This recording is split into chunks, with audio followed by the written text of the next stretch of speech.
That Affair Next Door by Anna Katharine Green. Read by Mark Leader. Book 1, Miss Butterworth's Window. Chapter 1, A Discovery. I am not an inquisitive woman, but when in the middle of a certain warm night in September, I heard a carriage draw up at the adjoining house and stop, I could not resist the temptation of leaving my bed and taking a peep through the curtains of my window. First, because the house was empty, or supposed to be, the family still being, as I had every reason to believe in Europe, and secondly, because, not being inquisitive, I often miss in my lonely and single life much that it would be interesting and profitable for me to know. Luckily, I made no such mistake this evening. I rose and looked out, and though I was far from realizing it at the time, took, by so doing, my first step in a course of inquiry which has ended— but it is too soon to speak of the end. Rather, let me tell you what I saw when I parted the curtains of my window in Gramercy Park on the night of September 17th, 1895. Not much at first, only a common hack drawn up at the neighbouring curbstone. The lamp which is supposed to light our part of the block is some rods away on the opposite side of the street, so that I obtained but a shadowy glimpse of a young man and woman standing below me on the pavement. I could see, however, that the woman, and not the man, was putting money into the driver's hand. The next moment they were on the stoop of this long-closed house, and the coach rolled off. It was dark, as I have said, and I did not recognize the young people. At least their figures were not familiar to me, but when in another instant I heard the click of a night key and saw them, after a rather tedious fumbling at the lock, disappear from the stoop, I took it for granted that the gentleman was Mr. Van Burnam's eldest son, Franklin, and the lady some relative of the family, though why this, its most punctilious member, should bring a guest at so late an hour into a house devoid of everything necessary to make the least exacting visitor comfortable, was a mystery that I retired to bed to meditate upon. I did not succeed in solving it, however, and after some 10 minutes had elapsed, I was settling myself again to sleep, when I was re-aroused by a fresh sound from the quarter mentioned. The door I had so lately heard shut opened again, and though I had to rush for it, I succeeded in getting to my window in time to catch a glimpse of the departing figure of the young man, hurrying away towards Broadway. The young woman was not with him, and as I realized that he had left her behind in the great empty house without apparent light and certainly without any companion, I began to question if this was like Franklin Van Burnam. Was it not more in keeping with the recklessness of his more easy-natured and less reliable brother Howard, who some 2 or 3 years back had married a young wife of no very satisfactory antecedents, and who, as I had heard, had been ostracized by the family in consequence? Whichever of the two it was, he had certainly shown but little consideration for his companion, and thus thinking, I fell off to sleep just as the clock struck the half-hour after midnight. Next morning, as soon as modesty would permit me to approach the window, I surveyed the neighbouring house minutely. Not a blind was open, not a shutter displaced. As I am an early riser, this did not disturb me at the time, but when after breakfast I looked again and still failed to detect any evidence of life in the great barren front beside me, I began to feel uneasy. But I did nothing till noon, when going into my rear garden and observing that the back windows of the Van Burnam house were as closely shuttered as the front, I became so anxious that I stopped the next policeman I saw going by, and telling him my suspicions, urged him to ring the bell. No answer followed the summons. "There's no one here," said he. "Ring again," I begged. And he rang again, but with no better result. "Don't you see that the house is shut up?" he grumbled. "We have orders to watch the place, but none to take the watch off." "There's a young woman inside," I insisted. "The more I think over last night's occurrence, the more I am convinced that the matter should be looked into." He shrugged his shoulders and was moving away, when we both observed a common-looking woman standing in front, looking at us. She had a bundle in her hand, and her face, unnaturally ruddy though it was, had a scared look, which was all the more remarkable from the fact that it was one of those wooden-like countenances which under ordinary circumstances are capable of but little expression. She was not a stranger to me. That is, I'd seen her before in or about the house in which we were at that moment so interested, and not stopping to put any curb on my excitement, I rushed down the pavement and accosted her. "Who are you?" I asked. "Do you work for the Van Burnams, and do you know who the lady was who came here last night?" The poor woman, either startled by my sudden address, or by my manner, which may have been a little sharp, gave a quick bound backward, and was only deterred by the near presence of the policeman from attempting flight. As it was, she stood her ground, though the fiery flush which made her face so noticeable deepened till her cheeks and brow were scarlet. "I'm a scrub woman," she protested. "I've come to open the windows and air the house." Ignoring my last question, "Is the family coming home?" the policeman asked. "I don't know. I think so," was her weak reply. "Have you the keys?" I now demanded, seeing her fumbling in her pocket. She did not answer. A sly look displaced the anxious one she had hitherto displayed, and she turned away. "I don't see what business it is of the neighbors," she muttered, throwing me a dissatisfied scowl over her shoulder. "If you've got the keys, we'll go in and see that things are all right," said the policeman, stopping her with a light touch. She trembled.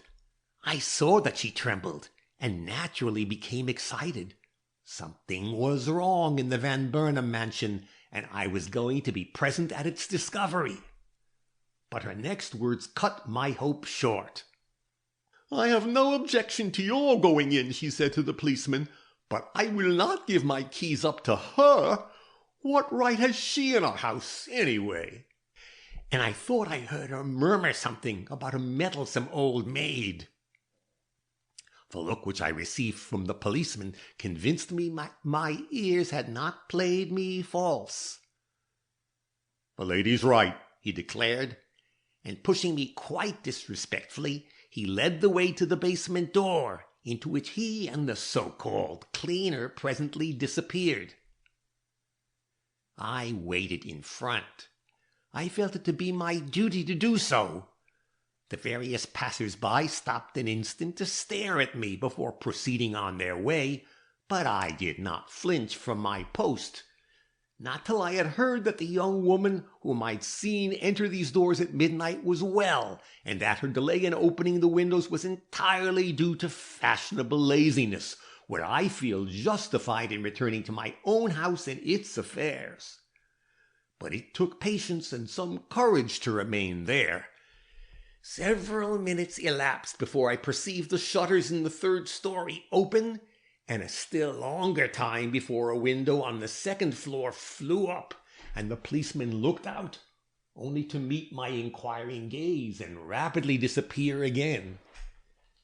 Meanwhile, 3 or 4 persons had stopped on the walk near me, the nucleus of a crowd which would not be long in collecting, and I was beginning to feel I was paying dearly for my virtuous resolution, when the front door burst violently open, and we caught sight of the trembling form and the shocked face of the scrub woman. "She's dead!" she cried. "She's dead! Murder!" and would have said more had not the policeman pulled her back with a growl which sounded very much like a suppressed oath. He would have shut the door upon me had I not been quicker than lightning. As it was, I got in before it slammed, and happily too, for just at that moment the house cleaner, who'd grown paler every instant, fell in a heap in the entry, and the policeman, who was not the man I would want about me in any trouble, seemed somewhat embarrassed by this new emergency, and let me lift the poor thing up and drag her farther into the hall. She had fainted, and should have had something done for her, but anxious though I always am to be of help where help is needed, I had no sooner got within range of the parlor door with my burden than I beheld a sight so terrifying that I involuntarily let the poor woman slip from my arms to the floor. In the darkness of a dim corner, for the room had no light save that which came through the doorway where I stood, lay the form of a woman under a fallen piece of furniture. Her skirts and distended arms alone were visible, but no one who saw the rigid outlines of her limbs could doubt for a moment that she was dead. At a sight so dreadful, and in spite of all my apprehensions so unexpected, I felt a sensation of sickness which in another moment might have ended in my fainting also, if I had not realized that it would never do for me to lose my wits in the presence of a man who had none too many of his own. So I shook off my momentary weakness, and turning to the policeman, who was hesitating between the unconscious figure of the woman outside the door and the dead form of the one within, I cried sharply, "Come, man, to business. The woman inside there is dead, but this one is living. Fetch me a pitcher of water from below if you can, and then go for whatever assistance you need. I'll await here and bring this woman to.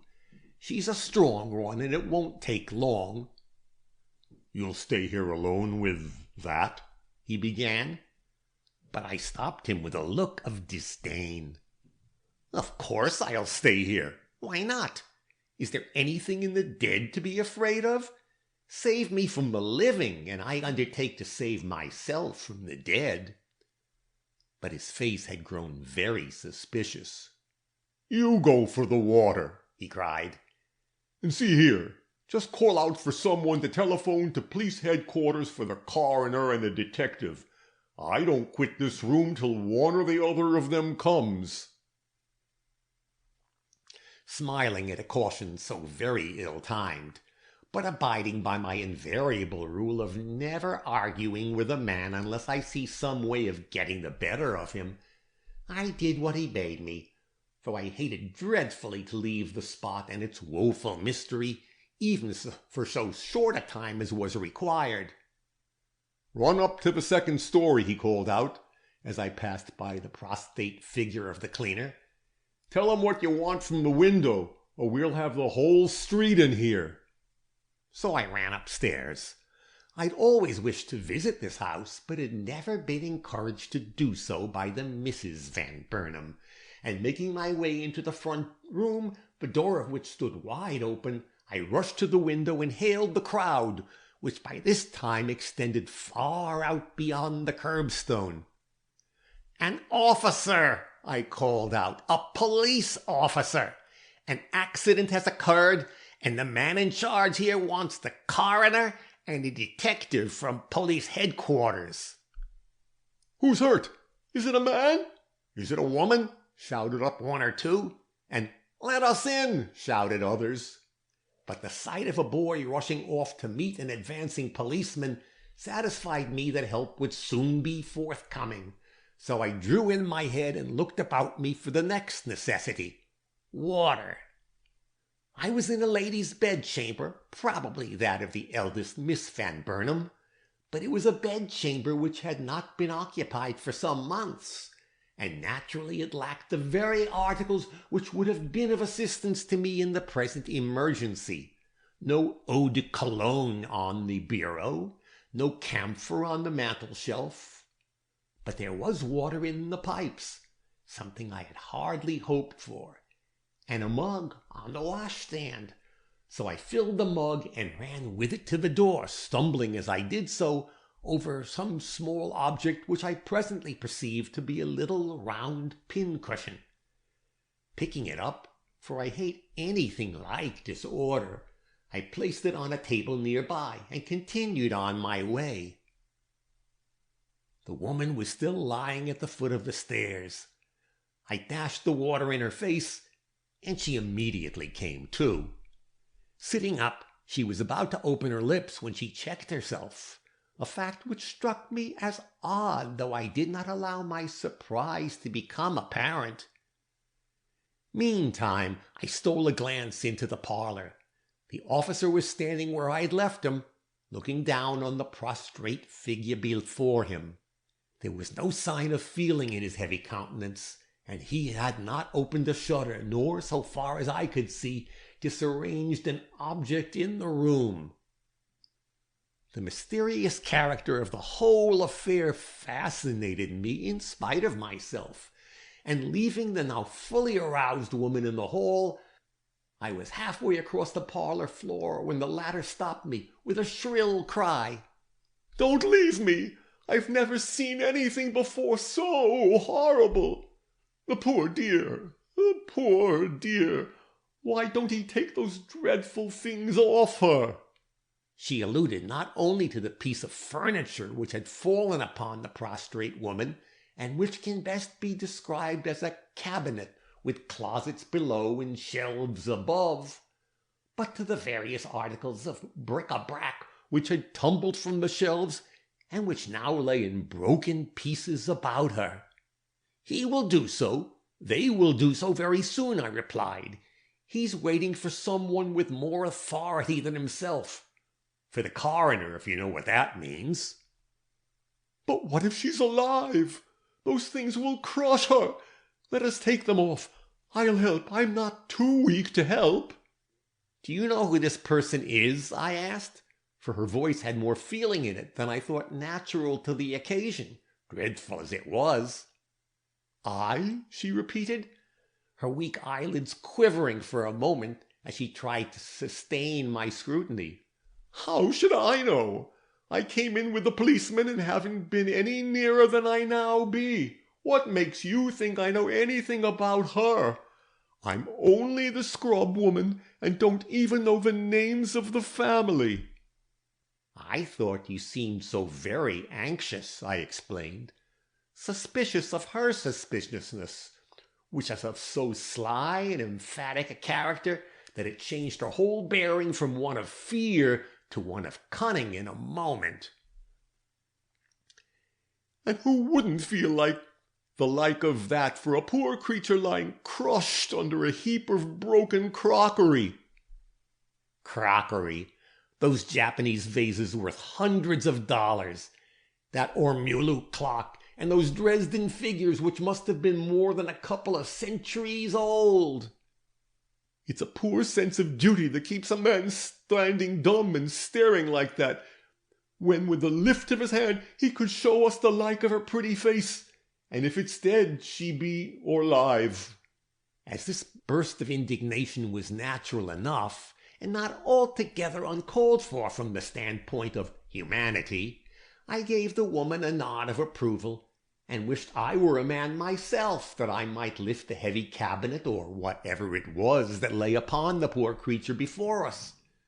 But not being a man, and not judging it wise to irritate the one representative of that sex then present, I made no remark, and only took a few steps farther into the room, followed, as it afterwards appeared, by the scrub woman. The Van Burnam parlors are separated by an open arch. It was to the right of this arch and in the corner opposite the doorway that the dead woman lay. Using my eyes, now that I was somewhat accustomed to the semi-darkness enveloping us, I noticed 2 or 3 facts which had hitherto escaped me. One was that she lay on her back, with her feet pointing towards the hall door, and another, that nowhere in the room, save in her immediate vicinity, were there to be seen any signs of struggle or disorder. All was as set and proper as in my own parlour when it had been undisturbed for any length of time by guests, and though I could not see far into the rooms beyond, they were to all appearance in an equally orderly condition. Meanwhile, the cleaner was trying to account for the overturned cabinet. Poor dear, poor dear, she must have pulled it over on herself. But how ever did she get into the house? And what was she doing in this great empty place? The policeman, to whom these remarks had evidently been addressed, growled out some unintelligible reply, and in her perplexity the woman turned towards me. But what could I say to her? I had my own private knowledge of the matter, but she was not one to confide in, so I stoically shook my head. Doubly disappointed, the poor thing shrank back, after looking first at the policeman and then at me in an odd, appealing way, difficult to understand. Then her eyes fell again on the dead girl at her feet, and being nearer now than before, she evidently saw something that startled her, for she sank on her knees with a little cry and began examining the girl's skirts. "What are you looking at there?" growled the policeman. "Get up, can't you? No one but the coroner has right to lay hand on anything here." "I'm doing no harm," the woman protested, in an odd, shaking voice. "I only wanted to see what the poor thing had on. Some blue stuff, isn't it?" she asked me. "Blue serge," I answered. "Store-made, but very good. Must have come from Altman's or Stern's." I'm not used to sights like this," stammered the scrub woman, stumbling awkwardly to her feet, and looking as if her few remaining wits had followed the rest on an endless vacation. I think I shall have to go home." But she did not move. "The poor dear's young, isn't she?" she presently insinuated, with an odd catch in her voice that gave to the question an air of hesitation and doubt. "I think she's younger than either you or myself," I deigned to reply. "Her narrow-pointed shoes show she has not reached the years of discretion." Yes, so they do," ejaculated the cleaner eagerly, too eagerly for perfect ingenuousness. "That's why I said poor dear and spoke of her pretty face. I'm sorry for young folks when they get into trouble, ain't you? You and me might lie here and no one be much the worse for it, but a sweet lady like this." This was not very flattering to me, but I was prevented from rebuking her by a prolonged shout from the stoop without, as a rush was made against the front door, followed by a shrill peal of the bell. "Man from headquarters," stolidly announced the policeman. "Open the door, ma'am, or step back into the further hall if you want me to do it." Such rudeness was uncalled for, but considering myself too important a witness to show feeling, I swallowed my indignation and proceeded with all my native dignity to the front door. End of Book 1, Chapter 1. Book 1, Chapter 2, Questions. As I did so, I could catch the murmur of the crowd outside as it seethed forward at the first intimation of the door being opened, but my attention was not so distracted by it, loud as it sounded after the quiet of the shut-up house, that I failed to notice that the door had not been locked by the gentleman leaving the night before, and that, consequently, only the night latch was on. With a turn of the knob it opened, showing me the mob of shouting boys and the forms of two gentlemen awaiting admittance on the doorstep. I frowned at the mob and smiled on the gentleman, one of whom was portly and easy-going in appearance, and the other spare with a touch of severity in his aspect. But for some reason these gentlemen did not seem to appreciate the honor I'd done them, for they both gave me a displeased glance, which was so odd and unsympathetic in its character that I bridled a little, though I soon returned to my natural manner.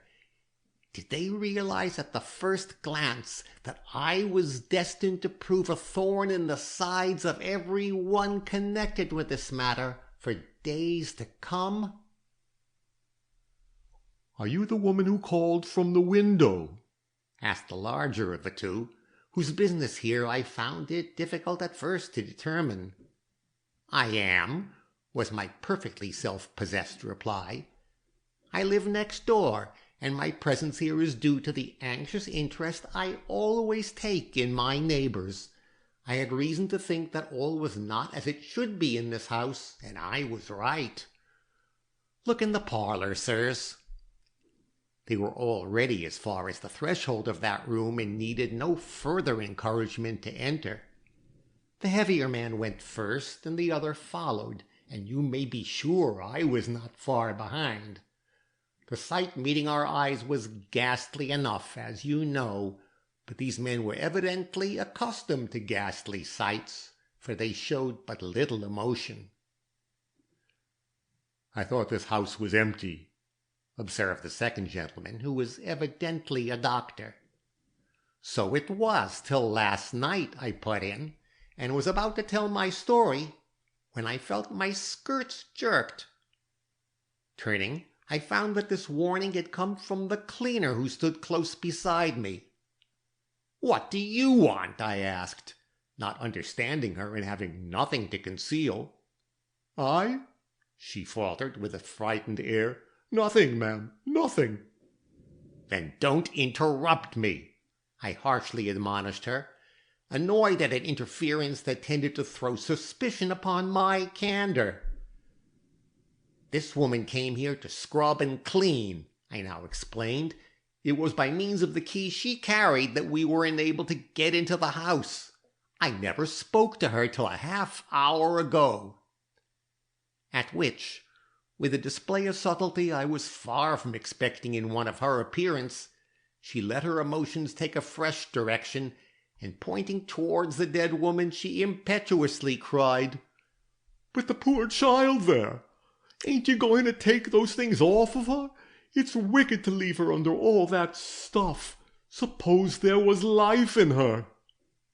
"Oh, there's no hope of that," muttered the doctor, lifting one of the hands and letting it fall again.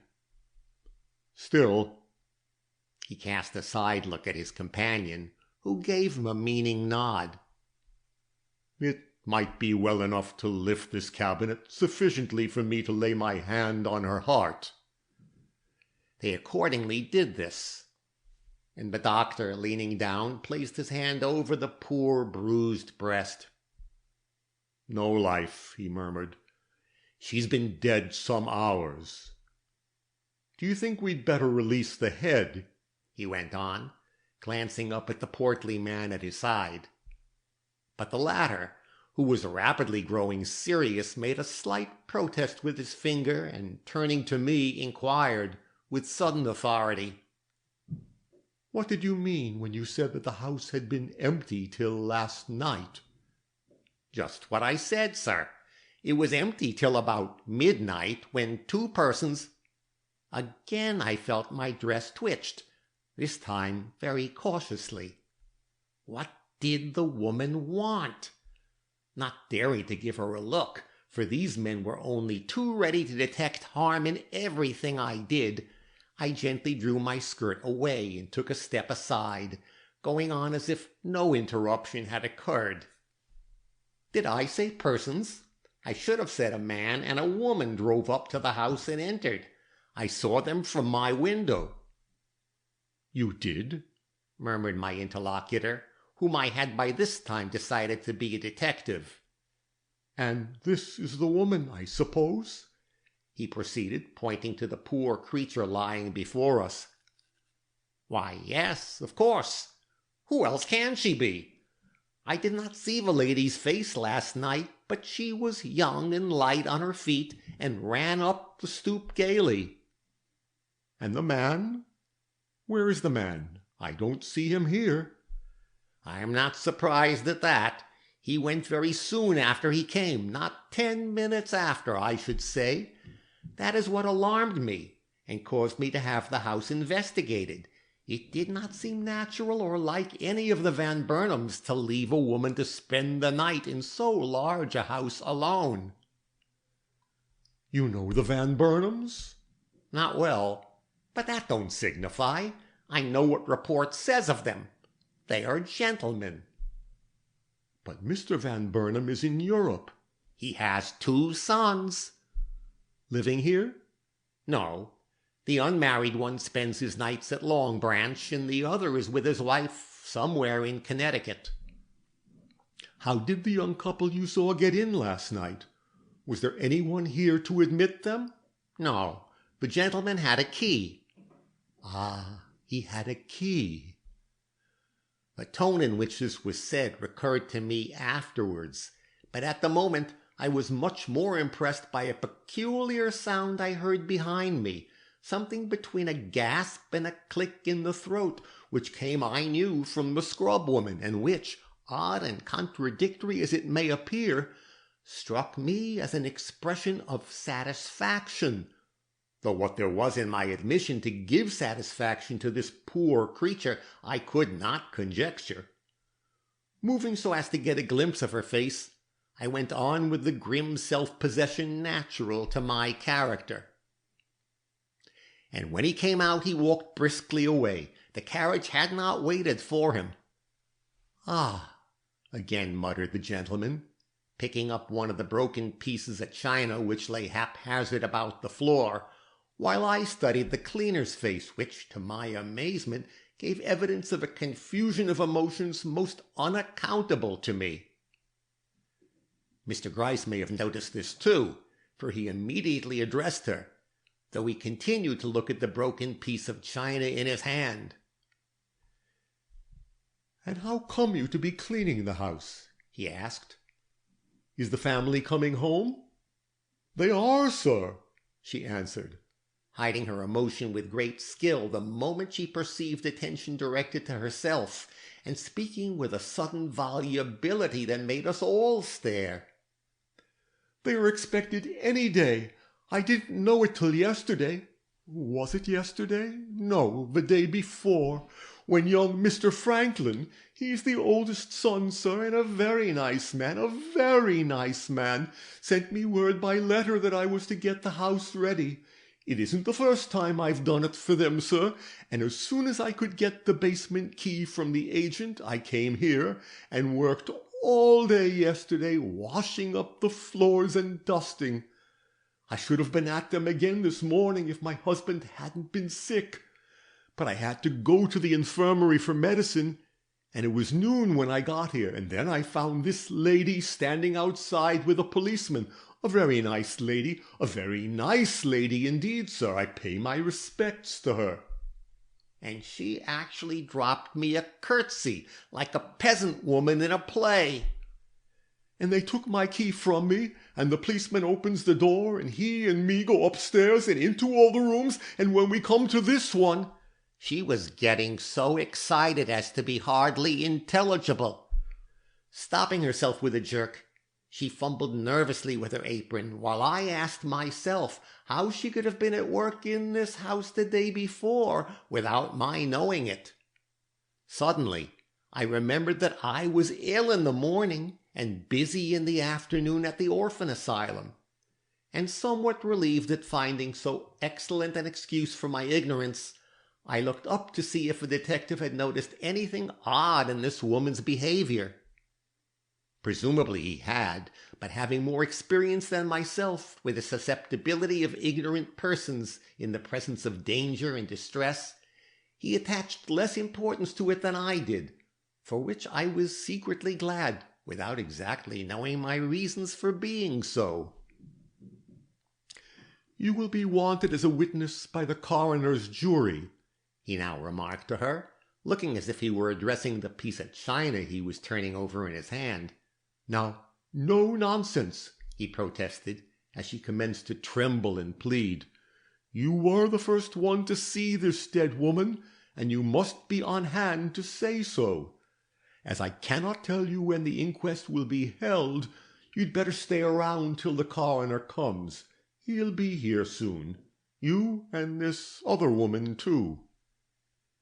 By other woman, he meant me, Miss Butterworth, of colonial ancestry and no inconsiderable importance in the social world. But though I did not relish this careless association of myself with this poor scrub woman, I was careful to show no displeasure, for I reasoned that as witnesses we were equal before the law, and that it was solely in this light he regarded us. There was something in the manner of both these gentlemen which convinced me that while my presence was considered desirable in the house, it was not especially wanted in the room. I was therefore moving reluctantly away, when I felt a slight but peremptory touch on the arm, and turning, saw the detective at my side, still studying his piece of china. He was, as I have said, of portly build and benevolent aspect, a fatherly-looking man, and not at all the person one would be likely to associate with the police.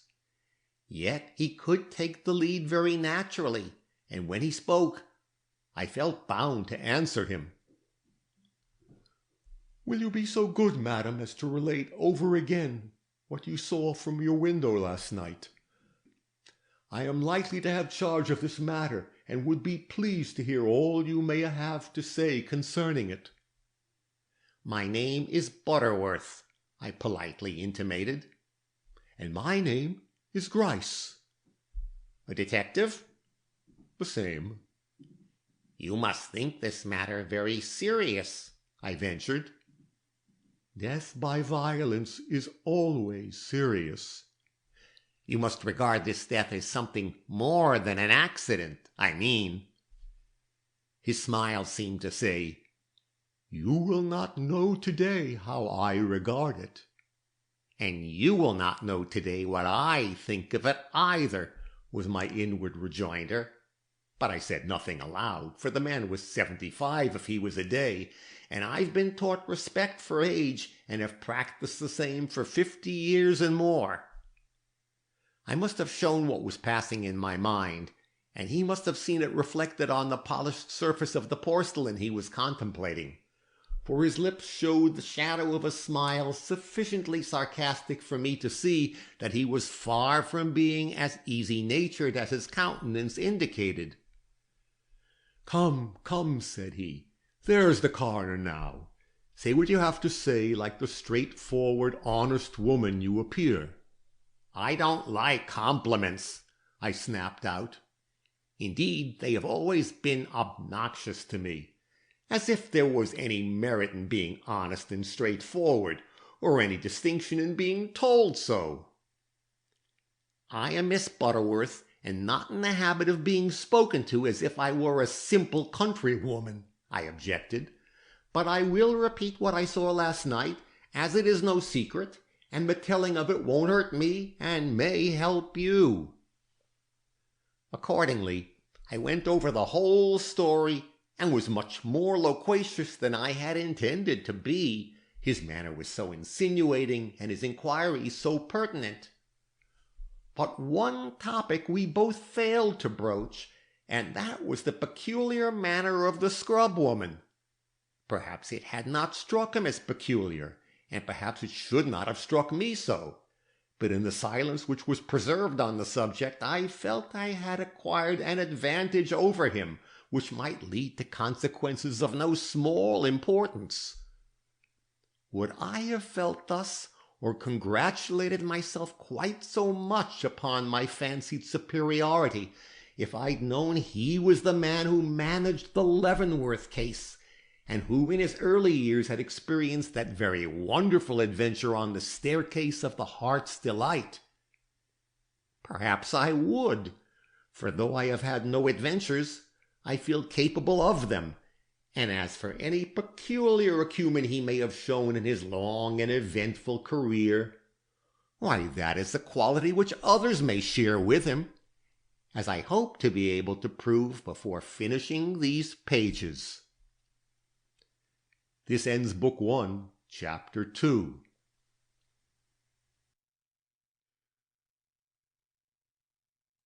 Book 1, Chapter 3.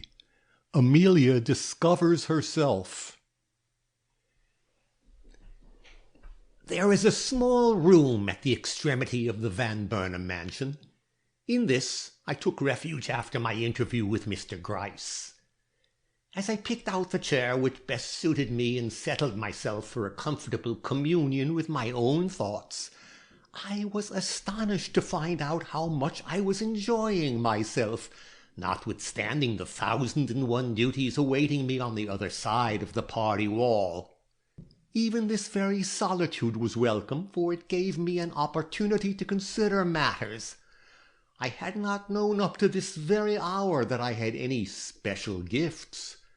My father, who was a shrewd man of the old New England type, said more times than I am years old, which was not saying it as often as some may think, that Araminta, the name I was christened by and the name you will find in the Bible record, though I sign myself Amelia and insist upon being addressed as Amelia, being, as I hope, a sensible woman and not the piece of antiquated sentimentality suggested by the former cognomen, that Araminta would live to make her mark, though in what capacity he never informed me, being, as I have observed, a shrewd man, and thus not likely to thoughtlessly commit himself. I now know he was right, my pretensions dating from the moment I found that this affair, at first glance so simple, and at the next so complicated, had aroused in me a fever of investigation which no reasoning could allay. Though I had other and more personal matters on my mind, my thoughts would rest nowhere but on the details of this tragedy, and having, as I thought, noticed some few facts in connection with it, from which conclusions might be drawn, I amused myself with jotting them down on the back of a disputed grocer's bill I happened to find in my pocket. Valueless as explaining this tragedy, being founded upon insufficient evidence, they may be interesting as showing the workings of my mind even at this early stage of the matter.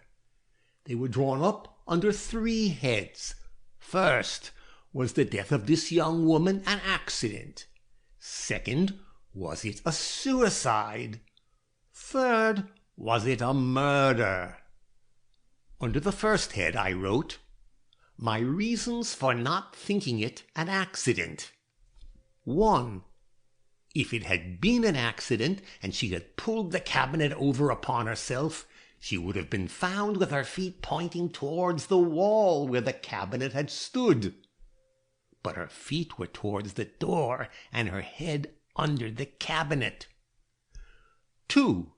The decent, even precise arrangement of the clothing about her feet, which precludes any theory involving accident. Under the second, reason for not thinking it suicide. She could not have been found in the position observed without having lain down on the floor while living, and then pulled the shelves down upon herself. A theory obviously too improbable to be considered.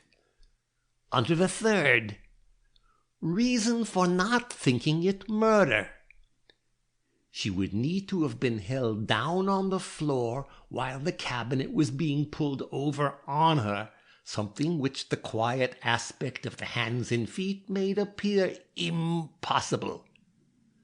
To this I added reasons for accepting the theory of murder. 1. The fact that she did not go into the house alone, that a man entered with her, remained 10 minutes, and then came out again and disappeared up the street with every appearance of haste and an anxious desire to leave the spot. 2. The front door, which he had unlocked on entering, was not locked by him on his departure, the catch doing the locking. Yet, though he could have re-entered so easily, he'd shown no disposition to return. 3. The arrangement of the skirts, which show the touch of a careful hand after death. Nothing clear, you see. I was doubtful of all, and yet my suspicions tended most toward murder. I had eaten my luncheon before interfering in this matter, which was fortunate for me, as it was 3 o'clock before I was summoned to meet the coroner, of whose arrival I had been conscious some time before. He was in the front parlour where the dead girl lay, and as I took my way thither, I felt the same sensations of faintness which had so nearly overcome me on the previous occasion. But I mastered them, and was quite myself before I crossed the threshold. There were several gentlemen present, but of them all I only noticed 2, one of whom I took to be the coroner, while the other was my late interlocutor, Mr. Gryce. From the animation observable in the latter, I gathered that the case was growing in interest from the detective's standpoint. "Ah, and this is the witness?" asked the coroner, as I stepped into the room.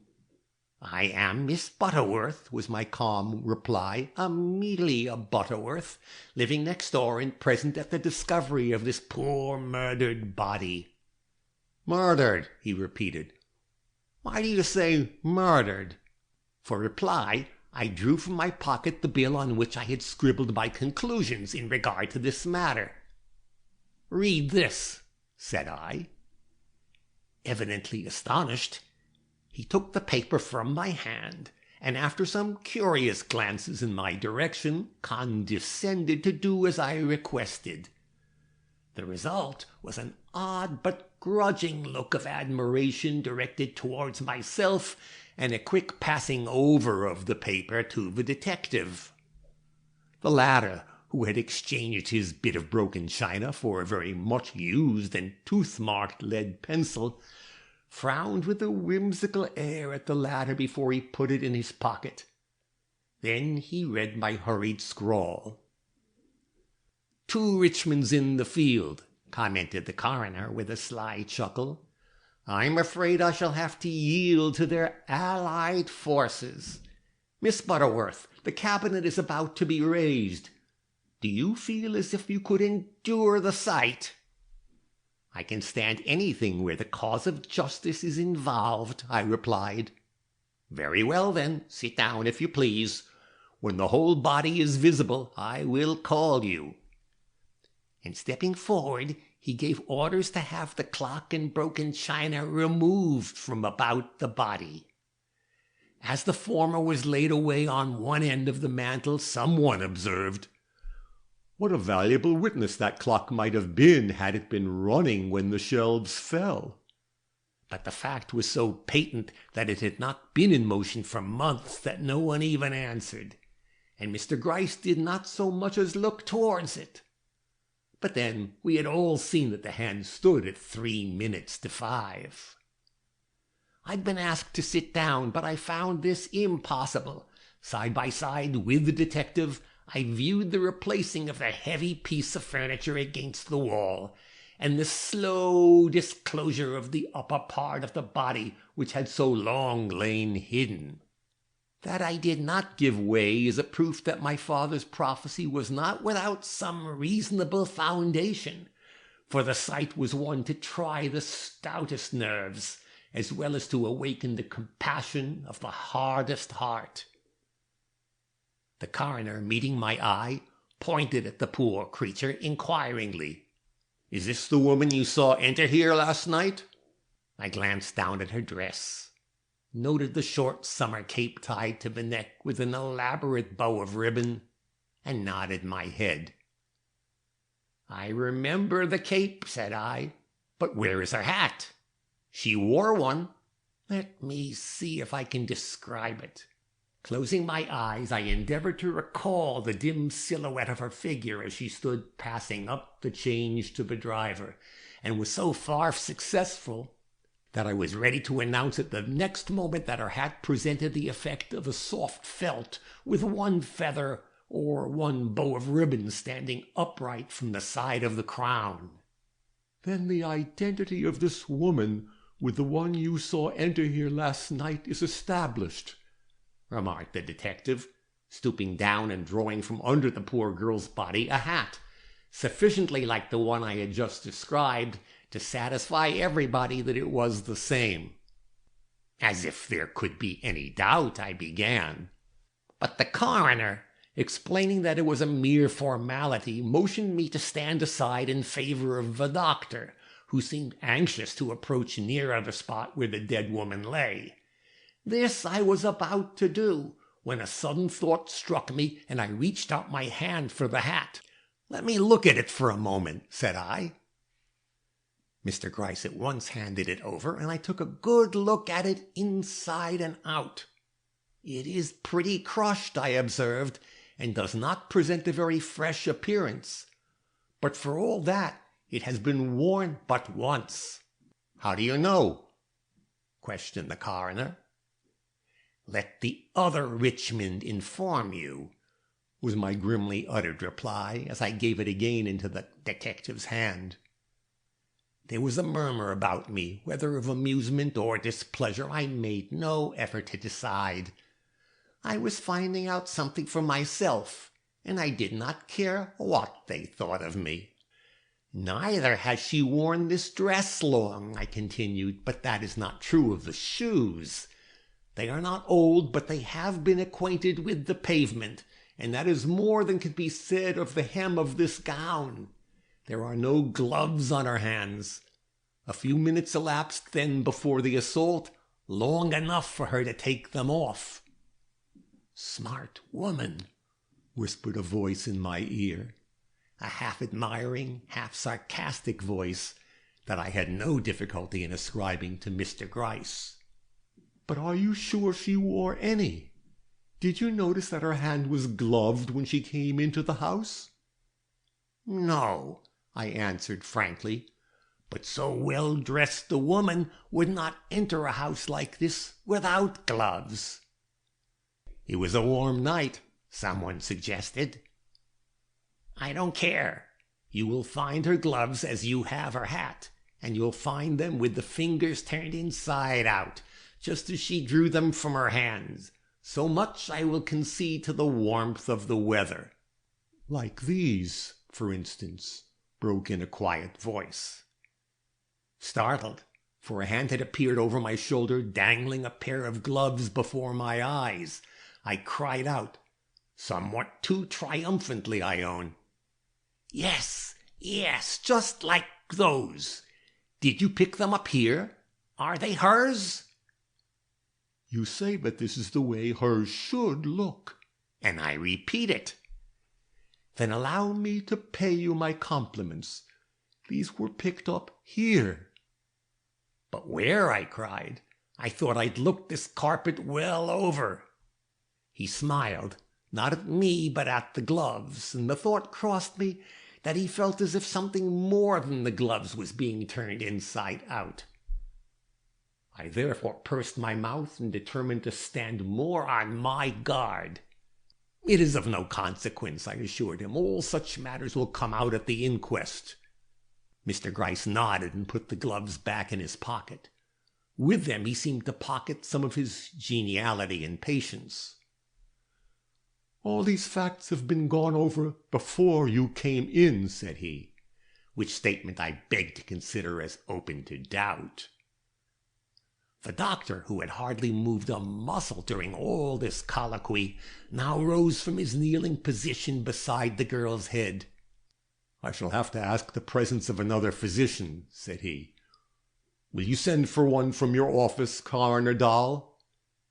At which I stepped back, and the coroner stepped forward, saying, however, as he passed me, "The inquest will be held day after tomorrow in my office. Hold yourself in readiness to be present. I regard you as one of my chief witnesses." I assured him I would be on hand, and obeying a gesture of his finger, retreated from the room. But I did not yet leave the house. A straight, slim man with a very small head but a very bright eye was leaning on the newel post in the front hall, and when he saw me, started up so alertly I perceived that he had business with me, and so waited for him to speak. "You're Miss Butterworth?" he inquired. "I am, sir." "And I'm a reporter from the New York World. Will you allow me?" Why did he stop? I had merely looked at him, but he did stop, and that is saying considerable for a reporter from the New York World. I certainly am willing to tell you what I have told everyone else, I interposed, considering it better not to make an enemy of so judicious a young man, and seeing him brighten up at this, I thereupon related all I considered desirable for the general public to know. I was about passing on when, reflecting that one good turn deserves another, I paused and asked him if he thought they would leave the dead girl in that house all night. He answered that he did not think they would, that a telegram had been sent some time before to young Mr. Van Burnam, and that they were only awaiting his arrival to remove her. "Do you mean Howard?" I asked. "Is he the elder one?" "No. It's the elder one they've summoned, the one who'd been staying at Long Branch." "How can they expect him then so soon?" "Because he's in the city. It seems the old gentleman is going to return on the New York, and as she is due here today, Franklin Van Burnam has come to New York to meet him." Humph, thought I, lively times are in prospect. And for the first time I remembered my dinner and the orders which had not been given about some curtains which were to have been hung that day, and all the other reasons I had for being at home. I must have shown my feelings, much as I pride myself upon my impassibility upon all occasions, for he immediately held out his arm, with an offer to pilot me through the crowd to my own house, and I was about to accept it when the doorbell rang so sharply that we involuntarily stopped. "A fresh witness, or a telegram for the coroner?" whispered the reporter in my ear. I tried to look indifferent, and doubtless made out pretty well, for he added, after a sly look in my face, "You do not care to stay any longer?" I made no reply, but I think he was impressed by my dignity. Could he not see that it would be the height of ill manners for me to rush out in the face of anyone coming in? An officer opened the door, and when we saw who stood there, I'm sure that the reporter, as well as myself, was grateful that we listened to the dictates of politeness. It was young Mr. Van Burnam, Franklin, I mean the older and more respectable of the two sons. He was flushed and agitated, and looked as if he would like to annihilate the crowd pushing him about on his own stoop. He gave an angry glance backward as he stepped in, and then I saw that a carriage covered with baggage stood on the other side of the street, and gathered that he had not returned to his father's house alone. "What has happened? What does all this mean?" were the words he hurled at us as the door closed behind him, and he found himself face to face with a half-dozen strangers, among whom the reporter and myself stood conspicuous. Mr. Gryce, coming suddenly from somewhere, was the one to answer him. "A painful occurrence, sir. A young girl has been found here, dead, crushed under one of your parlor cabinets." "A young girl," he repeated. Oh, how glad I was that I'd been brought up never to transgress the principles of politeness. "Here in this shut-up house? What young girl? You mean old woman, do you not? The house cleaner or someone?" "No, Mr. Van Burnam. We mean what we say, though possibly I should call her a young lady. She's dressed quite fashionably. Really, I cannot repeat in this public manner the word which Mr. Van Burnam used. I excused him at the time, but I will not perpetuate his forgetfulness in these pages. "She's still lying as we found her," Mr. Gryce now proceeded in his quiet, almost fatherly way. "Will you not take a look at her? Perhaps you can tell us who she is." "I?" Mr. Van Burnam seemed quite shocked. "How should I know her? Some thief, probably, killed while meddling with other people's property." "Perhaps," quoth Mr. Gryce laconically, at which I felt so angry, as tending to mislead my handsome young neighbor, that I irresistibly did what I had fully made up my mind not to do, that is, stepped into view and took a part in this conversation. "How can you say that," I cried, "when her admittance here was due to a young man who let her in at midnight with a key, and then left her to eat out her heart in this great house all alone? I have made sensations in my life, but never quite so marked a one as this.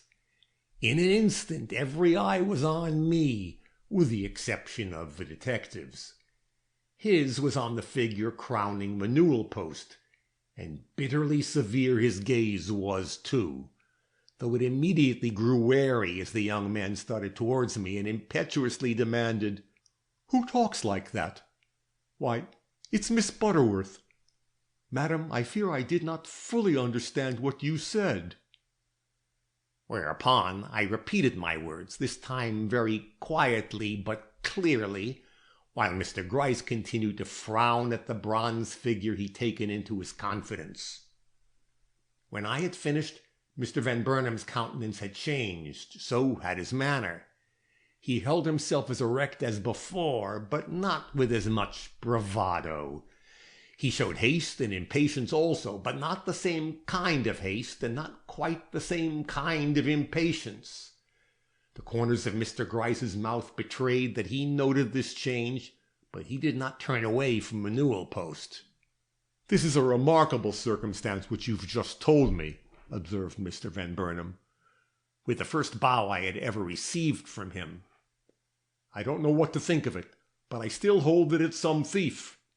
Killed, did you say? Really dead? Well, I'd have given $500 not to have had it happen in this house." He'd been moving towards the parlor door, and he now entered it. Instantly Mr. Gryce was by his side. "Are they going to close the door?" I whispered to the reporter, who was taking this all in equally with myself. "I'm afraid so," he muttered. And they did. Mr. Gryce had evidently had enough of my interference, and was resolved to shut me out. But I heard one word and caught one glimpse of Mr. Van Burnam's face before the heavy door fell to. The word was, "Oh, so bad as that? How can anyone recognize her?"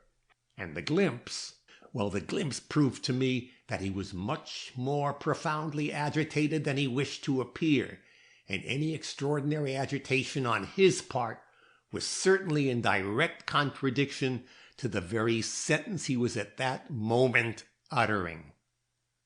This ends Book 1, Chapter 3. Book 1, Chapter 4. Silas Van Burnam. However much I may be needed at home, I cannot reconcile it with my sense of duty to leave just yet, I confided to the reporter, with what I meant to be a proper show of reason and self-restraint. "Mr. Van Burnam may wish to ask me some questions." Of course, acquiesced the other. "You are very right." "Always very right, I should judge." As I did not know what he meant by this, I frowned. Always a wise thing to do in an uncertainty, that is, if one wishes to maintain an air of independence and aversion to flattery. "Will you not sit down?" he suggested. "There's a chair at the end of the hall." But I had no need to sit. The front door bell again rang, and simultaneous with its opening, the parlor door unclosed and Mr. Franklin Van Burnam appeared in the hall, just as Mr. Silas Van Burnam, his father, stepped into the vestibule. "Father," he remonstrated, with a troubled air, "could you not wait?" The elder gentleman, who had evidently just been driven up from the steamer, wiped his forehead with an irascible air that I will say I had noticed in him before, and on much less provocation. Wait, with a yelling crowd screaming murder in my ear, and Isabella on one side of me calling for salts, and Caroline on the opposite seat getting that blue look about the mouth we have learned to dread so in a hot day like this? No, sir. When there's anything wrong going on, I want to know it. And evidently there's something wrong going on here. What is it? Some of Howard's... But the son, seizing me by the hand and drawing me forward, put a quick stop to the old gentleman's sentence. Miss Butterworth, father, our next-door neighbor, you know. Miss Butterworth. How do you do, ma'am? What's she doing here? He grumbled, not so low, but that I heard both the profanity and the none too complimentary allusion to myself. If you will come into the parlor, I will tell you, urged the son. But what have you done with Isabella and Caroline? Left them in the carriage with that hooting mob about them? I told the coachman to drive on. They're probably halfway around the block by this time.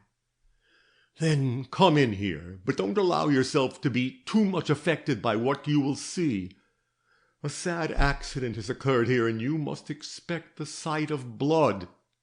Blood? Oh, I can stand that, if Howard... The rest was lost in the sound of the closing door. And now, you will say, I ought to have gone. And you are right. But would you have gone yourself, especially as the hall was full of people who did not belong there? If you would, then condemn me for lingering just a few minutes longer. The voices in the parlor were loud, but they presently subsided, and when the owner of the house came out again, he had a subdued look which was as great a contrast to his angry aspect on entering as was the change I had observed in his son. He was so absorbed indeed that he did not notice me, though I stood directly in his way. "Don't let Howard come," he was saying in a thick, low voice to his son. "Keep Howard away till we are sure." I am confident that his son pressed his arm at this point, for he stopped short and looked about him in a blind and dazed way. "Oh," he ejaculated in a tone of great displeasure, "this is the woman who saw—" "Miss Butterworth, father," the anxious voice of his son broke in. "Don't try to talk. Such a sight is enough to unnerve any man." Yes, blustered the old gentleman, evidently taking some hint from the other's tone or manner. "But where are the girls? They'll be dead with terror if we don't relieve their minds. They got the idea it was their brother Howard who was hurt, and so did I. But it's only some wandering waif, some—" It seemed as if he was not to be allowed to finish any of his sentences, for Franklin interrupted him at this point to ask him what he was going to do with the girls. Certainly he could not bring them in here. "No," answered the father, but in the dreamy, inconsequential way of one whose thoughts were elsewhere. "I suppose I shall have to take them to some hotel." Ah, an idea. I flushed as I realized the opportunity which had come to me, and had to wait a moment not to speak with too much eagerness. "Let me play the part of a neighbor," I prayed, "and accommodate the young ladies for the night. My house is near and quiet." "But the trouble it will involve," protested Mr. Franklin.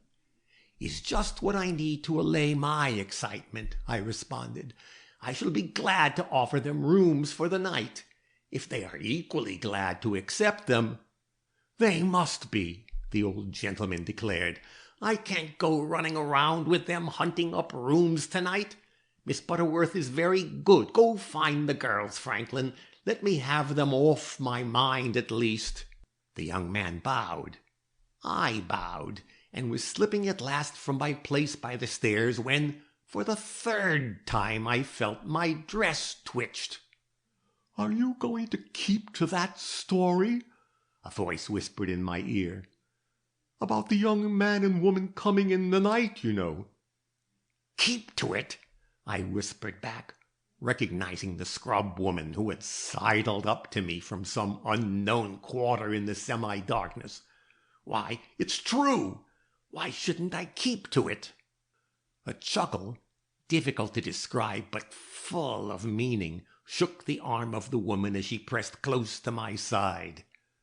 "Oh, you are a good one," she said. "I didn't know they made 'em so good." And with another chuckle full of satisfaction, and an odd sort of admiration I had certainly not earned, she slid away again into the darkness. Certainly there was something in this woman's attitude towards this affair which merited attention. This ends Chapter 4. Door. Chapter 5. This is no one I know. I welcomed the Mrs. Van Burnam with just enough goodwill to show that I had not been influenced by any unworthy motives in asking them to my house. I gave them my guest chamber, but I invited them to sit in my front room as long as there was anything interesting going on in the street. I knew they would like to look out, and as this chamber boasts of a bay with 2 windows, we could all be accommodated. From where I sat, I could now and then hear what they said, and I considered this but just, for if the young woman who had suffered so untimely an end was in any way connected with them, it was certainly best that the fact should not lie concealed. And one of them, that is Isabella, is such a chatterbox. Mr. Van Burnam and his son had returned next door, and so far as we could observe from our vantage point, preparations were being made for the body's removal. As the crowd below, driven away by the police one minute, only to collect again in another, swayed and grumbled in a continual expectation that was as continually disappointed, I heard Caroline's voice rise in 2 or 3 short sentences. "They can't find Howard, or he would have been here before now. Did you see her that time when we were coming out of Clark's? Fanny Preston did, and said she was pretty." "No, I didn't get a glimpse." A shout from the street below. "I can't believe it," were the next words I heard, "but Franklin is awfully afraid." "Hush, or the ogress." I am sure I heard her say ogress, but what followed was drowned in another loud murmur, and I caught nothing further till these sentences were uttered by the trembling and overexcited Caroline. "If it is she, Pa will never be the same man again, to have her die in our house. Oh, there's Howard now." The interruption came quick and sharp, and it was followed by a double cry and an anxious rustle, as the 2 girls sprang to their feet in their anxiety to attract their brother's attention, or possibly to convey him some warning. But I did not give much heed to them. My eyes were on the carriage in which Howard had arrived, and which, owing to the ambulance in front, had stopped on the other side of the way. I was anxious to see him descend, that I might judge if his figure recalled that of the man I had seen cross the pavement the night before. But he did not descend. Just as his hand was on the carriage door, a half-dozen men appeared on the adjoining stoop, carrying a burden which they hastened to deposit in the ambulance. He sank back when he saw it, and when his face became visible again, it was so white it seemed to be the only face in the street, though 50 people stood about staring at the house, at the ambulance, and at him. Franklin Van Burnam had evidently come to the door with the rest, for Howard no sooner showed his face the second time than we saw the former dash down the steps and try to part the crowd in a vain attempt to reach his brother's side. Mr. Gryce was more successful. He had no difficulty in winning his way across the street, and presently I perceived him standing near the carriage exchanging a few words with its occupant. A moment later he drew back, and addressing the driver, jumped into the carriage with Howard and was speedily driven off. The ambulance followed, and some of the crowd, and as soon as a hack could be obtained, Mr. Van Burnam and his son took the same road, leaving us 3 women in a state of suspense, which, as far as one of us was concerned, ended in a nervous attack that was not unlike heart failure. I allude, of course, to Caroline, and it took Isabella and myself a good half-hour to bring her back to a normal condition, and when this was done, Isabella thought it incumbent upon her to go off into hysterics, which, being but a weak simulation of the other state, I met with severity and cured with a frown. When both were in trim again, I allowed myself one remark. "One would think," said I, "that you knew the young woman who has fallen victim to her folly next door." At which Isabella violently shook her head, and Caroline observed, "It is an excitement which has been too much for me. I am never strong, and this is such a dreadful homecoming. When will father and Franklin come back? It was very unkind of them to go off without one word of encouragement." "They probably did not consider the fate of this unknown woman a matter of any importance to you." The Van Burnam girls were unlike in appearance and character, but they showed an equal embarrassment at this, casting down their eyes and behaving so strangely that I was driven to wonder, without any show of hysterics I am happy to say, what would be the upshot of this matter, and how far I would become involved in it before the truth came to light. At dinner they displayed what I should call their best society manner. Seeing this, I assumed my society manner also. It is formed on a different pattern from theirs, but is fully as impressive, I judge. A most formal meal was the result. My best china was in use, but I had added nothing to my usual course of viands. Indeed, I had abstracted something. An entree upon which my cook prides herself was omitted. Was I going to allow these proud young misses to think I had exerted myself to please them? No, rather would I have them consider me niggardly and an enemy to good living. So the entree was, as the French say, suppressed. In the evening their father came in. He was looking very dejected, and half his bluster was gone. He held a telegram crushed in his hand, and he talked very rapidly. But he confided none of his secrets to me, and I was obliged to say good night to these young ladies without knowing much more about the matter engrossing us than when I left their house in the afternoon. But others were not as ignorant as myself. A dramatic and highly exciting scene had taken place that evening at the undertaker's, to which the unknown's body had been removed, and as I have more than once heard it minutely described, I will endeavor to transcribe it here with all the impartiality of an outsider. When Mr. Gryce entered the carriage in which Howard sat, he noted first that the young man was frightened, and secondly that he made no effort to hide it. He'd heard almost nothing from the detective. He knew that there had been a hue and cry for him ever since noon, and that he was wanted to identify a young woman who had been found dead in his father's house. But beyond these facts he'd been told little, and yet he seemed to have no curiosity, nor did he venture to express any surprise. He merely accepted the situation and was troubled by it, showing no inclination to talk till very near the end of his destination, when he suddenly pulled himself together and ventured this question: "How did the young woman, as you call her, kill herself?"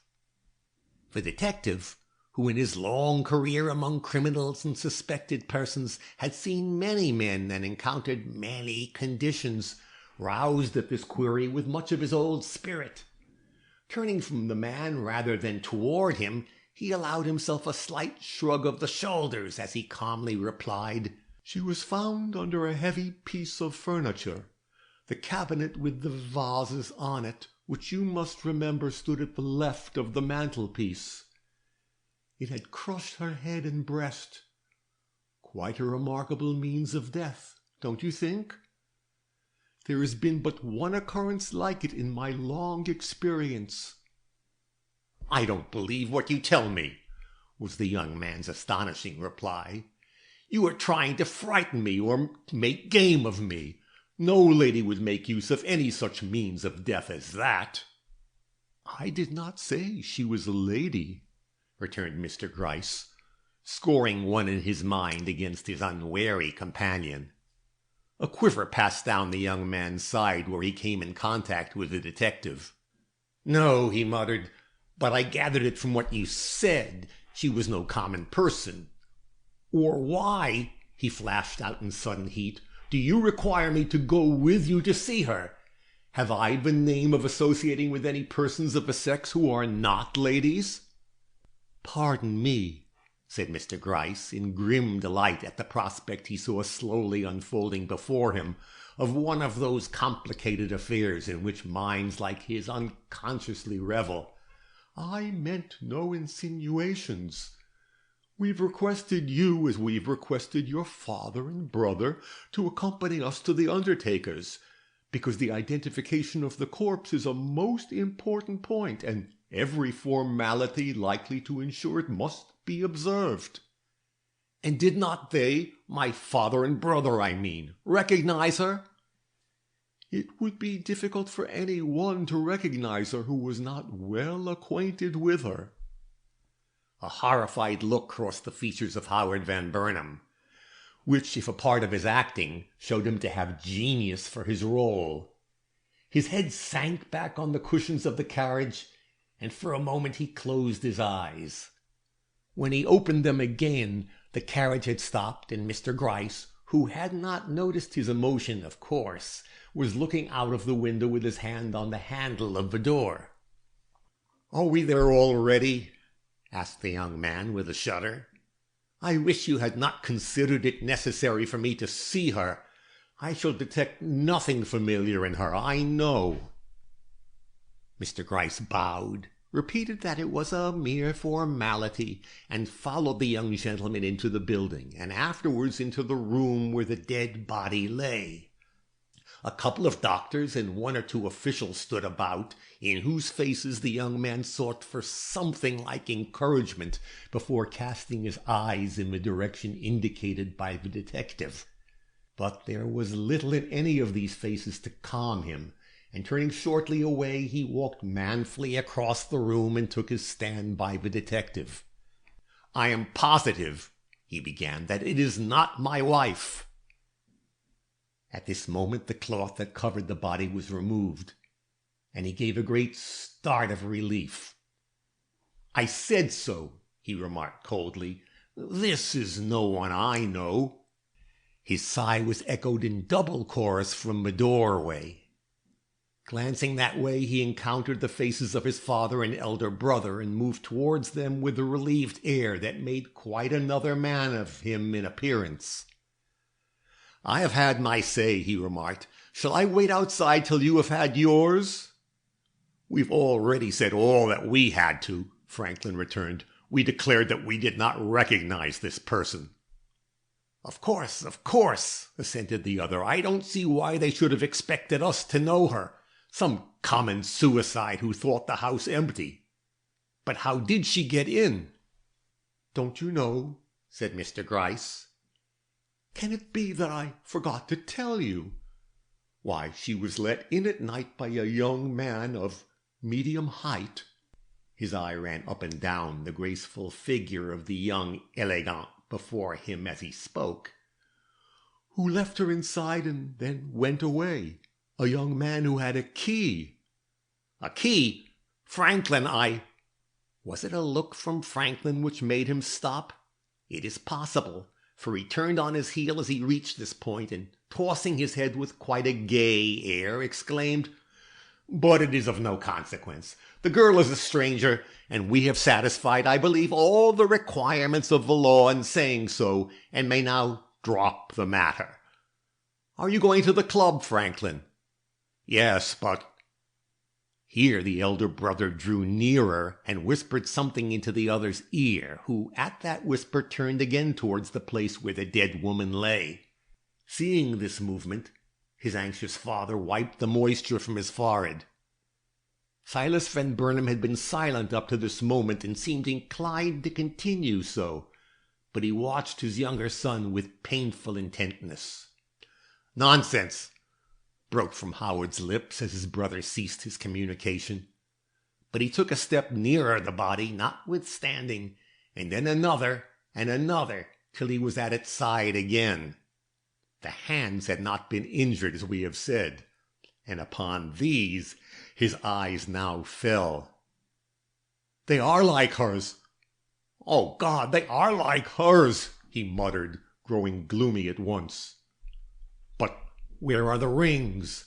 There are no rings to be seen on these fingers, and she wore 5, including her wedding ring." "Is it of your wife you are speaking?" inquired Mr. Gryce, who had edged up close to his side. The young man was caught unawares. He flushed deeply, but answered up boldly and with great appearance of candor. "Yes, my wife left Haddam yesterday to come to New York, and I have not seen her since. Naturally, I have felt some doubts lest this unhappy victim should be she. But I do not recognize her clothing. I do not recognize her form, only the hands look familiar." "And the hair?" "Is of the same color as hers, but it's a very ordinary color. I do not dare to say from anything I see that this is my wife." "We will call you again after the doctor has finished his autopsy," said Mr. Gryce. "Perhaps you will hear from Mrs. Van Burnam before then." But this intimation did not seem to bring comfort with it.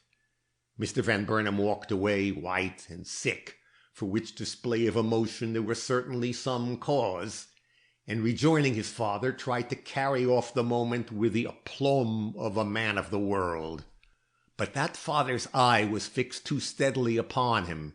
He faltered as he sat down, and finally spoke up with feverish energy.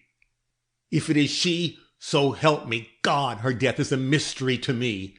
We've quarreled more than once lately, and I have sometimes lost my patience with her, but she had no reason to wish for death, and I'm ready to swear in defiance of those hands, which are certainly like hers, and the nameless something which Franklin calls a likeness, that it is a stranger who lies there, and that her death in our house is a coincidence." Well, we will wait," was the detective's soothing reply. "Sit down in the room opposite there, and give me your orders for supper, and I will see that a good meal is served you." The 3 gentlemen, seeing no way of refusing, followed the discreet official who preceded them, and the door of the doctor's room closed upon him and the inquiries he was about to make. End of Chapter 5. Chapter 6. New Facts. Mr. Van Burnam and his sons had gone through the formality of a supper, and were conversing in the haphazard way natural to men filled with a subject they dare not discuss, when the door opened and Mr. Gryce came in. Advancing very calmly, he addressed himself to the father. "I am sorry," said he, "to be obliged to inform you that this affair is much more serious than we anticipated. This young woman was dead before the shelves laden with bric-a-brac fell upon her. It is a case of murder, obviously so, or I should not presume to forestall the coroner's jury in their verdict." Murder! It is a word to shake the stoutest heart. The older gentleman reeled as he half rose, and Franklin, his son, betrayed in his own way an almost equal amount of emotion. But Howard, shrugging his shoulders as if relieved of an immense weight, looked about with a cheerful air and briskly cried, "Then it is not the body of my wife you have there. No one would murder Louise. I shall go away and prove the truth of my words by hunting her up at once." The detective opened the door, beckoned in the doctor, who whispered 2 or 3 words into Howard's ear. They failed to awake the emotion he evidently expected. Howard looked surprised, but answered without any change of voice. "Yes, Louise had such a scar, and if it is true that this woman is similarly marked, then it is a mere coincidence. Nothing will convince me that my wife has been the victim of murder." "Had you not better take a look at the scar just mentioned? No, I am so sure of what I say that I will not even consider the possibility of my being mistaken. I have examined the clothing on this body you have shown me, and not one article of it came from my wife's wardrobe, nor would my wife go, as you have informed me this woman did, into a dark house at night with any other man than her husband. And so you absolutely refuse to acknowledge her? Most certainly. The detective paused, glanced at the troubled faces of the other two gentlemen, faces that had not perceptibly altered during these declarations, and suggestively remarked, "You have not asked by what means she was killed." "And I don't care!" shouted Howard. "It was by very peculiar means, also new in my experience." "It does not interest me," the other retorted. Mr. Gryce turned to his father and brother. "Does it interest you?" he asked. The old gentleman, ordinarily so testy and so peremptory, silently nodded his head, while Franklin cried, "Speak up quick! You detectives hesitate so over the disagreeables. Was she throttled or stabbed with a knife?" "I have said the means were peculiar. She was stabbed, but not with a knife." I know Mr. Gryce well enough now to be sure that he did not glance towards Howard while saying this, and yet at the same time that he did not miss the quiver of a muscle on his part or the motion of an eyelash. But Howard's assumed sang-froid remained undisturbed and his countenance imperturbable. "The wound was so small," the detective went on, "that it is a miracle it did not escape notice. It was made by the thrust of some very slender instrument through—" "The heart?" put in Franklin.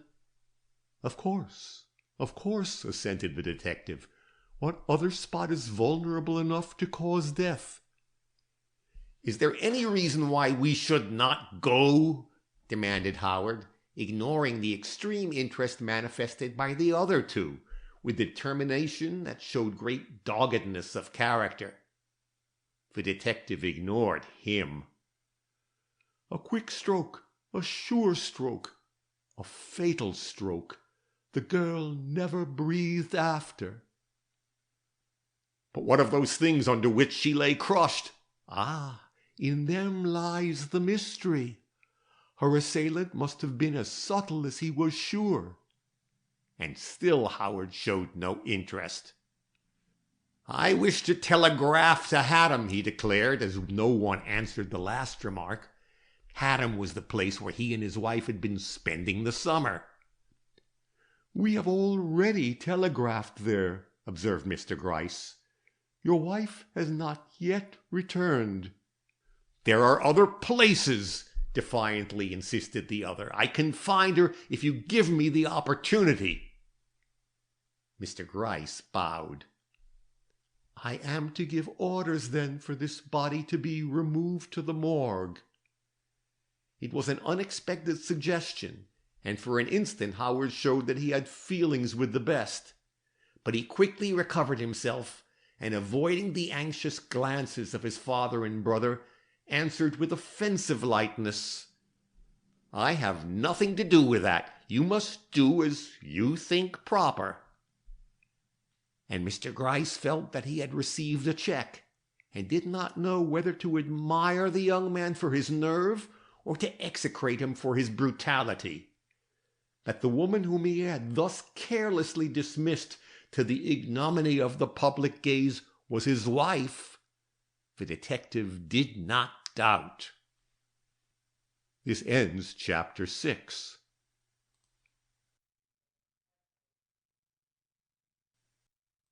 Chapter 7. Mr. Gryce discovers Miss Amelia. To return to my own observations, I was almost as ignorant of what I wanted to know at 10 o'clock on that memorable night as I was at 5, but I was determined not to remain so. When the two Misses Van Burnam had retired to their room, I slipped away to the neighbouring house and boldly rang the bell. I had observed Mr. Gryce enter it a few minutes before, and I was resolved to have some talk with him. The hall lamp was lit, and we could discern each other's faces as he opened the door.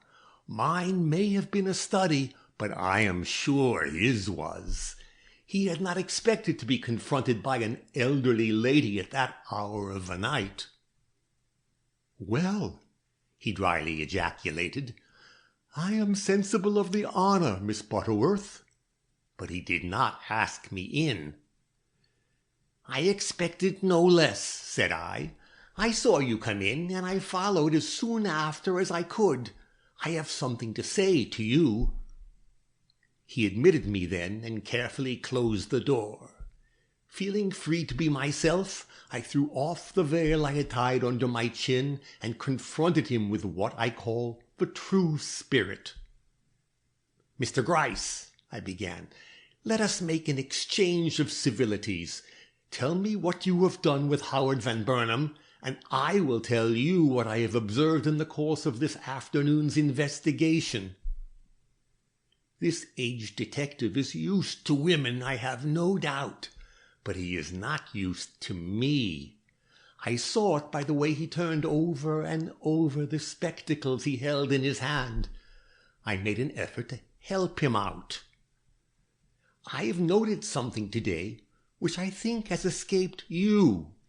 It is so slight a clue that most women would not speak of it. But being interested in the case, I will mention it, if in return you will acquaint me with what will appear in the papers tomorrow." He seemed to like it. He peered through his glasses and at them with the smile of a discoverer. "I am your very humble servant," he declared, and I felt as if my father's daughter had received her first recognition. But he did not overwhelm me with confidences. Oh, no, he's very sly, this old and well-seasoned detective, and while appearing to be very communicative, really parted with but little information. He said enough, however, for me to gather that matters looked grim for Howard, and if this was so, it must have become apparent that the death they were investigating was neither an accident nor a suicide. I hinted as much, and he, for his own ends, no doubt, admitted at last that a wound had been found on the young woman which could not have been inflicted by herself. At which I felt such increased interest in this remarkable murder that I must have made some foolish display of it, for the wary old gentleman chuckled and ogled his spectacles quite lovingly before shutting them up and putting them into his pocket. "And now, what have you to tell me?" he inquired, sliding softly between me and the parlour door. "Nothing but this. Question that queer-acting house-cleaner closely. She has something to tell which it is your business to know." I think he was disappointed. He looked as if he regretted the spectacles he had pocketed, and when he spoke there was an edge to his tone I had not noticed in it before. "Do you know what that something is?" he asked. "No, or I should tell you myself." "And what makes you think she's hiding anything from us?" "Her manner. Did you not notice her manner?" He shrugged his shoulders. "It conveyed much to me," I insisted. "If I were a detective, I would have the secret out of that woman or die in the attempt." He laughed. This sly, old, almost decrepit man laughed outright. Then he looked severely at his old friend on the newel post, and drawing himself up with some show of dignity, made this remark: "It is my very good fortune to have made your acquaintance, Miss Butterworth. You and I ought to be able to work out this case in a way that will be satisfactory to all parties." He meant it for sarcasm, but I took it quite seriously. That is to all appearance.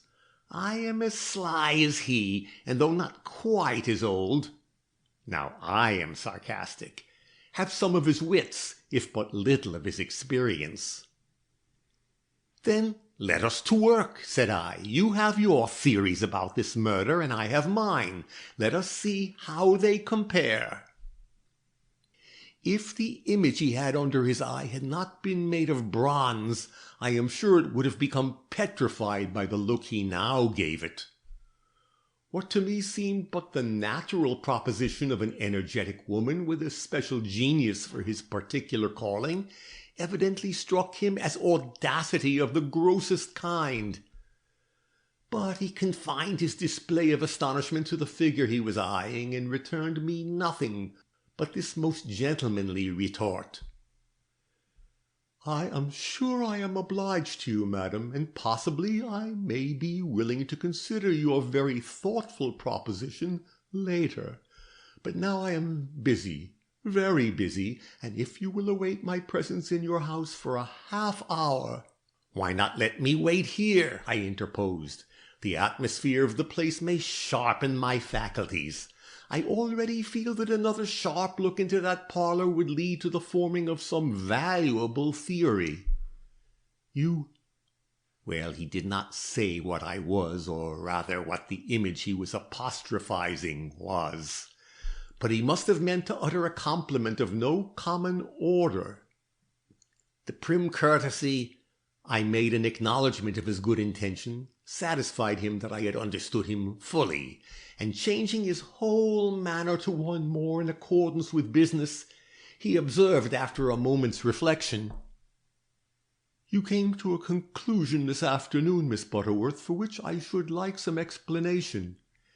In investigating the hat which had been drawn from under the murdered girl's remains, you made the remark that it had been worn but once. I had already come to the same conclusion, but by other means, doubtless. Will you tell me what it was that gave point to your assertion? There was but one prick of a hat-pin in it, I observed. If you've been in the habit of looking into young women's hats, you will appreciate the force of my remark. The deuce! Was his certainly uncalled-for exclamation. Women's eyes for women's matters. I am greatly indebted to you, ma'am. You have solved a very important problem for us. A hat-pin. Humph! He muttered to himself. The devil in a man is not easily balked. Even such an innocent article as that can be made to serve when all other means are lacking. It is perhaps a proof that Mr. Gryce is getting old that he allowed these words to escape him, but having once given vent to them, he made no effort to retract them, but proceeded to take me into his confidence so far as to explain. The woman who was killed in that room owed her death to the stab of a thin, long pin. We had not thought of a hat-pin, but upon your mentioning it, I am ready to accept it as the instrument of death. There was no pin to be seen in the hat when you looked at it. None. I examined it most carefully. He shook his head and seemed to be meditating. As I had plenty of time, I waited, expecting him to speak again. My patience seemed to impress him. Alternately raising and lowering his hands like one in the act of weighing something, he soon addressed me again, this time in a tone of banter. This pin, if pin it was found broken in the wound. We have been searching for the end that was left in the murderer's hand, and we have not found it. It is not on the floors of the parlors, nor in this hallway. What do you think the ingenious user of such an instrument would do with it? This was said, I am now sure, out of a spirit of sarcasm. He was amusing himself with me, but I did not realize it then. I was too full of my subject. He would not have carried it away, I reasoned shortly, at least not far.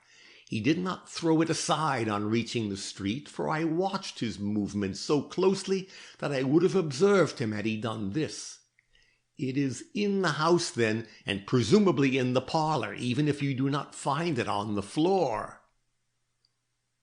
"Would you like to look for it?"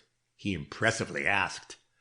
I had no means of knowing at that time that when he was impressive, he was his least candid and trustworthy self. "Would I?" I repeated, and being spare in figure and much more active in my movements than one would suppose for my age and dignified deportment, I ducked under his arms and was in Mr. Van Burnam's parlor before he had recovered from his surprise. That a man like him could look foolish I would not have you for a moment suppose. But he did not look very well satisfied, and I had a chance to throw more than one glance around me before he found his tongue again. "An unfair advantage, ma'am, an unfair advantage. I am old and I am rheumatic. You are young and sound as a nut. I acknowledge my folly in endeavoring to compete with you, and must make the best of the situation. And now, madam, where is that pin?" It was lightly said, but for all that, I saw that my opportunity had come. If I could find this instrument of murder, what might I not expect from his gratitude?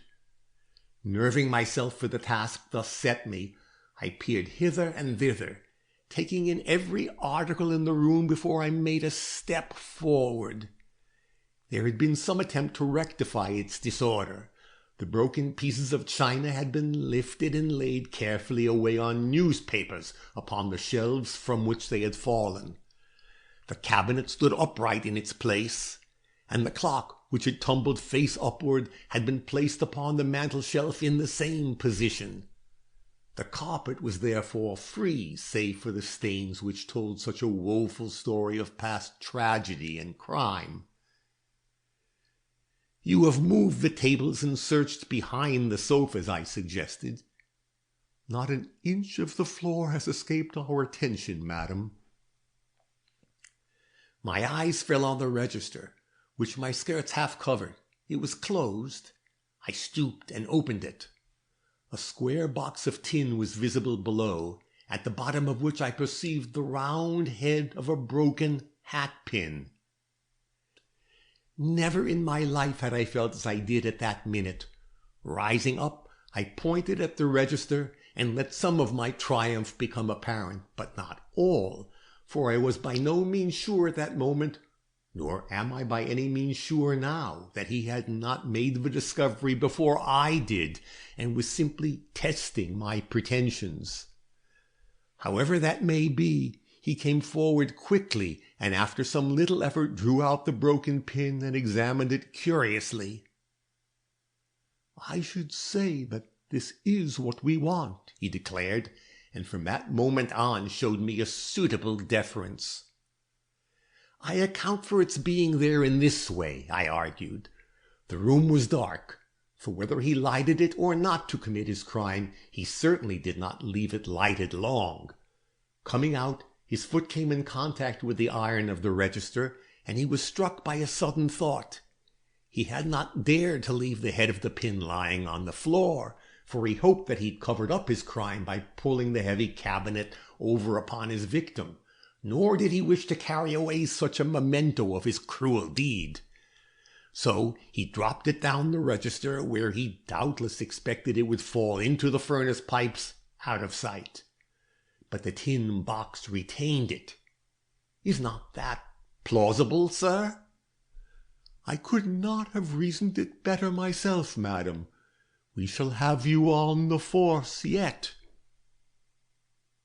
Seeing that he had offended me, the astute detective turned the conversation back to business. "By the way," said he, "your woman's knowledge can help me out at another point. If you are not afraid to remain in this room alone for a moment, I will bring an article in regard to which I should like your opinion." I assured him I was not in the least bit afraid, at which he made me another of his anomalous bows, and passed into the adjoining parlour. He did not stop there. Opening the slide doors communicating with the dining-room beyond, he disappeared in the latter room, shutting the doors behind him. Being now alone for a moment on the scene of crime, I crossed over to the mantel-shelf and lifted the clock that lay there. Why I did this I scarcely know. I am naturally very orderly. Some people call me precise, and it probably fretted me to see so valuable an object out of its natural position. However that was, I lifted it up and set it upright, when to my amazement it began to tick.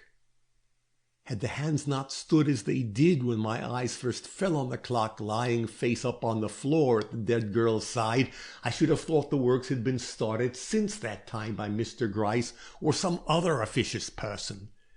But they pointed now as then to a few minutes before 5, and the only conclusion I could arrive at was that the clock had been in running order when it fell, startling as this fact appeared in a house which had not been inhabited for months.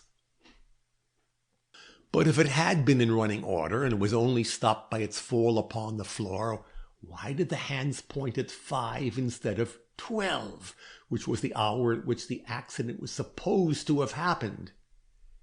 Here was matter for thought, and that I might be undisturbed in my use of it, I hastened to lay the clock down again, even taking the precaution to restore the hands to the exact position they had occupied before I had started up the works. If Mr. Gryce did not know their secret, why, so much the worse for Mr. Gryce. I was back in my old place by the register before the folding doors unclosed again. I was conscious of a slight flush on my cheek, so I took from my pocket that perplexing grocer bill, and was laboriously going down its long line of figures when Mr. Gryce reappeared. He had, to my surprise, a woman's hat in his hand. Well, thought I, what does this mean?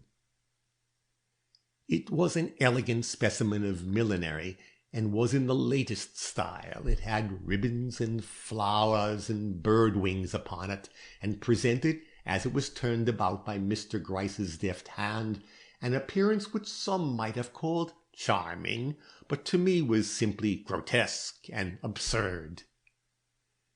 "Is that a last spring's hat?" he inquired. "I don't know, but I should say it had come fresh from the milliner's." "I found it lying with a pair of gloves tucked inside it on an otherwise empty shelf in the dining-room closet. It struck me as looking too new for a discarded hat of either of the Misses Van Burnam. What do you think?" "Let me take it," said I. "Oh, it's been worn," he smiled, "several times. And the hat pin is in it, too. There's something else I wish to see." He handed it over. "I think it belongs to one of them," I declared.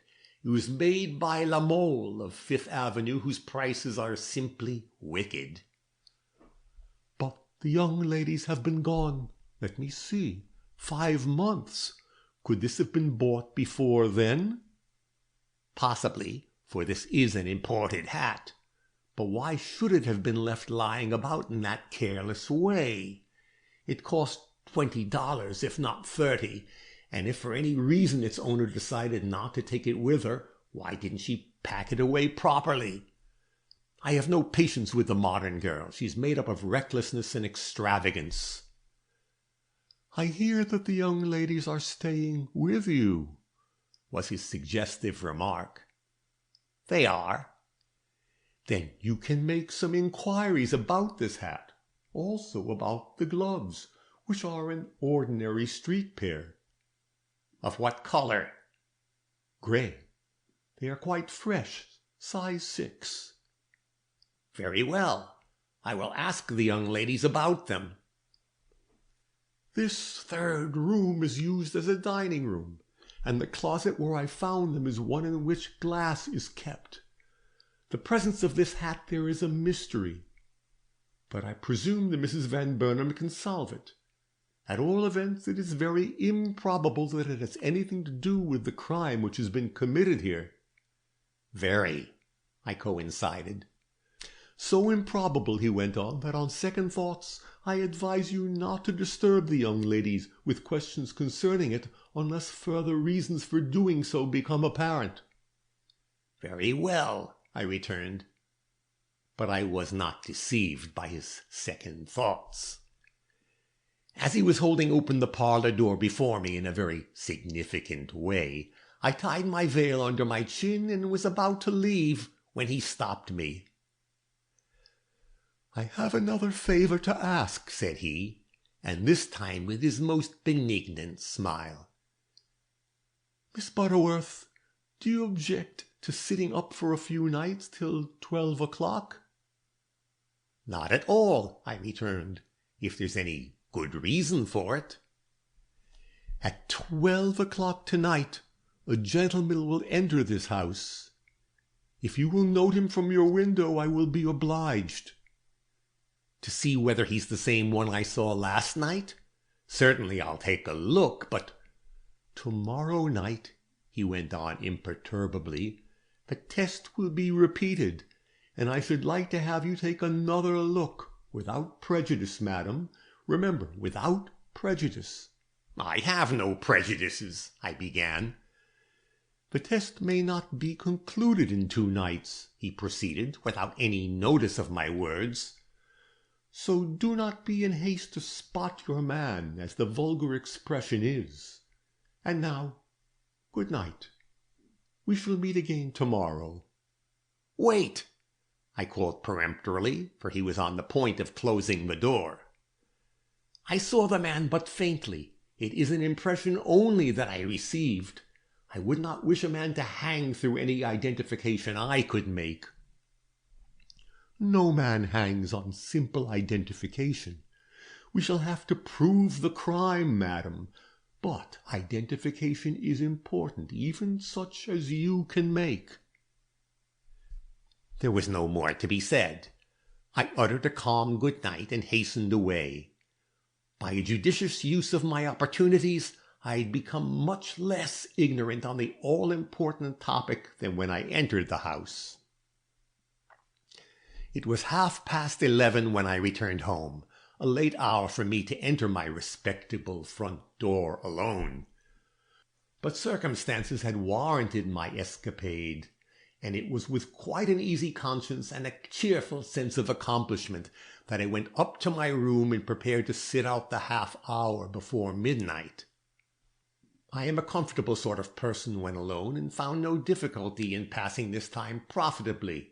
Being very orderly, as you must have remarked, I have everything at hand for making myself a cup of tea at any time of day or night.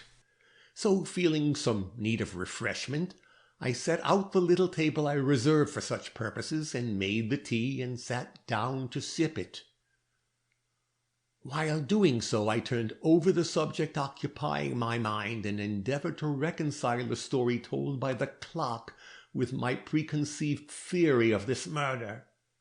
But no reconcilement was possible. The woman had been killed at 12, and the clock had fallen at 5. How could the two be made to agree, and which, since agreement was impossible, should be made to give way, the theory or the testimony of the clock? Both seemed incontrovertible, and yet one must be false. Which? I was inclined to think that the trouble lay with the clock, that I had been deceived in my conclusions, and that it was not running at the time of the crime. Mr. Gryce may have ordered it wound, and then have had it laid on its back to prevent the hands from shifting past the point where they had stood at the time of the crime's discovery. It was an unexplainable act, but a possible one, while to suppose that it was going when the shelves fell stretched improbability to the utmost, there having been, so far as we could learn, no one in the house for months sufficiently dexterous to set so valuable a timepiece. For who could imagine the scrub woman engaging in a task requiring such delicate manipulation? No, some meddlesome official had amused himself by starting up the works, and the clue I had thought so important would probably prove valueless. There was humiliation in the thought, and it was a relief to me to hear an approaching carriage just as the clock on my mantel struck 12. Springing from my chair, I put out my light and flew to the window. The coach drew up and stopped next door. I saw a gentleman descend and step briskly across the pavement to the neighboring stoop. The figure he presented was not that of the man I had seen enter the night before. End of Chapter 7.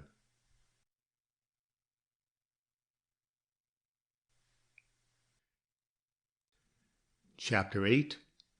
The Misses Van Burnam. Late as it was when I retired, I was up betimes in the morning, as soon, in fact, as the papers were distributed. The Tribune lay on the stoop. Eagerly I seized it. Eagerly I read it. From its headlines you may judge what it had to say about this murder. A startling discovery in the Van Burnam mansion in Gramercy Park. A young girl found there, lying dead under an overturned cabinet, evidences that she was murdered before it was pulled down upon her, thought by some to be Mrs. Howard Van Burnam. A fearful crime involved in an impenetrable mystery. What Mr. Van Burnam says about it, he does not recognize the woman as his wife. So it was his wife they were talking about. I had not expected that. Well, no wonder the girls looked startled and concerned. And I paused to recall what I had heard about Howard Van Burnam's marriage. It had not been a fortunate one. His chosen bride was pretty enough, but she had not been bred in the ways of fashionable society, and the other members of the family had never recognized her. The father, especially, had cut his son dead since his marriage, and had even gone so far as to threaten to dissolve the partnership in which they were all involved. Worse than this, there had been rumors of a disagreement between Howard and his wife. They were not always on good terms, and opinions differed as to which was most in fault. So much for what I knew of these two mentioned parties. Reading the article at length, I learned that Mrs. Van Burnam was missing, that she had left Haddam for New York the day before her husband, and had not since been heard from. Howard was confident, however, that the publicity given to her disappearance by the papers would bring immediate news of her. The effect of the whole article was to raise grave doubts as to the candor of Mr. Van Burnam's assertions, and I am told that in some of the less scrupulous papers these doubts were not only expressed, but actual surmises ventured upon as the identity between the person whom I had seen enter the house with the young girl. As for my own name, it was blazoned forth in anything but a gratifying manner. I was spoken of in one paper, a kind friend told me this, as the prying Miss Amelia. As if my prying had not given the police their only clue to the identification of the criminal. The New York World was the only paper that treated me with any consideration. That young man with the small head and beady eyes was not awed by me for nothing. He mentioned me as the clever Miss Butterworth, whose testimony is likely to be of so much value in this very interesting case. It was the World I handed the Misses Van Burnam when they came downstairs to breakfast. It did justice to me, and not too much injustice to him. They read it together, their two heads plunged deeply into the paper, so that I could not watch their faces. But I could see the sheet shake, and I noticed that the social veneer was not as yet laid on so thickly that they could hide their real terror and heartache when they finally confronted me again. "Did you read? Have you seen this horrible account?" quavered Caroline as she met my eye. "Yes, and I now understand why you felt such anxiety yesterday. Did you know your sister-in-law? And do you think she could have been beguiled into your father's house in that way?" It was Isabella who answered. "We never have seen her, know little of her, but there's no telling what such an uncultivated person as she might do. But that our good brother Howard ever went in there with her is a lie, isn't it, Caroline? A base and malicious lie?" "Of course it is, of course, of course. You don't think the man you saw was Howard, do you, dear Miss Butterworth?" "Dear? Oh, dear." "I am not acquainted with your brother," I returned. "I've never seen him but a few times in my life. You know he has not been a very frequent visitor at your father's house lately." They looked at me wistfully, so wistfully. "Say it was not Howard," whispered Caroline, stealing up a little nearer to my side. "And we will never forget it," murmured Isabella, in what I am obliged to say was not her society manner. "I hope to be able to say it," was my short rejoinder, made difficult by the prejudices I had formed. "When I see your brother, I may be able to decide at a glance that the person I saw entering your house was not he." "Yes, oh yes. Do you hear that, Isabella? Miss Butterworth will save Howard yet. Oh, you dear old soul, I could almost love you." This was not agreeable to me. I, a dear old soul! A term to be applied to a butter woman, not to a Butterworth.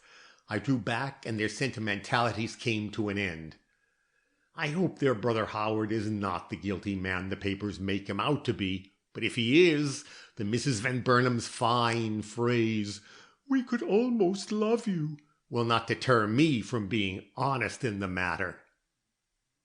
Mr. Gryce called early, and I was glad to be able to tell him that the gentleman who visited him the night before did not recall the impression made upon me by the other. He received the communication quietly, and from his manner I judged that it was more or less expected. But who can be a correct judge of a detective's manner, especially one so foxy and imperturbable as this one? I longed to ask who his visitor was, but I did not dare, or rather, to be candid in little things that you may believe me in great, I was confident he would not tell me, so I would not compromise my dignity by a useless question. He went after a 5-minute stay, and I was about to turn my attention to household affairs when Franklin came in. His sisters jumped like puppets to meet him. "Oh," they cried, for once thinking and speaking alike, "have you found her?" His silence was so eloquent that he did not need to shake his head. "But you will before the day is out," protested Caroline. "It is too early yet," added Isabella. "I never thought I would be glad to see that woman under any circumstances," continued the former, "but I believe now that if I saw her coming up the street on Howard's arm, I should be happy enough to rush out and—" "Give her a hug," finished the more impetuous Isabella. It was not what Caroline meant to say, but she accepted the emendation with just the slightest air of deprecation. They were both evidently much attached to Howard, and ready in his trouble to forget and forgive everything. I began to like them again. "Have you read the horrid papers? And how is Papa this morning? And what shall we do to save Howard?" now flew in rapid questions from their lips. And feeling that it was but natural they should have their little say, I sat down in my most uncomfortable chair and waited for these first ebullitions to exhaust themselves. Instantly, Mr. Van Burnam took them by the arm and led them away to a distant sofa. "Are you happy here?" he asked, in what he meant for a very confidential tone. But I can hear as readily as a deaf person anything which is not meant for my ears. "Oh, she's kind enough," whispered Caroline, "but so stingy. Do take us where we can get something to eat." "She puts all her money into china. Such plates, and so little on them." At these expressions, uttered with all the emphasis a whisper will allow, I just hugged myself in my quiet corner. The dear giddy things! But they should see. They should see. "I fear," it was Mr. Van Burnam who now spoke, "I shall have to take my sisters from under your kind care today. Their father needs them and has, I believe, already engaged rooms for them at the plaza." "I am sorry," I replied, "but surely they will not leave till they have had another meal with me. Postpone your departure, young ladies, till after luncheon, and you will greatly oblige me. We may never meet so agreeably again." They fidgeted, which I had expected, and cast secret looks of almost comic appeal at their brother. But he pretended not to see them, being disposed for some reason to grant my request. Taking advantage of the momentary hesitation that ensued, I made them all three my most conciliatory bow, and said as I retreated behind the portiere, "I shall give my orders for luncheon now. Meanwhile, I hope the young ladies will feel perfectly free in my house. All that I have is at their command," and was gone before they could protest. When I next saw them, they were upstairs in my front room. They were seated together in the window and looked miserable enough to have a little diversion. Going to my closet, I brought out a bandbox and contained my best bonnet. "Young ladies, what do you think of this?" I inquired, taking the bonnet out and carefully placing it on my head. I myself consider it a very becoming article of headgear, but their eyebrows went up in a scarcely complimentary fashion. "You don't like it?" I remarked. "Well, I think a great deal of young girls' taste. I shall send it back to Madame Moore's tomorrow." "I don't think much of Madame Moore," observed Isabella, "and after Paris—" "Do you like La Mole better?" I inquired, bobbing my head to and fro before the mirror, the better to conceal my interest in the venture I was making. "I don't like any of them but Dominique," returned Isabella. "She charges twice what La Mole does." "Twice? What are these girls' purses made of, or rather their fathers'?" "But she has the chic we are accustomed to see in French millinery. I shall never go anywhere else." "We were recommended to her in Paris," put in Caroline more languidly. Her interest was only half engaged by this frivolous topic. "But did you never have one of La Mole's hats?" I pursued, taking down a hand mirror, ostensibly to get the effect of my bonnet in the back, but really to hide my interest in their unconscious faces. "Never," retorted Isabella. "I would not patronize the thing." "Nor you?" I urged, carelessly, turning towards Caroline. "No, I've never been inside her shop." "Then whose is—" I began and stopped. A detective doing the work I was would not give away the object of his question so recklessly. "Then who is," I corrected, "the best person after Daubigny? I never can pay her prices. I should think it wicked." "Oh, don't ask us," protested Isabella. "We've never made a study of the best bonnet maker. At present we wear hats." Having thus thrown their youth in my face, they turned away to the window again, not realizing that the middle-aged lady they regarded with such disdain had just succeeded in making them dance to her music most successfully. The luncheon I ordered was elaborate, for I was determined that the Misses Van Burnam should see that I knew how to serve a fine meal, and that my plates were not always better than my viands. I had invited in a couple of other guests so that I should not seem to have put myself out for two young girls, and as they were quiet people like myself, the meal passed most decorously. When it was finished, the Misses Caroline and Isabella had lost some of their consequential airs, and I really think the deference they have since showed me is due more to the surprise they felt at the perfection of this dainty luncheon than to any considerate appreciation of my character and abilities. They left at 3 o'clock, still without news of Mrs. Van Burnam, and being positive by this time that the shadows were thickening about this family, I saw them depart with some regret and a positive feeling of commiseration. Had they been reared to a proper reverence for their elders, how much more easy it would have been to see earnestness in Caroline and affectionate impulses in Isabella. The evening papers added but little to my knowledge. Great disclosures were promised, but no hint given of their nature.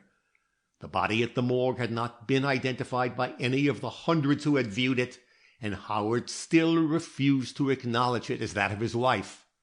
The morrow was awaited with anxiety. So much for the public press.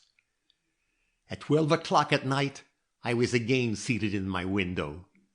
The house next door had been lighted since 10, and I was in momentary expectation of its nocturnal visitor. He came promptly at the hour set, alighted from the carriage with a bound, shut the carriage door with a slam, and crossed the pavement with cheerful celerity.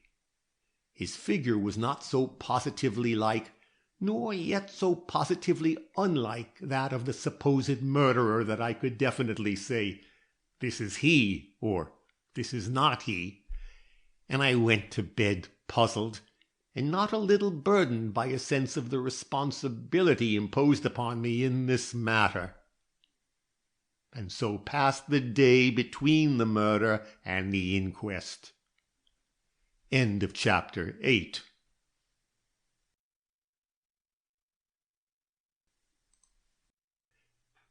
Chapter 9. Developments. Mr. Gryce called about 9 o'clock next morning. "Well," said he, "what about the visitor who came to see me last night?" "Like and unlike," I answered. "Nothing could induce me to say he is the man we want, and yet I would not dare to swear he was not." "You are in doubt, then, concerning him?" "I am." Mr. Gryce bowed, reminded me of the inquest, and left. Nothing was said about the hat. At 10 o'clock I prepared to go to the place designated by him. I had never attended an inquest in my life, and felt a little flurried in consequence, but by the time I tied the strings of my bonnet, the despised bonnet, which, by the way, I did not return to Moore's, I had conquered this weakness, and acquired a demeanor more in keeping with my very important position as chief witness in a serious police investigation. I had sent for a carriage to take me, and I rode away from my house amid the shouts of some half-dozen boys collected on the curbstone. But I did not allow myself to feel dashed by this publicity. On the contrary, I held my head as erect as nature intended, and my back kept the line my good health warrants. The path of duty has its thorny passages, but it is for strong minds like mine to ignore them. Promptly at 10 o'clock I entered the room reserved for the inquest, and was ushered to the seat appointed me. Though never a self-conscious woman, I could not but be aware of the many eyes that followed me, and endeavored so to demean myself that there should be no question as to my respectable standing in the community. This I considered due to the memory of my father, who was very much in my thoughts that day. The coroner was already in his seat when I entered, and though I did not perceive the good face of Mr. Gryce anywhere in his vicinity, I had no doubt he was within earshot. Of the other people I took small note, save of the honest scrub-woman, of whose red face and anxious eyes under a preposterous bonnet, which did not come from La Mole's, I caught vague glimpses as the crowd between us surged to and fro. None of the Van Burnams were visible, but this did not necessarily mean that they were absent. Indeed, I was very sure from certain indications that more than one member of the family could be seen in the small room connecting with the large one in which we witnesses sat with the jury. The policeman, Carroll, was the first man to talk. He told of my stopping him on his beat and of his entrance into Mr. Van Burnam's house with the scrub woman. He gave the details of his discovery of a dead woman's body on the parlor floor and insisted that no one, here he looked very hard at me, had been allowed to touch the body till relief had come to him from headquarters. Mrs. Boppert, the scrub woman, followed him, and if she was watched by no one else in that room, she was watched by me. Her manner before the coroner was no more satisfactory, according to my notion, than it had been in Mr. Van Burnam's parlor. She gave a very perceptible start when they spoke her name, and looked quite scared when the Bible was held out towards her. But she took the oath notwithstanding, and with her testimony the inquiry began in earnest. "What is your name?" asked the coroner. As this was something she could not help knowing, she uttered the necessary words glibly, though in a way that showed she resented his impertinence in asking her what he already knew. "Where do you live? And what do you do for a living?" rapidly followed. She replied that she was a scrub woman and cleaned people's houses, and having said this, she assumed a very dogged air, which I thought strange enough to raise a question in the minds of those who watched her. But no one else seemed to regard it as anything but the embarrassment of ignorance. "How long have you known the Van Burnam family?" the coroner went on. 2 years, sir, come next Christmas."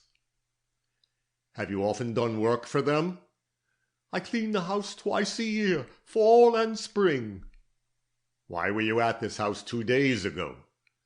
"To scrub the kitchen floors, sir, and put the pantries in order." "Had you received notice to do so?" "Yes, sir, through Mr. Franklin Van Burnam." "And was that the first day of your work there?" "No, sir, I'd been there all the day before." "You don't speak loud enough," objected the coroner. "Remember that every one in this room wants to hear you." She looked up and with a frightened air surveyed the crowd about her. Publicity evidently made her most uncomfortable, and her voice sank rather than rose. "Where did you get the key of the house, and by what door did you enter?" "I went in at the basement, sir, and I got the key at Mr. Van Burnam's agent in Day Street. I had to go for it. Sometimes they send it to me, but not this time." "And now relate your meeting with the policeman on Wednesday morning in front of Mr. Van Burnam's house." She tried to tell her story, but she made awkward work of it, and they had to ply her with questions to get at the smallest fact. But finally she managed to repeat what we already knew, how she went with the policeman into the house and how they stumbled upon the dead woman in the parlor. Further than this they did not question her, and I, Amelia Butterworth, had to sit in silence and see her go back to her seat redder than before, but with a strangely satisfied air that told me she had escaped more easily than she had expected. And yet Mr. Gryce had been warned that she knew more than appeared, and by one in whom he seemed to have placed some confidence. The doctor was called next. His testimony was most important and contained a surprise for me and more than one surprise for the others. After a short preliminary examination, he was requested to state how long the woman had been dead when he was called in to examine her. "More than 12 in less than 18 hours, was his quiet reply. Had the rigor mortis set in? No, but it began very soon after. Did you examine the wounds made by the falling shelves and the vases that tumbled with them? I did. Will you describe them? He did so. And now, there was a pause in the coroner's question which roused us all to its importance. Which of these many serious wounds was in your opinion the cause of her death? The witness was accustomed to such scenes and was perfectly at home in them. Surveying the coroner with a respectful air, he turned slowly towards the jury and answered in a slow and impressive manner, I feel ready to declare, sirs, that none of them did.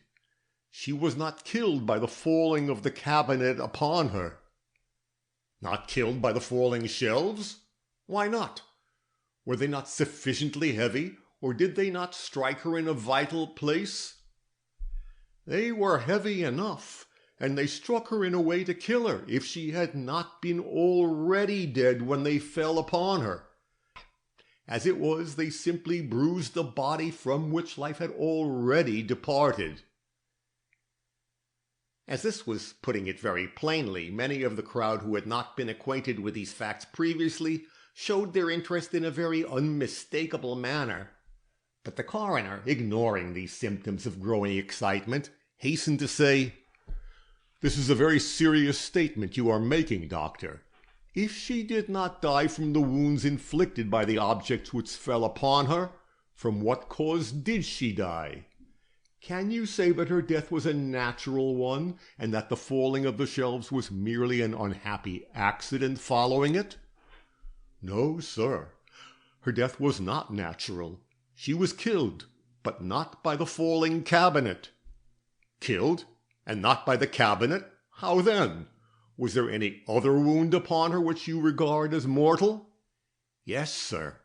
Suspecting that she had perished from other means than appeared, I made a most rigid examination of her body, when I discovered under the hair in the nape of the neck a minute spot, which upon probing I found to be the end of a small thin point of steel.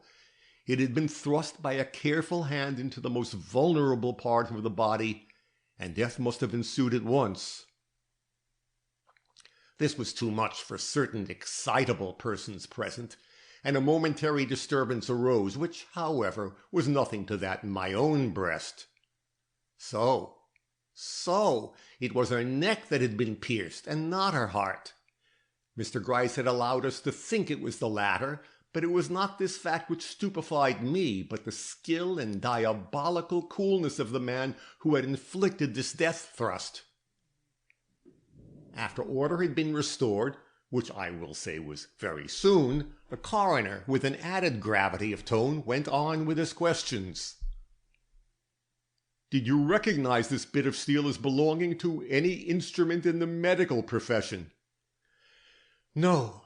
It was of too untempered steel to have been manufactured for any thrusting or cutting purposes. It was of the commonest kind and had broken short off in the wound. It was the end only that I found. Have you this end with you, the point, I mean, which you found embedded at the base of the dead woman's brain? I have, sir, and he handed it over to the jury. As they passed it along, the coroner remarked, Later we will show you the remaining portion of this instrument of death, which did not tend to allay the general excitement. Seeing this, the coroner humored the growing interest by pushing on his inquiries. Doctor, he asked, are you prepared to say how long a time elapsed between the infliction of this fatal wound and those which disfigured her?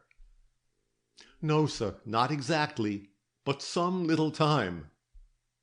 Some little time, when the murderer was in the house only 10 minutes. All looked their surprise, and as if the coroner had divined this feeling of general curiosity, he leaned forward and emphatically repeated, More than 10 minutes? The doctor, who had every appearance of realizing the importance of his reply, did not hesitate, Evidently his mind was quite made up. Yes, more than 10 minutes.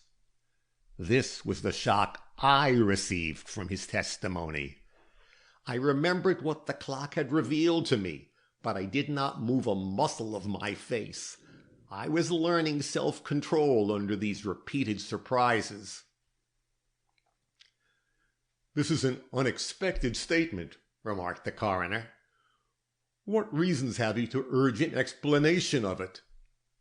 "Very simple and very well-known ones, at least among the profession.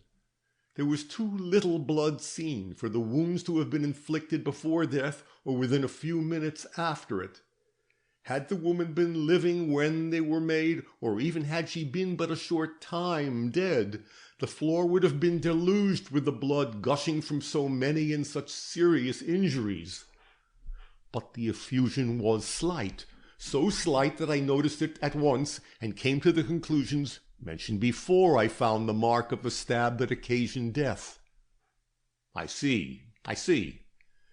And was that the reason you called in 2 neighboring physicians to view the body before it was removed from the house?" "Yes, sir.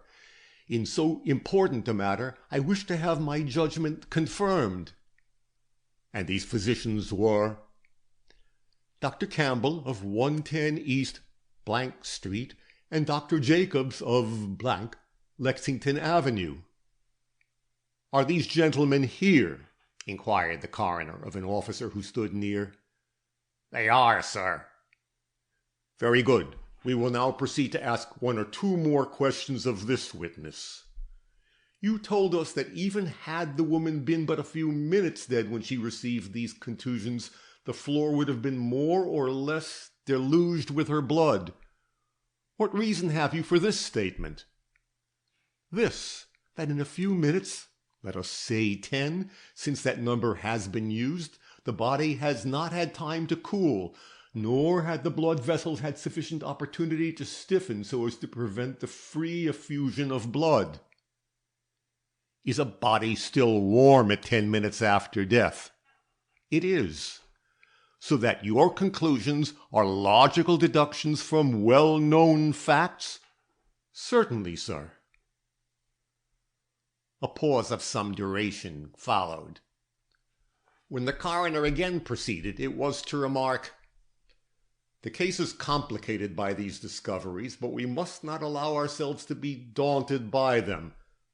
Let me ask you if you found any marks upon this body which might aid in its identification?" "1. A slight scar on the left ankle." "What kind of a scar? Describe it." "It was such as a burn might leave. In shape it was long and narrow, and it ran up the limb from the ankle bone." "Was it on the right foot?" "No, on the left." "Did you call the attention of any one to this mark during or after your examination?" "Yes.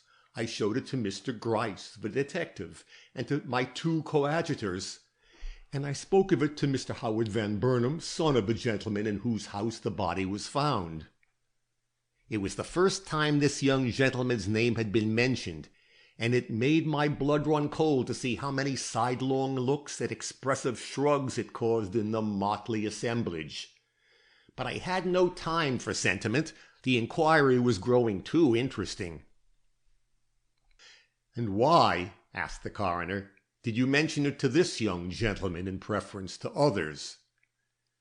"Because Mr. Gryce requested me to, because the family as well as the young man himself had evinced some apprehension lest the deceased might prove to be his missing wife, and this seemed a likely way to settle the question." "And did it?" "Did he acknowledge it to be a mark he remembered to have seen on his wife?" "He said she had such a scar, but he would not acknowledge the deceased to be his wife." "Did he see the scar?" "No, he would not look at it." "Did you invite him to?" "I did, but he showed no curiosity." Doubtless thinking that silence would best emphasize this fact, which certainly was an astonishing one, the coroner waited a minute. But there was no silence, An indescribable murmur from a great many lips filled up the gap. I felt a movement of pity for the proud family, whose good name was thus threatened in the person of this young gentleman. "Doctor," continued the coroner, as soon as the murmur had subsided, "did you notice the color of the woman's hair? It was a light brown. Did you sever a lock? Have you a sample of this hair here to show us?" "I have, sir. At Mr. Gryce's suggestion I cut off 2 small locks. One I gave him, and the other I brought here." "Let me see it." The doctor passed it up, and in sight of everyone present the coroner tied a string around it and attached a ticket to it. "That is to prevent all mistake," explained this very methodical functionary, laying the lock aside on the table in front of him. Then he turned again to the witness. "Doctor, we are indebted to you for your valuable testimony, and as you are a busy man, we will now excuse you. Let Dr. Jacobs be called." As this gentleman, as well as the witness who followed him, merely corroborated the statements of the other, and made it an accepted fact that the shelves had fallen upon the body of the girl some time after the first wound had been inflicted, I will not attempt to repeat their testimony. The question now agitating me was whether they would endeavor to fix the time at which the shelves fell by the evidence furnished by the clock. This ends Chapter 9.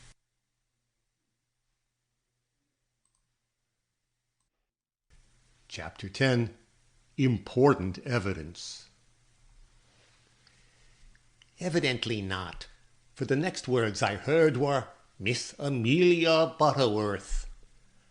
I had not expected to be called so soon, and was somewhat flustered by the suddenness of the summons, for I am only human, but I rose with suitable composure and passed to the place indicated by the coroner in my usual straightforward manner, heightened only by a sense of the importance of my position, both as a witness and a woman whom the once famous Mr. Gryce had taken more or less into his confidence. My appearance seemed to awaken an interest for which I was not prepared. I was just thinking how well my name had sounded, uttered in the sonorous tones of the coroner, and how grateful I ought to be for the courage I had displayed in substituting the genteel name of Amelia for the weak and sentimental one of Araminta, when I became conscious that the eyes directed towards me were filled with an expression not easy to understand. I should not like to call it admiration, and will not call it amusement, and yet it seemed to be made up of both. While I was puzzling myself over it, the first question came. As my examination before the coroner only brought out the facts already related, I will not burden you with a detailed account of it. One portion alone may be of interest. I was being questioned in regard to the appearance of the couple I had seen entering the Van Burnam mansion, when the coroner asked if the young woman's step was light, or if it betrayed hesitation. I replied, "No hesitation. She moved quickly, almost gaily." "And he?" "Was more moderate, but there is no signification in that. He may have been older." "No theories, Miss Butterworth. It is facts we are after. Now, do you know that he was older?" "No, sir." "Did you get any idea as to his age?" "The impression he made was that of being a young man." "And his height?" "Was medium, and his figure slight and elegant. He moved as a gentleman moves. Of this I can speak with great positiveness." "Do you think you could identify him, Miss Butterworth, if you should see him?" I hesitated, as I perceived that the whole swaying mass eagerly awaited my reply. I even turned my head before I saw others doing so, but I regretted this when I found that I, as well as others, was glancing towards the door beyond which the Van Burnams were supposed to sit. To cover up the false move I had made, for I had no wish as yet to center suspicion upon anybody, I turned my face quickly back to the crowd and declared in as emphatic a tone as I could command, "I have thought I could do so if I saw him under the same circumstances as those in which my first impression was made. But lately I have begun to doubt even that. I should never dare trust to my memory in this regard." The coroner looked disappointed, and so did the people around me. "It is a pity," remarked the coroner, "that you did not see more plainly. And now, how did these persons gain an entrance into the house?" I answered in the most succinct way possible. I told them how he had used the door key in entering, of the length of time the man stayed inside, and of his appearance on going away. I also related how I came to call a policeman to investigate the matter next day, and corroborated the statements of this official as to the appearance of the deceased at time of discovery. And there my examination stopped. I was not asked any questions tending to bring out the cause of a suspicion I entertained against the scrub woman, nor were the discoveries I had made in conjunction with Mr. Gryce inquired into. It was just as well, perhaps, but I would never approve of a piece of work done for me in this slipshod fashion. A recess now followed. Why it was thought necessary, I cannot imagine, unless the gentlemen wished to smoke. Had they felt as much interest in this murder as I did, they would not have wanted bite or sup till the dreadful question was settled. There being a recess, I improved the opportunity by going into a restaurant nearby where one can get very good buns and coffee at a reasonable price. But I could have done without them. The next witness, to my astonishment, was Mr. Gryce. As he stepped forward, heads were craned and many women rose in their seats to get a glimpse of a noted detective. I showed no curiosity myself, for by this time I knew his features well, but I did feel a great satisfaction in seeing him before the coroner, for now, thought I, we shall hear something worth our attention. But his examination, though interesting, was not complete. The coroner, remembering his promise to show us the other end of the steel point which had been broken off in the dead girl's brain, limited himself to such inquiries as brought out the discovery of the broken hat-pin in Mr. Van Burnam's parlour register. No mention was made by the witness of any assistance which he may have received in making this discovery, a fact which caused me to smile. Men are so jealous of any interference in their affairs. The end found in the register and the end which the coroner's physician had drawn from the poor woman's head were both handed to the jury, and it was interesting to note how each man made his little effort to fit the two ends together, and the looks they interchanged as they found themselves successful. Without doubt, and in the eyes of all, the instrument of death had been found. But what an instrument! The felt hat which had been discovered under the body was now produced, and the one hole made by a similar pin examined. Then Mr. Gryce was asked if any other pin had been picked up from the floor of the room, and he replied, no, and the fact was established in the minds of all present that the young woman had been killed by a pin taken from her own hat. "A subtle and cruel crime, the work of a calculating intellect," was the coroner's comment as he allowed the detective to sit down, which expression of opinion I thought reprehensible, as tending to prejudice the jury against the only person at present suspected. The inquiry now took a turn. The name of Miss Ferguson was called. Who was Miss Ferguson? It was a new name to most of us, and her face when she rose only added to the general curiosity. It was the plainest face imaginable, yet it was neither a bad nor unintelligent one. As I studied it and noted the nervous contraction that disfigured her lip, I could not but be sensible of my blessings.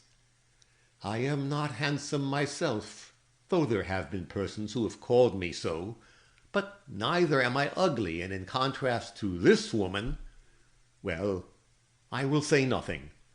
I only know that after seeing her, I felt profoundly grateful to a kind Providence. As for the poor woman herself, she knew she was no beauty, but she'd become so accustomed to seeing the eyes of other people turn away from her face that beyond the nervous twitching of which I have spoken, she showed no feeling. "What is your full name, and where do you live?" asked the coroner. "My name is Susan Ferguson, and I live in Haddam, Connecticut," was her reply, uttered in such soft and beautiful tones that everyone was astonished. It was like a stream of limpid water flowing from a most unsightly-looking rock. Excuse the metaphor. I do not often indulge.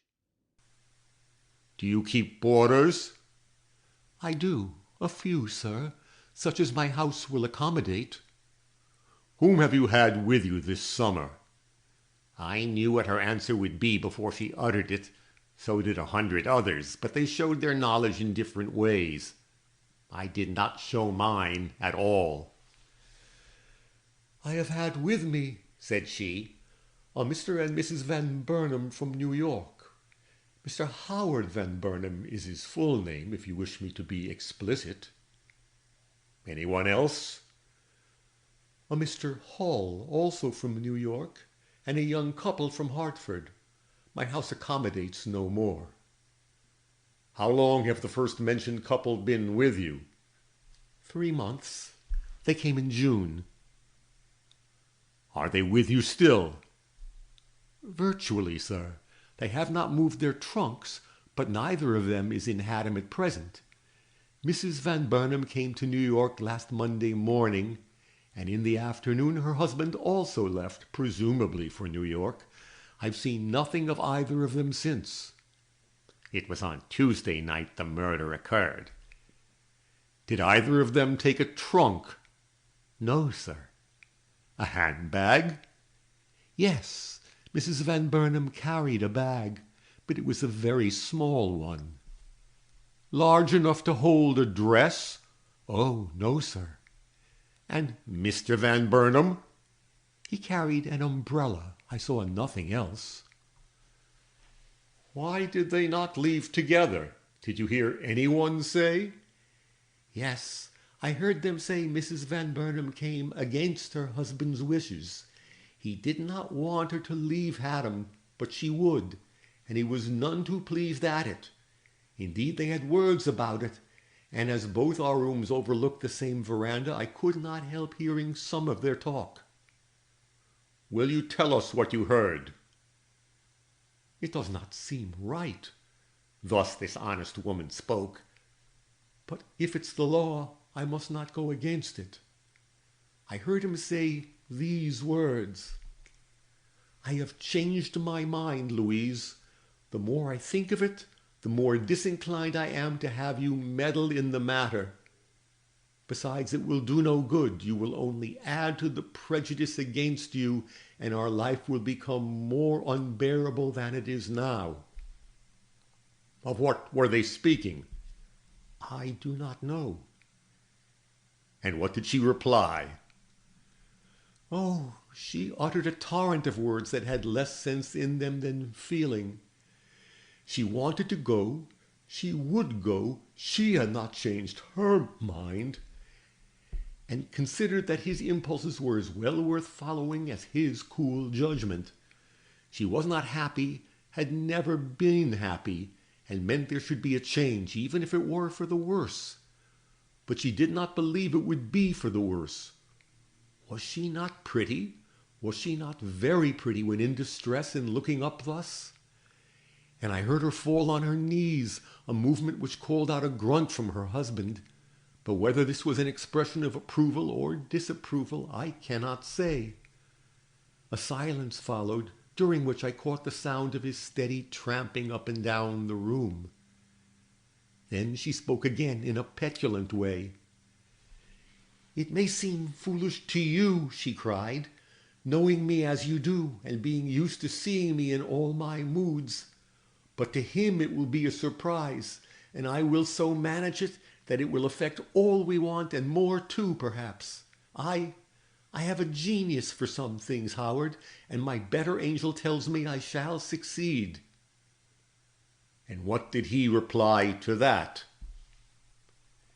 "That the name of her better angel was Vanity, that his father would see through her blandishments, that he forbade her to prosecute her schemes, and much more to the same effect. To all of which she answered by a vigorous stamp of her foot, and the declaration that she was going to do what she thought best in spite of all opposition. That it was a lover and not a tyrant that she had married, and that if he did not know what was good for himself, she did. And that when he received an intimation from his father that the breach in the family was closed, then he would acknowledge that if she had no fortune and no connections, she had at least a plentiful supply of wit.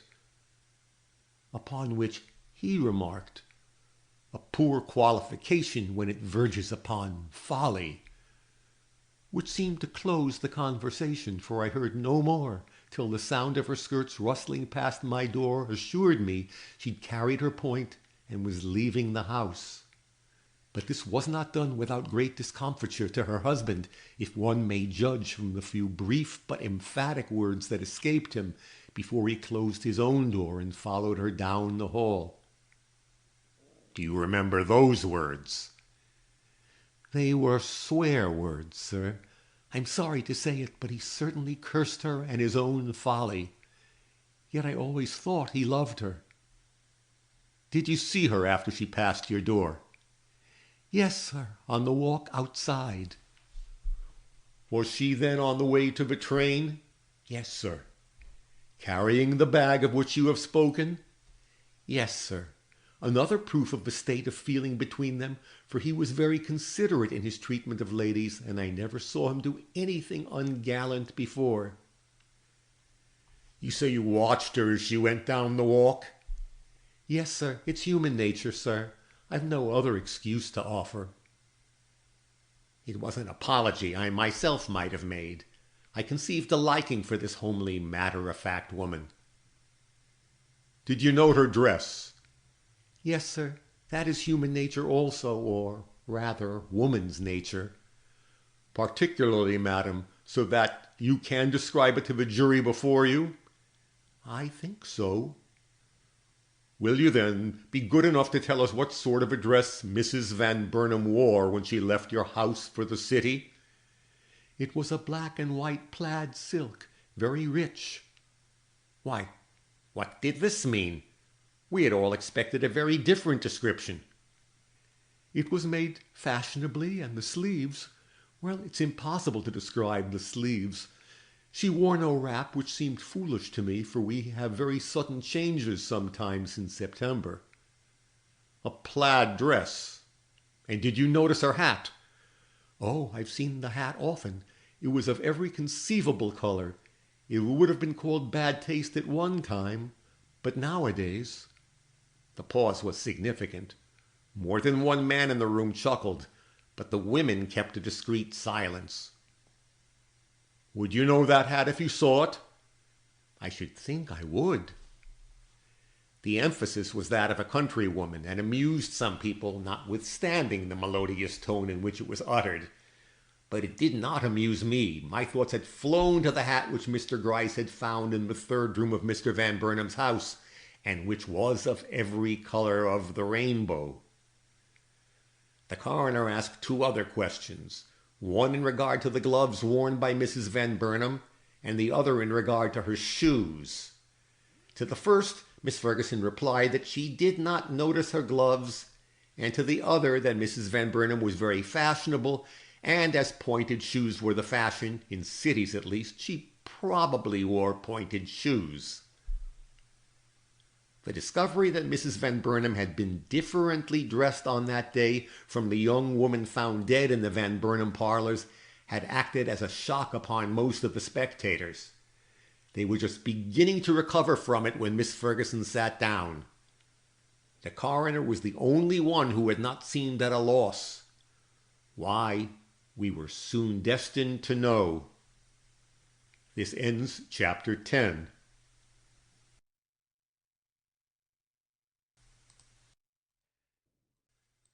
Chapter 11. The Order Clerk. A lady well known in New York society was the next person summoned. She was a friend of the Van Burnam family and had known Howard from childhood.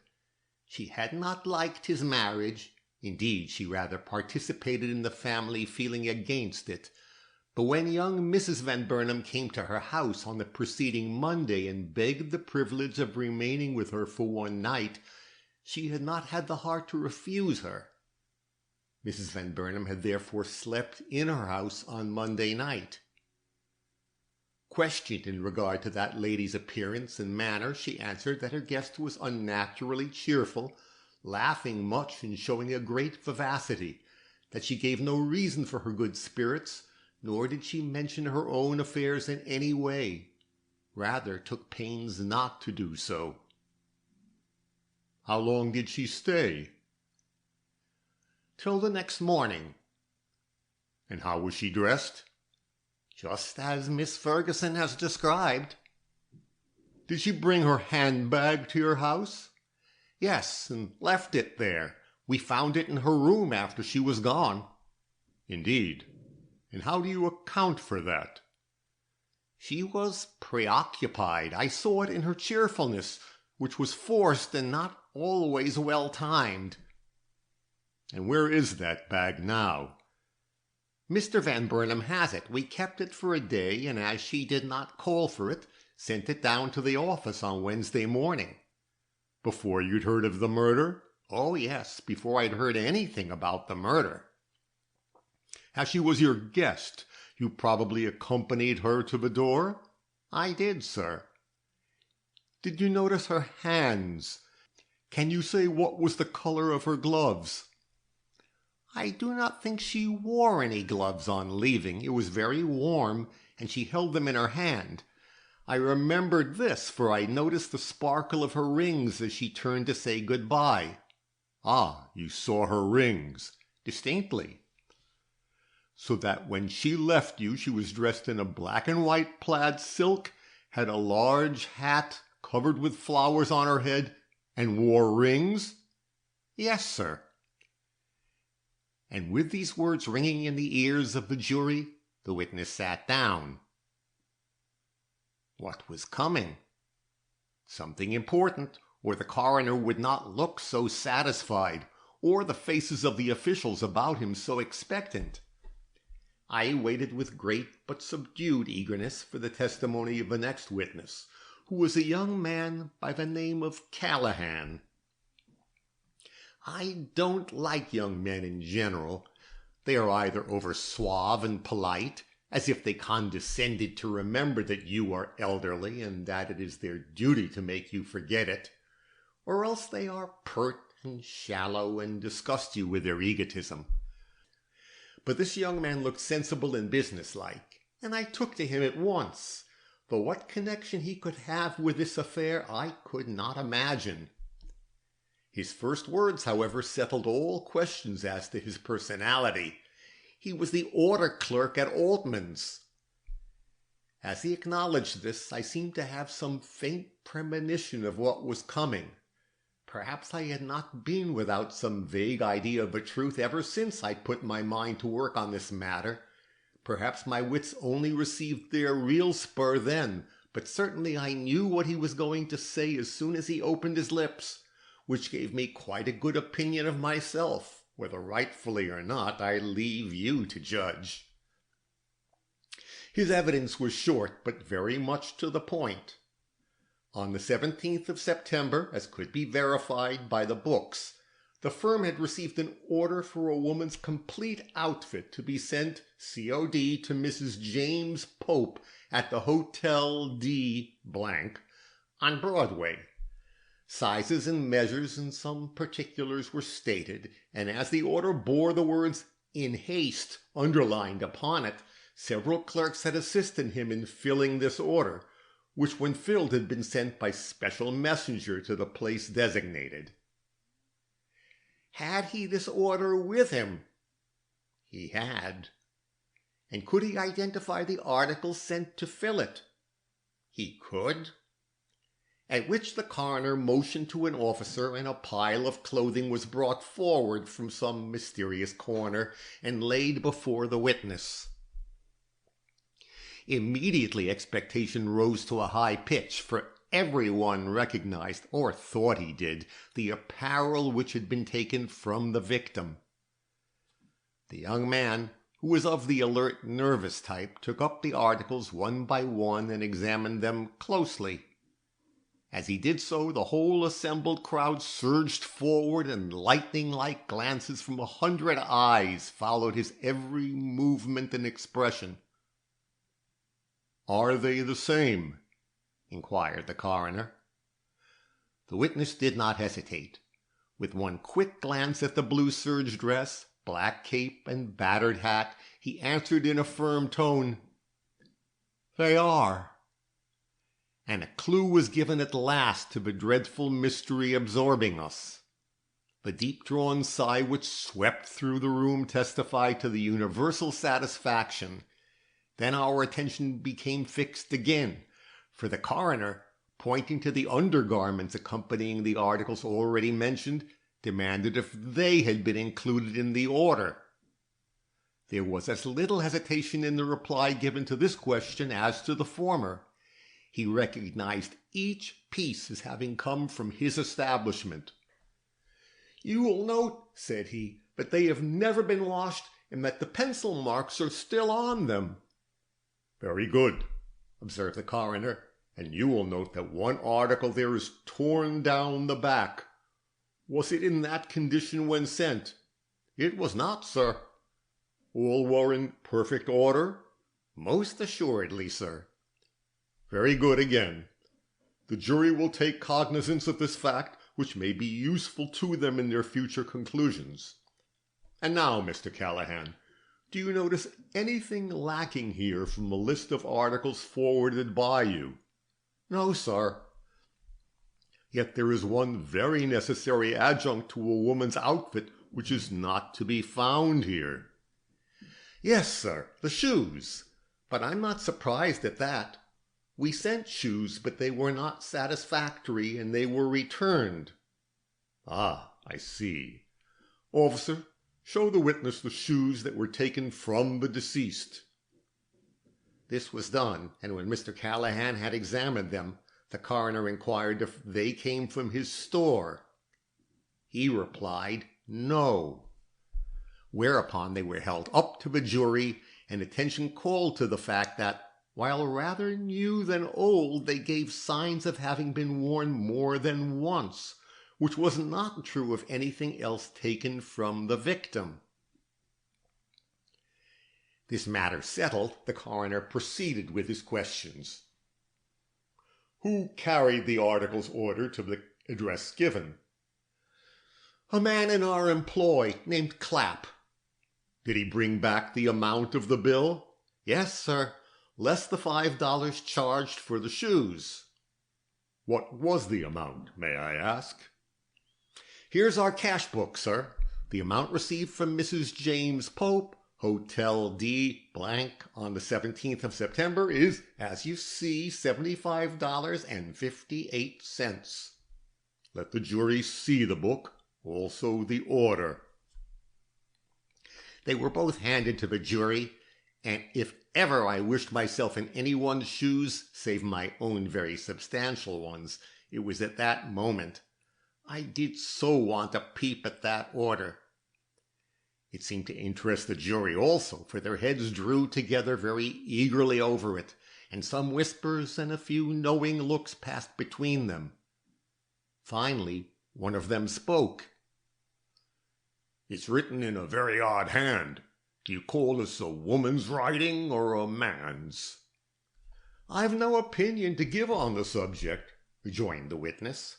"It's intelligible writing, and that's all that comes within my province." The 12 men shifted on their seats and surveyed the coroner eagerly. Why did he not proceed? Evidently he was not quick enough to suit them. "Have you any further questions for this witness?" asked that gentleman after a short delay. Their nervousness increased, but no one ventured to follow the coroner's suggestion. A poor lot, I call them, a very poor lot. I would have found plenty of questions to put to him. I expected to see the man Clapp called next, but I was disappointed in this. The name uttered was Henshaw, and the man who rose in answer to it was a tall, burly man with a shock of curly black hair. He was the clerk of the Hotel D blank, and we all forgot Clapp in our eagerness to hear what this man had to say. His testimony amounted to this, that a person by the name of Pope was registered on his books, that she came to his house on the 17th of September, sometime near noon, that she was not alone, that a person she called her husband accompanied her, and that they had been given a room at her request on the second floor overlooking Broadway. Did you see the husband? Was it his handwriting we see in your register? No, sir. He came into the office, but he did not approach the desk. It was she who registered for them both, and who did all the business, in fact. I thought it queer, but took it for granted he was ill, for he held his head very much down, and acted as if he felt disturbed or anxious. Did you notice him closely? Would you be able to identify him on sight? No, sir, I should not. He looked like 100 other men I see every day, medium in height and build, with brown hair and brown mustache. Not noticeable in any way, sir, except for his hang-dog air and evident desire not to be noticed. But you saw him later? No, sir. After he went to his room, he stayed there, and no one saw him. I did not even see him when he left the house. His wife paid the bill, and he did not come into the office. But you saw her well. You would know her again? Perhaps, sir, but I doubt it. She wore a thick veil when she came in, and though I might remember her voice, I've no recollection of her features, for I did not see them. You can give a description of her dress, though. Surely you must have looked long enough at a woman who wrote her own and her husband's name in your register for you to remember her clothes. Yes, for they were very simple. She had on what is called a gossamer, which covered her from neck to toe, and on her head a hat wrapped all about with a blue veil. So that she might have worn any dress under that gossamer? Yes, sir. And any hat under that veil? Any one that was large enough, sir. Very good. Now, did you see her hands? Not to remember them. Did she have gloves on? I cannot say. I did not stand and watch her, sir. That's a pity. But you say you heard her voice. Yes, sir. Was it a lady's voice? Was her tone refined and her language good? They were, sir. When did they leave? How long did they remain in your house? They left in the evening, after tea, I should say. How, on foot or in a carriage? In a carriage, one of the hacks that stand in front of a door. Did they bring any baggage with them? No, sir. Did they take any away? The lady carried a parcel. What kind of parcel? A brown paper parcel, like clothing done up. And the gentleman? I did not see him. Was she dressed the same in going as in coming? To all appearance, except her hat. That was smaller. She had the gossamer on still then? Yes, sir. And a veil? Yes, sir. Only that the hat it covered was smaller? Yes, sir. And now, how did you account to yourself for the parcel and the change of hat? I didn't account for them. I didn't think anything about them at the time. But since I have had the subject brought to my mind, I find it easy enough. She had a package delivered to her while she was in our house, or rather packages. They were quite numerous, I believe. Can you recall the circumstances of their delivery? Yes, sir. The man who brought the packages said they had not been paid for, so I allowed him to carry them to Mrs. James Pope's room. When he went away, he had but one small parcel with him. The rest he had left. And this is all you can tell us about this singular couple? Had they no meals in your house? No, sir. The gentleman, or I suppose I should say the lady, sir, for the order was given in her voice, sent for 24 oysters and a bottle of ale, which were furnished to them in their rooms, but they didn't come to the dining room. Is the boy here who carried up those articles? He is, sir. And the chambermaid who attended to their rooms? Yes, sir. Then you may answer this question, and we will excuse you. How was the gentleman dressed when you saw him? In a linen duster and a felt hat. Let the jury remember that. And now let us hear from Richard Clapp. Is Richard Clapp in the room? I am, sir, answered a cheery voice, and a lively young man with a shrewd eye and a wide-awake manner popped up from behind a portly woman on a side seat and rapidly came forward. He was asked several questions before the leading one which we all expected, but I will not record them here. The question which brought the reply most eagerly anticipated was this: Do you remember being sent to the Hotel D with several packages for a Mrs. James Polk? I do, sir. Did you deliver them in person? Did you see the lady? A peculiar look crossed his face, and we all leaned forward, but his answer brought a shock of disappointment with it. No, I didn't, sir. She wouldn't let me in.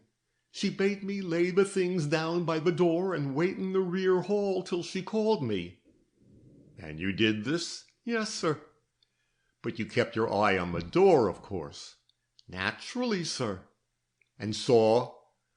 A hand steal out and take in the things. A woman's hand? No, a man's.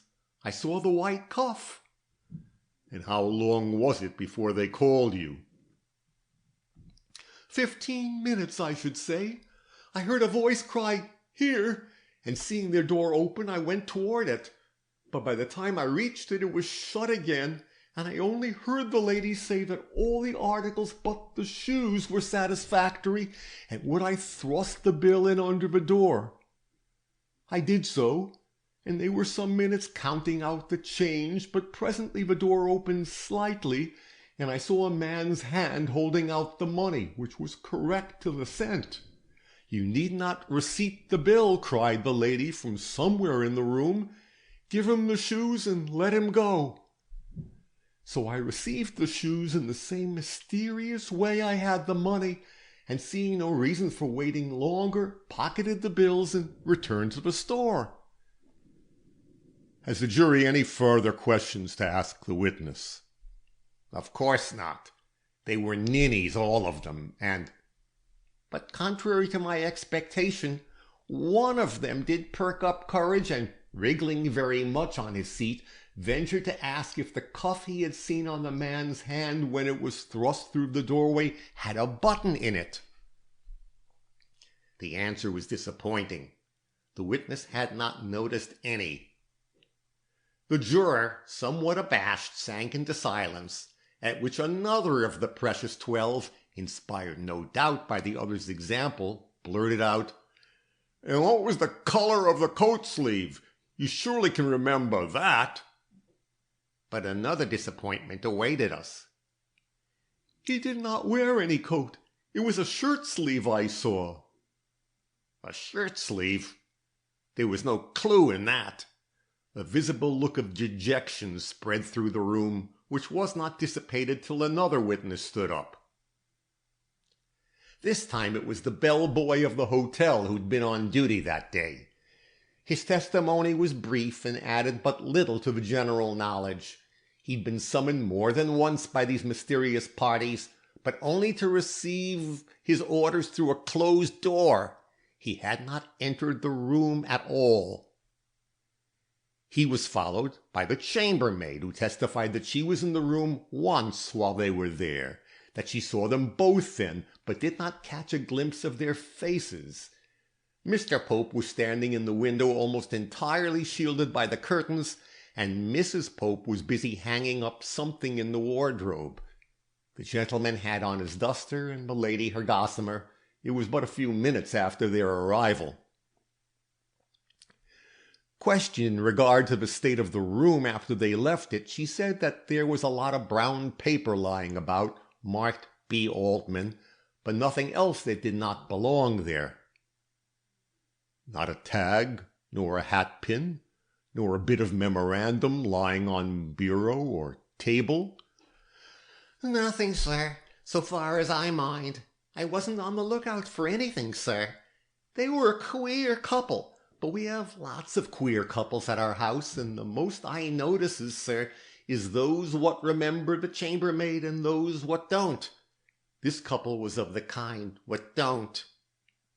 Did you sweep the room after their departure? I always does. They went late, so I swept the room the next morning. And threw the sweepings away, of course? Of course.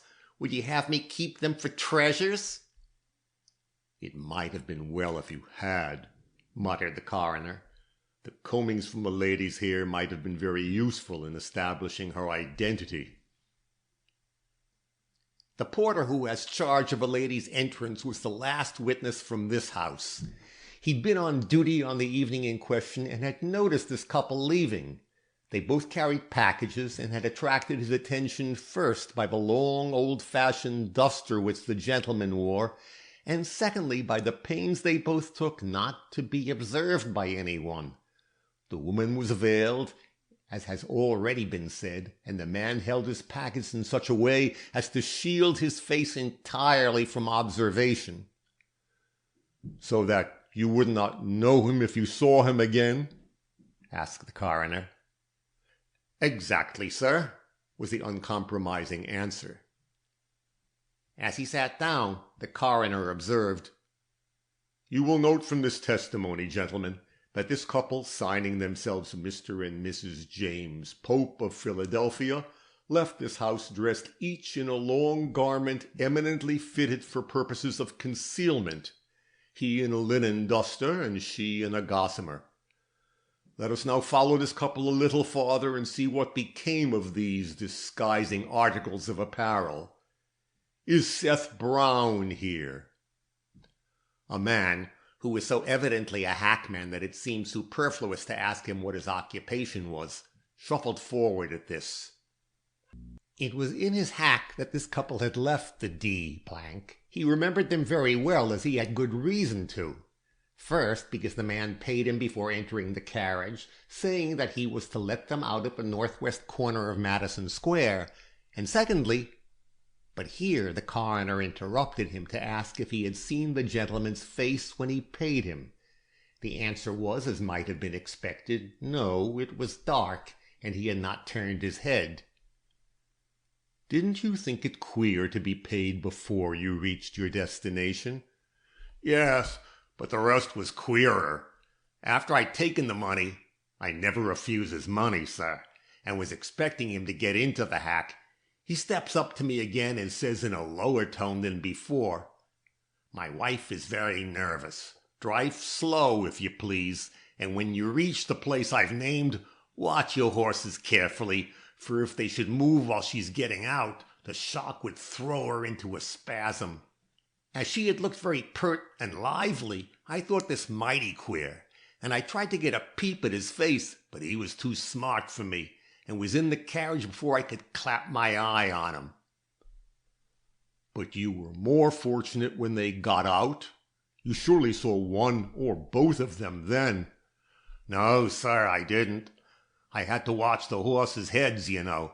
I shouldn't like to be the cause of a young lady having a spasm. Do you know in what direction they went? East, I should say. I heard them laughing long after I'd whipped up my horses. A queer couple, sir. They puzzled me some, though I should not have thought of them twice if I'd not found next day. Well? The gentleman's linen duster and the neat brown gossamer which the lady had worn, lying folded under the two back cushions of my hack.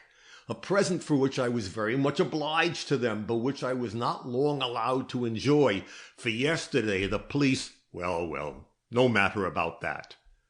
Here is a duster, and here is a brown gossamer. Are these the articles you found under your cushions? If you'll examine the neck of a lady's gossamer, you'll soon tell, sir. There was a small hole in the one I found, as if something had been snipped out of it. The owner's name, most likely. Or the name of the place where it was bought, suggested the coroner, holding the garment up to view so as to reveal a square hole under the collar. That's it, cried the hackman. That's the very one. Shame, I say, to spoil a new garment that way. Why do you call it new? Asked the coroner. Because it hasn't a mud spot or even a mark of dust upon it. We looked it all over, my wife and I, and decided it had not been long off the shelf. A pretty good haul for a poor man like me. And if the police— But here he was cut short again by an important question. There's a clock but a short distance from the place where you stopped. Did you notice what time it was when you drove away? Yes, sir. I don't know why I remember it, but I do. As I turned to go back to the hotel, I looked up at this clock. It was 11:30. This ends Chapter 11.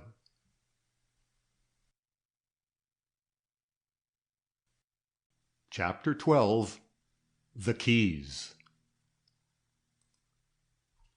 We were all by this time greatly interested in the proceedings, and when another hackman was called, we recognized at once that an effort was about to be made to connect this couple with the one who had alighted at Mr. Van Burnam's door. The witness, who was a melancholy chap, kept his stand on the east side of the square. At about 20 minutes to 12 he was awakened from a nap he'd been taking on the top of his coach by a sharp rap on his whip-arm, and looking down, he saw a lady and gentleman standing at the door of his vehicle. "We want to go to Gramercy Park," said the lady. "Drive us there at once." I nodded, for what's the use of wasting words when it can be avoided, and they stepped at once into the coach. Can you describe them? Tell us how they looked. I never noticed people. Besides, it was dark. But he had a swell air, and she was pert and merry, for she laughed as she closed the door. Can't you remember how they were dressed? No, sir. She had on something that flapped about her shoulders, and he had a dark hat on his head, but that was all I saw. Didn't you see his face? Not a bit of it. He kept it turned away. He didn't want nobody looking at him. She did all the business. Then you saw her face? Yeah, for a minute. But I wouldn't know it again. She was young and pretty, and her hand which dropped the money into mine was small, but I couldn't say no more, not if you was to give me the town. Did you know that the house you stopped at was Mr. Van Burnam's, and that it was supposed to be empty? No, sir, I'm not one of the swell ones. My acquaintances live in another part of the town. But you noticed that the house was dark? I may have. I don't know. And that is all you have to tell us about them? No, sir. The next morning, which was yesterday, sir, as I was a-dusting out the coach, I found under the cushions a large black veil, folded and lying very flat, but it had been slit with a knife and could not be worn. This was strange, too, and while more than one person about me ventured an opinion, I muttered to myself, James Pope, his mark, astonished at a coincidence which so completely connected the occupants of the two coaches. But the coroner was able to produce a witness whose evidence carried the matter on still farther.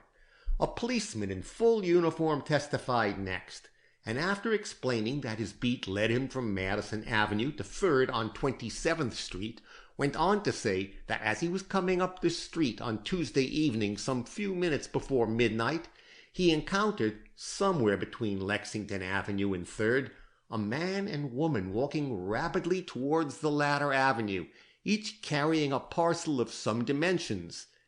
That he noted them because they seemed so merry, but would have thought nothing of it if he had not presently perceived them coming back without the parcels.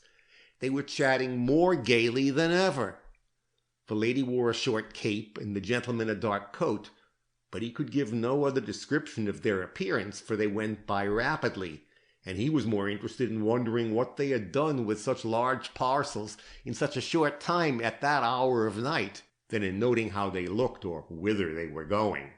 He did observe, however, that they proceeded towards Madison Square, and remembers now that he heard a carriage suddenly drive away from that direction. The coroner asked him but one question. "Had the lady no parcel when you saw her last?" "I saw none." "Could she not have carried one under her cape?" "Perhaps, if it was small enough." "As small as a lady's hat, say?" "Well, it would have to be smaller than some of them are now, sir." And so terminated this portion of the inquiry. A short delay followed the withdrawal of this witness. The coroner, who was a somewhat portly man and who had felt the heat of the day very much, leaned back and looked anxious, while the jury, always restless, moved in their seats like a set of schoolboys, and seemed to long for the hour of adjournment, notwithstanding the interest which everybody but themselves seemed to take in this exciting investigation. Finally, an officer, who'd been sent into the adjoining room, came back with the gentleman, who was no sooner recognized as Mr. Franklin Van Burnam than a great change took place in the countenances of all present. The coroner sat forward and dropped the large palm leaf fan he'd been industriously using for the last few minutes. The jury settled down, and the whispering of the many curious ones about me grew less audible and finally ceased altogether. A gentleman of the family was about to be interrogated, and such a gentleman! I have purposely refrained from describing this best known and best reputed member of the Van Burnam family, foreseeing this hour when he would attract the attention of 100 eyes, and when his appearance would require our special notice. I will therefore endeavor to picture him to you as he looked on this memorable morning, with just the simple warning that you must not expect me to see with the eyes of a young girl, or even with those of a fashionable society woman. I know a man when I see him, and I had always regarded Mr. Franklin as an exceptionally fine-looking and prepossessing gentleman. But I shall not go into raptures, as I heard a girl behind me doing, nor do I feel like acknowledging him as a paragon of all the virtues, as Mrs. Cunningham did that evening in my parlor. He's a medium-sized man with a shape not unlike his brother's. His hair is dark, and so are his eyes, but his mustache is brown and his complexion quite fair. He carries himself with distinction, and though his countenance in repose has a precise air that is not perfectly agreeable, it has, when he speaks or smiles, an expression at once keen and amiable. On this occasion he failed to smile, and though his elegance was sufficiently apparent, his worth was not so much so. Yet the impression generally made was favorable, as one could perceive from the air of respect with which his testimony was received. He was asked many questions. Some were germane to the matter in hand, and some seemed to strike wide of all mark.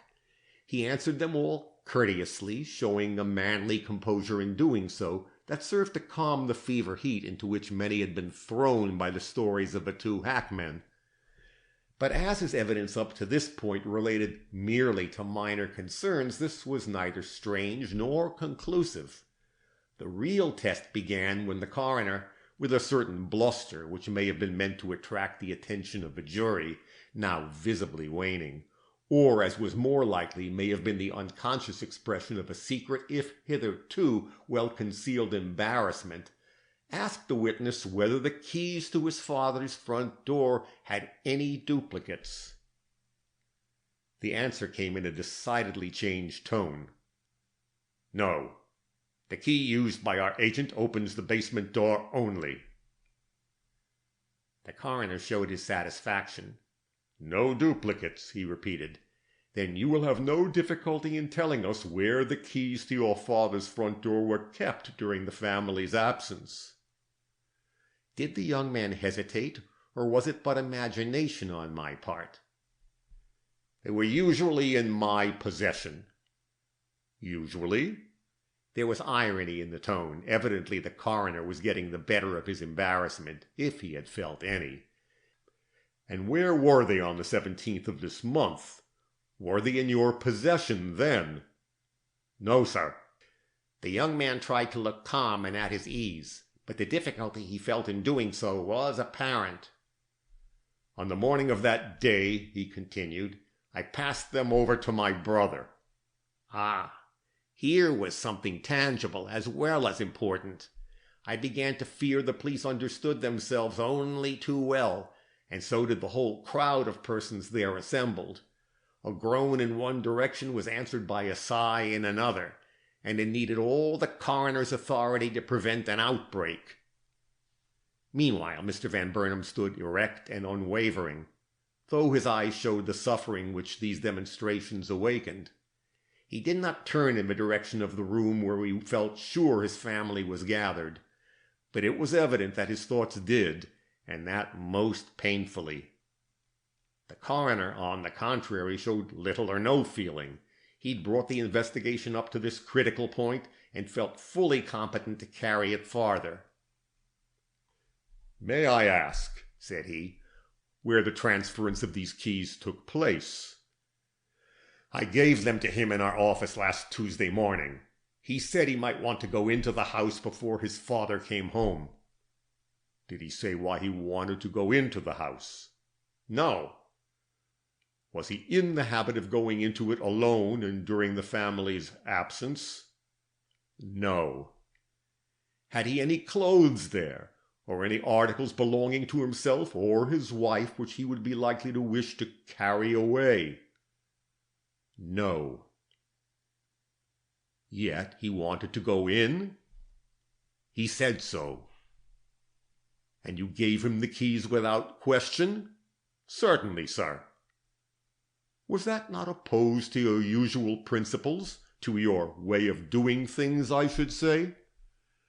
"Perhaps, but principles, by which I suppose you mean my usual business methods, do not govern me in my relations with my brother. He asked me a favor, and I granted it. It would have to have been a much larger one for me to have asked an explanation from him before doing so." "Yet you are not on good terms with your brother. At least you have not had the name of being for some time." "We've had no quarrel." "Did he return the keys you lent him?" "No." "Have you seen them since?" "No." "Would you know them if they were shown you?" "I would know them if they unlocked our front door." "But you would not know them on sight?" "I don't think so." "Mr. Van Burnam, it is disagreeable for me to go into family matters, but if you have had no quarrel with your brother, how comes it that you and he have had so little intercourse of late?" "He's been in Connecticut, and I at Long Branch. Is not that a good answer, sir?" "Good, but not good enough." "You have a common office in New York, have you not?" "Certainly, the firm's office." "And you sometimes meet there, even while residing in different localities?" "Yes, our business calls us in at times, and then we meet, of course." "Do you talk when you meet?" "Talk? Of other matters besides business, I mean. Are your relations friendly? Do you show the same spirit towards each other as you did 3 years ago, say?" "We are older. Perhaps we are not quite so voluble." But do you feel the same? No. I see you will have it, and so I will no longer hold back the truth. We are not as brotherly in our intercourse as we used to be, but there's no animosity between us. I have a decided regard for my brother."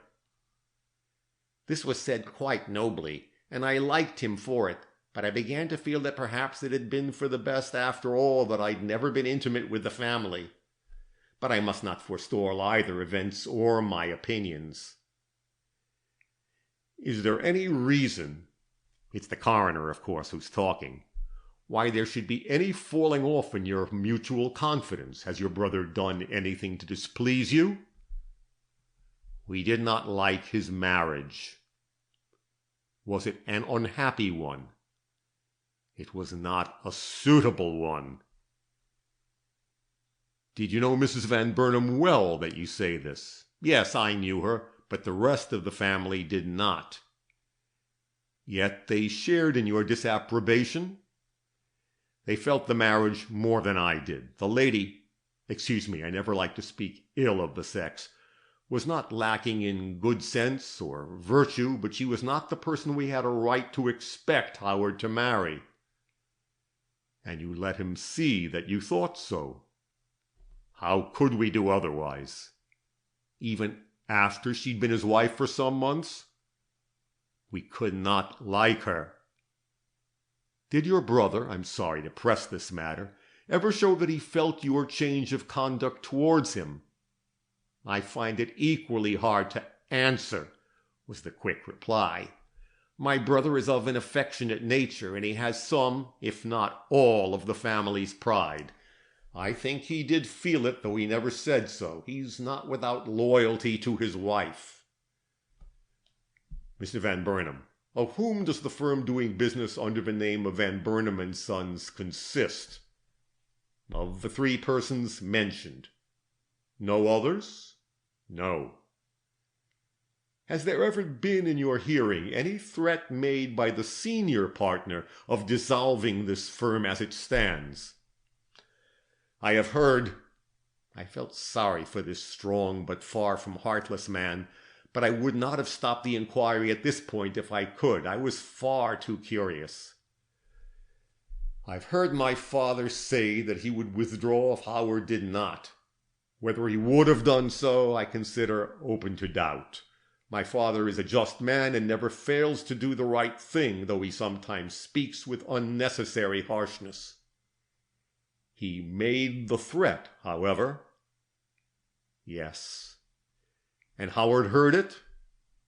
Or of it, I cannot say which.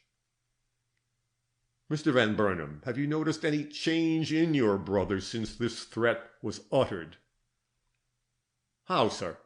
What change? In his treatment of his wife, or in his attitude towards yourself? I've not seen him in the company of his wife since they went to Haddam. As for his conduct towards myself, I can say no more than I have already. We've never forgotten that we are children of one mother. Mr. Van Burnam, how many times have you seen Mrs. Howard Van Burnam? Several. More frequently before they were married than since. You were in your brother's confidence then at that time, knew he was contemplating marriage? It was in my endeavors to prevent the match that I saw so much of Miss Louise Stapleton. Ah, I'm glad of the explanation. I was just going to inquire why you, of all members of the family, were the only one to know your brother's wife by sight. The witness, considering this question answered, made no reply. But the next suggestion could not be passed over. If you saw Mrs. Van Burnam so often, you are acquainted with her personal appearance? Sufficiently so, as well as I know that of my ordinary calling acquaintance.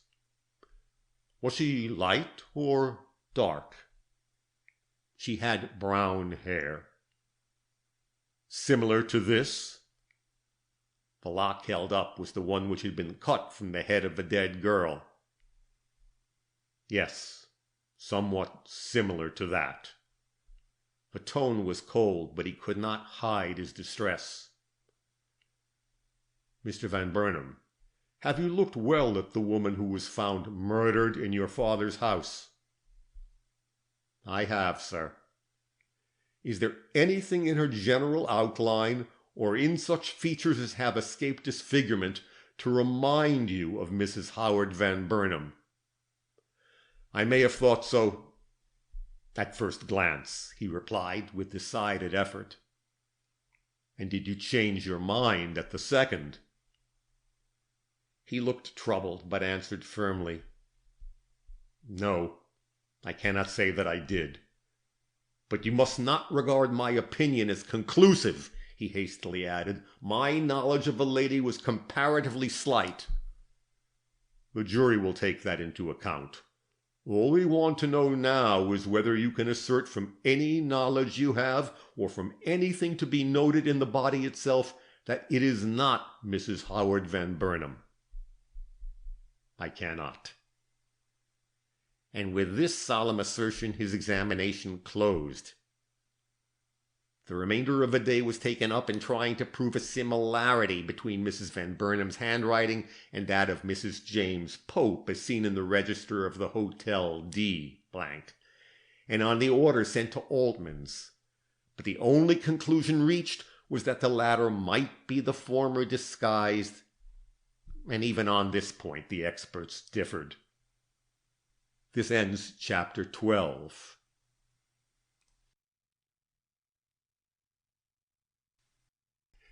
Chapter 13. Howard Van Burnam. The gentleman who stepped from the carriage and entered Mr. Van Burnam's house at 12 o'clock that night produced so little impression upon me that I went to bed satisfied that no result would follow these efforts at identification. And so I told Mr. Gryce when he arrived next morning. But he seemed by no means disconcerted, and merely requested that I would submit to one more trial, to which I gave my consent, and he departed. I could have asked him a string of questions, but his manner did not invite them, and for some reason I was too wary to show an interest in this tragedy superior to that felt by every right-thinking person connected with it. At 10 o'clock I was in my old seat in the courtroom. The same crowd with different faces confronted me, amid which the 12 stolid countenances of the jury looked like old friends. Howard Van Burnam was the witness called, and as he came forward and stood in full view of us all, the interest of the occasion reached its climax. His countenance wore a reckless look that did not serve to prepossess him with the people at whose mercy he stood. But he did not seem to care, and waited for the coroner's questions with an air of ease which was in direct contrast to the drawn and troubled faces of his father and brother, just visible in the background. Coroner Dahl surveyed him a few minutes before speaking. Then he quietly asked if he had seen the dead body of the woman who had been found lying under a fallen piece of furniture in his father's house. He replied that he had. Before she was removed from the house, or after it? After. Did you recognize it? Was it the body of anyone you know? I do not think so. Has your wife, who was missing yesterday, been heard from yet, Mr. Van Burnam? Not to my knowledge, sir. Had she not, that is your wife, a complexion similar to that of the dead woman just alluded to?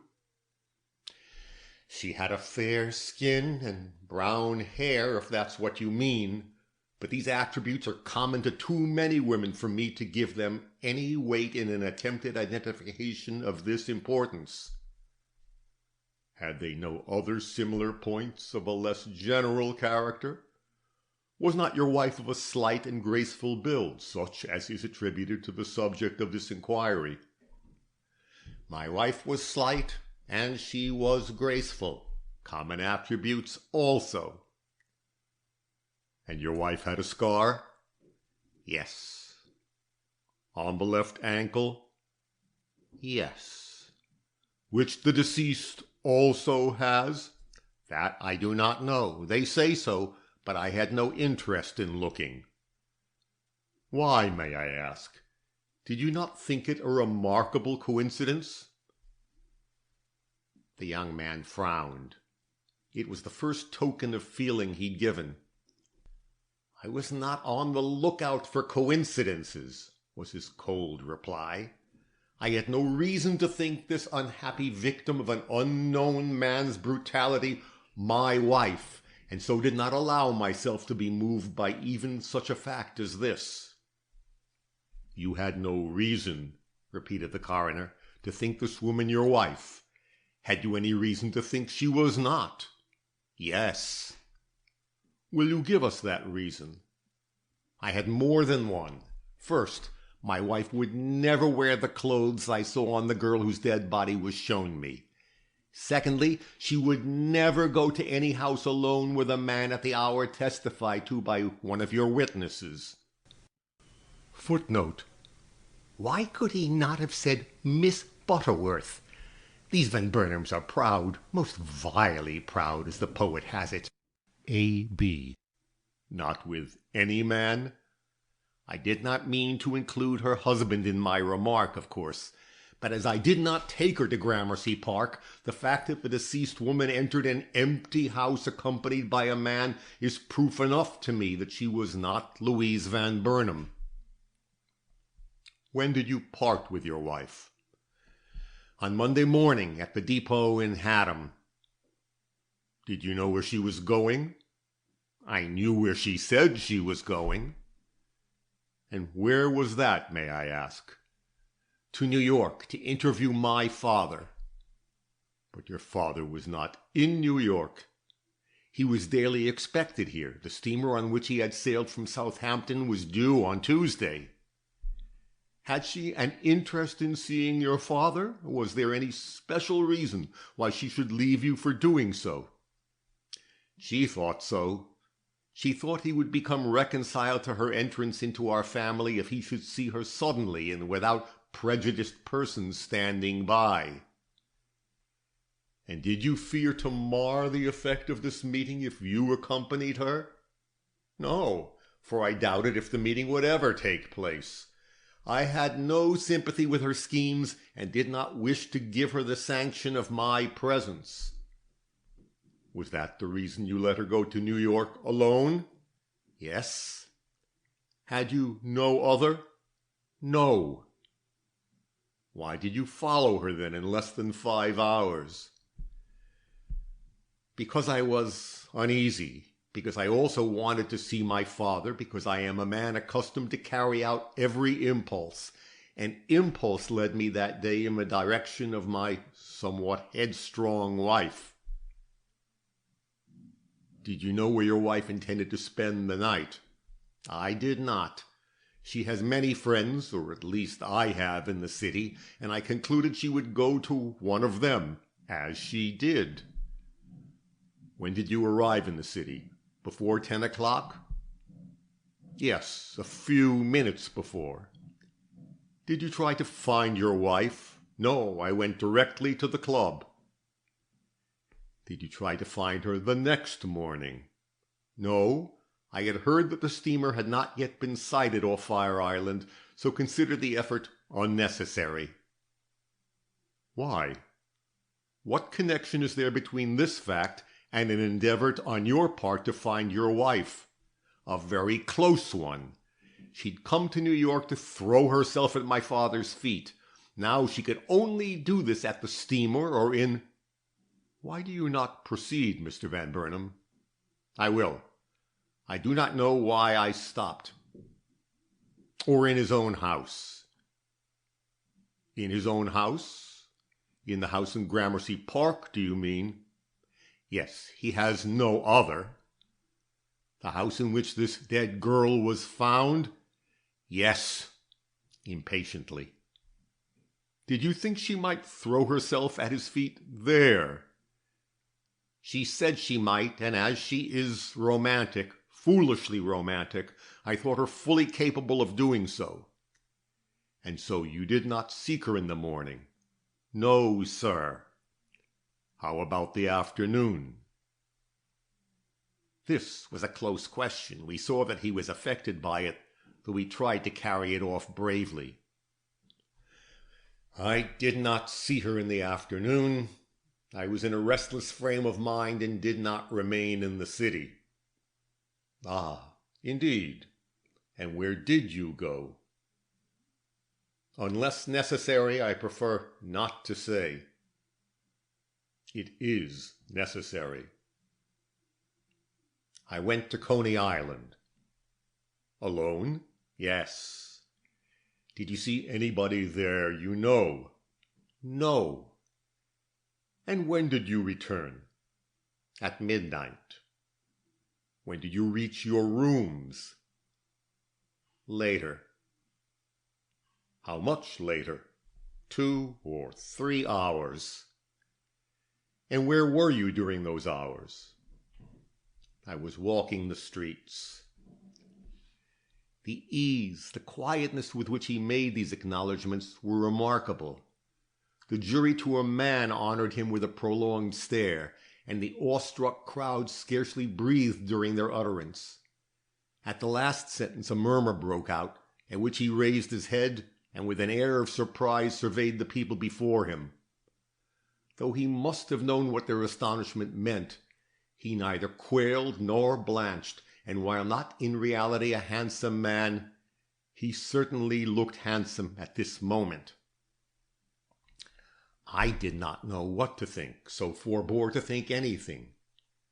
Meanwhile, the examination went on. Mr. Van Burnam, I've been told that the locket I see there dangling from your watch chain contains a lock of your wife's hair. Is it so? I have a lock of her hair in this, yes. Here is a lock clipped from the head of the unknown woman whose identity we seek.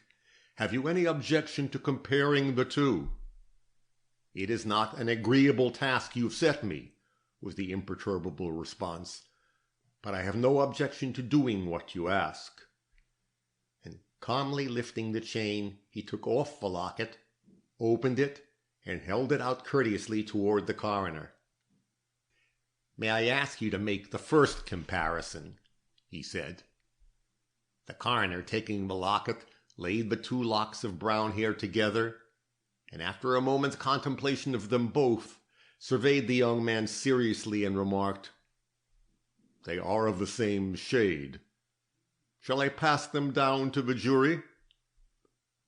Howard bowed. You would have thought he was in a drawing-room and in the act of bestowing a favor. But his brother Franklin showed a very different countenance, and as for their father, one could not even see his face, he so persistently held up his hand before it. The jury, wide awake now, passed the locket along with many sly nods and a few whispered words. When it came back to the coroner, he took it and handed it to Mr. Van Burnam, saying, I wish you would observe a similarity for yourself. I can hardly detect any difference between them. Thank you. I'm willing to take your word for it, replied the young man with most astonishing aplomb. And coroner and jury for a moment looked baffled, and even Mr. Gryce, of whose face I caught a passing glimpse at this instant, stared at the head of his cane as if it were of thicker wood than he expected, and had more knotty points on it than even his accustomed hand liked to encounter. Another effort was not out of place, however, and the coroner, summoning up some of the pompous severity he found useful at times, asked the witness if his attention had been drawn to the dead woman's hands. He acknowledged that it had. The physician who made the autopsy urged me to look at them, and I did. They were certainly very like my wife's. Only like. I cannot say that they were my wife's. Do you wish me to perjure myself? A man should know his wife's hands as well as he knows her face. Very likely. And you are ready to swear these were not the hands of your wife? I am ready to swear I did not so consider them. And that is all? That is all. The coroner frowned and cast a glance at the jury. They needed prodding now and then, and this is the way he prodded them. As soon as they gave signs of recognizing the hint he gave them, he turned back and renewed his examination in these words. Mr. Van Burnam, did your brother at your request hand you the keys of your father's house on the morning of the day on which this tragedy occurred? He did. Have you those keys now? I have not. What have you done with them? Did you return them to your brother? No, I see where your inquiries are tending, and I do not suppose you will believe my simple word, but I lost the keys on the day I received them. That is why— Well, you may continue, Mr. Van Burnam. I have no more to say. My sentence was not worth completing. The murmur which rose about him seemed to show dissatisfaction, but he remained imperturbable, or rather like a man who did not hear. I began to feel a most painful interest in the inquiry, and dreaded, while I anxiously anticipated, his further examination. You lost the keys? May I ask when and where?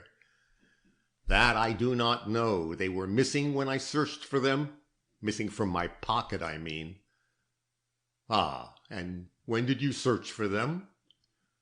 The next day, after I had heard of what had taken place in my father's house. The hesitations were those of a man weighing his reply. They told on the jury, as all such hesitations do, and made the coroner lose an atom of the respect he had hitherto shown this easy-going witness. And you do not know what became of them? No. Or into whose hands they fell? No, but probably into the hands of the wretch. To the astonishment of everybody, he was on the verge of vehemence, but becoming sensible of it, he controlled himself with a suddenness that was almost shocking. Find the murderer of this poor girl, said he, with a quiet air that was more thrilling than any display of passion, and ask him where he got the keys with which he opened the door of my father's house at midnight. Was this a challenge, or just the natural outburst of an innocent man? Neither the jury nor the coroner seemed to know. The former looked startled, and the latter nonplussed. But Mr. Gryce, who had moved now into view, smoothed the head of his cane with quite a loving touch, and did not seem at this moment to feel its inequalities objectionable. We will certainly try to follow your advice, the coroner assured him. Meanwhile, we must ask how many rings your wife is in the habit of wearing. 5. 2 on the left hand and 3 on the right. Do you know these rings? I do. Better than you know her hands? As well, sir. Were they on her hands when you parted from her in Haddam? They were. Did she always wear them? Almost always. Indeed, I do not ever remember seeing her take off more than one of them. Which one? The ruby with the diamond setting. Had the dead girl any rings on when you saw her? No, sir. Did you look to see? I think I did in the first shock of the discovery. And you saw none? No, sir. And from this you concluded she was not your wife? From this and other things. Yet you must have seen that the woman was in the habit of wearing rings, even if they were not on her hands at that moment. Why, sir? What should I know about her habits? Is not that a ring I see now on your little finger? It is, my seal ring, which I always wear. Will you pull it off? Pull it off? If you please, it is a simple test I am requiring of you, sir. The witness looked astonished, but pulled off the ring at once. Here it is, said he. Thank you, but I do not want it. I merely want you to look at your finger. The witness complied, evidently more nonplussed than disturbed by this command. Do you see any difference between that finger and the one next to it? Yes, there is a mark about my little finger showing where the ring had pressed. Very good. There were such marks on the fingers of a dead girl who, as you say, had no rings on. I saw them. And perhaps you did yourself? I did not. I did not look closely enough. They were on the little finger of the right hand, on the marriage finger of the left, and on the forefinger of the same. On which fingers did your wife wear rings? On those same fingers, sir, but I will not accept this fact as proving her identity with the deceased. Most women do wear rings, and on those very fingers. The coroner was nettled, but he was not discouraged. He exchanged looks with Mr. Gryce, but nothing further passed between them, and we were left to conjecture what this interchange of glances meant. The witness, who did not seem to be affected either by the character of this examination or by the conjectures to which it gave rise, preserved his sang-froid, and eyed the coroner as he might any other questioner, with suitable respect, but with no fear and but little impatience. And yet he must have known the horrible suspicion darkening the minds of many people present, and suspected, even if against his will, that this examination, significant as it was but the forerunner of another and yet more serious one. You are very determined, remarked the coroner, in beginning again, not to accept the very substantial proofs presented you of the identity between the object of this inquiry and your missing wife. But we are not yet ready to give up the struggle, and so I must ask if you heard the description given by Miss Ferguson of the manner in which your wife was dressed on leaving Haddam? I have. Was it a correct account? Did she wear a black and white plaid silk and a hat trimmed with various colored ribbons and flowers? She did. Do you remember the hat? Were you with her when she bought it, or did you ever have your attention drawn to it in any particular way? I remember the hat. Is this it, Mr. Van Burnam? I was watching Howard, and the start he gave was so pronounced, and the emotion he displayed was in such violent contrast to the self-possession he had maintained up to this point, that I was held spellbound by the shock I received, and forbore to look at the object which the coroner had suddenly held up for inspection. But when I did turn my head towards it, I recognized at once the multicolored hat which Mr. Gryce had brought in from the third room of Mr. Van Burnam's house on the evening I was there, and realized almost in the same breath that, great as this mystery had hitherto seemed, it was likely to prove yet greater before its proper elucidation was arrived at. Was that found in my father's house?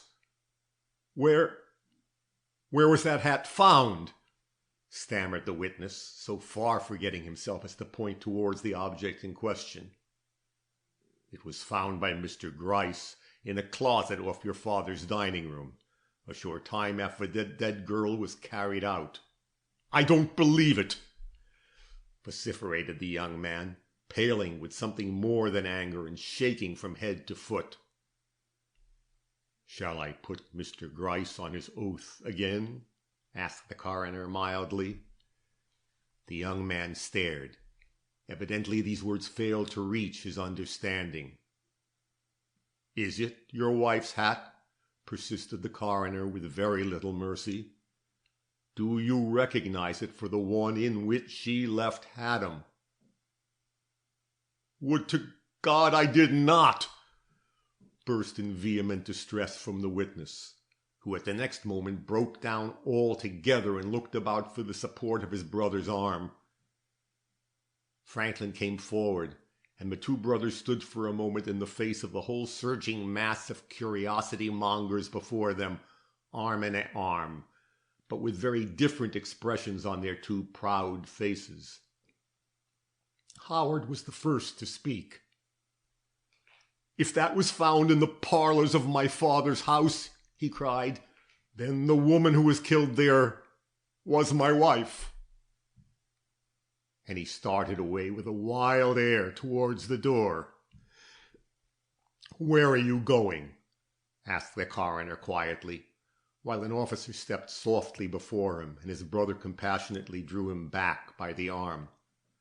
"I am going to take her from that horrible place. She's my wife."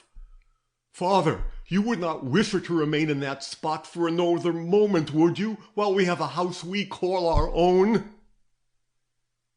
Mr. Van Burnam, the senior, who had shrunk as far from sight as possible through these painful demonstrations, rose up at these words from his agonized son, and making him an encouraging gesture, walked hastily out of the room, seeing which, the young man became calmer, and though he did not cease to shudder, tried to restrain his first grief, which to those who looked closely at him was evidently very sincere. "I would not believe it was she," he cried, in total disregard of the presence he was in. "I would not believe it. But now—" A certain pitiful gesture finished the sentence, and neither coroner nor jury seemed to know just how to proceed, the conduct of the young man being so markedly different from what they had expected.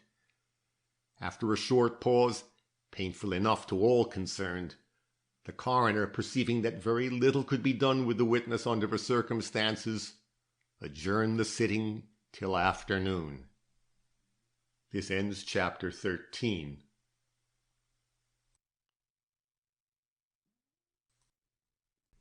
Chapter 14. A Serious Admission.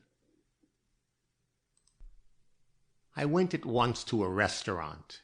I ate because it was time to eat, and because any occupation was welcome that would pass away the hours of waiting. I was troubled, and I did not know what to make of myself. I was no friend to the Van Burnams. I did not like them, and certainly had never approved of any of them but Mr. Franklin, and yet I found myself altogether disturbed over the morning's developments.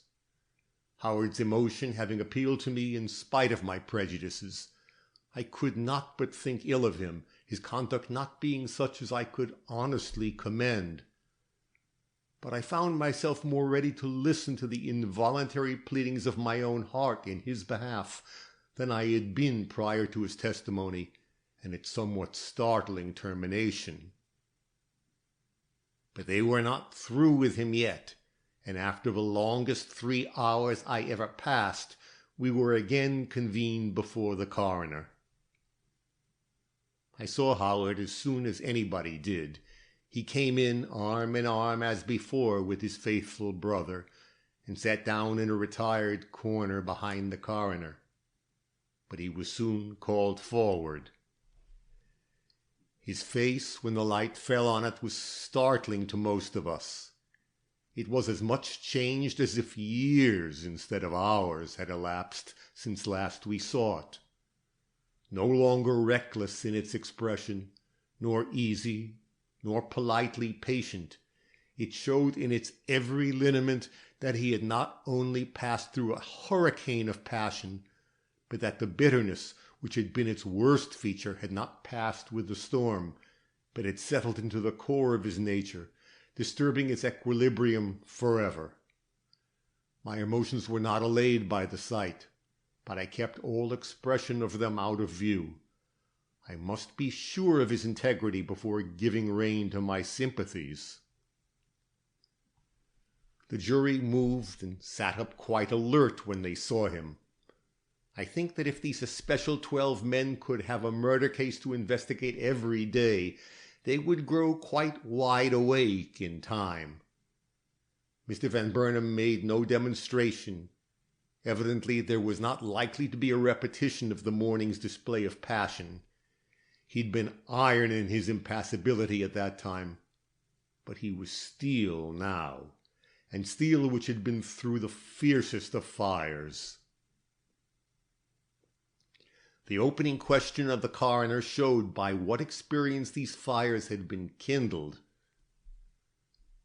"Mr. Van Burnam, I've been told that you have visited the morgue in the interim which has elapsed since I last questioned you. Is that true?" "It is." "Did you, in the opportunity thus afforded, examine the remains of the woman whose death we are investigating, attentively enough to enable you to say now whether they are those of your missing wife?" "I have. The body is that of Louise Van Burnam. I crave your pardon and that of the jury for my former obstinacy in refusing to recognize it. I thought myself fully justified in the stand I took. I see now that I was not." The coroner made no answer. There was no sympathy between him and this young man. Yet he did not fail in a decent show of respect, perhaps because he did feel some sympathy for the witness's unhappy father and brother. "You then acknowledge the victim to have been your wife?" "I do." "It is a point gained, and I compliment the jury upon it. We can now proceed to settle, if possible, the identity of the person who accompanied Mrs. Van Burnam into your father's house."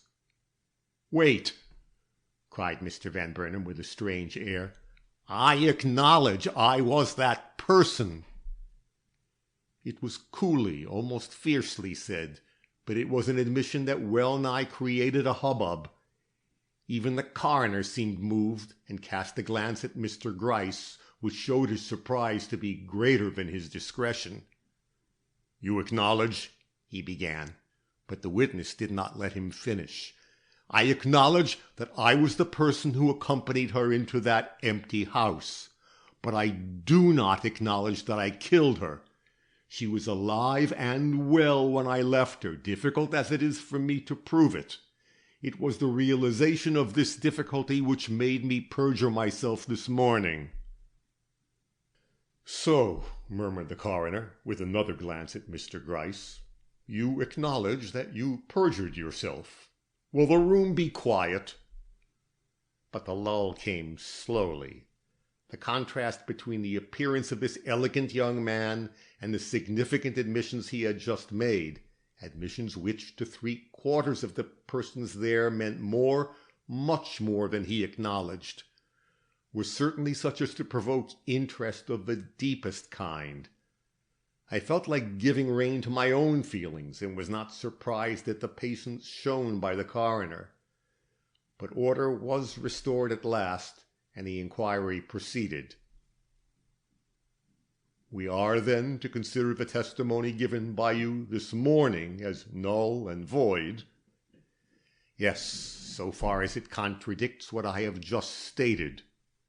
"Ah, then you will no doubt be willing to give us your evidence again?" "Certainly, if you will be so kind as to question me." "Very well. Where did your wife and yourself first meet after your arrival in New York?" "In the street near my office. She was coming to see me, but I prevailed upon her to go uptown." "What time was this?" "After 10 and before noon. I cannot give the exact hour." "And where did you go?" "To a hotel on Broadway. You've already heard of our visit there." "You are, then, the Mr. James Pope whose wife registered in the books of the Hotel D on the 17th of this month?" "I have said so." "And may I ask for what purpose you used this disguise, and allowed your wife to sign a wrong name?" "To satisfy a freak. She considered it the best way of covering up a scheme she had formed, which was to awaken the interest of my father under the name and appearance of a stranger, and not to inform him who she was till he'd given some evidence of partiality for her. Ah, but for such an end was it necessary for her to assume a strange name before she saw your father, and for you both to conduct yourselves in the mysterious way you did all that day and evening? I do not know. She thought so, and I humored her. I was tired of working against her, and was willing she should have her own way for a time. And for this reason you let her fit herself out with clothes down to her very undergarments? Yes, strange as it may seem, I was just such a fool. I had entered into her scheme, and the means she took to change her personality only amused me. She wished to present herself to my father as a girl obliged to work for her living, and was too shrewd to excite suspicion in the minds of any of the family by any undue luxury in her apparel. At least that was the excuse she gave me for the precautions she took, though I think the delight she experienced in anything romantic and unusual had as much to do with it as anything else. She enjoyed the game she was playing, and wished to make as much of it as possible. Were her own garments much richer than those she ordered from Altman's? Undoubtedly. Mrs. Van Burnam wore nothing made by American seamstresses. Fine clothes were her weakness. I see. But why such an attempt on your part to keep yourself in the background? Why let your wife write your assumed names in the hotel register, for instance, instead of doing it yourself? It was easier for her. I know no other reason. She did not mind putting down the name Pope. I did. It was an ungracious reflection upon his wife, and he seemed to feel it so, for he almost immediately added, "A man will sometimes lend himself to a scheme of which the details are obnoxious. It was so in this case, but she was too interested in her plans to be affected by so small a matter as this."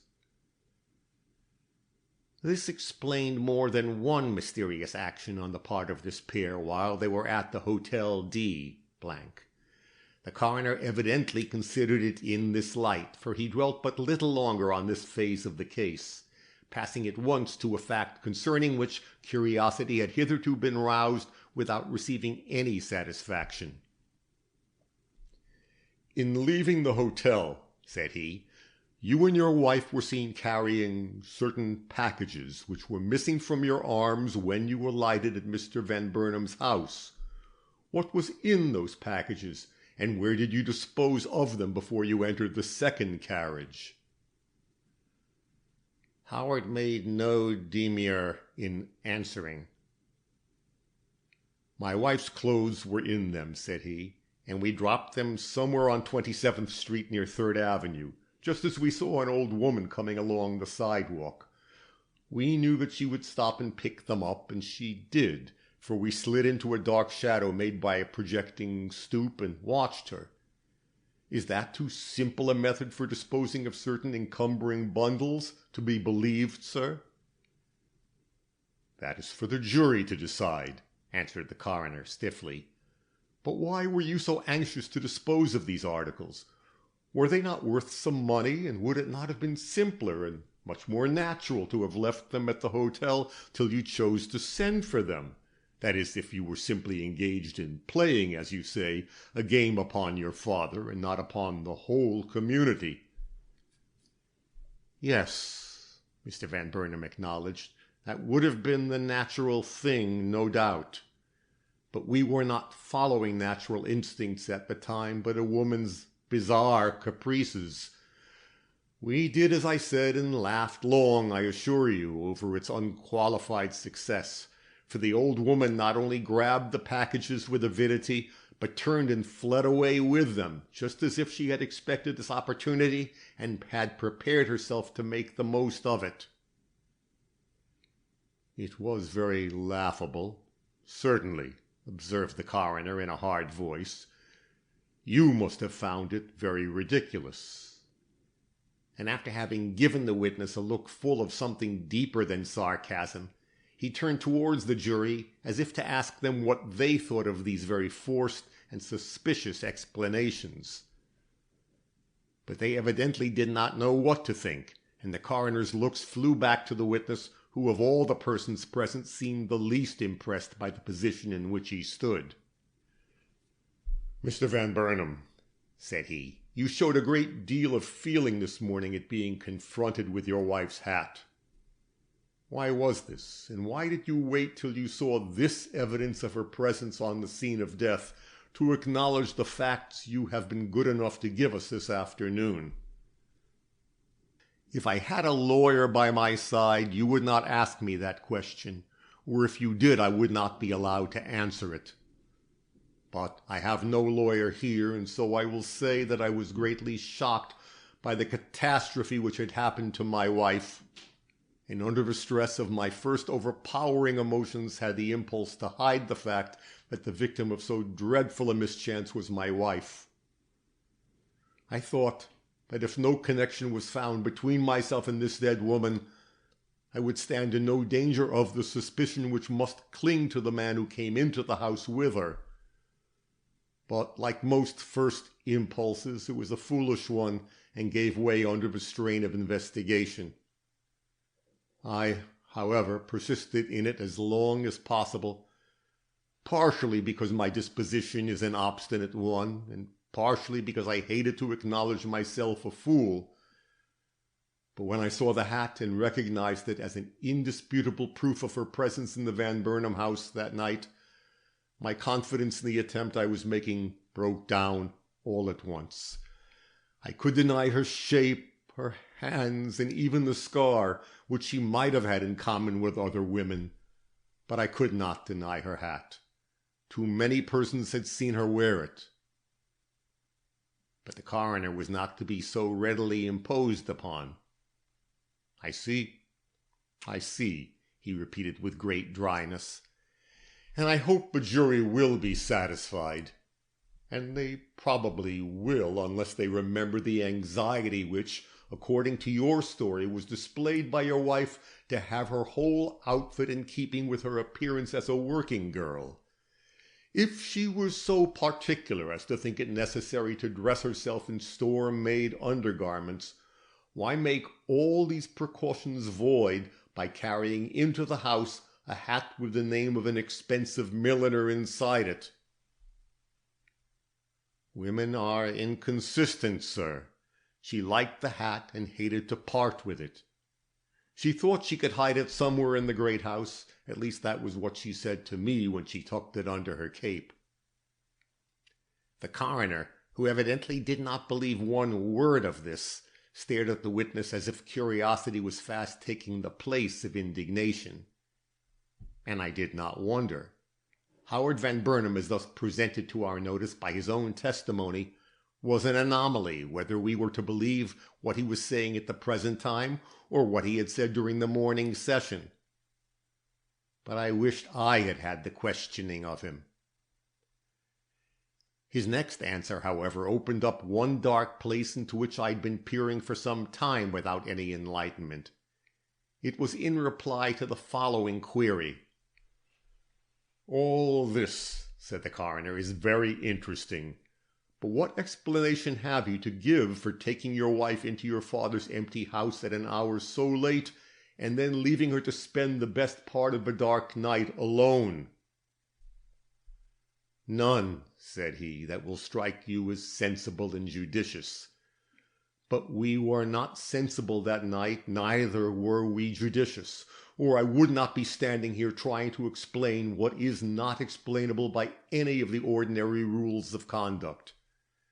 She was set upon being the first to greet my father on his entrance into his own home, and her first plan had been to do so in her own proper character as my wife.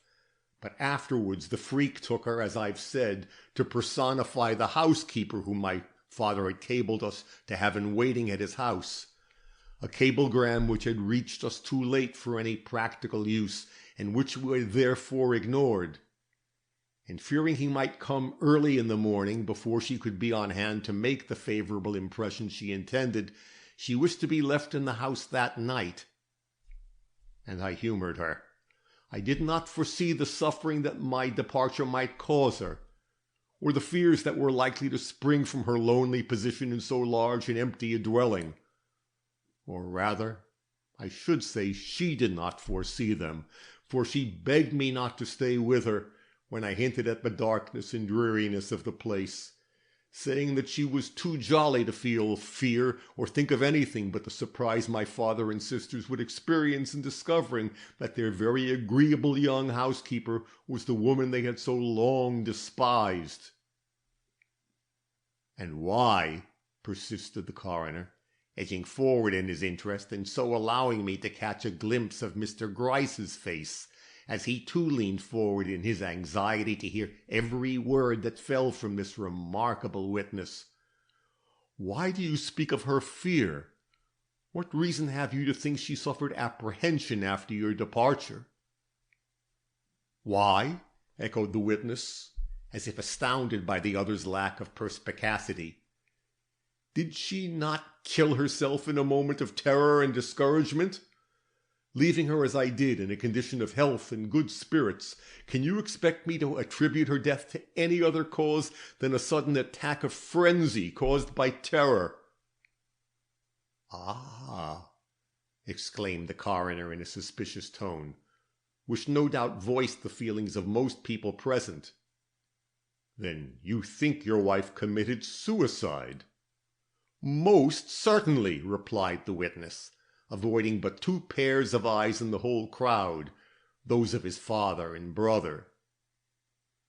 "With a hatpin," continued the coroner, letting his hitherto scarcely suppressed irony become fully visible in voice and manner, "thrust into the back of her neck at a spot young ladies surely would have but little reason to know is peculiarly fatal.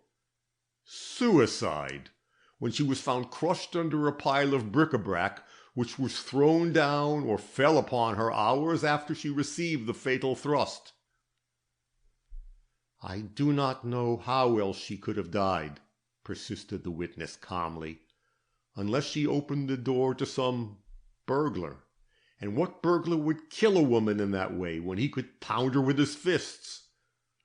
No, she was frenzied and stabbed herself in desperation, or the thing was done by accident, God knows how. And as for the testimony of the experts, we all know how easily the wisest of them can be mistaken, even in matters of as serious import as these. If all the experts in the world—" Here his voice rose, and his nostrils dilated till his aspect was actually commanding and impressed us all like a sudden transformation.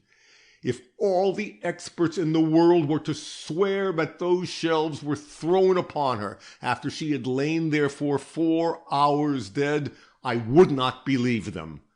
Appearances or no appearances, blood or no blood, I here declare that she pulled that cabinet over in her death struggle, and upon the truth of this fact I'm ready to rest my honor as a man and my integrity as her husband."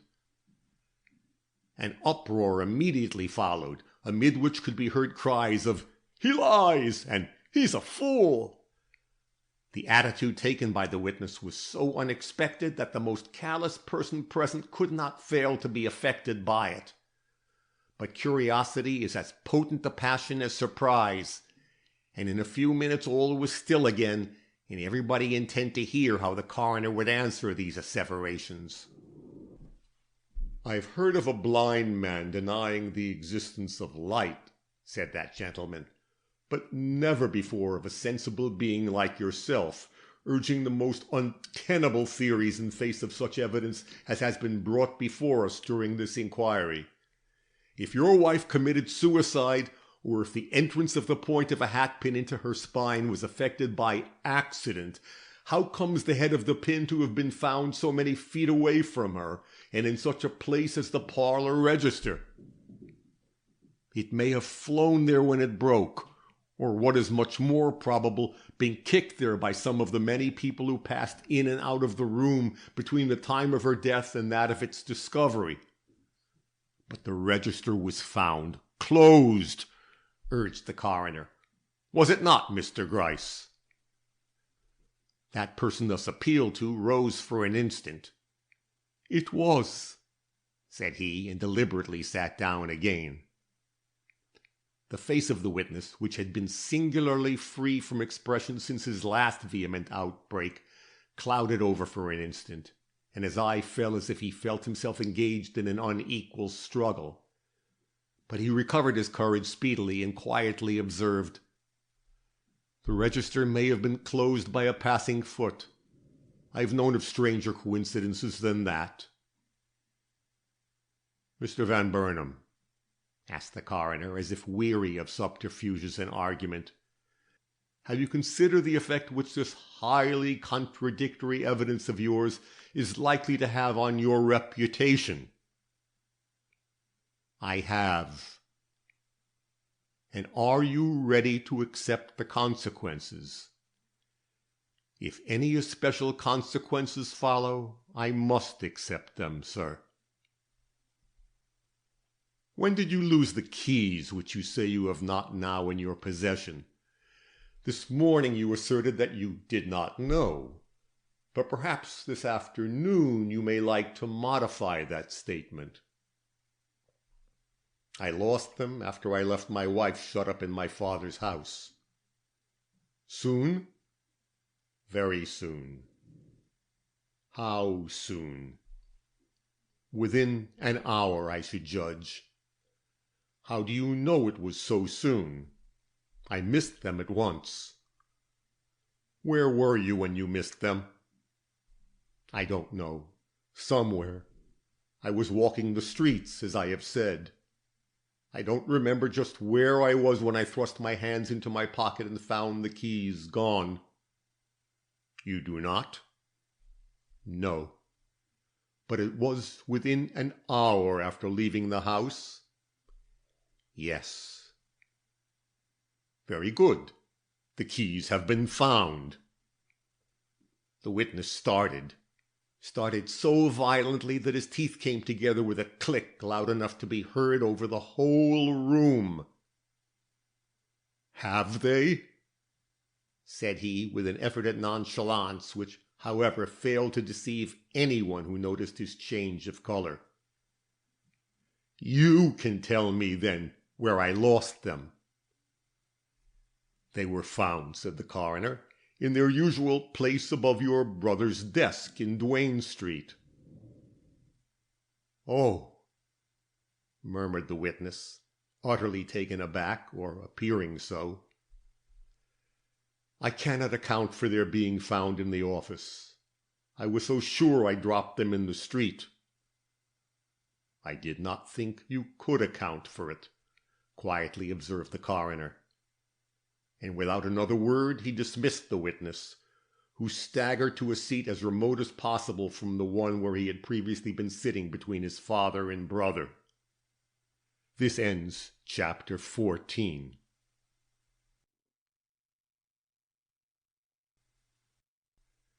Chapter 15.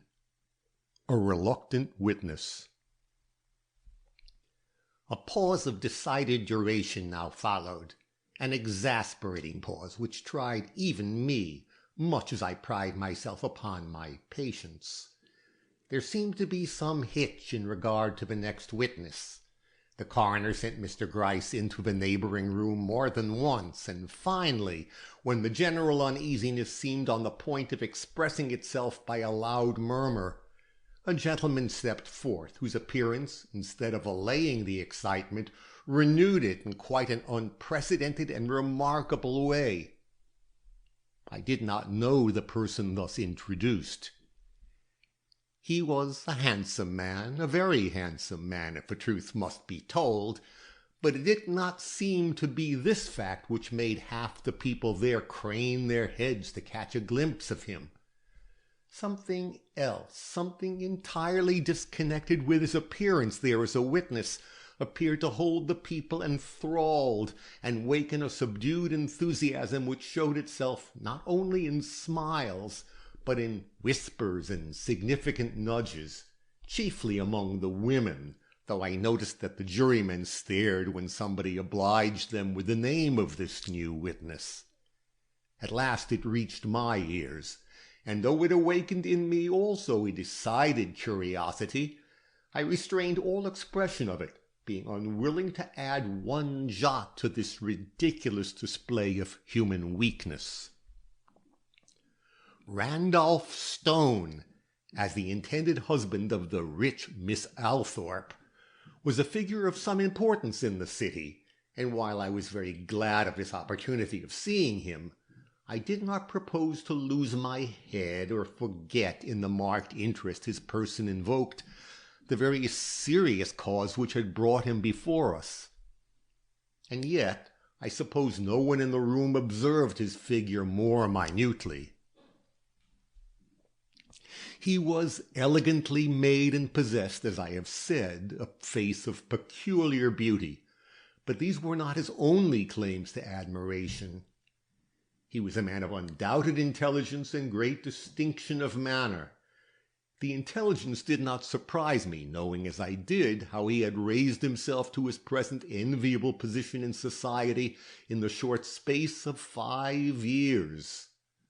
But the perfection of his manner astonished me, though how I could have expected anything less in a man honored by Miss Althorpe's regard, I cannot say. He had that clear pallor of complexion which in a smooth-shaven face is so impressive, and his voice when he spoke had that music in it which only comes from great cultivation and a deliberate intent to please. He was a friend of Howard's, that I saw by the short look that passed between them when he first entered the room. But that it was not as a friend he stood there was apparent from the state of amazement with which the former regarded him, as well as from the regret to be seen underlying the polished manner of the witness himself. Though perfectly self-possessed and perfectly respectful, he showed by every means possible the pain he felt in adding one featherweight to the evidence against the man with whom he was on terms of more or less intimacy. But let me give his testimony. Having acknowledged that he knew the Van Burnam family well, and Howard in particular, he went on to state that on the night of the 17th he had been detained at his office by business of a more than usual pressing nature, and finding that he could expect no rest for that night, humored himself by getting off the cars at 21st Street, instead of proceeding on to 33rd Street where his apartments were. The smile which these words caused — Miss Althorpe lives in 21st Street — woke no corresponding light on his face. Indeed, he frowned at it as if he felt that the gravity of the situation admitted of nothing frivolous or humorsome. And this feeling was shared by Howard, for he started when the witness mentioned 21st Street and cast him a haggard look of dismay, which happily no one saw but myself, for everyone else was concerned with the witness. Or should I accept Mr. Gryce? I had, of course, no intentions beyond a short stroll through the street previous to returning to my home, continued the witness gravely, and am sorry to be obliged to mention this freak of mine, but find it necessary in order to account for my presence there at so unusual an hour. You need make no apologies, returned the coroner. Will you state on what line of cars you came from your office? I came up 3rd Avenue. Ah, and walked towards Broadway? Yes. So that you necessarily passed very near the Van Burnam mansion? Yes. At what time was this, can you say?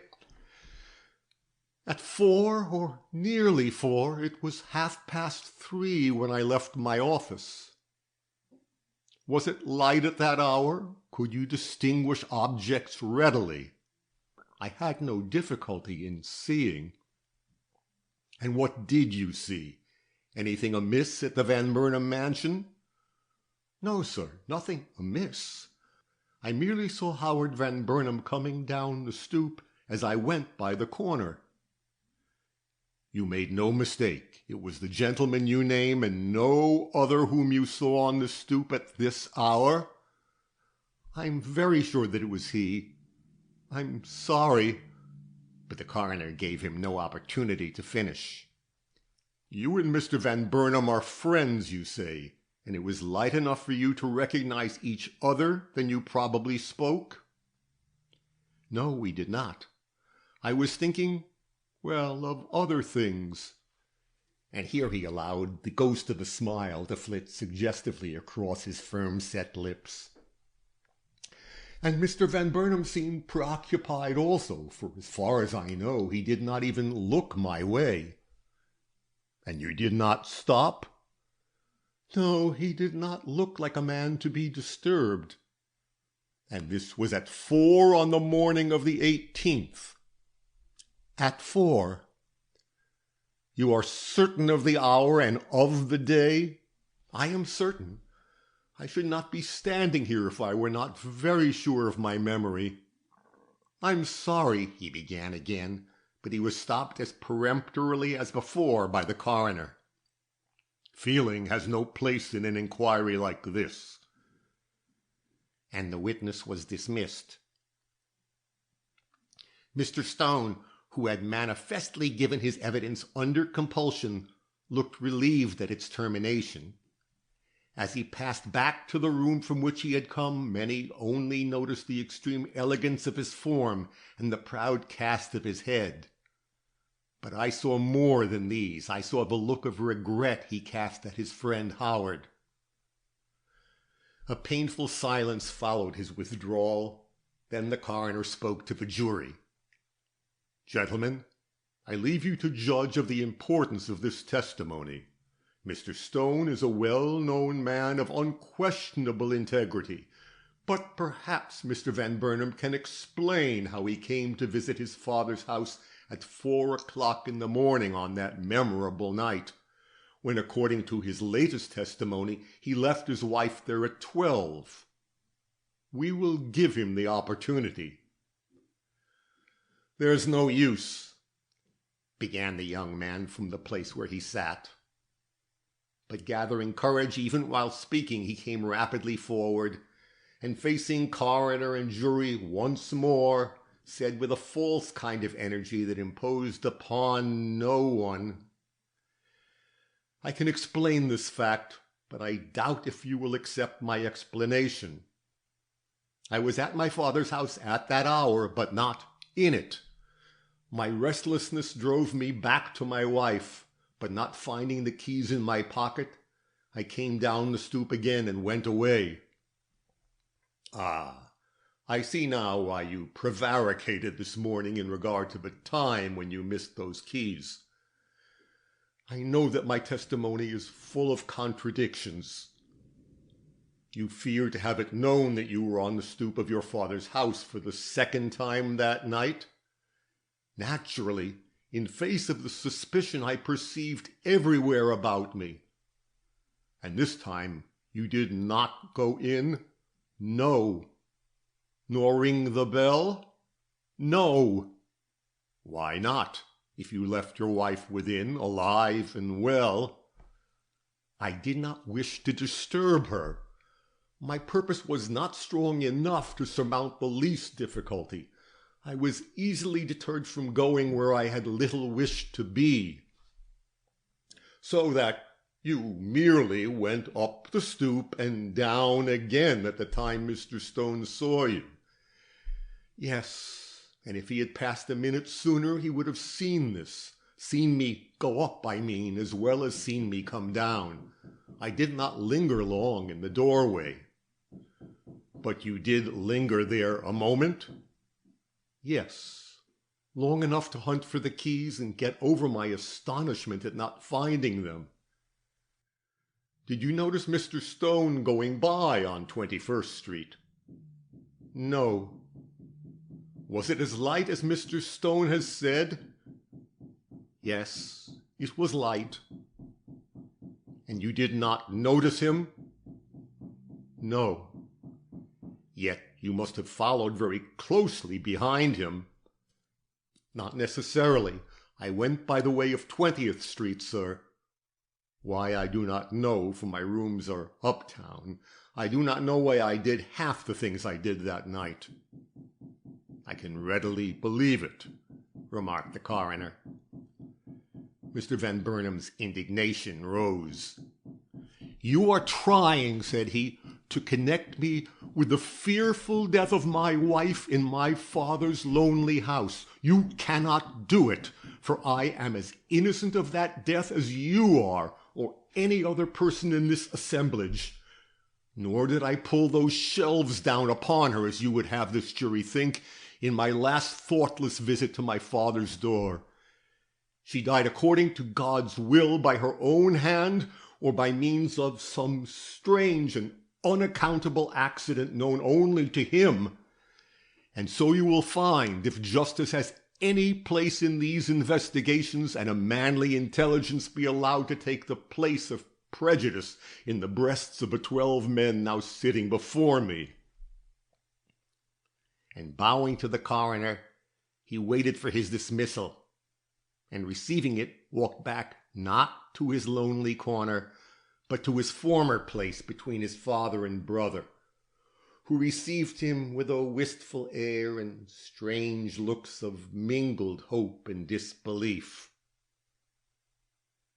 "The jury will render their verdict on Monday morning," announced the coroner, and adjourned the inquiry. This ends Chapter 15. This ends Book 1 of That Affair Next Door.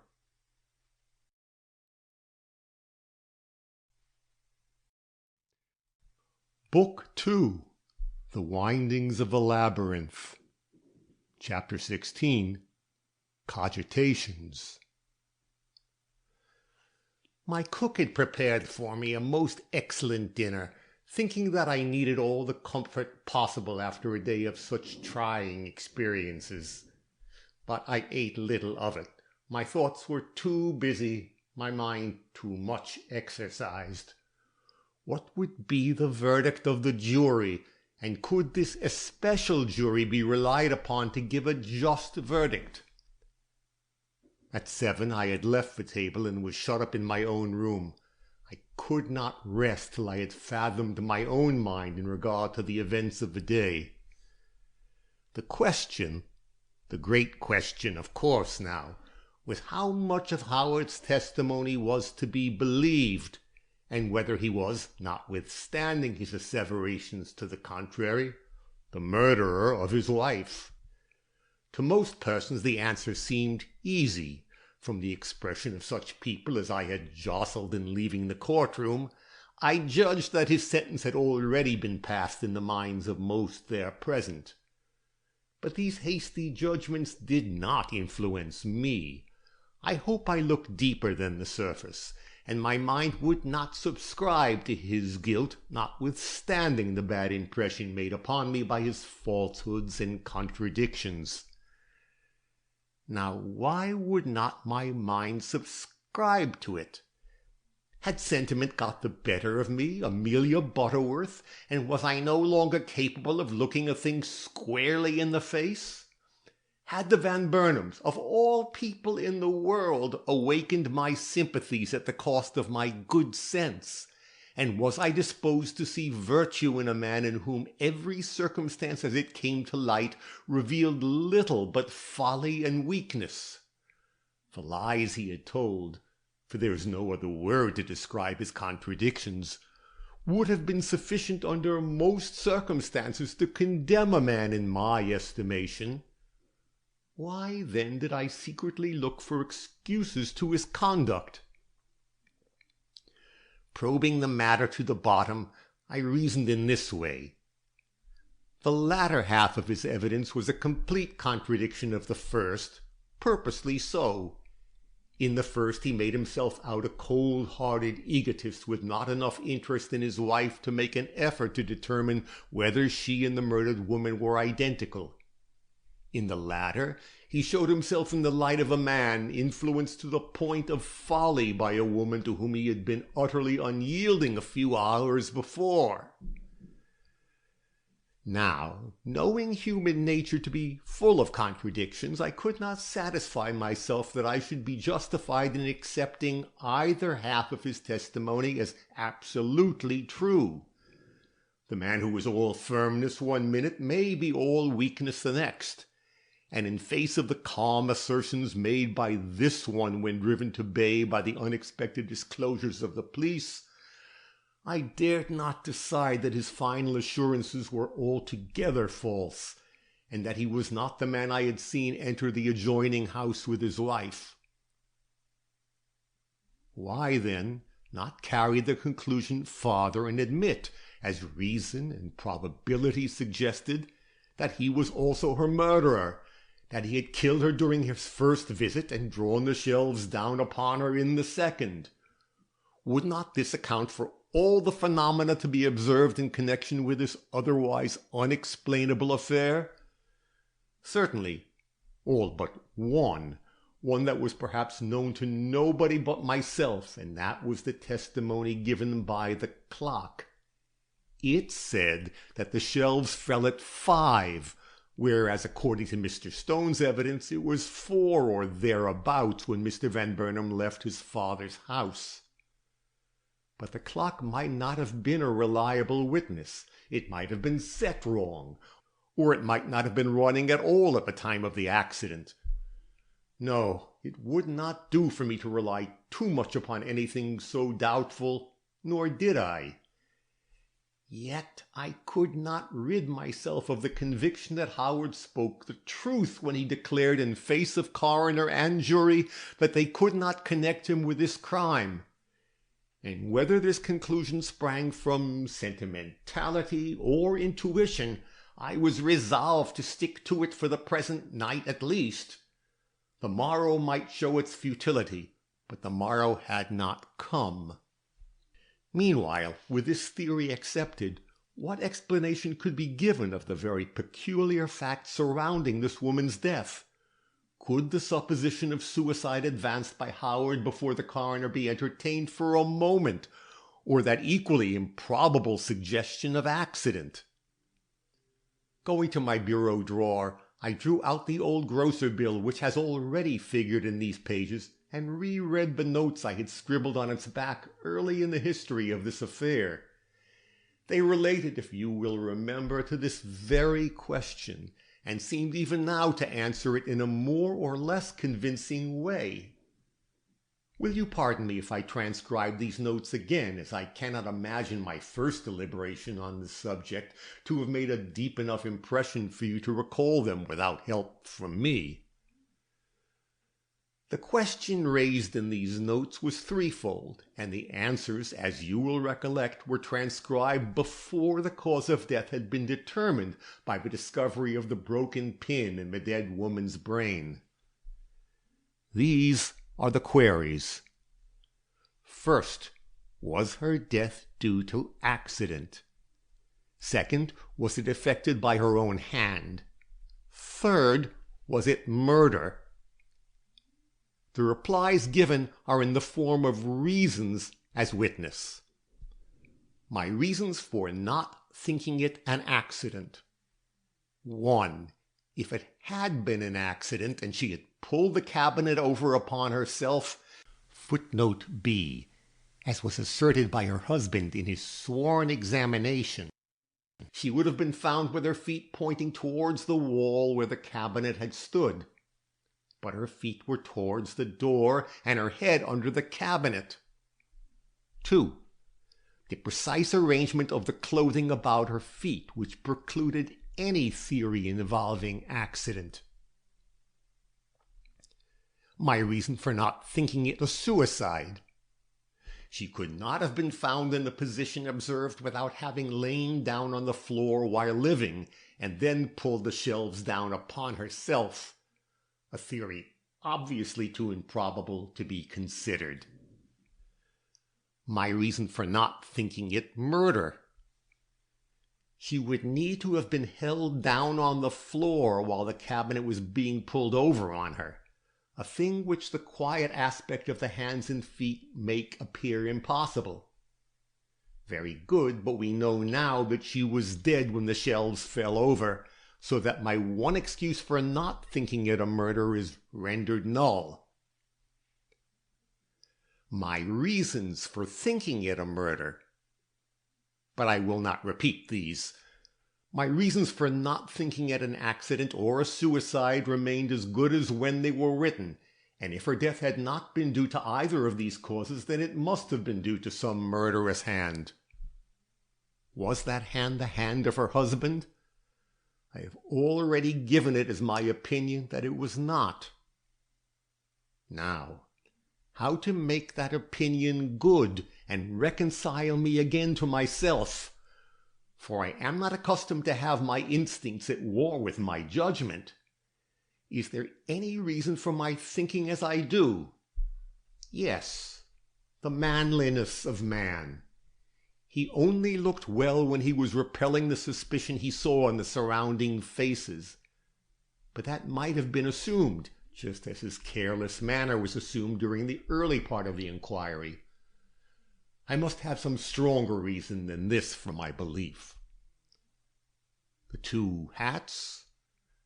Well, he had explained how there came to be 2 hats on the scene of the crime, but his explanation had not been very satisfactory.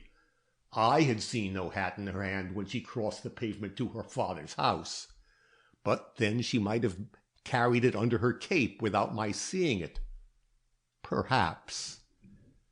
The discovery of 2 hats and of 2 pairs of gloves in Mr. Van Burnam's parlors was a fact worth further investigation, and mentally I made a note of it, though at the moment I saw no prospect of engaging in this matter further than my duties as a witness required. And now, what other clue was offered me, save the one I have already mentioned as being given by the clock? None that I could seize upon, and feeling the weakness of the cause I had so obstinately embraced, I rose from my seat at the tea-table and began making such alterations in my toilet as would prepare me for the evening and my inevitable callers. "Amelia," said I to myself, as I encountered my anything but satisfied reflection in the glass, "can it be that you ought after all to have been called Araminta? Is a momentary display of spirit on the part of a young man of doubtful principles enough to make you forget the dictates of good sense which have always governed you up to this time?" The stern image which confronted me from the mirror made me no reply, and smitten with sudden disgust, I left the glass and went below to greet some friends who had just ridden up in their carriage. They remained 1 hour, and they discussed one subject, Howard Van Burnam and his probable connection with the crime which had taken place next door.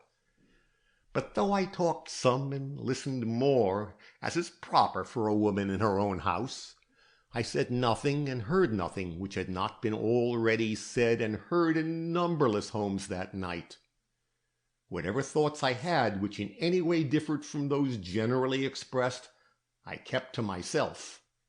Whether guided by discretion or pride, I cannot say, probably by both, for I am not deficient in either quality.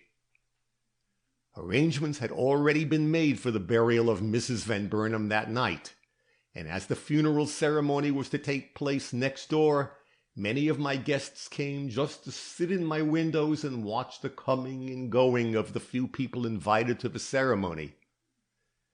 But I discouraged this. I have no patience with idle curiosity. Consequently, by 9 I was left alone to give the affair such real attention as it demanded, something which, of course, I could not have done with a half-dozen gossiping friends leaning over my shoulder. This ends chapter 16.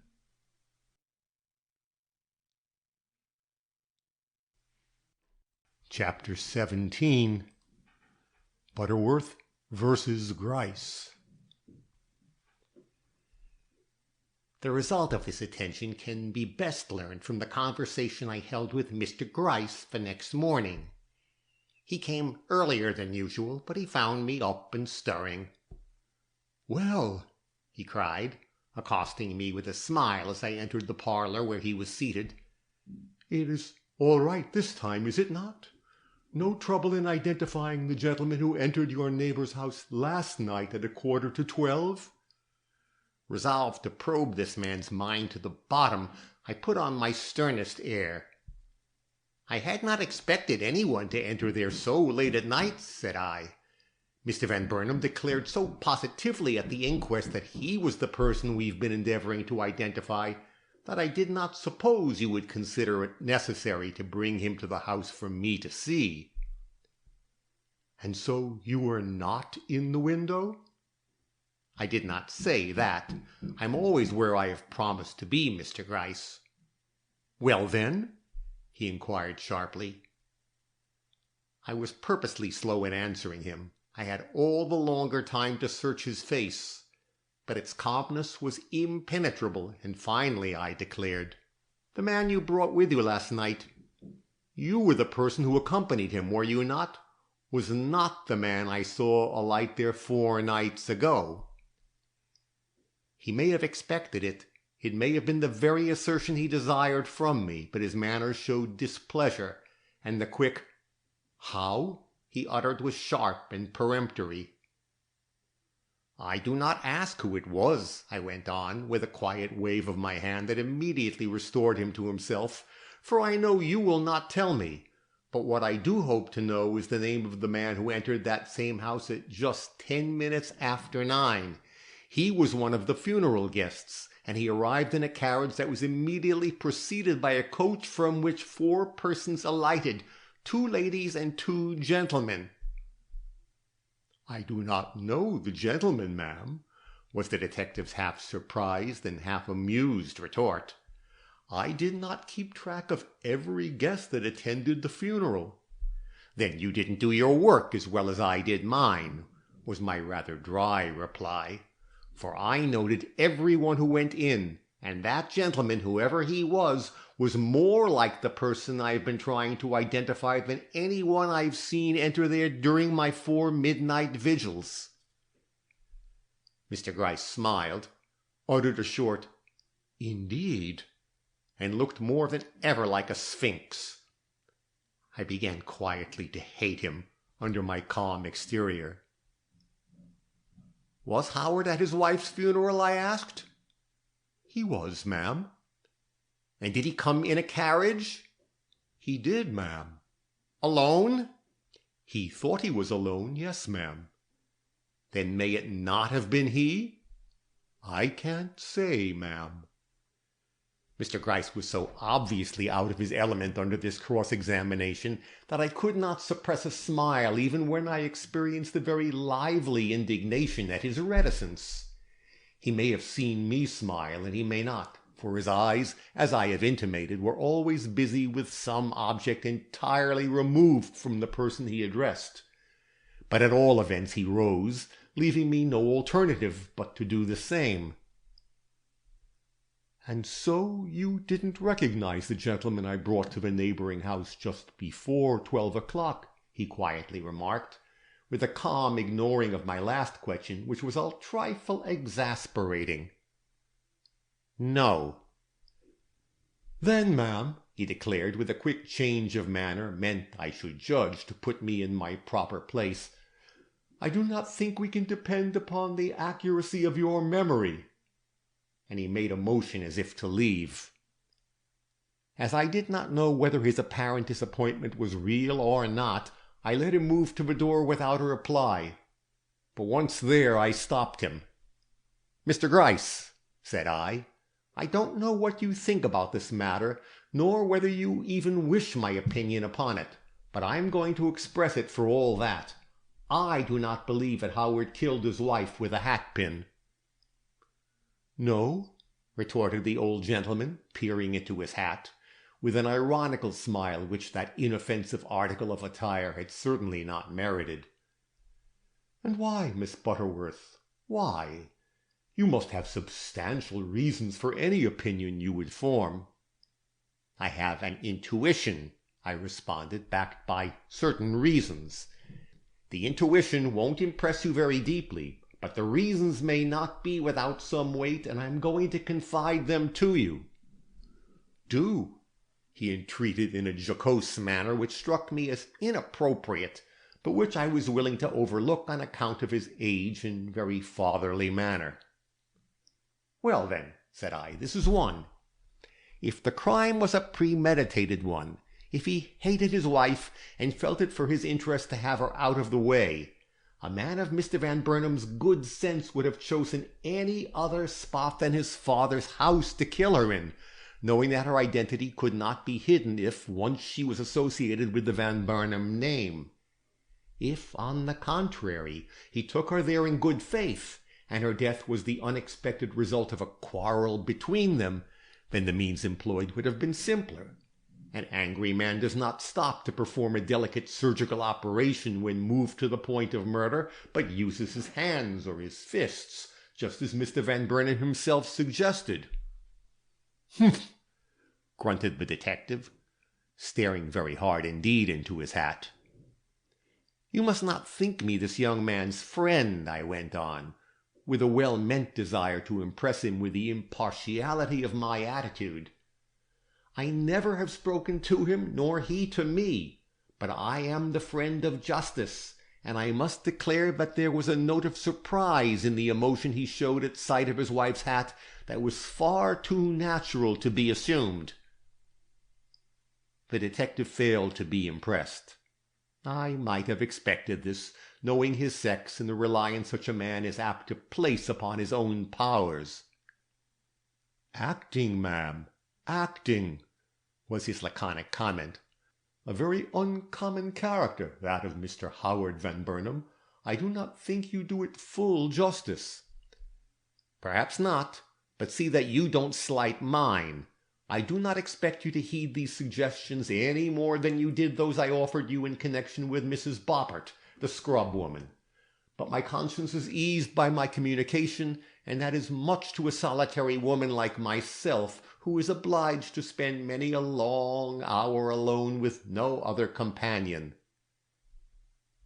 "Something has been accomplished, then, by this delay," he observed. Then, as if ashamed of this momentary display of irritation, he added in the genial tones more natural to him, "I don't blame you for your good opinion of this interesting but by no means reliable young man, Miss Butterworth. A woman's kind heart stands in the way of her proper judgment of criminals." "You will not find its instincts fail even if you do its judgment." His bow was as full of politeness as it was lacking in conviction. "I hope you won't let your instincts lead you into any unnecessary detective work," he quietly suggested. "That I cannot promise. If you arrest Howard Van Burnam for murder, I may be tempted to meddle with matters which don't concern me." An amused smile broke through his simulated seriousness.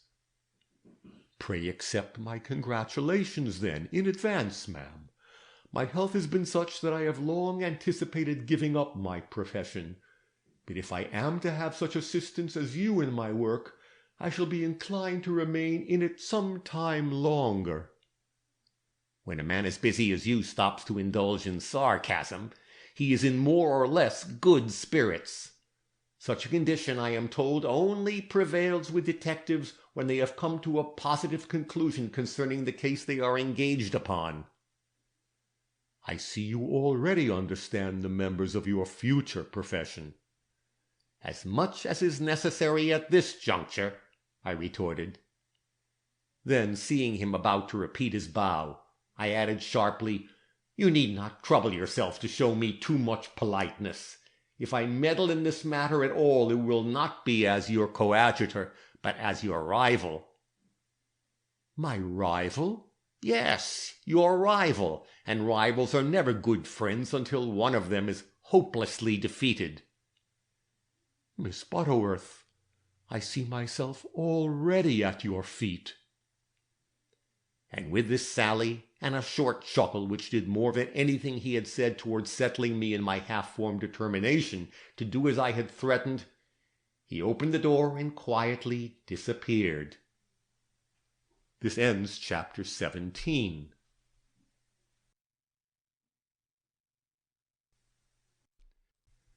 Chapter 18, The Little Pincushion. The verdict rendered by the coroner's jury showed it to be a more discriminating set of men than I had calculated upon. It was murder inflicted by a hand unknown. I was so gratified by this that I left the courtroom in quite an agitated frame of mind. So agitated indeed that I walked through one door instead of another, and thus came unexpectedly upon a group formed almost exclusively of the Van Burnam family. Starting back, for I dislike anything that looks like intrusion, especially when no great end is to be gained by it, I was about to retrace my steps when I felt two soft arms about my neck. "Oh, Miss Butterworth, isn't it a mercy that this dreadful thing is over? I don't know when I have ever felt anything so keenly." It was Isabella Van Burnam. Startled, for the embraces bestowed on me are few, I gave a subdued sort of grunt, which nevertheless did not displease this young lady, for her arms tightened, and she murmured in my ear, "You dear old soul, I like you so much." "We are going to be very good neighbors," cooed a still sweeter voice in my other ear. "Papa says we must call on you soon." And Caroline's demure face looked around into mine in a manner some would have thought exceedingly bewitching. "Thank you, pretty poppets," I returned, freeing myself as speedily as possible from embraces the sincerity of which I felt open to question. "My house is always open to you." And with little ceremony I walked steadily out and betook myself to the carriage awaiting me. I looked upon this display of feeling as the mere gush of two overexcited young women, and was therefore somewhat astonished when I was interrupted in my afternoon nap by an announcement that the two Misses Van Burnam awaited me in the parlor.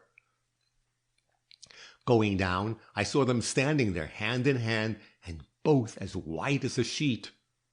"Oh, Miss Butterworth," they cried, springing towards me, "Howard has been arrested, and we have no one to say a word of comfort to us." "Arrested?" I repeated, greatly surprised, for I had not expected it to happen so soon, if it happened at all. "Yes, and Howard is just about prostrated. Franklin, too, but he keeps up, while father has shut himself into his room and won't see anybody, not even us. Oh, I don't know how we are to bear it. Such a disgrace, and such a wicked, wicked shame. For Howard never had anything to do with his wife's death, had he, Miss Butterworth?" "No," I returned, taking my ground at once, and vigorously, for I really believed what I said. "He is innocent of her death, and I would like the chance of proving it." They evidently had not expected such an unqualified assertion from me, for they almost smothered me with kisses and called me their only friend, and indeed showed so much real feeling this time that I neither pushed them away nor tried to withdraw myself from their embraces. When their emotions were a little exhausted, I led them to a sofa and sat down before them. They were motherless girls, and my heart, if hard, is not made of adamant or entirely unsusceptible to the calls of pity and friendship. "Girls," said I, "if you will be calm, I should like to ask you a few questions." "Ask us anything," returned Isabella. "Nobody has more right to our confidence than you." This was another of their exaggerated expressions, but I was so anxious to hear what they had to tell, I let it pass. So instead of rebuking them, I asked where their brother had been arrested, and found it had been at his rooms and in presence of themselves and Franklin. So I inquired further and learned that, so far as they knew, nothing had been discovered beyond what had come out of the inquest, except that Howard's trunks had been found packed, as if he had been making preparations for a journey when interrupted by the dreadful event which had put him into the hands of the police. As there was a certain significance in this, the girl seemed almost as much impressed by it as I was, but we did not discuss it long, for I suddenly changed my manner, and taking them both by the hand, asked if they could keep a secret. "Secret?" they gasped. "Yes, a secret. You are not the girls I should confide in ordinarily, but this trouble has sobered you." "Oh, we can do anything," began Isabella, and "only try us," murmured Caroline. But knowing the volubility of the one and the weakness of the other, I shook my head at their promises and merely tried to impress them with the fact that their brother's safety depended upon their discretion, at which they looked very determined for poppets, and squeezed my hand so tightly that I wished I'd left off some of my rings before engaging in this interview. When they were quiet again and ready to listen, I told them my plans. They were surprised, of course, and wondered how I could do anything towards finding out the real murderer of their sister-in-law, but seeing how resolved I looked, changed their tone and avowed with much feeling their perfect confidence in me and the success of anything I might undertake. This was encouraging, and ignoring their momentary distrust, I proceeded to say, "But for me to be successful in this matter, no one must know my interest in it. You must pay me no visits, give me no confidences, nor, if you can help it, mention my name before anyone, not even before your father and brother. So much for precautionary measures, my dears, and now for the active ones. I have no curiosity, as I think you must see, but I shall have to ask you a few questions which under other circumstances would savor more or less of impertinence. Had your sister-in-law any special admirers among the other sex?" "Oh," protested Caroline, shrinking back, while Isabella's eyes grew round as a frightened child's. "None that we ever heard of. She wasn't that kind of woman, was she, Belle? It wasn't for any such reason Papa didn't like her." "No, no, that would have been too dreadful. It was her family we objected to, that's all." Well, I apologized, tapping their hands reassuringly. "I only asked, let me now say, from curiosity, though I have not a particle of that quality, I assure you." Did you have any idea," faltered Caroline, "that—" "Never mind," I interrupted. "You must let my words go in one ear and out of the other after you've answered them. I wish," here I assumed a brisk air, "that I could go through your parlors again before every trace of the crime perpetrated there has been removed." "Why, you can," replied Isabella. "There's no one in them now," added Caroline. "Franklin went out just before we left." At which I blandly rose, and following their leadership, soon found myself once again in the Van Burnam mansion. My first glance upon re-entering the parlors was naturally directed towards the spot where the tragedy had taken place. The cabinet had been replaced and the shelves set back upon it, but the latter were empty, and neither on them nor on the adjacent mantelpiece did I see the clock. This set me thinking, and I made up my mind to have another look at that clock. By dint of judicious questions, I found that it had been carried into the third room, where we soon found it lying on a shelf of the same closet where the hat had been discovered by Mr. Gryce. Franklin had put it there, fearing that the sight of it might affect Howard, and from the fact that the hands stood as I had left them, I gathered that neither he nor any of the family had discovered that it was in running condition. Assured of this, I astonished them by requesting to have it taken down and set up on the table, which they had no sooner done than it started to tick, just as it had done under my hand a few nights before. The girls, greatly startled, surveyed each other wonderingly. "Why, it's going!" cried Caroline. could have wound it?" marveled Isabella. "Hark!" I cried. The clock had begun to strike. It gave forth 5 clear notes. "Well, it's a mystery!" Isabella exclaimed. Then, seeing no astonishment in my face, she added, "Did you know about this, Miss Butterworth?" "My dear girls," I hastened to say, with all the impressiveness characteristic of me in my more serious moments, "I do not expect you to ask me for any information I do not volunteer. This is hard, I know, but some day I will be perfectly frank with you. Are you willing to accept my aid on these terms?" "Oh, yes," they gasped, but they looked not a little disappointed.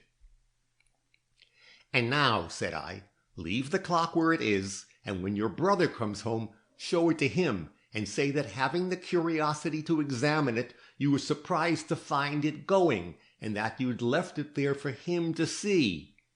He will be surprised also, and as a consequence will question first you and then the police to find out who wound it. If they acknowledge having done it, you must notify me at once, for that's what I want to know. Do you understand, Caroline? And Isabella, do you feel that you can go through all this without dropping a word concerning me and my interest in this matter?" Of course they answered yes, and of course it was with so much effusiveness that I was obliged to remind them that they must keep a check on their enthusiasm, and also to suggest that they should not come to my house or send me any notes, but simply a blank card signifying, "No one knows who wound the clock." "How delightfully mysterious!" cried Isabella. And with this girlish exclamation, our talk in regard to the clock closed. The next object that attracted our attention was a paper-covered novel I discovered on a side table in the same room. "Whose is this?" I asked. "Not mine." "Not mine?" "Yet it was published this summer," I remarked. They stared at me astonished, and Isabella caught up the book. It was one of those summer publications intended mainly for railroad distribution, and while neither ragged nor soiled, bore evidence of having been read. "Let me take it," said I. Isabella at once passed it into my hands. "Does your brother smoke?" I asked. "Which brother?" "Either of them." "Franklin sometimes, but Howard never. It disagrees with him, I believe." "There is a faint odor of tobacco about these pages. Can it have been brought here by Franklin?" "Oh, no. He never reads novels, not such novels as this, at all events. He loses a lot of pleasure, we think." I turned the pages over. The latter ones were so fresh I could almost put my finger on the spot where the reader had left off. Feeling like a bloodhound who has just run upon a trail, I returned the book to Caroline with the injunction to put it away, adding as I saw her air of hesitation, "If your brother Franklin misses it, it will show that he brought it here, and then I shall have no further interest in it," which seemed to satisfy her, for she put it away at once on a high shelf. Perceiving nothing else in these rooms of a suggestive character, I led the way into the hall. There I had a new idea. "Which of you was the first to go through the rooms upstairs?" I inquired. "Both of us," answered Isabella. "We came together. Why do you ask, Miss Butterworth?" "I was wondering if you found everything in order there."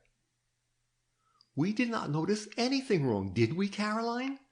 Do you think that the person who committed that awful crime went upstairs? I couldn't sleep a wink if I thought so." "Nor I," Caroline put in. "Oh, don't say that he went upstairs, Miss Butterworth." "I do not know it," I rejoined. "But you asked, and I ask again. Wasn't there some little thing out of its usual place? I was up in your front chamber after water for a minute, but I didn't touch anything but the mug." "We missed the mug, but Oh, Caroline, the pincushion! Do you suppose Miss Butterworth means the pincushion?" I started. Did she refer to the one I had picked up from the floor and placed on a side table? "What about the pincushion?" I asked. "Oh, nothing, but we did not know what to make of its being on the table. You see, we had a little pincushion shaped like a tomato which always hung at the side of our bureau. It was tied to one of the brackets and was never taken off, Caroline having a fancy for it because it kept her favorite black pins out of the reach of the neighbor's children when they came here. Well, this cushion, this sacred cushion which none of us dare touch, was found by us on a little table by the door, with the ribbon hanging from it by which it had been tied to the bureau. Someone had pulled it off, and very roughly, too, for the ribbon was all ragged and torn. But there's nothing in a little thing like that to interest you, is there, Miss Butterworth?" "No," said I, not relating my part in the affair, "not if our neighbor's children were the marauders." "But none of them came in for days before we left." "Are there pins in the cushion?" "When we found it, do you mean? No." I did not remember seeing any, but one cannot always trust to one's memory. "But you had left pins in it?" "Possibly. I don't remember. Why should I remember such a thing as that?" I thought to myself, I would know whether I left pins on my pincushion or not, but everyone is not as methodical as I am, more's the pity. "Have you anywhere about you a pin like those you kept on that cushion?" I inquired of Caroline. She felt at her belt and neck and shook her head. "I may have upstairs," she replied. "Then get me one." But before she could start, I pulled her back. "Did either of you sleep in that room last night?" "No, we were going to," answered Isabella, "but afterwards Caroline took a freak to sleep in one of the rooms on the 3rd floor. She said she wanted to get away from the parlors as far as possible." "Then I should like a peep at the one overhead." The wrenching of the pincushion from its place had given me an idea. They looked at me wistfully as they turned to mount the stairs, but I did not enlighten them further. What would an idea be worth shared by them? Their father undoubtedly lay in the back room, for they moved very softly around the head of the stairs. But once in front, they let their tongues run loose again.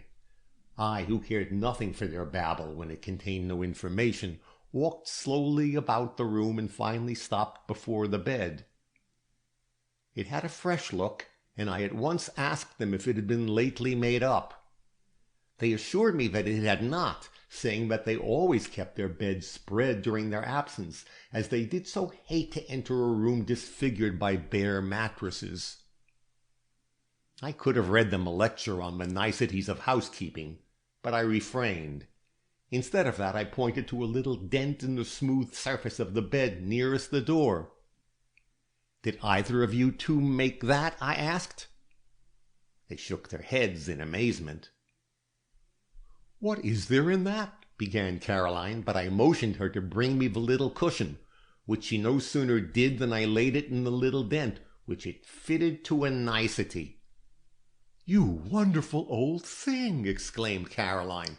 "How ever did you think—" But I stopped her enthusiasm with a look. "I may be wonderful, but I am not old, and it is time they knew it." "Mr. Gryce is old," said I, and lifting the cushion, I placed it on a perfectly smooth portion of the bed. "Now take it up," said I, when lo, a second dent similar to the first. "You see where that cushion has lain before being placed on the table," I remarked. And reminding Caroline of the pin I wanted, I took my leave and returned to my own house, leaving behind me 2 girls as much filled with astonishment as the giddiness of their pates would allow. This ends Chapter 18.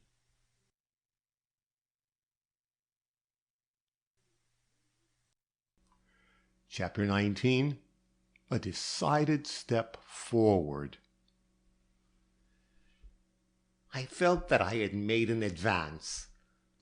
It was a small one, no doubt, but it was an advance. It would not do to rest there, however, or to draw definite conclusions from what I had seen without further facts to guide me. Mrs. Boppert could supply these facts, or so I believed. Accordingly, I decided to visit Mrs. Boppert.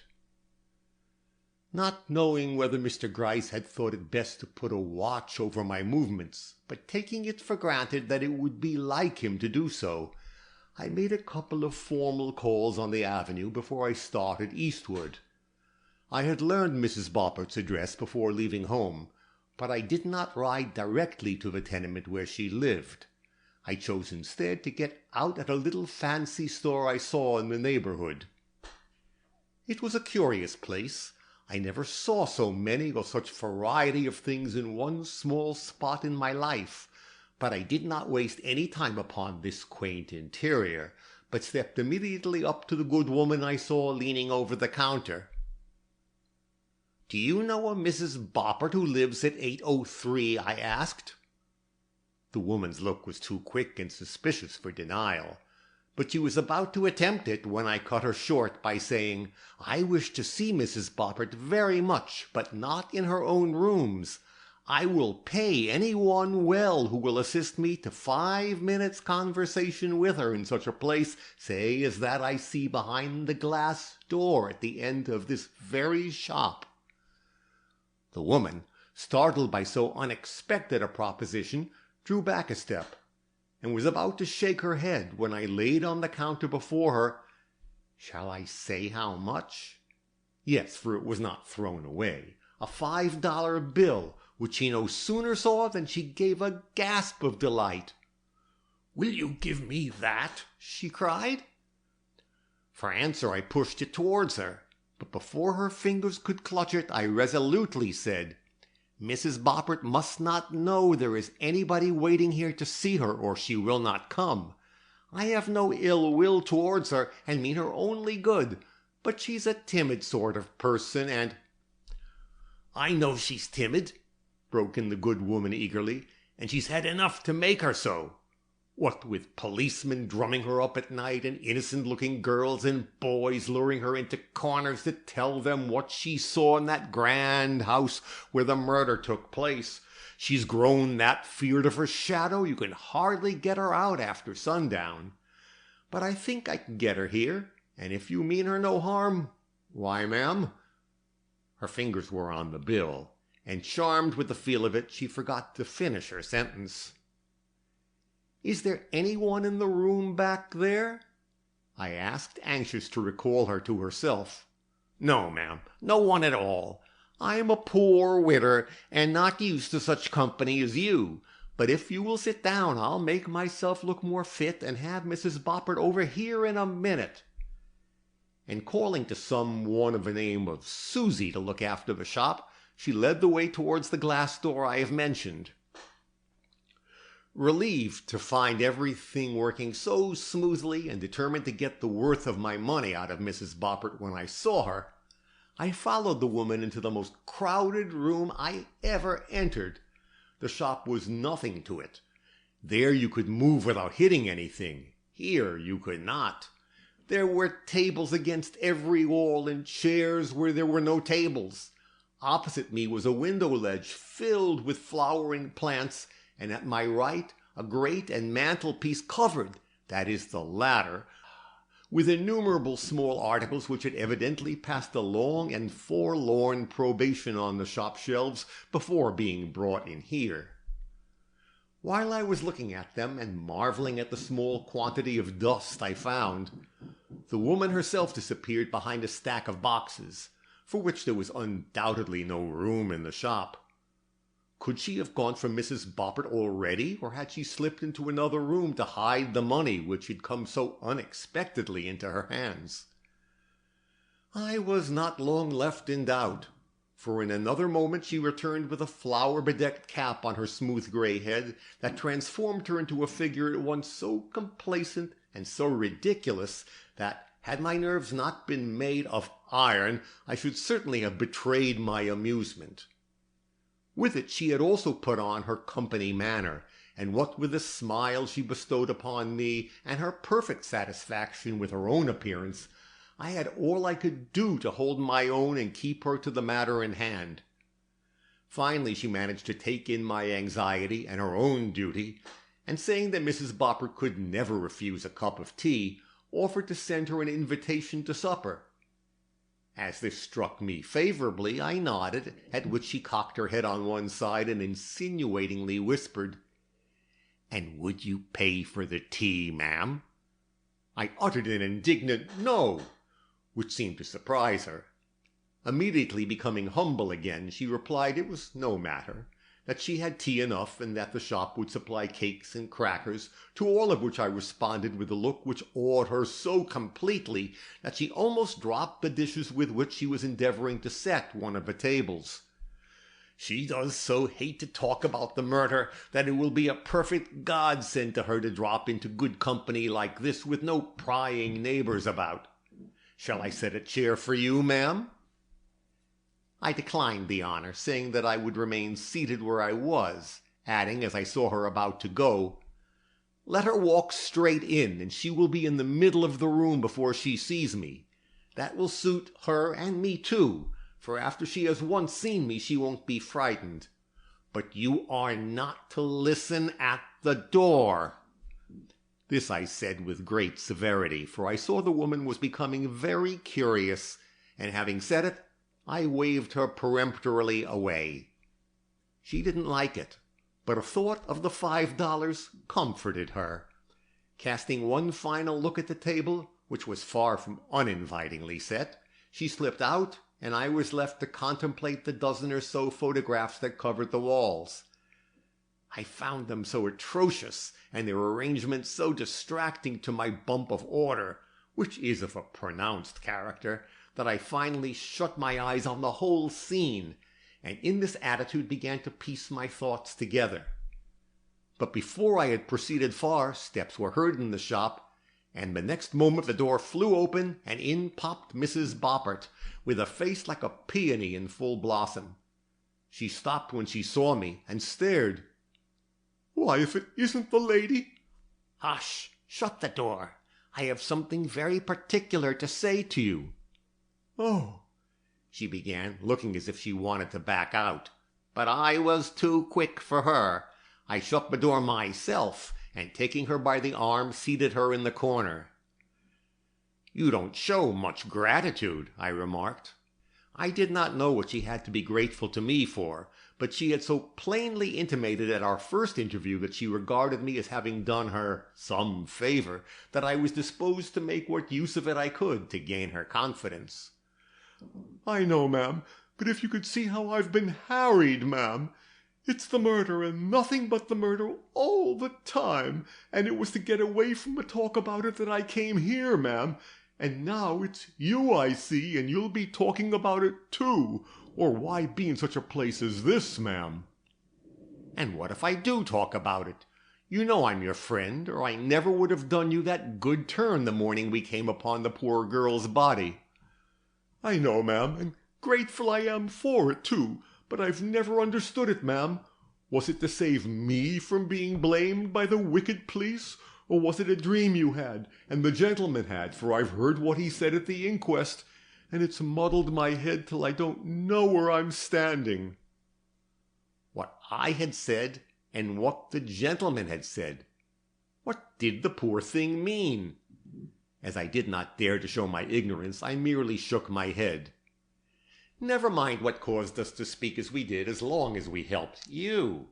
And we did help you. The police never found out what you had to do with this woman's death, did they?" "No, ma'am. Oh, no, ma'am.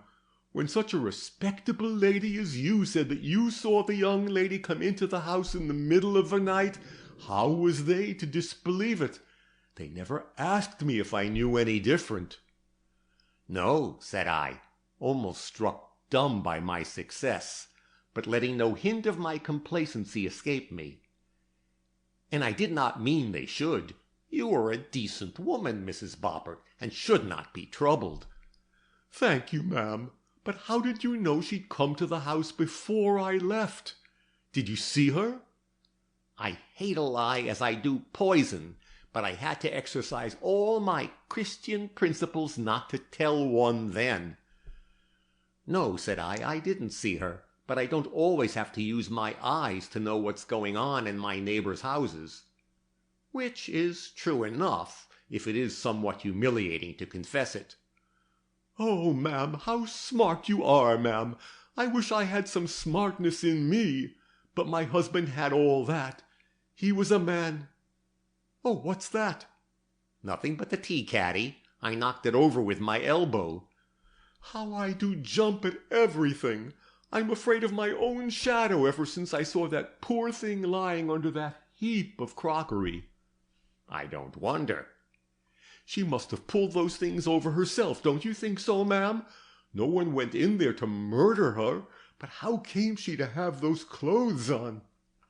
She was dressed quite different when I let her in. I say it's all a muddle, ma'am, and it will be a smart man as can explain it. Or a smart woman, I thought. Did I do wrong, ma'am? That's what plagues me. She begged so hard to come in, I didn't know how to shut the door on her. Besides, her name was Van Burnam, or so she told me. Here was a coil. Subduing my surprise, I remarked, "If she asked you to let her in, I do not see how you could refuse her. Was it in the morning or late in the afternoon she came?" Don't you know, ma'am? I thought you knew all about it from the way you talked. Had I been indiscreet? Could she not bear questioning? Eyeing her with some severity, I declared in a less familiar tone than any I had yet used, "Nobody knows more about it than I do, but I do not know just the hour at which this lady came to the house. But I do not ask you to tell me if you do not want to." Oh, ma'am, she humbly remonstrated, I am sure I'm willing to tell you everything. It was in the afternoon while I was doing the front basement floor. And she came to the basement door? Yes, ma'am. And asked to be let in? Yes, ma'am. Young Mrs. Van Burnam? Yes, ma'am. Dressed in a black and white plaid silk and wearing a hat covered with flowers? Yes, ma'am, or something like that. I know it was very bright and becoming. And why did she come to the basement door, a lady dressed like that? Because she knew I couldn't open the front door, that I hadn't the key. Oh, she talked beautiful, ma'am, and wasn't proud with me a bit. She made me let her stay in the house, and when I said it would be dark after a while, and that I hadn't done nothing to the rooms upstairs, she laughed and said she didn't care, that she wasn't afraid of the dark, and had just as lieve as not stay in the big house alone all night, for she had a book. Did you say anything, ma'am? No, go on. She had a book. Which she could read till she got sleepy. I never thought anything would happen to her. Of course not. Why should you? And so you let her into the house and left her there when you went out of it? Well, I don't wonder you were shocked to see her lying dead on the floor next morning. Awful, ma'am. I was afraid they would blame me for what had happened. But I didn't do nothing to make her die. I only let her stay in the house. Do you think they will do anything to me if they know it? No, said I, trying to understand this woman's ignorant fears. They don't punish such things. More is the pity. This in confidence to myself. How could you know that a piece of furniture would fall on her before morning? Did you lock her in when you left the house? Yes, ma'am, she told me to. Then she was a prisoner. Confounded by the mystery of the whole affair, I sat so still the woman looked up in wonder, and I saw I'd better continue my questions. What reason did she give for wanting to stay in the house all night? What reason, ma'am? I don't know. Something about her having to be there when Mr. Van Burnam came home. I didn't make it out, and I didn't try to. I was too busy wondering what she would have to eat. And what did she have? I don't know, ma'am. She said she had something, but I didn't see it. Perhaps you were blinded by the money she gave you. She gave you some, of course." "Oh, not much, ma'am, not much. And I wouldn't have taken a cent if it had not seemed to make her so happy to give it. The pretty, pretty thing. A real lady, whatever they say about her." "And happy? You said she was happy, cheerful looking, and pretty." "Oh, yes, ma'am. She didn't know what was going to happen. I even heard her sing after she went upstairs." I wish that my ears had been attending to their duty that day, and I might have heard her sing too. But the walls between my house and that of the Van Burnams are very thick, as I have had occasion to observe more than once. "Then she went upstairs before you left?" "To be sure, ma'am. What would she do in the kitchen?" "And you didn't see her again?" "No, ma'am, but I heard her walking around." "In the parlors, you mean?" "Yes, ma'am, in the parlors." "You did not go up yourself?" "No, ma'am. I had enough to do below." "Didn't you go up when you went away?" "No, ma'am, I didn't like to." "When did you go?" "At 5, ma'am. I always go at 5. "How did you know it was 5? "The kitchen clock told me. I wound it, ma'am, and set it when the whistles blew at 12. "Was that the only clock you wound?" "Only clock? Do you think I'd be going around the house winding any others?" Her face showed such surprise, and her eyes met mine so frankly that I was convinced she spoke the truth. Gratified, I don't know why, I bestowed upon her my first smile, which seemed to affect her, for her face softened, and she looked at me quite eagerly for a minute before she said, "You don't think so very bad of me, do you, ma'am?" But I had been struck by a thought which made me for the moment oblivious to her question. She had wound the clock in the kitchen for her own uses, and why may not the lady above have wound the one in the parlor for hers? Filled with this startling idea, I remarked, "The young lady wore a watch, of course?" But the suggestion passed unheeded. Mrs. Boppert was as much absorbed in her own thoughts as I was. "Did young Mrs. Van Burnam wear a watch?" I persisted. Mrs. Boppert's face remained a blank. Provoked at her impassibility, I shook her with an angry hand, imperatively demanding, "What are you thinking of? Why don't you answer my question?" She was herself again in an instant. "Oh, ma'am, I beg your pardon. I was wondering if you meant the parlor clock." I calmed myself, looked severe to hide any more than eager interest, and sharply cried, "Of course I mean the parlor clock. Did you wind it?" "Oh, no, no, no. I would as soon think of touching gold or silver. But the young lady did, I'm sure, ma'am, for I heard her strike when she was setting of it." Ah! If my nature had not been an undemonstrative one, and if I had not been bred to a strong sense of social distinctions, I might have betrayed my satisfaction at this announcement in a way that would have made this homely German woman start. As it was, I sat stock still, and even made her think that I had not heard her. Venturing to rouse me a bit, she spoke again after a minute's silence. "She must have been lonely, you know, ma'am, and the ticking of a clock is such company." "Yes," I answered her with more than my accustomed vivacity, for she jumped as if I had struck her. "You've hit the nail on the head, Mrs. Boppert, and are a much smarter woman than I thought. But when did she wind the clock?" "At 5 o'clock, ma'am, just before I left the house." "Oh, and did she know you were going?" "I think so, ma'am, for I called up, just before I put on my bonnet, that it was 5 o'clock and that I was going." "Oh, you did? And did she answer back?" "Yes, ma'am. I heard her step in the hall and then her voice. She asked if I was sure it was 5, and I told her yes, because I had set the kitchen clock at 12. She didn't say any more, but just after that I heard the parlor clock begin to strike." Oh, thought I, what cannot be got out of the most stupid and unwilling witness by patience and a judicious use of questions? To know that this clock was started after 5 o'clock, that is, after the hour at which the hands pointed when it fell, and that it was set correctly in starting, and so would give indisputable testimony of the hour when the shelves fell, were points of the greatest importance. I was so pleased I gave the woman another smile. Instantly she cried, "But you won't say anything about it, will you, ma'am? They might make me pay for all the things that were broke." My smile this time was not one of encouragement simply, but it might have been anything for all effect it had on her. The intricacies of the affair had disturbed her poor brain again, and all her powers of mind were given up to lament.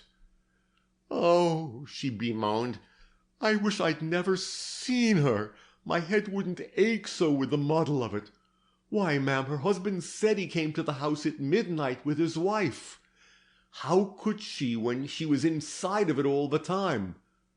But then perhaps he said that just as you did to save me blame. But why should a gentleman like him do that?" "It isn't worthwhile for you to bother your head about it," I expostulated. "It's enough that my head aches over it." I don't suppose she understood me or tried to. Her wits had been sorely tried, and my rather severe questioning had not tended to clear them. At all events, she went on in another moment as if I had not spoken.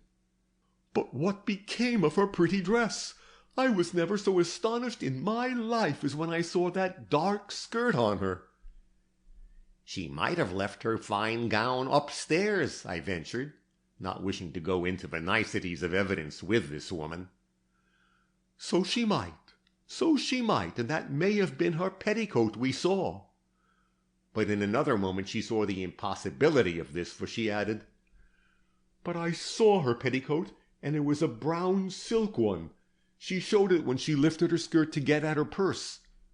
I don't understand it, ma'am."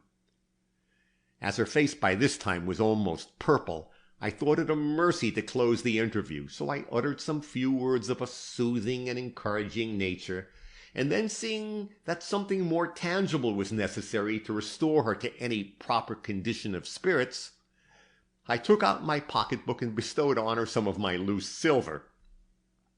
This was something she could understand. She brightened immediately, and before she was well through her expressions of delight, I had quitted the room, and in a few minutes later the shop. I hope the two women had their cup of tea after that. This ends chapter 19.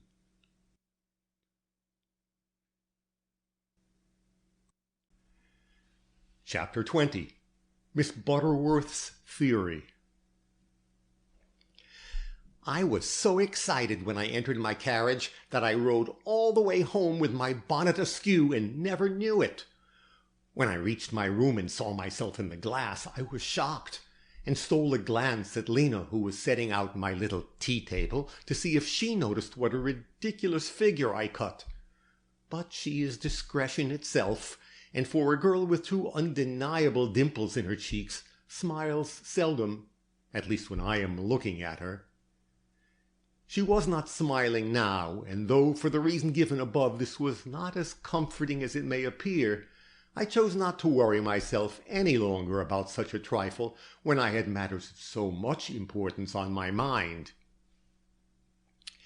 Taking off my bonnet, whose rakish appearance had given me such a shock, I sat down, and for half an hour neither moved nor spoke. I was thinking. A theory which had faintly suggested itself to me at the inquest was taking on body with these later developments. 2 hats had been found on the scene of a tragedy, and 2 pairs of gloves, and now I had learned that there had been 2 women there, the one whom Mrs. Bobbert had locked into the house on leaving it, and the one whom I had seen enter at midnight with Mr. Van Burnam. Which of the 2 had perished? We'd been led to think, and Mr. Van Burnam had himself acknowledged, that it was his wife. but his wife had been dressed quite differently from the murdered woman, and was, as I soon began to see, much more likely to have been the assassin than the victim. Would you like to know my reasons for this extraordinary statement? If so, they are these. I had always seen a woman's hand in this work, but having no reason to believe in the presence of any other woman on the scene of crime than the victim, I had put the suspicion aside as untenable. But now that I had found the second woman, I returned to it. But how connect her with the murder? It seemed easy enough to do so if this other woman was her rival. We have heard of no rival, but she may have known of one, and this knowledge may have been at the bottom of her disagreement with her husband, and the half-crazy determination she evinced to win his family over to her side. Let us say, then, that the second woman was Mrs. Van Burnam's rival, that he brought her there not knowing that his wife had effected an entrance into the house, brought her there after an afternoon spent at the Hotel D—, during which he had furnished her with a new outfit of less pronounced type, perhaps, than that she had previously worn. The use of the two carriages and the care they took to throw suspicion off their track may have been part of a scheme of future elopement, for I had no idea they meant to remain in Mr. Van Burnam's house. For what purpose, then, did they go there? To meet Mrs. Van Burnam and kill her, that their way might be clearer for flight? No, I'd rather think that they went to the house without a thought of whom they would encounter, and that only after they had entered the parlors did he realize that the two women he least wished to see together had been brought by his folly face to face. The presence in the third room of Mrs. Van Burnam's hat, gloves, and novel seemed to argue that she had spent the evening in reading by the dining-room table. But whether this was so or not, the stopping of a carriage in front and the opening of the door by an accustomed hand undoubtedly assured her that either the old gentleman or some other member of the family had unexpectedly arrived. She was, therefore, in or near the parlor door when they entered, and the shock of meeting her hated rival in company with her husband, under the very roof where she had hoped to lay the foundations of her future happiness, must have been great, if not maddening.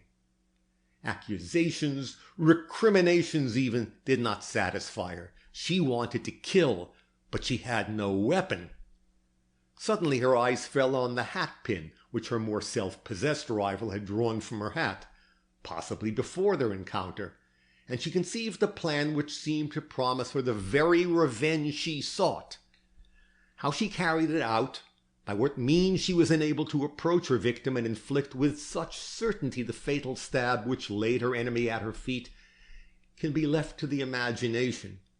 But that she, a woman, and not Howard, a man, drove this woman's weapon into the stranger's spine, I will yet prove, or lose all faith in my own intuitions. But if this theory is true, how about the shelves that fell at daybreak? And how about her escape from the house without detection? A little thought will explain all that. The man, horrified no doubt at the result of his imprudence, and execrating the crime to which it had led, left the house almost immediately. But the woman remained there, possibly because she had fainted, possibly because he would have nothing to do with her, and coming to herself saw her victim's face staring up at her with an accusing beauty she found it impossible to meet. What should she do to escape it? Where should she go? She hated it so she could have trampled on it, but she restrained her passions till daybreak, when in one wild burst of fury and hatred she drew down the cabinet upon it, and then fled the scene of horror she had herself caused. This was at 5, or, to be exact, 3 minutes before the hour, as shown by the clock she had carelessly set in her lighter moments. She escaped by the front door, which her husband had mercifully forborne to lock, and she had not been discovered by the police, because her appearance did not tally with the description which had been given them. How did I know this? Remember the discoveries I had made in Miss Van Burnam's room, and allow them to assist you in understanding my conclusions. Someone had gone into that room. Someone who wanted pins, and keeping this fact before my eyes, I saw through the motive and actions of the escaping woman. She had on a dress separated at the waist, and finding perhaps a spot of blood on the skirt, she conceived the plan of covering it with her petticoat, which was also of silk and undoubtedly as well made as any women's dresses. But the skirt of the gown was longer than the petticoat, and she was obliged to pin it up. Having no pins herself, and finding none on the parlor floor, she went upstairs to get some. The door at the head of the stairs was locked, but the front room was open, so she entered there. Groping her way to the bureau, for the place was very dark, she found a pincushion hanging from a bracket. Feeling it to be full of pins, and knowing that she could see nothing where she was, she tore it away and carried it towards the door. Here there was some light from the skylight over the stairs, so setting the cushion down on the bed, she pinned up the skirt of her gown. When this was done, she started away, brushing the cushion off the bed in her excitement, and fearing to be traced by her many-colored hat, or having no courage remaining for facing again the horror in the parlor, she slid out without one and went God knows whither in her terror and remorse. So much for my theory. Now for the facts standing in the way of its complete acceptance. They were two. The scar on the ankle of the dead girl, which was a peculiarity of Louise Van Burnam, and the mark of the rings on her fingers. But who had identified the scar? Her husband, no one else. And if the other woman had, by some strange freak of chance, a scar also on her left foot, then the otherwise unaccountable apathy he had shown at being told of this distinctive mark, as well as his temerity in afterwards taking it as a basis for his false identification, becomes equally consistent and natural. And as for the marks of the rings, it would be strange if such a woman did not wear rings, and plenty of them. Howard's conduct under examination, and the contradiction between his first assertions and those that followed, all become clear in the light of this new theory. He'd seen his wife kill a defenseless woman before his eyes, and whether influenced by his old affection for her or by his pride in her good name, he could not but be anxious to conceal her guilt even at the cost of his own truthfulness. As long then as circumstances permitted, he preserved his indifferent attitude and denied that the dead woman was his wife. But when driven to the wall by the indisputable proof which was brought forth of his wife having been in the place of murder, he saw, or thought he did, that a continued denial on his part of Louise Van Burnam being the victim might lead sooner or later to the suspicion of her being the murderer, and influenced by this fear, took the sudden resolution of profiting by all the points which the two women had in common, by acknowledging what everybody had expected him to acknowledge from the first, that the woman at the morgue was his wife. This would exonerate her, rid him of any apprehension he may have entertained of her ever returning to be a disgrace to him, and would, perhaps this thought influenced him most, for who can understand such men or the passions that sway them, ensure the object of his late devotion a decent burial in a Christian cemetery. To be sure, the risk he ran was great, but the emergency was great, and he may not have stopped to count the cost. At all events, the fact is certain that he perjured himself when he said that it was his wife he brought to the house from the Hotel D—, and if he perjured himself in this regard, he probably perjured himself in others, and his testimony is not at all to be relied upon. Convinced though I was in my own mind that I had struck a truth which would bear the closest investigation, I was not satisfied to act upon it till I had put it to the test. The means I took to do this were daring, and quite in keeping with the whole desperate affair. They promised, however, a result important enough to make Mr. Gryce blush for the disdain with which he had met my threats of interference. This ends chapter 20.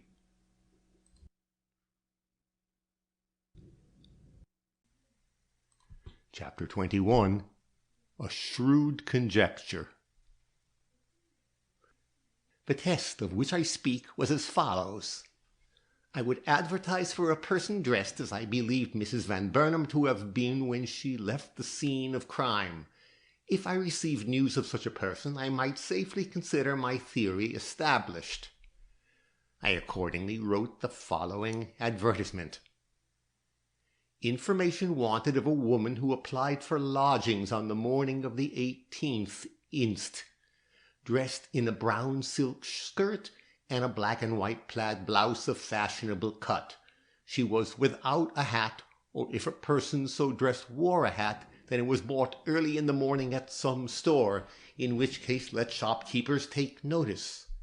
The person answering this description is eagerly sought for by her relatives, and to anyone giving positive information of the same, a liberal reward will be paid. Please address T.W. Alvord, Liberty Street. I purposely did not mention her personal appearance for fear of attracting the attention of the police. This done, I wrote the following letter.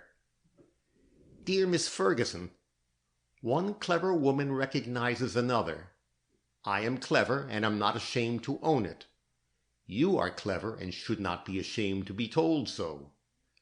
I was a witness at the inquest in which you so notably distinguished yourself, and I said then, there is a woman after my own heart. But a truce to compliments. What I want and ask of you to procure for me is a photograph of Mrs. Van Burnam. I am a friend of the family and consider them to be in more trouble than they deserve. If I had her picture, I would show it to the Mrs. Van Burnam, who feel great remorse at their treatment of her, and who want to see how she looked. Cannot you find one in their rooms? The one in Mr. Howard's room here has been confiscated by the police. Footnote C.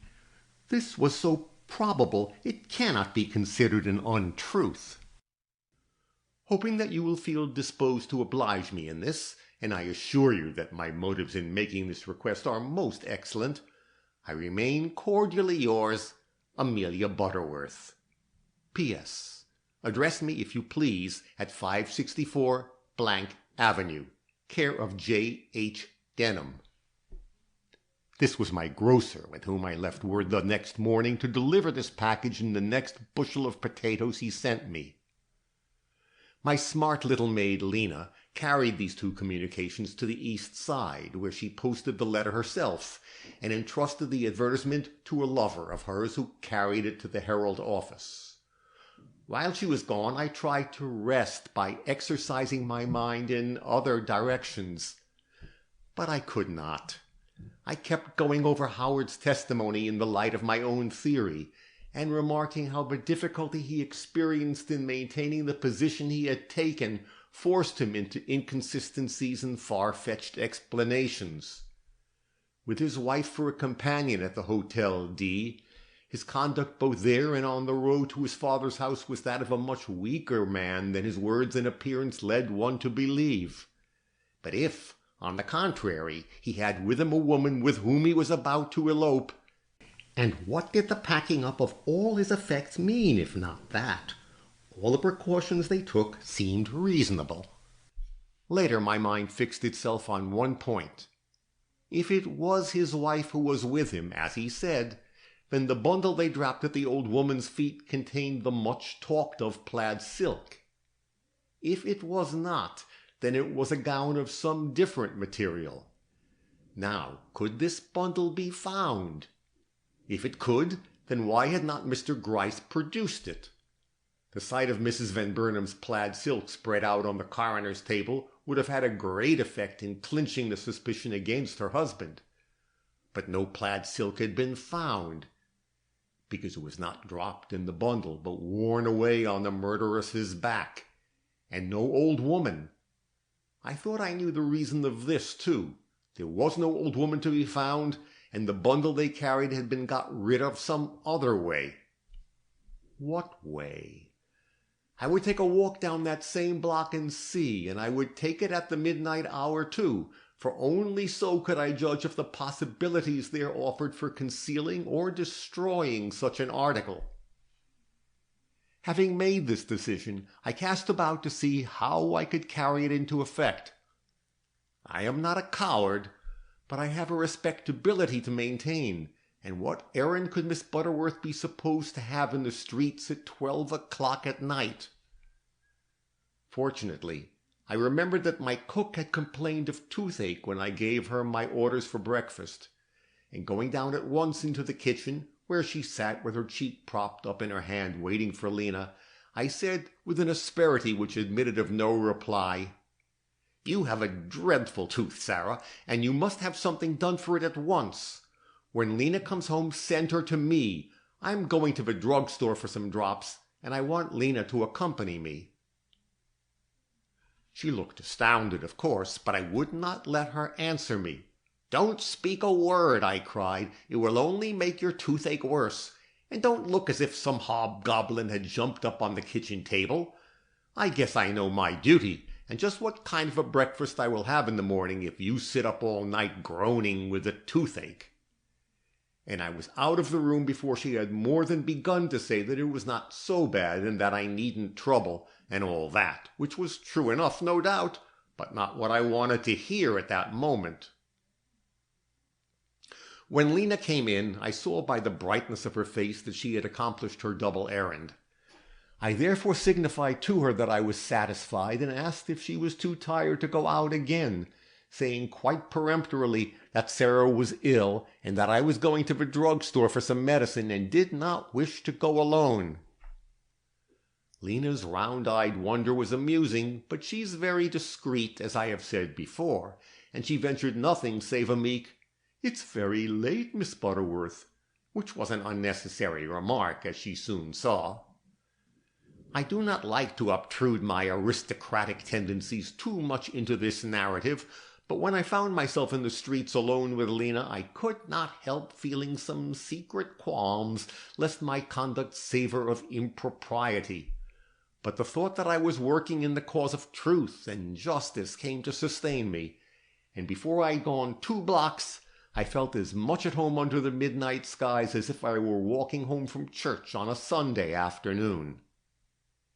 There is a certain drugstore on 3rd Avenue where I like to deal, and towards this I ostensibly directed my steps.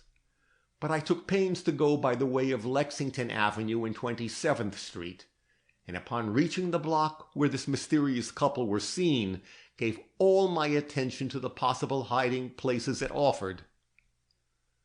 Lena, who had followed me like my shadow, and who was evidently too dumbfounded at my freak to speak, drew up to my side as we were halfway down it, and seized me tremblingly by the arm. "2 men are coming," she said. "I'm not afraid of men," was my sharp rejoinder. But I told a most abominable lie, for I am afraid of them in such places and under such circumstances, though not under ordinary conditions, and never where the tongue is likely to be the only weapon employed. The couple who were approaching us now seemed to be in a merry mood, but when they saw us keep to our own side of the way, they stopped their chaffing and allowed us to go by, with just a mocking word or two. "Sarah ought to be very much obliged to you," whispered Lena. At the corner of 3rd Avenue I paused. I had seen nothing so far but bare stoops and dark areaways. Nothing to suggest a place for the disposal of such cumbersome articles as these persons had made way with. Had the avenue anything better to offer?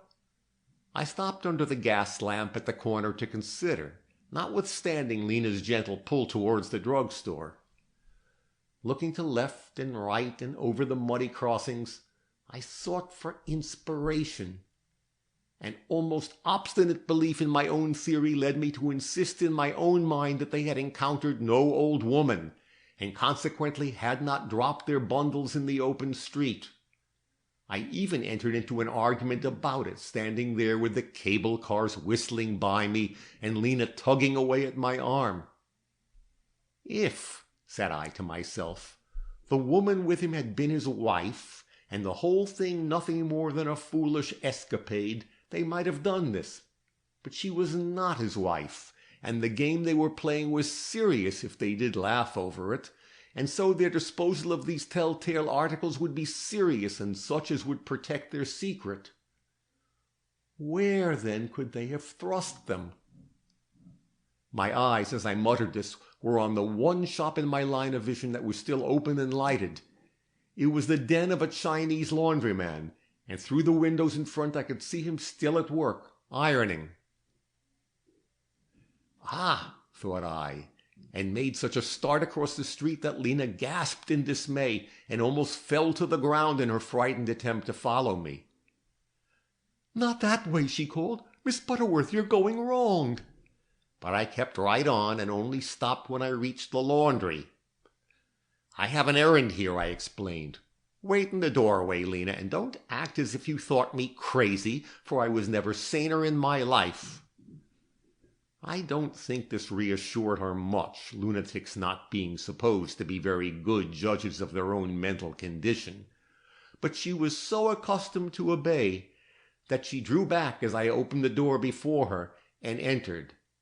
The surprise on the face of the poor Chinaman when he turned and saw before him a lady of years and no ordinary appearance daunted me for an instant. But another look only showed me that his very surprise was inoffensive, and gathering courage from the unexpectedness of my own position, I inquired with all the politeness I could show one of his abominable nationality.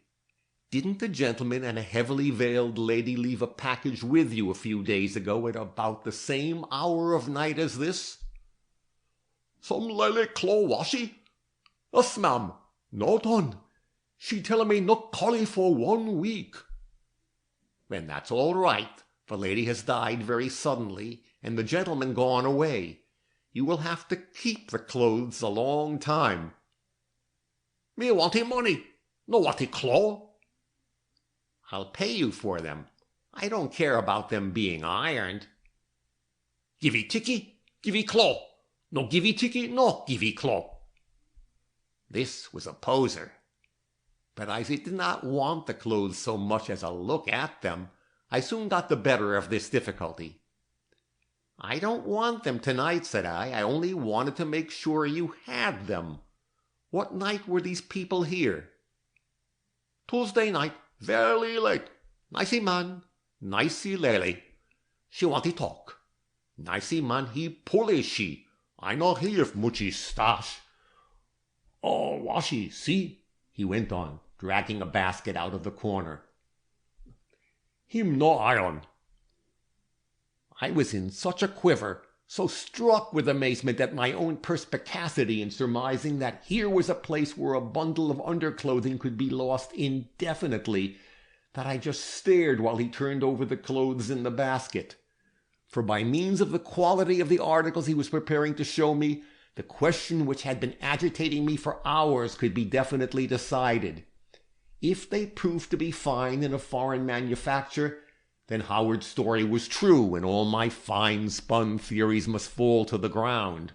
But if, on the contrary, they were such as are usually worn by American women, then my own idea as to the identity of the woman who left them here was established, and I could safely consider her as the victim and Louise Van Burnam as the murderess, unless other facts came to prove that he was the guilty one after all. The sight of Lena's eyes staring at me with great anxiety through the panes of a door distracted my attention for a moment, and when I looked again, he was holding up 2 or 3 garments before me. The articles thus revealed told their story in a moment. They were far from fine, and had even less embroidery on than I expected. "Are there any marks on them?" I asked. He showed me 2 letters stamped in indelible ink on the band of a skirt. I did not have my glasses with me, but the ink was black, and I read O.R. The minx's initials, thought I. When I left the place, my complacency was such that Lena did not know what to make of me. She has since informed me that I looked as if I wanted to shout hurrah, but I cannot believe I so far forgot myself as that. But, pleased as I was, I had only discovered how 1 bundle had been disposed of. The dress and outside fixing still had to be accounted for, and I was the woman to do it. We had mechanically moved in the direction of the drugstore and were near the curbstone when I reached this point in my meditations. It had rained a little while before, and a small stream was running down the gutter and emptying itself into the sewer opening. The sight of it sharpened my wits.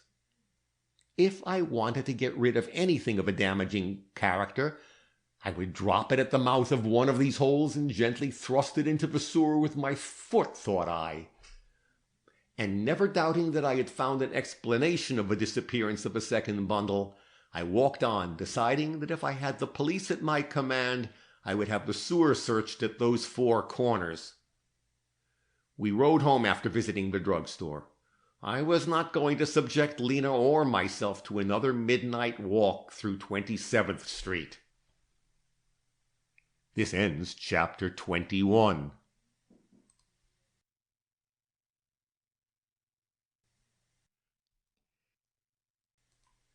Chapter 22. A Blank Card. The next day at noon, Lena brought me up a card on her tray. It was a perfectly blank one.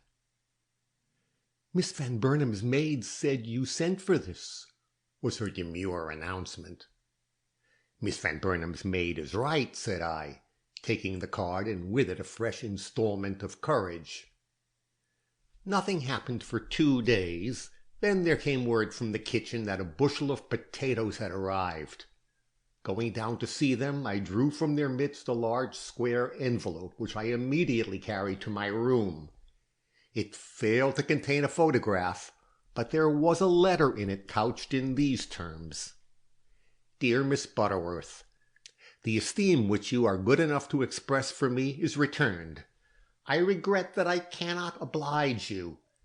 There are no photographs to be found in Mrs. Van Burnam's rooms. Perhaps this fact may be accounted for by the curiosity shown in those apartments by a very spruce new boarder we have had from New York. His taste for that particular quarter of the house was such that I could not keep him away from it except by lock and key. If there was a picture there of Mrs. Van Burnam, he took it, for he departed very suddenly one night. I am glad he took nothing more with him. The talks he had with my servant girl have almost led to my dismissing her.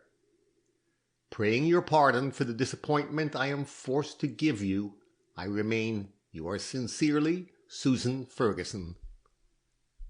So, balked by an emissary of Mr. Gryce. Well, we do without the photograph. Mr. Gryce might need it, but not Amelia Butterworth.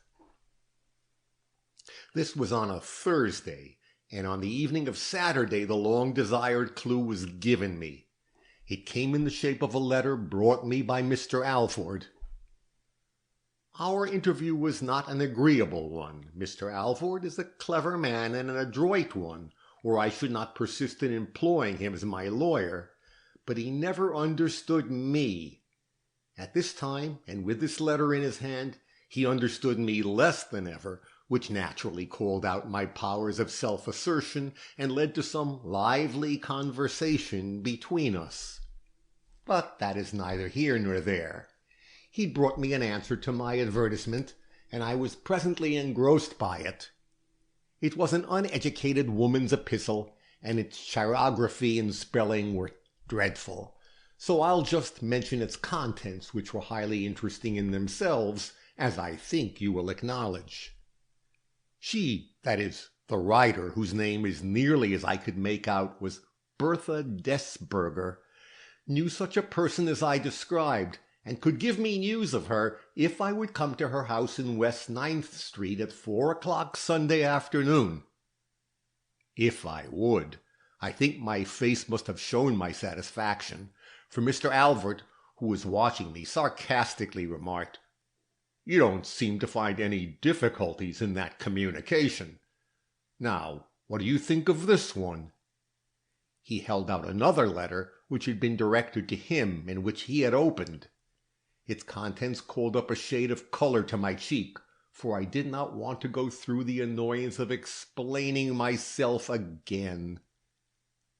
"Dear Sir, From a strange advertisement which has lately appeared in the Herald, I gather that information is wanted of a young woman who on the morning of the 18th inst. Entered my store without any bonnet on her head, and saying she had met with an accident, bought a hat which she immediately put on. She was pale as a girl could be, and looked so ill that I asked her if she was well enough to be out alone. But she gave me no reply and left the store as soon as possible. That is all I can tell you about her. With this was enclosed his card. Phineas Cox, Millinery, Trimmed and Untrimmed Hats, 6th Avenue. Now, what does this mean? Asked Mr. Alvord. The morning of the 18th was the morning when the murder was discovered, in which you have shown such interest. It means, I retorted with some spirit, for simple dignity was thrown away on this man, that I made a mistake in choosing your office as a medium for my business communications. This was to the point, and he said no more, though he eyed the letter in my hand very curiously, and seemed more than tempted to renew the hostilities with which we had opened our interview. Had it not been Saturday, and late in the day at that, I would have visited Mr. Cox's store before I slept, but as it was I felt obliged to wait till Monday. Meanwhile I had before me the still more important interview with Mrs. Desberger. As I had no reason to think that my visiting any number in 9th Street would arouse suspicion in the police, I rode there quite boldly the next day, and with Lena at my side, entered the house of Mrs. Bertha Desberger. For this trip I had dressed myself plainly and drawn over my eyes, and the puffs which I still think it becoming in a woman of my age to wear, a dotted veil, thick enough to conceal my features without robbing me of that aspect of benignity necessary to the success of my mission. Lena wore her usual neat grey dress, and looked the picture of all the virtues. A large brass door-plate, well rubbed, was the first sign vouchsafed us of the respectability of the house we were about to enter, and the parlour, when we were ushered into it, fully carried out the promise thus held forth on the doorstep. It was respectable, but in wretched taste as regards colours. I, who have the nicest taste in such matters, looked about me in dismay as I encountered the greens and blues, the crimsons and the purples which everywhere surrounded me. But I was not on a visit to a temple of art, and resolutely shutting my eyes to the offending splendour about me, worsted splendour, you understand, I waited with subdued expectation for the lady of the house. She came in presently, bedecked in a flowered gown that was an epitome of the blaze of colours everywhere surrounding us. But her face was a good one, and I saw that I had neither guile nor overmuch shrewdness to contend with. She'd seen the coach at the door, and she was all smiles and flutter. "You've come for the poor girl who stopped here a few days ago," she began, glancing from my face to Lena's, with an equally inquiring air, which in itself would have shown her utter ignorance of social distinctions, if I had not bidden Lena to keep at my side and hold her head up, as if she had business there as well as myself. "Yes," returned I, "we have. Lena here has lost a relative," which was true, and knowing no other way of finding her, I suggested the insertion of an advertisement in the paper. You read the description given, of course. Has the person answering it been in this house? "Yes, she came on the morning of the 18th. I remember it because that was the very day my cook left, and I have not got another one yet." She sighed and went on. "I took a great interest in that unhappy young woman. Was she your sister?"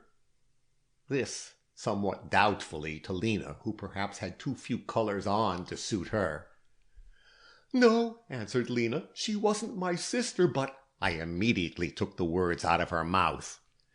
"At what time did she come here, and how long did she stay? We want to find her very much. Did she give you any name or tell where she was going?" "She said her name was Oliver." I thought of the O.R. on the clothes at the laundry. "But I knew this wasn't so, and if she had not looked so very modest I might have hesitated to take her in. But, law, I can't resist a girl in trouble, and she was in trouble if ever a girl was. And then she had money. Do you know what her trouble was?" This again to Lena, and with an air at once suspicious and curious. But Lena has a good face, too, and her frank eyes at once disarmed the weak and good-natured woman before us. "I thought," she went on before Lena could answer, "that whatever it was, you had nothing to do with it, nor this lady either." "No," answered Lena, seeing that I wished her to do the talking. "And we don't know," which was true enough so far as Lena went, "just what her trouble was. Didn't she tell you?" "She told nothing. When she came she said she wanted to stay with me a little while. I sometimes take boarders." She had 20 in the house at that minute if she had one. Did she think I couldn't see the length of her dining-room table through the crack of the parlor door? "I can pay," she said, which I had not doubted, for her blouse was a very expensive one, though I thought her skirt looked queer, and her hat— Did I say she had a hat on? You seemed to doubt that fact in your advertisement. Goodness me, if she had had no hat on, she wouldn't have got as far as my parlor mat. But her blouse showed her to be a lady. And then her face, it was as white as your handkerchief there, madam, but so sweet. I thought of the Madonna faces I had seen in Catholic churches."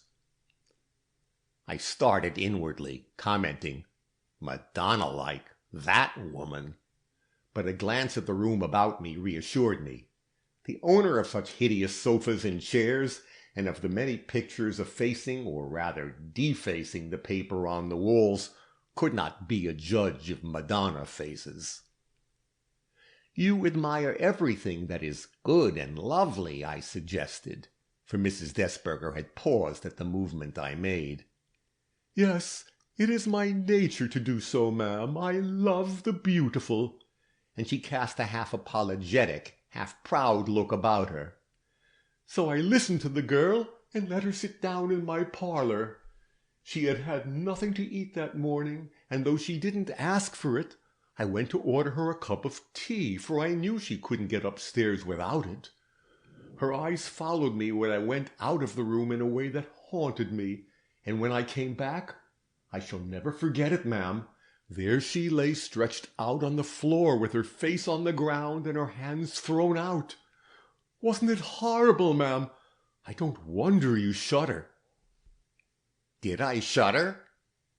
If I did, it was because I was thinking of that other woman, the victim of this one, whom I had seen, with her face turned upward and her arms outstretched, in the gloom of Mr. Van Burnam's half-closed parlor.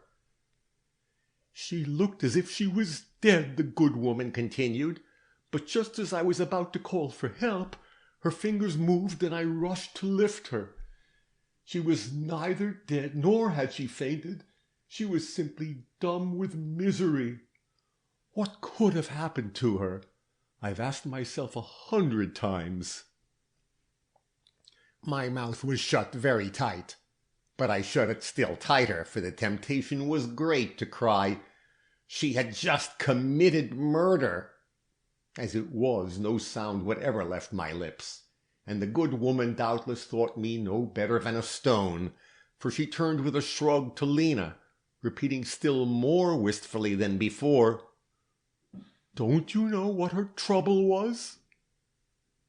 But of course poor Lena had nothing to say, and the woman went on with a sigh. "Well, I suppose I shall never know what had used that poor creature up so completely. But whatever it was, it gave me enough trouble, though I do not want to complain of it. For why are we here if not to help and comfort the miserable? It was an hour, ma'am. It was an hour, miss, before I could get that poor girl to speak. But when I did succeed, and had got her to drink the tea and eat a bit of toast, then I felt quite repaid by the look of gratitude she gave me, and the way she clung to my sleeve when I tried to leave her for a minute. It was this sleeve, ma'am, she explained, lifting a cluster of rainbow flounces and ribbons, which but a minute before had looked little short of ridiculous in my eyes, but which, in the light of the wearer's kind-heartedness, had lost some of their offensive appearance. "Poor Mary," murmured Lena, with what I considered most admirable presence of mind. "What name did you say?" cried Mrs. Desberger, eager enough to learn all she could of her late mysterious lodger. "I had rather not tell her name," protested Lena, with a timid air that admirably fitted her rather doll-like prettiness. "She didn't tell you what it was, and I don't think I ought to." Good for little Lena, and she did not even know for whom or what she was playing the role I had set her. "I thought you said Mary, but I won't be inquisitive with you. I wasn't so with her. But where was I in my story? Oh, I got her so she could speak, and afterwards I helped her upstairs, but she didn't stay there long.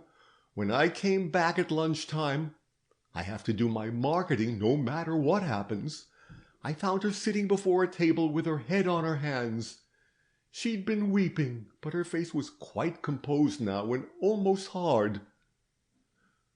"Oh, you good woman," she cried as I came in, "I want to thank you." But I wouldn't let her go on wasting words like that, and presently she was saying quite wildly, "I want to begin a new life. I want to act as if I had never had a yesterday. I have had trouble, overwhelming trouble, but I will get something out of existence yet. I will live, and in order to do so, I will work. Have you a paper, Mrs. Desberger? I want to look at the advertisements." I brought her a Herald and went to preside at my lunch table. When I saw her again, she looked almost cheerful. "I have found just what I want," she cried, "a companion's place. But I cannot apply in this dress." And she looked at the great puffs of her silk blouse as if they gave her the horrors, though why I cannot imagine, for they were in the latest style and rich enough for a millionaire's daughter, though as to colors I like brighter ones myself. "Would you," she was very timid about it, "buy me some things if I gave you the money?" If there is one thing more than another that I like, it is to shop, so I expressed my willingness to oblige her, and that afternoon I set out with a nice little sum of money to buy her some clothes. I should have enjoyed it more if she had let me do my own choosing. I saw the loveliest pink and green blouse, but she was very set about what she wanted, and so I just got her some plain things which I think even you, ma'am, would have approved of. I brought them home myself, for she wanted to apply immediately for the place she had seen advertised. But, oh dear, when I went up to her room— "Was she gone?" burst in Lena. "Oh, no, but there was such a smudge in it, and I could cry when I think of it. There in the grate were the remains of her beautiful silk blouse, all smoking and ruined. She had tried to burn it, and she had succeeded too. I could not get a piece out as big as my hand." "But you got some of it," blurted out Lena, guided by a look which I gave her. "Yes, scraps. It was so handsome. I think I have a bit in my work-basket now." "Oh, get it for me," urged Lena. "I want it to remember her by." "My work-basket is here." And going to a sort of étagère covered with 1,000 knickknacks picked up at bargain counters, she opened a little cupboard and brought out a basket, from which she presently pulled a small square of silk. It was, as she said, of the richest weaving, and was, as I had not the least doubt, a portion of a dress worn by Mrs. Van Burnam from Haddam. "Yes, it is hers," said Lena, reading the expression of my face, and putting the scrap away very carefully in her pocket. "Well, I would have given her $5 for that blouse," murmured Mrs. Desberger regretfully. "But girls like her are so improvident." "And did she leave that day?" I asked, seeing that it was hard for this woman to tear her thoughts away from this coveted article. "Yes, ma'am. It was late, and I had but little hopes of her getting the situation she was after. But she promised to come back if she didn't, and as she did not come back, I decided that she was more successful than I had anticipated." "And don't you know where she went? Didn't she confide in you at all?" "No, but as there were but 3 advertisements for a lady companion in the Herald that day, it will be easy to find her. Would you like to see those advertisements? I saved them out of curiosity." I assented, as you may believe, and she brought us the clippings at once. 2 of them I read without emotion, but the 3rd almost took my breath away. It was an advertisement for a lady companion accustomed to the typewriter and of some taste in dressmaking, and the address given was that of Miss Althorpe. If this woman, steeped in misery and darkened by crime, should be there— As I shall not mention Mrs. Desberger again for some time, I will here say that at the first opportunity which presented itself, I sent Lena to the shops with orders to buy, and have sent to Mrs. Desberger the ugliest and most flaunting of silk blouses that could be found on 6th Avenue. And as Lena's dimples were more than usually pronounced on her return, I have no doubt she chose one to suit the taste and warm the body of the estimable woman whose kindly nature had made such a favorable impression upon me. This ends Chapter 22.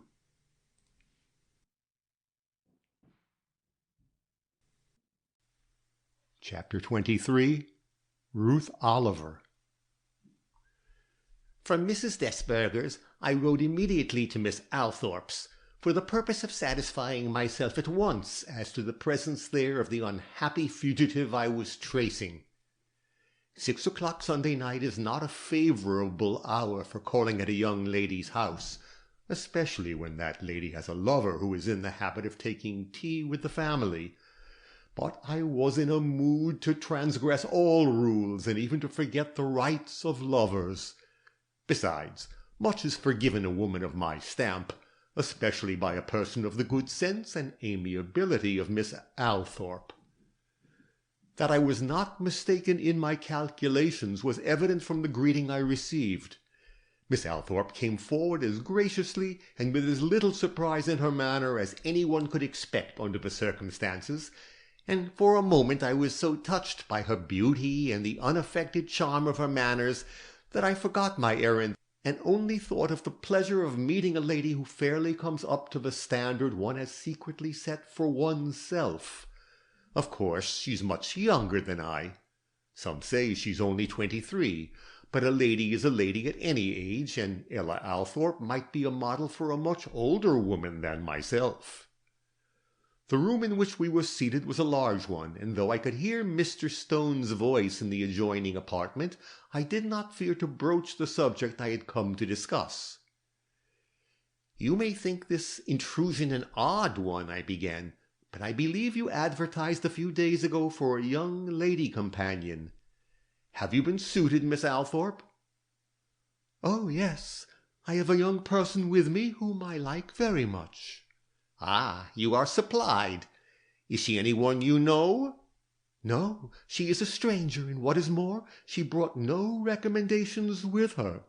But her appearance is so attractive, and her desire for the place was so great, that I consented to try her. And she is very satisfactory, poor girl, very satisfactory indeed." Ah, here was an opportunity for questions. Without showing too much eagerness, and yet with a proper show of interest, I smilingly remarked, "No one can be called poor long who remains under your roof, Miss Althorpe. But perhaps she has lost friends. So many nice girls are thrown upon their own resources by the death of relatives."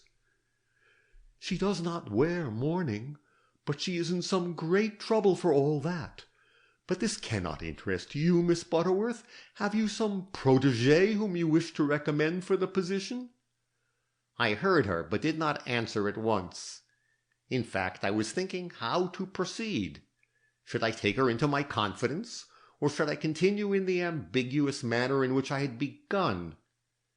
Seeing her smile, I became conscious of the awkward silence.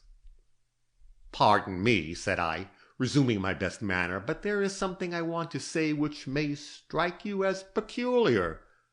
"Oh, no," said she. "I am interested in the girl you have befriended, and for very different reasons from those you suppose. I fear, I have great reason to fear, that she is not just the person you would like to harbor under your roof." "Indeed? Why, what do you know about her? Anything bad, Miss Butterworth?" I shook my head and prayed her first to tell me how the girl looked and under what circumstances she came to her, for I was desirous of making no mistake concerning her identity with the person of whom I was in search. "She is a sweet-looking girl," was the answer I received. "Not beautiful, but interesting in expression and manner. She has brown hair." I shuddered. "Brown eyes, and a mouth that would be lovely if it ever smiled. In fact, she's very attractive and so ladylike that I have desired to make a companion of her. But while attentive to all her duties and manifestly grateful to me for the home I have given her, she shows so little desire for company or conversation that I have desisted for the last day or so from urging her to speak at all. But you asked me under what circumstances she came to me?" "Yes, on what day and at what time of day? Was she dressed well, or did her clothes look shabby?" "She came on the very day I advertised, the 18th. Yes, it was the 18th of this month, and she was dressed, so far as I noticed, very neatly. Indeed, her clothes appeared to be new.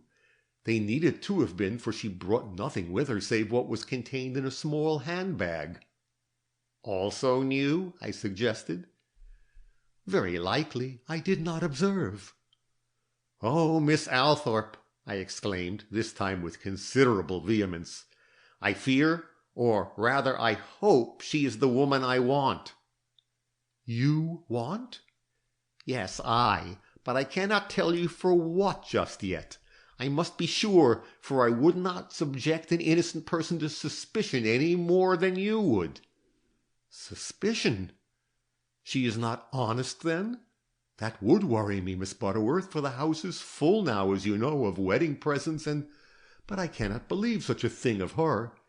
It is some other fault she has, less despicable and degrading." "I do not say she has any faults.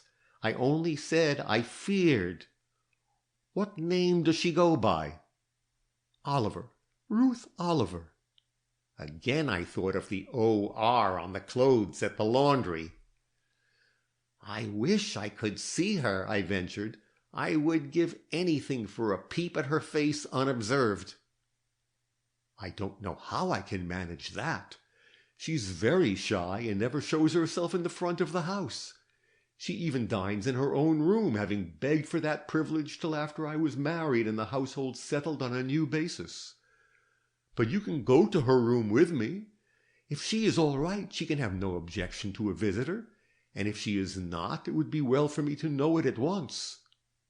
"Certainly," said I, and rose to follow her, turning over in my mind how I should account to this young woman for my intrusion. I had just arrived at what I considered a sensible conclusion when Miss Althorpe, leaning towards me and with a whole-souled impetuosity for which I could not but admire her, "The girl is very nervous. She looks and acts like a person who has had some frightful shock. Don't alarm her, Miss Butterworth, and don't accuse her of anything wrong too suddenly. Perhaps she is innocent, and perhaps if she is not innocent, she's been driven into evil by very great temptations. I am sorry for her, whether she is simply unhappy or deeply remorseful, for I never saw a sweeter face or eyes with such boundless depths of misery in them." Just what Mrs. Desberger had said. Strange, but I began to feel a certain sort of sympathy for the wretched being I was hunting down. "I will be careful," said I. "I merely want to satisfy myself that she is the same girl I heard of last from a Mrs. Desberger." Miss Althorpe, who was now halfway up the rich staircase which makes her house one of the most remarkable in the city, turned and gave me a quick look over her shoulder. "I don't know Mrs. Desberger," she remarked, at which I smiled. Did she think Mrs. Desberger in society? At the end of an upper passageway we paused. "This is the door," whispered Miss Althorpe. "Perhaps I'd better go in first and see if she is at all prepared for company." I was glad to have her do so, for I felt as if I needed to prepare myself for encountering this young girl, over whom in my mind hung the dreadful suspicion of murder. But the time between Miss Althorpe's knock and her entrance, short as it was longer than that which elapsed between her going in and her hasty reappearance. "You can have your wish," said she. "She's lying on her bed asleep, and you can see her without being observed. But," she entreated, with a passionate grip of my arm, which proclaimed her warm nature, "doesn't it seem a little like taking advantage of her?" "Circumstances justify it in this case," I replied, admiring the consideration of my hostess, but not thinking it worth while to emulate it, and with very little ceremony I pushed open the door and entered the room of the so-called Ruth Oliver. The hush and quiet which met me, though nothing more than I had reason to expect, gave me my first shock, and the young figure outstretched on a bed of dainty whiteness, my second. Everything about me was so peaceful, and the delicate blue and white of the room so expressive of innocence and repose, that my feet instinctively moved more softly over the polished floor and paused, when they did pause, before that dimly shrouded bed, with something like hesitation in their usually emphatic tread.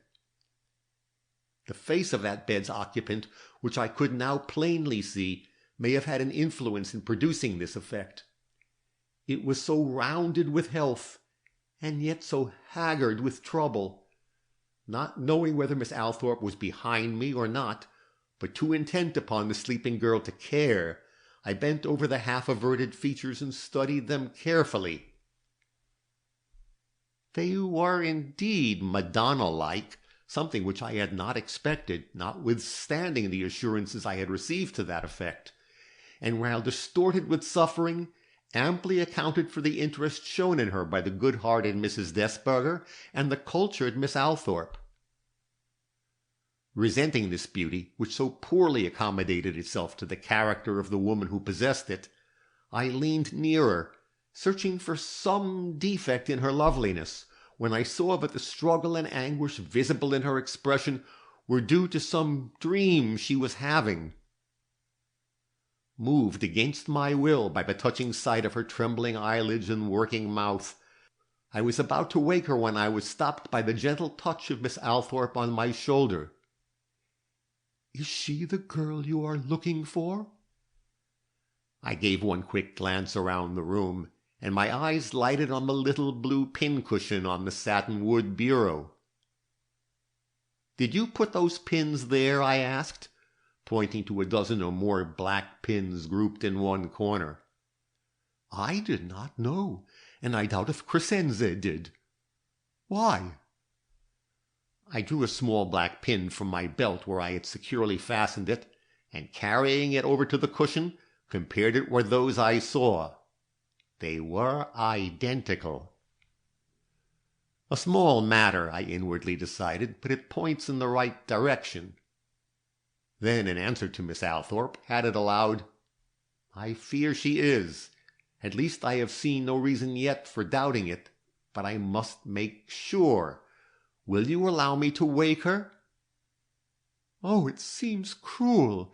She's suffering enough already. See how she twists and turns." "It will be a mercy, it seems to me, to rouse her from dreams so full of pain and trouble." Perhaps. But I will leave you alone to do it. What will you say to her? How account for your intrusion?" "Oh, I will find means, and they won't be too cruel either. You'd better stand back by the bureau and listen. I think I had rather not have the responsibility of doing this thing alone." Miss Althorpe, not understanding my hesitation, and only half comprehending my errand, gave me a doubtful look, but retreated to the spot I had mentioned, and whether it was the rustle of her silk dress, or whether the dream of the girl we were watching had reached its climax, a momentary stir took place in the outstretched form before me, and next moment she was flinging up her hands with a cry. "Oh, how can I touch her? She's dead, and I've never touched a dead body." I fell back, breathing hard, and Miss Althorpe's eyes, meeting mine, grew dark with horror. Indeed, she was about to utter a cry herself, but I made an imperative motion, and she merely shrank further away towards the door. Meanwhile I had bent forward and laid my hand on the trembling figure before me. "Miss Oliver," I said, "rouse yourself, I pray. I have a message for you from Mrs. Desberger." She turned her head, looked at me like a person in a daze, then slowly moved and sat up. "Who are you?" she asked, surveying me in the space about her with eyes which seemed to take in nothing till they lit upon Miss Althorpe's figure, standing in an attitude of mingled shame and sympathy by the half-open door. "Oh, Miss Althorpe," she entreated, "I pray you to excuse me. I did not know you wanted me. I've been asleep." "It is this lady who wants you," answered Miss Althorpe. "She's a friend of mine, and one in whom you can confide." "Confide?" This was a word to rouse her. She turned livid, and in her eyes as she looked my way both terror and surprise were visible. "Why should you think I had anything to confide? If I had, I should not pass by you, Miss Althorpe, for another." There were tears in her voice, and I had to remember the victim just laid away in Woodlawn, not to bestow much more compassion on this woman than she rightly deserved. She had a magnetic voice and a magnetic presence, but that was no reason why I should forget what she had done. "No one asks for your confidence," I protested, "though it might not hurt you to accept a friend whenever you can get one. I merely wish, as I said before, to give you a message from Mrs. Desberger, under whose roof you stayed before coming here." "I am obliged to you," she responded, rising to her feet and trembling very much. "Mrs. Desberger is a kind woman.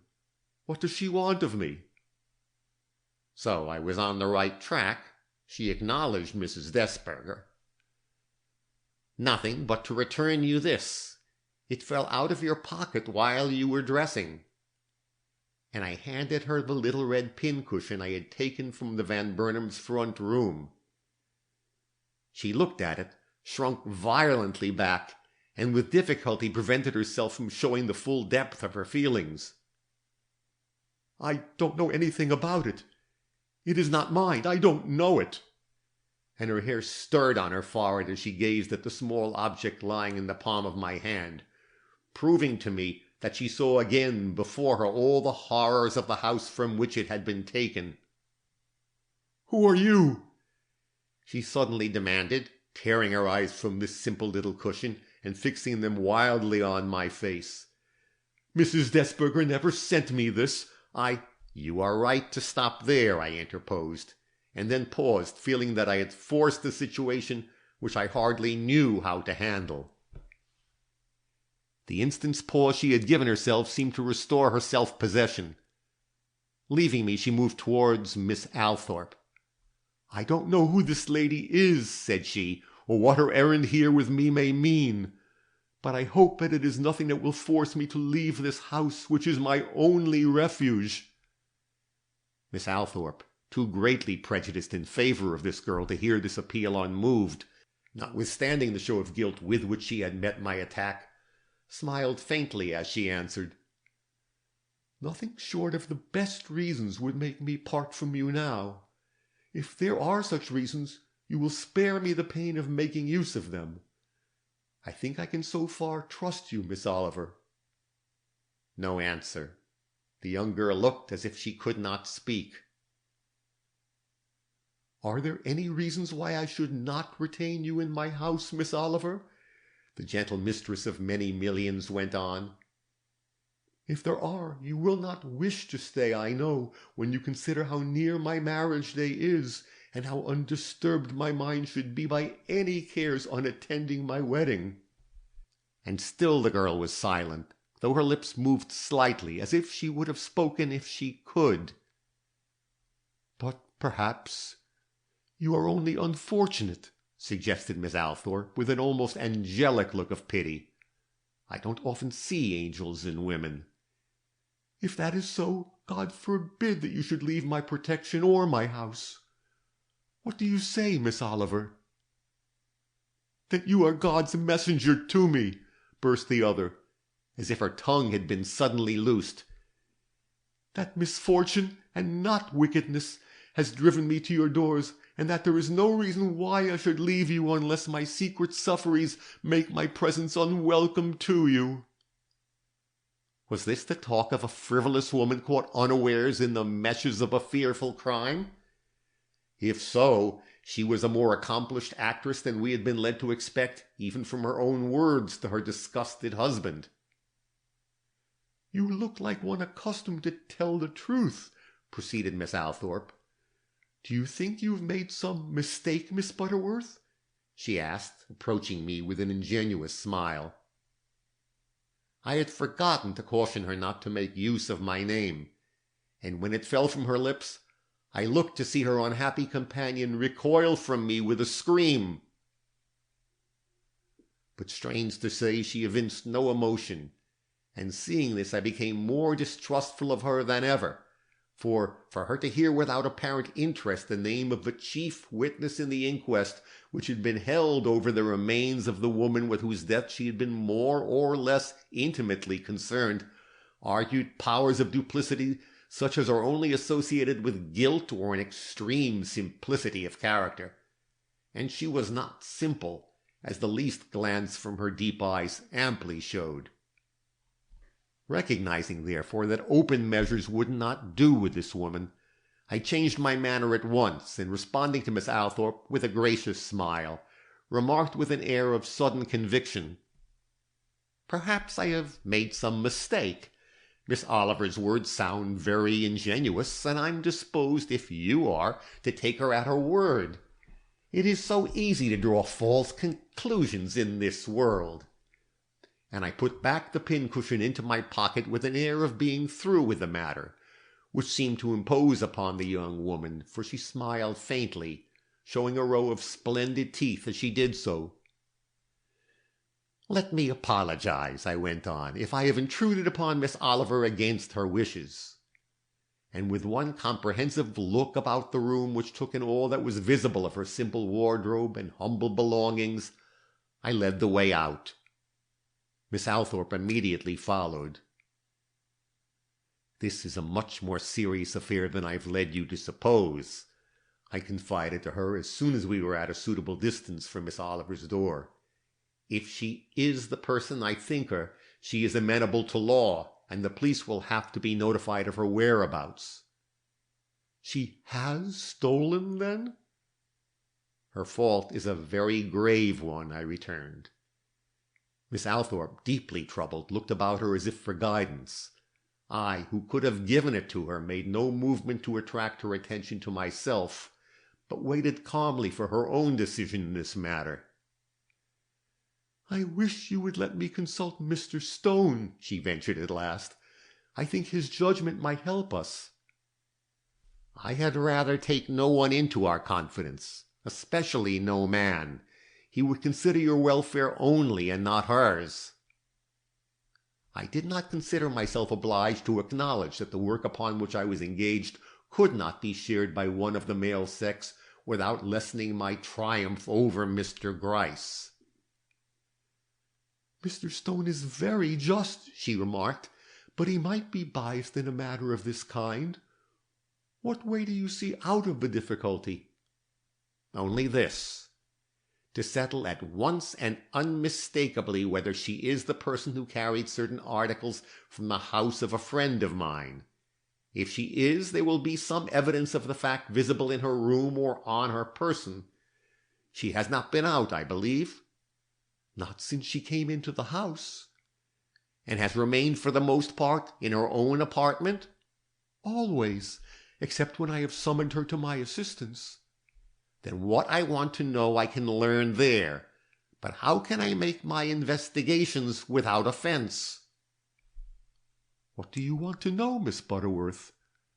"Whether she has in her keeping some half-dozen rings of considerable value." "Oh, she could conceal rings so easily." "She does conceal them. I have no more doubt of it than I have of my standing here. But I must know it before I shall feel ready to call the attention of the police to her." "Yes, we should both know it. Poor girl! Poor girl, to be suspected of a crime! How great must have been her temptation!" "I can manage this matter, Miss Althorpe, if you will entrust it to me." "How, Miss Butterworth?" "The girl is ill.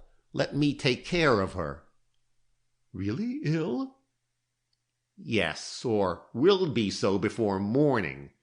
There's fever in her veins. She has worried herself ill. Oh, I will be good to her." This in answer to a doubtful look from Miss Althorpe. "This is a difficult problem you've set me," that lady remarked after a moment's thought. "But anything seems better than sending her away, or sending for the police. But do you suppose she will allow you in her room?" "I think so. If her fever increases, she will not notice much that goes on about her, and I think it will increase. I've seen enough of sickness to be something of a judge." "And you will search her while she is unconscious?" "Don't look so horrified, Miss Althorpe. I have promised you I will not worry her. She may need assistance in getting to bed. While I am giving it to her, I can judge if there is anything concealed upon her person." "Yes, perhaps." "At all events, we shall know more than we do now. Shall I venture, Miss Althorpe?" "I cannot say no," was the hesitating answer. "You seem so very much in earnest." "And I am in earnest. I have reasons for being. Consideration for you is one of them." "I do not doubt it. And now will you come down to supper, Miss Butterworth?" "No," I replied. "My duty is here. Only send word to Lena that she is to drive home and take care of my house in my absence. I shall want nothing, so do not worry about me. Join your lover now, dear, and do not bestow another thought upon this self-styled Miss Oliver, or what I am about to do in her room." This ends chapter 23.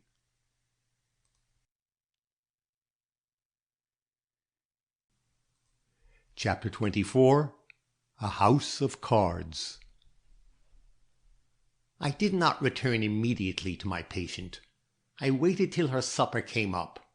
Then I took the tray, and assured by the face of the girl who brought it that Miss Althorpe had explained my presence in her home sufficiently for me to feel at my ease before her servants, I carried in the dainty repast she had provided and set it down on the table. The poor woman was standing where we had left her, but her whole figure showed languor, and she more than leaned against the bedpost behind her. As I looked up from the tray and met her eyes, she shuddered and seemed to be endeavoring to understand who I was and what I was doing in her room. My premonitions in regard to her were well based. She was in a raging fever and was already more than half oblivious to her surroundings.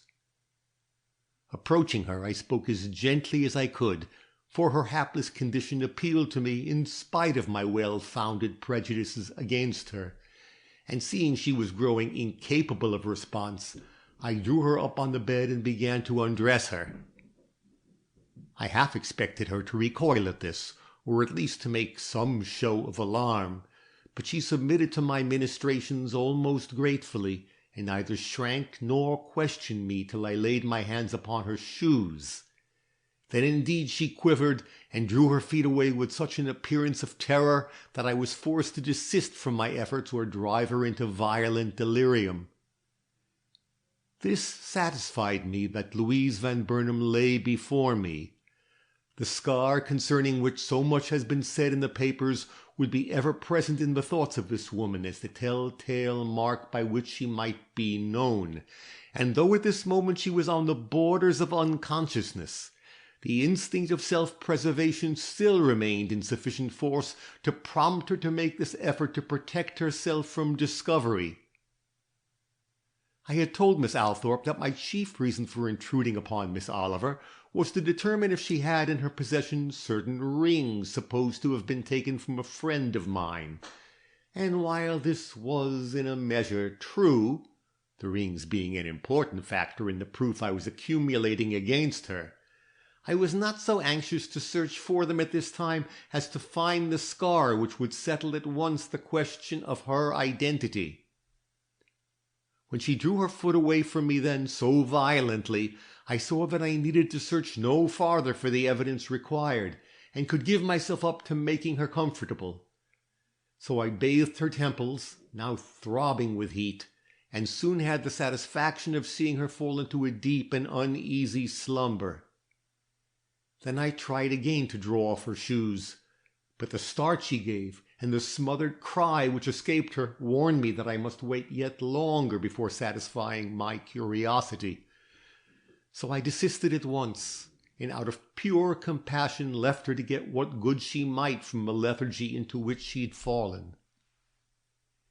Being hungry, or at least feeling the necessity of some slight aliment to help me sustain the fatigues of the night, I sat down now at the table and partook of some of the dainties with which Miss Althorpe had kindly provided me, after which I made out a list of such articles as were necessary to my proper care of the patient who had so strangely fallen into my hands, and then, feeling that I had a right at last to indulge in pure curiosity, I turned my attention to the clothing I had taken from the self-styled Miss Oliver.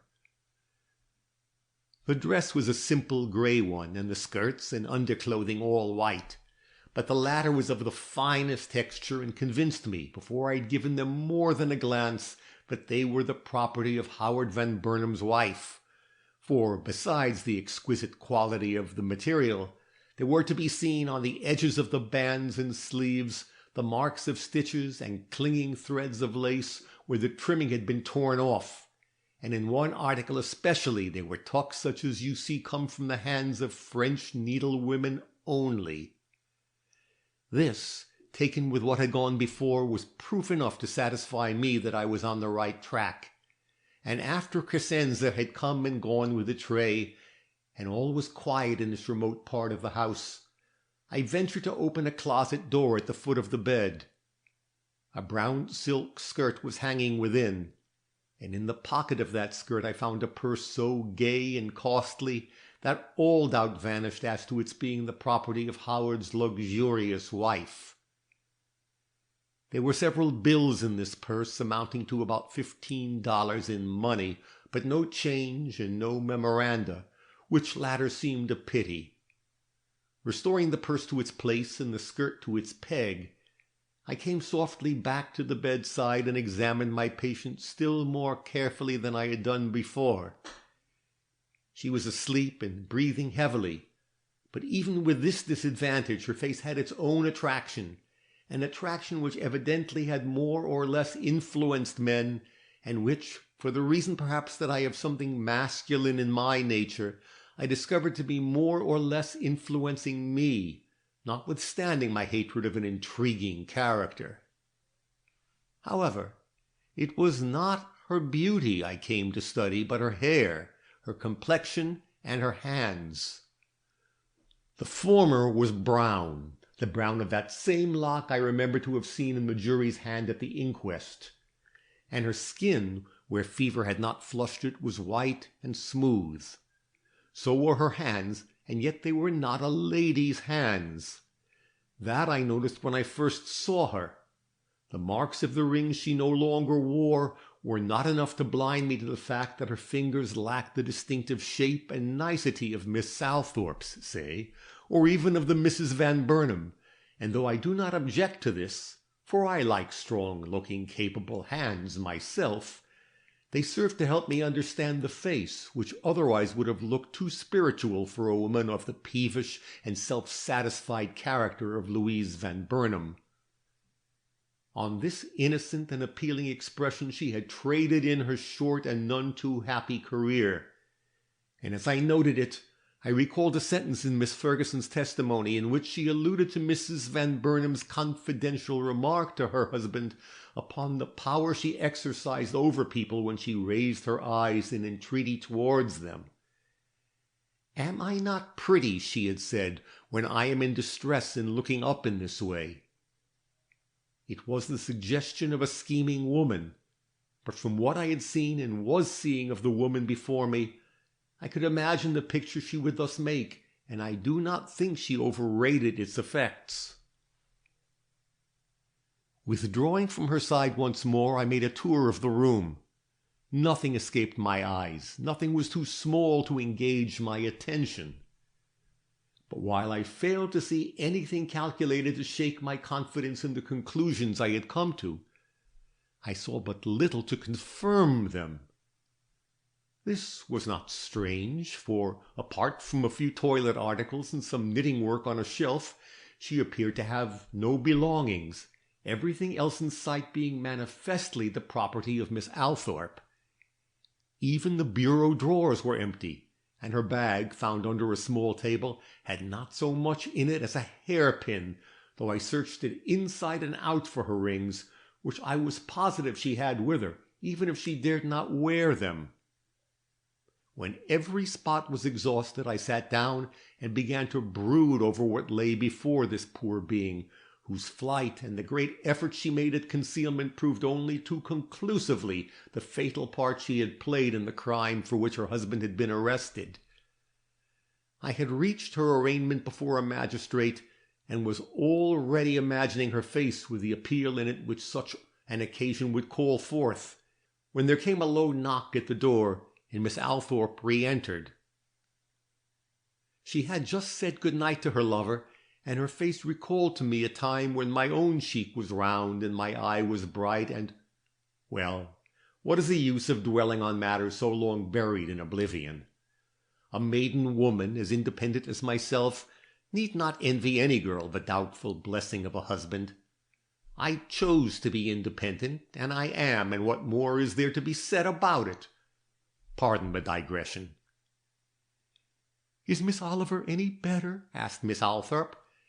"And have you found—" I put up my finger in warning. Of all things it was most necessary that the sick woman should not know my real reason for being there. "She is asleep," I answered quietly, "and I think I have found out what is the matter with her." Miss Althorp seemed to understand. She cast a look of solicitude towards the bed, and then turned towards me. "I cannot rest," said she, "and will sit with you for a little while if you don't mind." I felt the implied compliment keenly. "You can do me no greater favor," I returned. She drew up an easy-chair. "That is for you," she smiled, and sat down in a little low rocker at my side. But she did not talk. Her thoughts seemed to have recurred to some very near and sweet memory, for she smiled softly to herself and looked so deeply happy that I could not resist saying, "These are delightful days for you, Miss Althorp." She sighed softly, how much a sigh can reveal, and looked up at me brightly. I think she was glad I spoke. Even such reserved natures as hers have their moments of weakness, and she had no mother or sister to appeal to. "Yes," she replied, "I'm very happy, happier than most girls are. I think just before marriage. It's such a revelation to me, this devotion and admiration from one I love. I've had so little of it in my life. My father—" She stopped. I knew why she stopped. I gave her a look of encouragement. People have always been anxious for my happiness, and have warned me against matrimony since I was old enough to know the difference between poverty and wealth. Before I was out of short dresses, I was warned against fortune-seekers. It was not good advice. It has stood in the way of my happiness all my life, made me distrustful and unnaturally reserved. But now, Miss Butterworth, Mr. Stone is so estimable a man, so brilliant and so universally admired, that all my doubts of manly worth and disinterestedness have disappeared as if by magic. I trust him implicitly, and— Do I talk too freely? Do you object to such confidences as these? On the contrary, I answered. I like Miss Althorpe so much, and agreed with her so thoroughly in her opinion of this man, that it was a real pleasure to me to hear her speak so unreservedly. We are not a foolish couple, she went on, warming with the charm of her topic till she looked beautiful in the half-light thrown upon her by the shaded lamp. We are interested in people and things, and get half our delight from the perfect congeniality of our natures. Mr. Stone has given up his club and all his bachelor pursuits since he knew me, and— Oh, love, if at any time in my life I have despised thee, I did not despise thee then. The look with which she finished this sentence would have moved a cynic. Forgive me, she prayed. It is the first time I've poured out my heart to anyone of my own sex. It must sound strange to you, but it seemed natural while I was doing it, for you looked as if you could understand. This to me, Amelia Butterworth, of whom men have said I had no more sentiment than a wooden image. I looked my appreciation, and she, blushing slightly, whispered in a delicious tone of mingled shyness and pride, Only 2 weeks now, and I shall have someone to stand between me and the world. You have never needed anyone, Miss Butterworth, for you do not fear the world. But it awes and troubles me, and my whole heart glows with the thought that I shall be no longer alone in my sorrows or my joys, my perplexities or my doubts. Am I to blame for anticipating this with so much happiness? I sighed. It was a less eloquent sigh than hers, but it was a distinct one, and it had a distinct echo. Lifting my eyes, for I sat so as to face the bed, I was startled to observe my patient leaning towards us from her pillows, and staring upon us with eyes too hollow for tears, but filled with unfathomable grief and yearning. She had heard this talk of love, she, the forsaken and crime-stained one. I shuddered and laid my hand on Miss Althorpe's. But I did not seek to stop the conversation, for as our looks met, the sick woman fell back and lapsed, or seemed to lapse, into immediate insensibility again. Is Miss Oliver worse? inquired Miss Althorpe. I rose and went to the bedside, renewed the bandages on my patient's head, and forced a drop or two of medicine between her half-shut lips. No, I returned, I think her fever is abating. And it was, though the suffering on her face was yet heart-rendingly apparent. Is she asleep? She seems to be. Miss Althorpe made an effort. Am I not going to talk any more about myself? Then as I came back and sat down by her side, she quietly asked, What do you think of the Van Burnam murder? Dismayed at the introduction of this topic, I was about to put my hand over her mouth, when I noticed that her words had made no evident impression upon my patient, who lay quietly and with a more composed expression than when I left her bedside. This assured me, as nothing else could have done, that she was really asleep, or in that lethargic state which closes the eyes and ears to what is going on. "I think," said I, "that the young man Howard stands in a very unfortunate position. Circumstances certainly do look very black against him." "It is dreadful, unprecedentedly dreadful. I do not know what to think of it all. The Van Burnams have borne so good a name, and Franklin especially is held in such high esteem. I don't think anything more shocking has ever happened in this city. Do you, Miss Butterworth? You saw it all and should know. Poor, poor Mrs. Van Burnam." "She is to be pitied," I remarked, my eyes fixed on the immovable face of my patient. "When I heard that a young woman had been found dead in the Van Burnam mansion," Miss Althorpe pursued with such evident interest in this new theme that I did not care to interrupt her unless driven to it by some token of consciousness on the part of my patient, "my thoughts flew instinctively to Howard's wife. The why I cannot say, for I never had any reason to expect so tragic a termination to their marriage relations. And I cannot believe now that he killed her. Can you, Miss Butterworth? Howard has too much of a gentleman in him to do a brutal thing, and there was brutality as well as adroitness in the perpetration of this crime. Have you thought of that, Miss Butterworth?"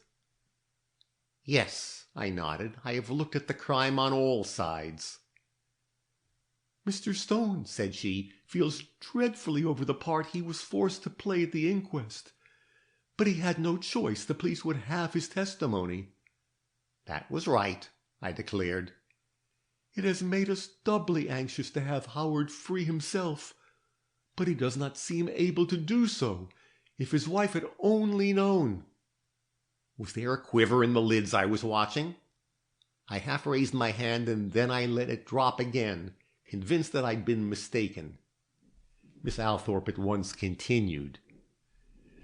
"She was not a bad-hearted woman, only vain and frivolous. She'd set her heart on ruling in the great leather merchant's house, and she did not know how to bear her disappointment. I have sympathy for her myself. When I saw her—" "Saw her?" I started, upsetting a small work-basket at my side, which for once I did not stop to pick up. "You have seen her?" I repeated, dropping my eyes from the patient to fix them in my unbounded astonishment on Miss Althorpe's face. "Yes, more than once. She was—if she were living I would not repeat this—a nursery governess in a family where I once visited. That was before her marriage, before she had met either Howard or Franklin Van Burnam." I was so overwhelmed that for once I found difficulty in speaking. I glanced from her to the white form in the shrouded bed, and back again in ever-growing astonishment and dismay. "You have seen her," I at last reiterated in what I meant to be a whisper, but which fell a little short of being a cry. "And you took in this girl?" Her surprise at this burst was almost equal to mine. "Yes, why not? What have they in common?" I sank back.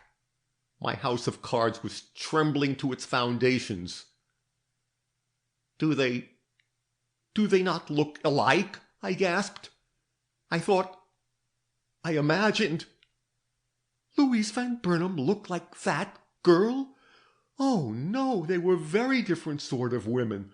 What made you think there was any resemblance between them?" I did not answer her. The structure I had reared with such care and circumspection had fallen about my ears, and I lay gasping under the ruins. This ends chapter 24.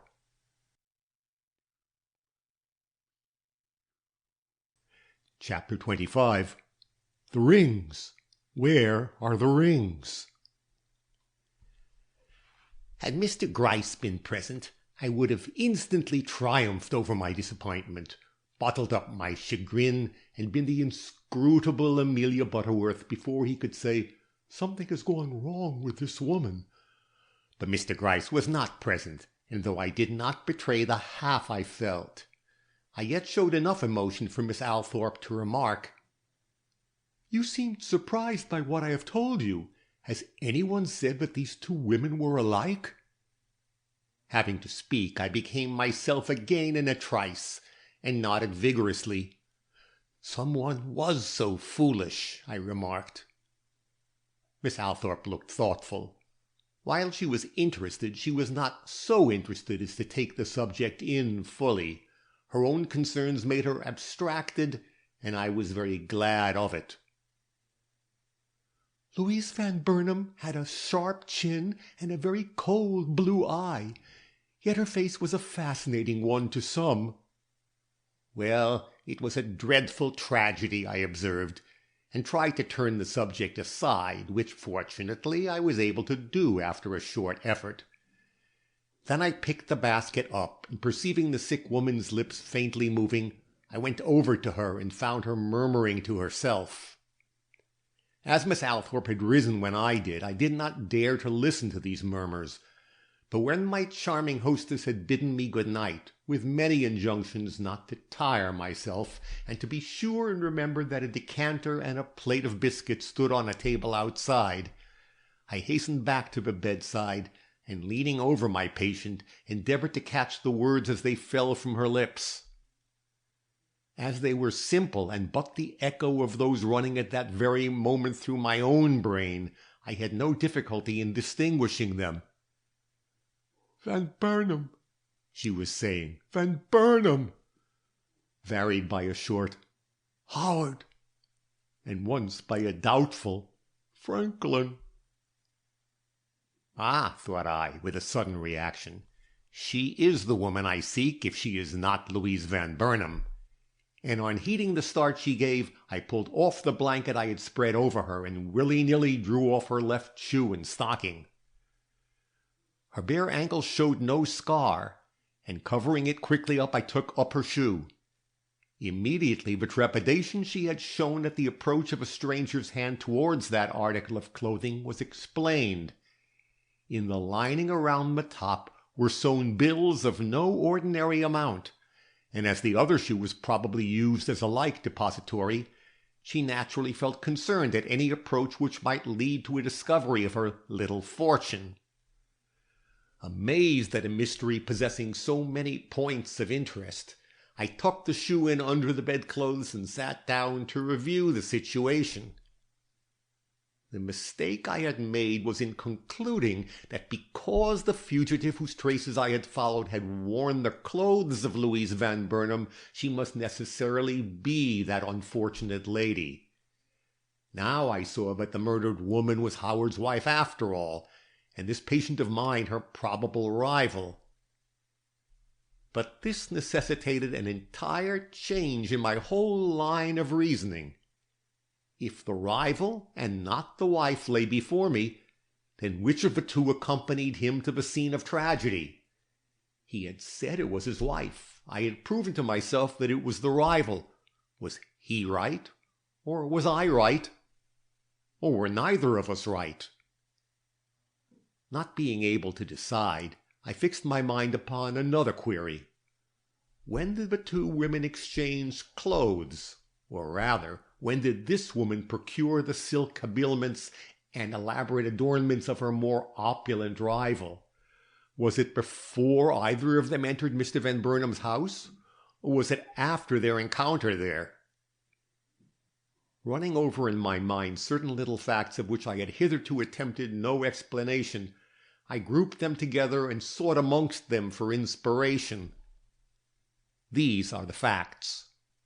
1. One of the garments found on the murdered woman had been torn down the back. As it was a new one, it had evidently been subjected to some quick strain, not explained by any appearance of struggle. 2. The shoes and stockings found on the victim were the only articles she wore which could not be traced back to Altman's. In the redressing of the so-called Mrs. James Pope, these articles had not been changed. Could not that fact be explained by the presence of a considerable sum of money in her shoes? 3. the going out bareheaded of a fugitive, anxious to avoid observation, leaving hat and gloves behind her in a dining-room closet. I had endeavored to explain this last anomalous action by her fear of being traced by so conspicuous an article as this hat, but it was not a satisfactory explanation to me then, and much less so now. 4. And last and most vital of all, the words which I had heard fall from this half-conscious girl. "Oh, how can I touch her? She's dead, and I've never touched a dead body."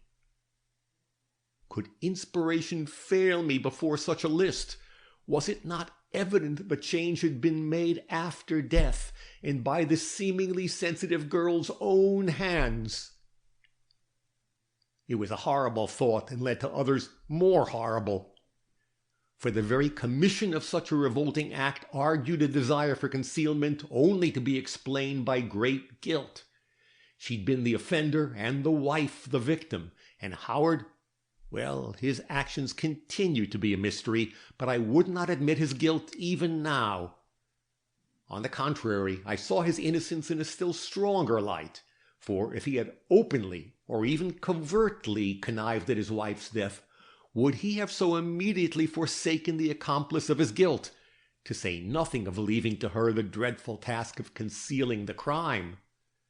No, I would rather think that the tragedy took place after his departure, and that his action in denying his wife's identity, as long as it was possible to do so, was to be explained by the fact of his ignorance in regard to his wife's presence in the house where he had supposed himself to have simply left her rival. As the exchange made in the clothing worn by the two women could only have taken place later, and as he naturally judged the victim by her clothing, perhaps he was really deceived himself as to her identity. It was certainly not an improbable supposition, and accounted for much that was otherwise inexplicable in Mr. Van Burnam's conduct. But the rings! Why could I not find the rings? If my present reasoning were correct, this woman should have those evidences of guilt about her. But had I not searched for them in every available place without success? Annoyed at my failure to fix this one irrefutable proof of guilt upon her, I took up the knitting work I saw in Miss Oliver's basket, and began to ply the needles by way of relief to my thoughts. But I had no sooner got well under way than some movement on the part of my patient drew my attention again to the bed, and I was startled by beholding her sitting up again, but this time with a look of fear rather than suffering on her features. "Don't!" she gasped, pointing with an unsteady hand at the work in my hand. "The click, click of the needles is more than I can stand. Put them down, pray, put them down." Her agitation was so great, and her nervousness so apparent, that I complied at once.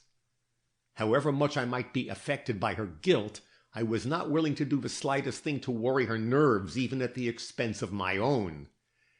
As the needles fell from my hand, she sank back, and a quick, short sigh escaped her lips.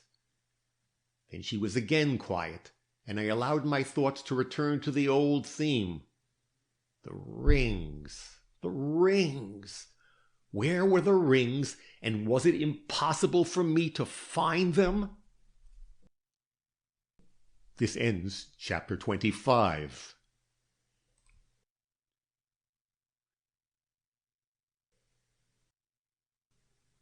Chapter 26, A Tilt with Mr. Gryce.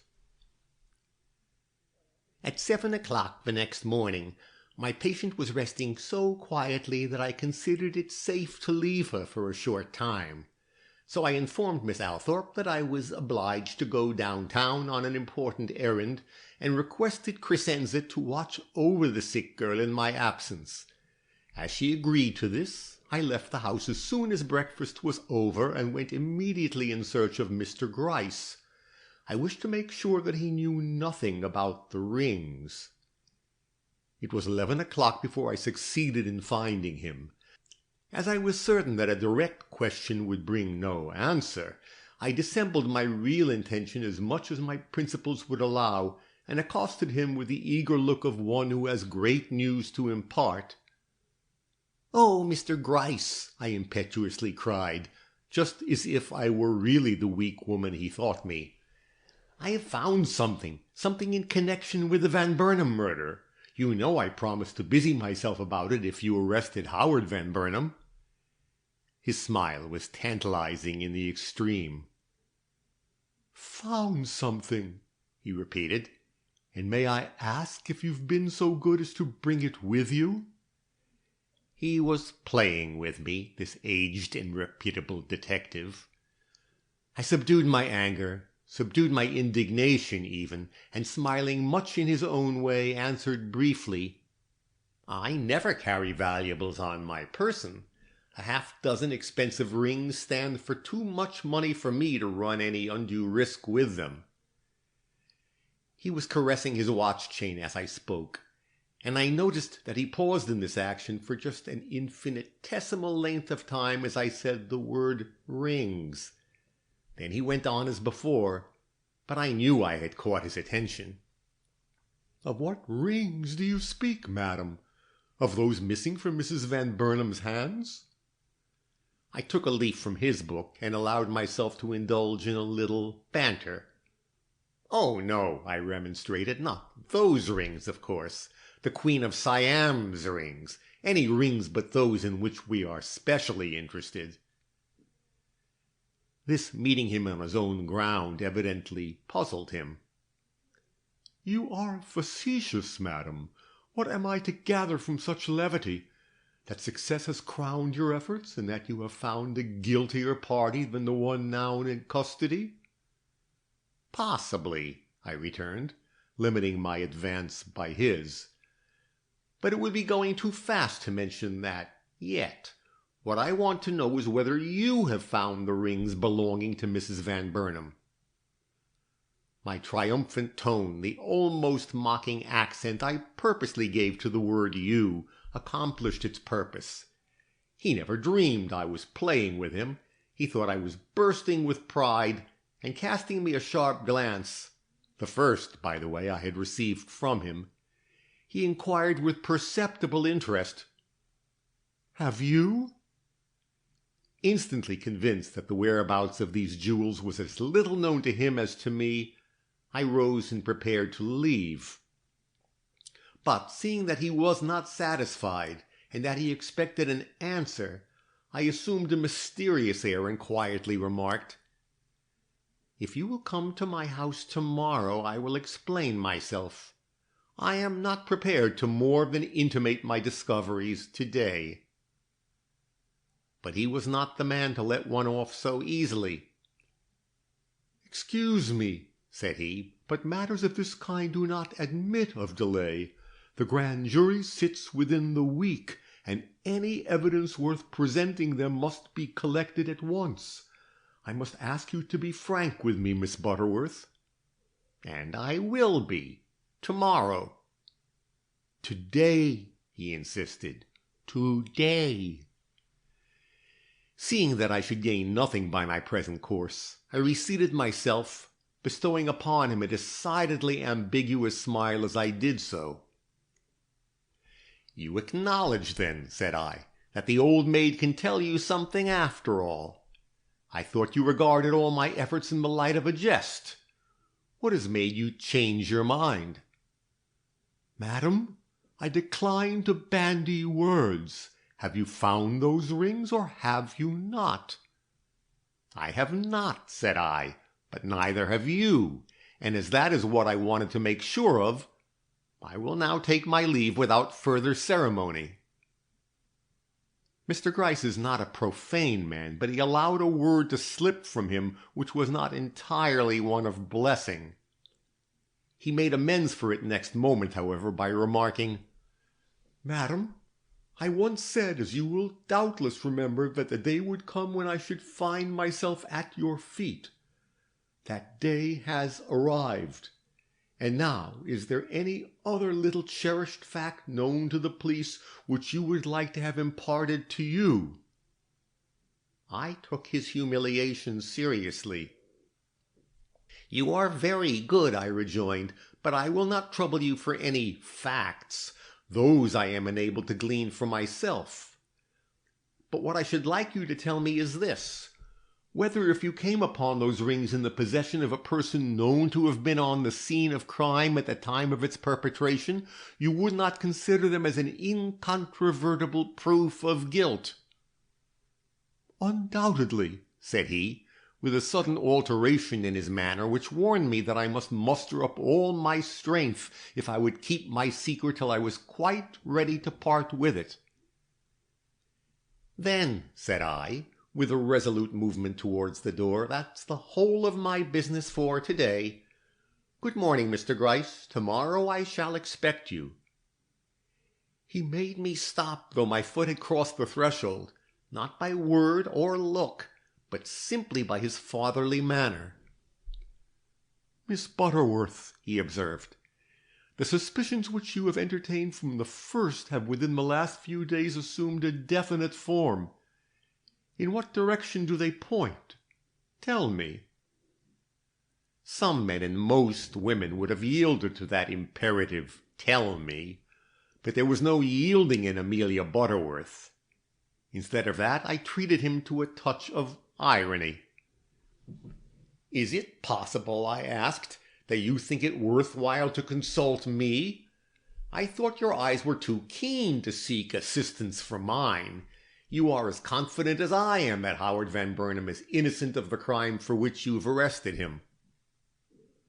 A look that was dangerously insinuating crossed his face at this. He came forward rapidly, and joining me where I stood, said smilingly, "Let us join forces, Miss Butterworth. You have from the first refused to consider the younger son of Silas Van Burnam as guilty. Your reasons then were slight and hardly worth communicating. Have you any better ones to advance now? It is not too late to mention them if you have." "It will not be too late tomorrow," I retorted him.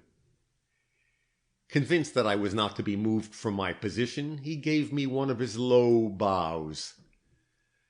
"I forgot," said he, "that it was as a rival and not as a coadjutor you meddled in this matter." And he bowed again, this time with a sarcastic air I felt too self-satisfied to resent. "Tomorrow, then," said I. "Tomorrow." At that I left him. I did not return immediately to Miss Althorpe. I visited Cox's millinery store, Mrs. Desberger's house, and the offices of the various city railways. But I got no clue to the rings, and finally satisfied that Miss Oliver, as I must now call her, had not lost or disposed of them on her way from Gramercy Park to her present place of refuge, I returned to Miss Althorpe's with even a greater determination than before to search that luxurious home till I found them. But a decided surprise awaited me. As the door opened, I caught a glimpse of the butler's face, and noticing its embarrassed expression, I at once asked what had happened. His answer showed a strange mixture of hesitation and bravado. "Not much, ma'am. Only Miss Althorpe is afraid you may not be pleased. Miss Oliver is gone, ma'am. She ran away while Crescenze was out of the room." This ends chapter 26.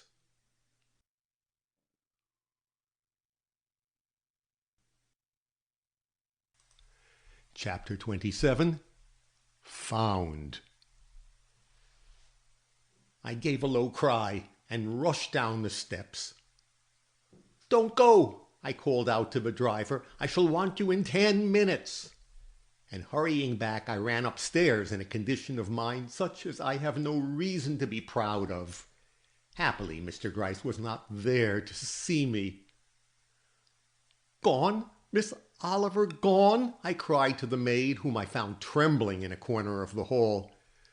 "Yes, ma'am. It was my fault, ma'am. She was in bed so quiet, I thought I might step out for a minute, but when I came back her clothes were missing and she was gone. She must have slipped out at the front door while Dan was in the back hall. I don't see how ever she had the strength to do it." Nor did I, but I did not stop to reason about it. There was too much to be done. Rushing on, I entered the room I had left in such high hopes a few hours before. Emptiness was before me, and I realized what it was to be baffled at the moment of success. But I did not waste an instant in inactivity. I searched the closets and pulled open the drawers, found her coat and hat gone, but not Mrs. Van Burnam's brown skirt, though the purse had been taken out of the pocket. "Is her bag here?" I asked. Yes, it was in its old place under the table, and on the washstand and bureau were the simple toilet articles I'd been told she'd brought there. In what haste she must have fled to leave these necessities behind her. But the greatest shock I received was the sight of the knitting work, with which I had so inconsiderately meddled the evening before, lying in ravelled heaps on the table, as if torn to bits in a frenzy.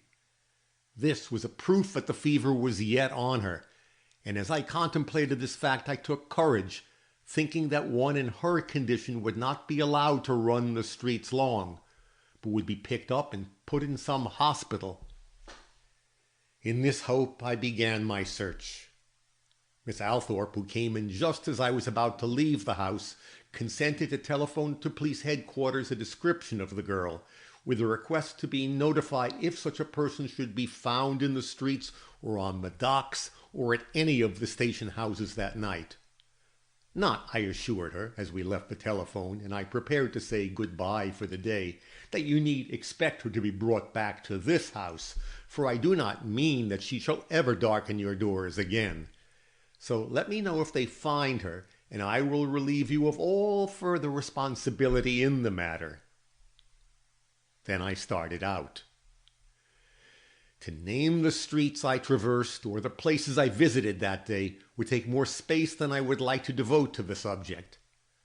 Dusk came, and I failed in obtaining the least clue to her whereabouts. Evening followed, and still no trace of the fugitive. What was I to do? Take Mr. Gryce into my confidence after all? That would be galling to my pride, but I began to fear I should have to submit to this humiliation when I happened to think of the Chinaman.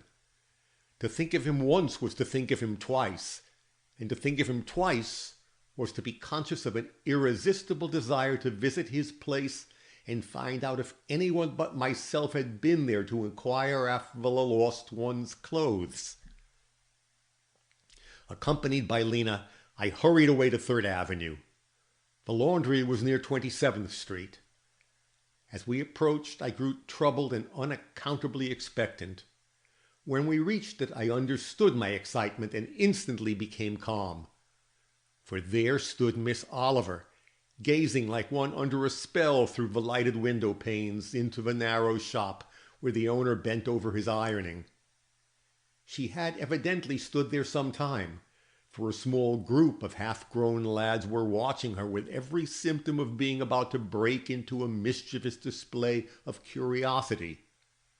Her hands, which were without gloves, were pressed against the glass, and her whole attitude showed an intensity of fatigue which would have laid her on the ground had she not been sustained by an equal intensity of purpose. Sending Lena for a carriage, I approached the poor creature and drew her forcibly from the window.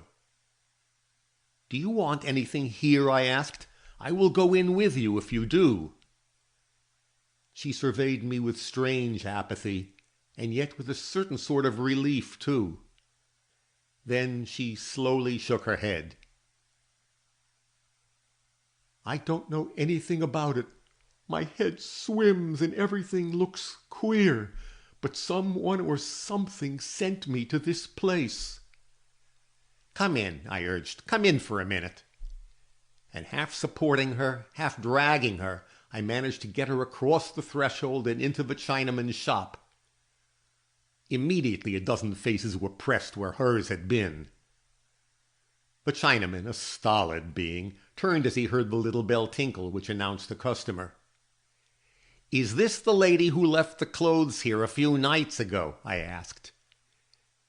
He stopped and stared, recognizing me slowly, and remembering by degrees what had passed between us at our last interview. "You tell me Lally die.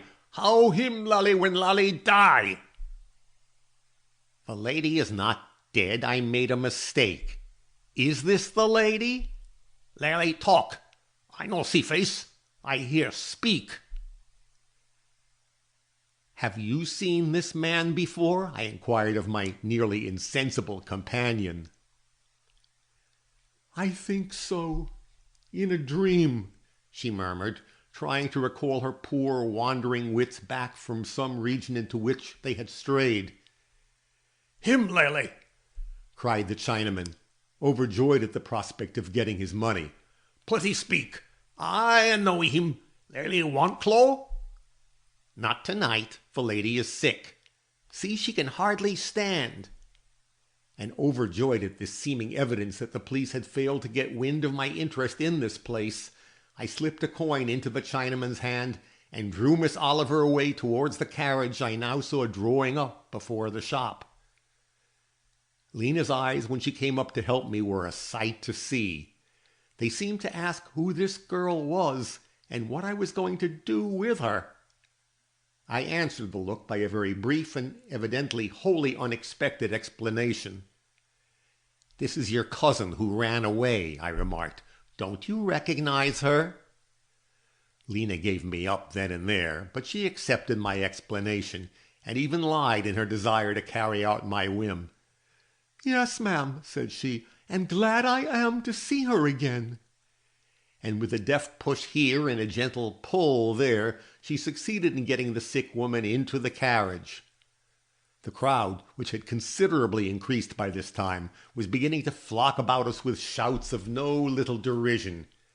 Escaping it as best I could, I took my seat by the poor girl's side and bade Lena give the order for home. When we left the curbstone behind, I felt that the last page in my adventures as an amateur detective had closed. But I counted without my cost. Miss Oliver, who was in an advanced state of fever, lay like a dead weight on my shoulder during the drive down the avenue. But when we entered the park and drew near my house, she began to show such signs of violent agitation that it was with difficulty that the united efforts of Lena and myself could prevent her from throwing herself out of the carriage door, which she had somehow managed to open. As the carriage stopped, she grew worse, and though she made no further efforts to leave it, I found her present impulses even harder to contend with than the former. For now she would not be pushed out or dragged out, but crouched back, moaning and struggling, her eyes fixed on the stoop, which is not unlike that of the adjoining house, till with a sudden realization that the cause of her terror lay in her fear of re-entering the scene of her late terrifying experiences, I bade the coachman drive on, and reluctantly, I own, carried her back to the house she had left in the morning. And this is how I came to spend a second night in Miss Althorpe's hospitable mansion. This ends chapter 27.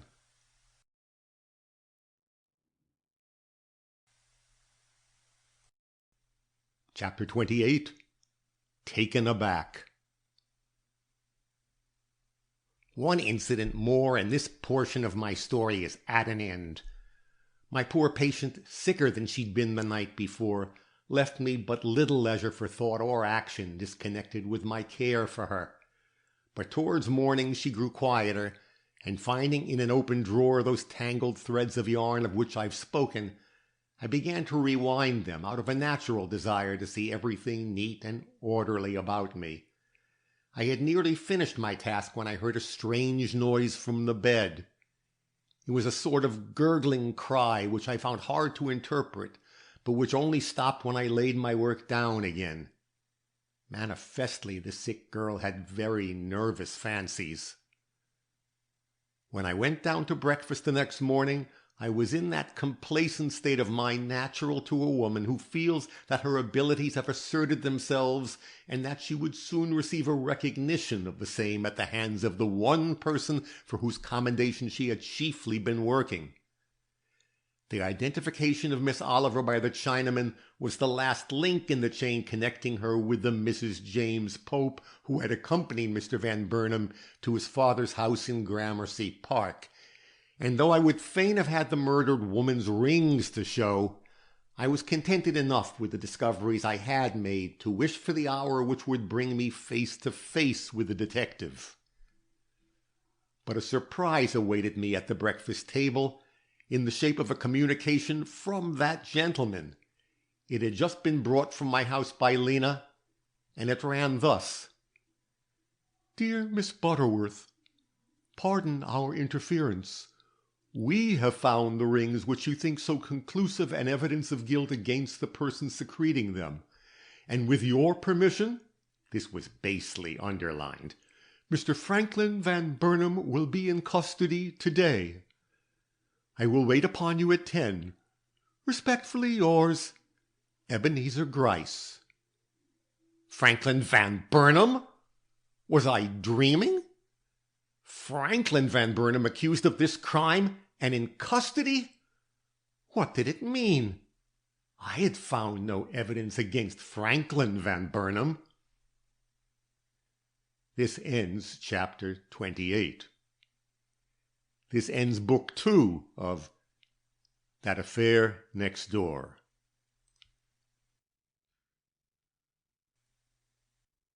Chapter 29. Amelia becomes peremptory. Madam, I hope I see you satisfied. This was Mr. Gryce's greeting as he entered my parlor on that memorable morning. Satisfied? I repeated, rising and facing him with what he afterwards described as a stony glare. Pardon me. I suppose you would have been still more satisfied if we had waited for you to point out the guilty man to us. But you must make some allowances for professional egotism, Miss Butterworth. We really could not allow you to take the initiatory step in a matter of such importance. Oh, was my sole response, but he has since told me that there was a great deal in that oh, so much that even he was startled by it. You sat today for a talk with me, he went on, probably relying upon what you intended to assure yourself of yesterday. But our discovery at the same time as yourself of the rings in Mr. Van Burnam's office need not interfere with your giving us your full confidence. The work you have done has been excellent, and we are disposed to give you considerable credit for it. Indeed. I had no choice but to thus indulge in ejaculations. The communication he had just made was so startling, and his assumption of my complete understanding of and participation in the discovery he professed to have made so puzzling, that I dared not venture beyond these simple exclamations, lest he should see the state of mind into which he had thrown me, and shut up like an oyster. We have kept counsel over what we have found, the wary old detective continued, with a smile, which I wish I could imitate, but which unhappily belongs to him alone. I hope that you, or your maid, I should say, have been equally discreet. My maid? I see you are touched, but women find it so hard to keep a secret.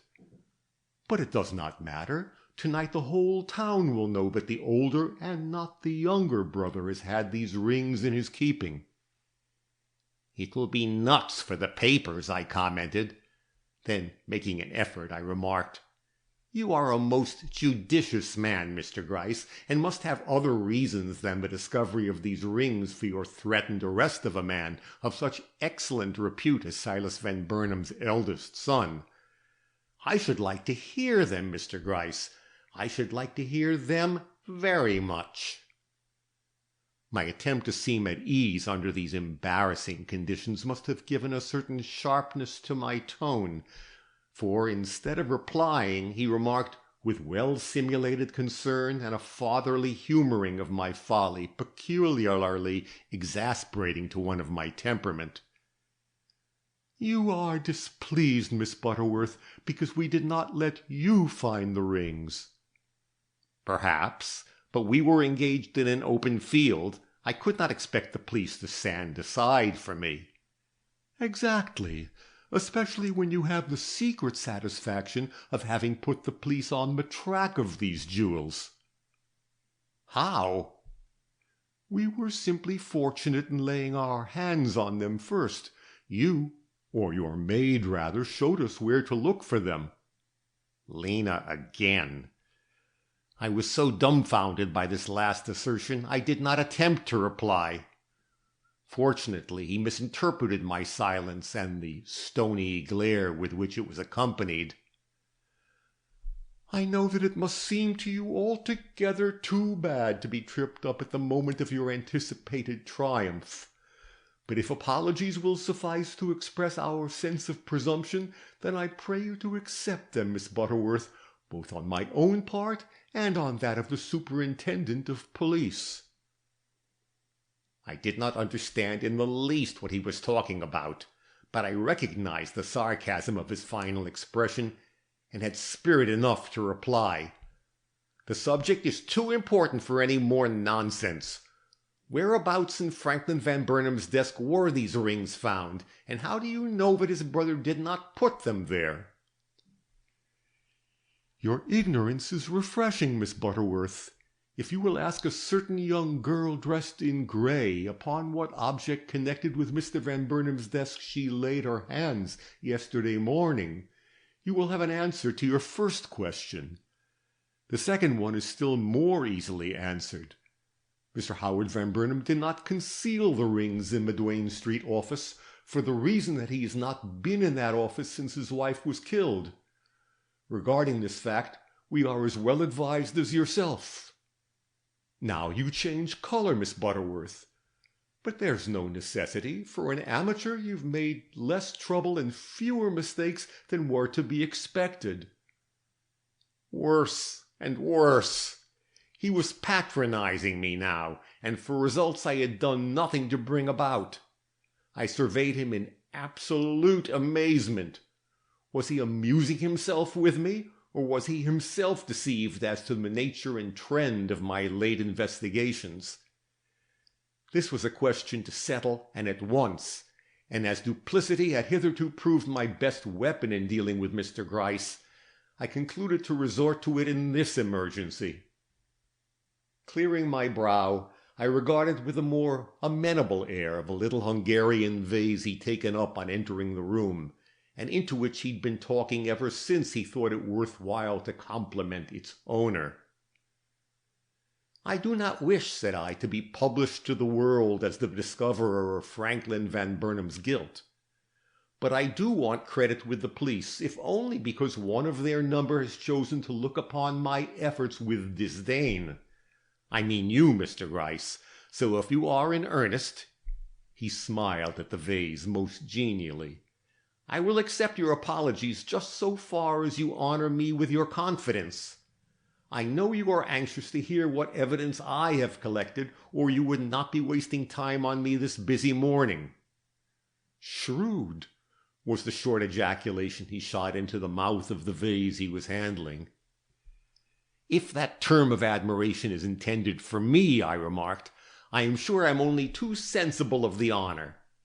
But flattery has never succeeded in making me talk against my better judgment.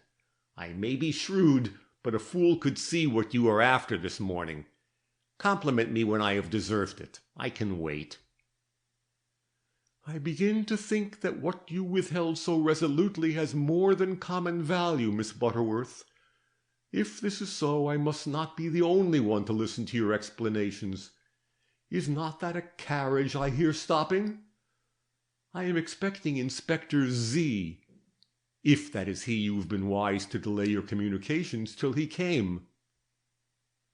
A carriage was stopping, and it was the inspector who alighted from it. I began to feel my importance in a way that was truly gratifying, and cast my eyes up at the portrait of my father with a secret longing that its original stood by to witness the verification of his prophecy. But I was not so distracted by these thoughts as not to make one attempt to get something from Mr. Gryce before the inspector joined us. "Why do you speak to me of my maid in one breath, and of a girl in gray in another? Did you think Lena—" "Hush!" he enjoined. "We will have ample opportunities to discuss this subject later." "Will we?" thought I. "We will discuss nothing till I know more positively what you are aiming at." But I showed nothing of this determination in my face. On the contrary, I became all affability as the inspector entered, and I did the honors of the house in a way I hope my father would have approved of, had he been alive and present. Mr. Gryce continued to stare into the vase. "Miss Butterworth," it was the inspector who was speaking, "I've been told that you take great interest in the Van Burnam murder, and that you have even gone so far as to collect some facts in connection with it which you have not as yet given to the police." "You've heard correctly," I returned. "I have taken a deep interest in this tragedy, and have come into possession of some facts in reference to it which as yet I have imparted to no living soul." Mr. Gryce's interest in my poor little vase increased marvelously. Seeing this, I complacently continued. "I could not have accomplished so much had I indulged in a confidant. Such work as I have attempted depends for its success upon the secrecy with which it is carried on. That is why amateur work is sometimes more effective than professional. No one suspected me of making inquiries, unless it was this gentleman, and he was forewarned of my possible interference. I told him that in case Howard Van Burnam was put under arrest, I should take it upon myself to stir up matters, and I have." "Then you do not believe in Mr. Van Burnam's guilt? Not even in his complicity, I suppose?" ventured the inspector. "I do not know anything about his complicity, but I do not believe the stroke given to his wife came from his hand." I see. You believe it is the work of his brother." I stole a look at Mr. Gryce before replying. He had turned the vase upside down and was intently studying its label, but he could not conceal his expectation of an affirmative answer. Greatly relieved, I immediately took the position I had resolved upon, and calmly but vigorously observed, "What I believe, and what I have learned in support of my belief, will sound as well in your ears 10 minutes hence as now. Before I give you the result of such inquiries as I have been enabled to make, I require to know what evidence you have yourself collected against the gentleman you've just named, and in what respect it is as criminating as that against his brother." "Is not that peremptory, Miss Butterworth? And do you think us called upon to part with all or any of the secrets of our office?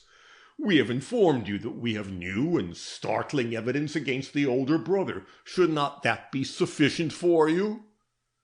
"Perhaps so, if I were an assistant of yours, or even in your employ. But I am neither.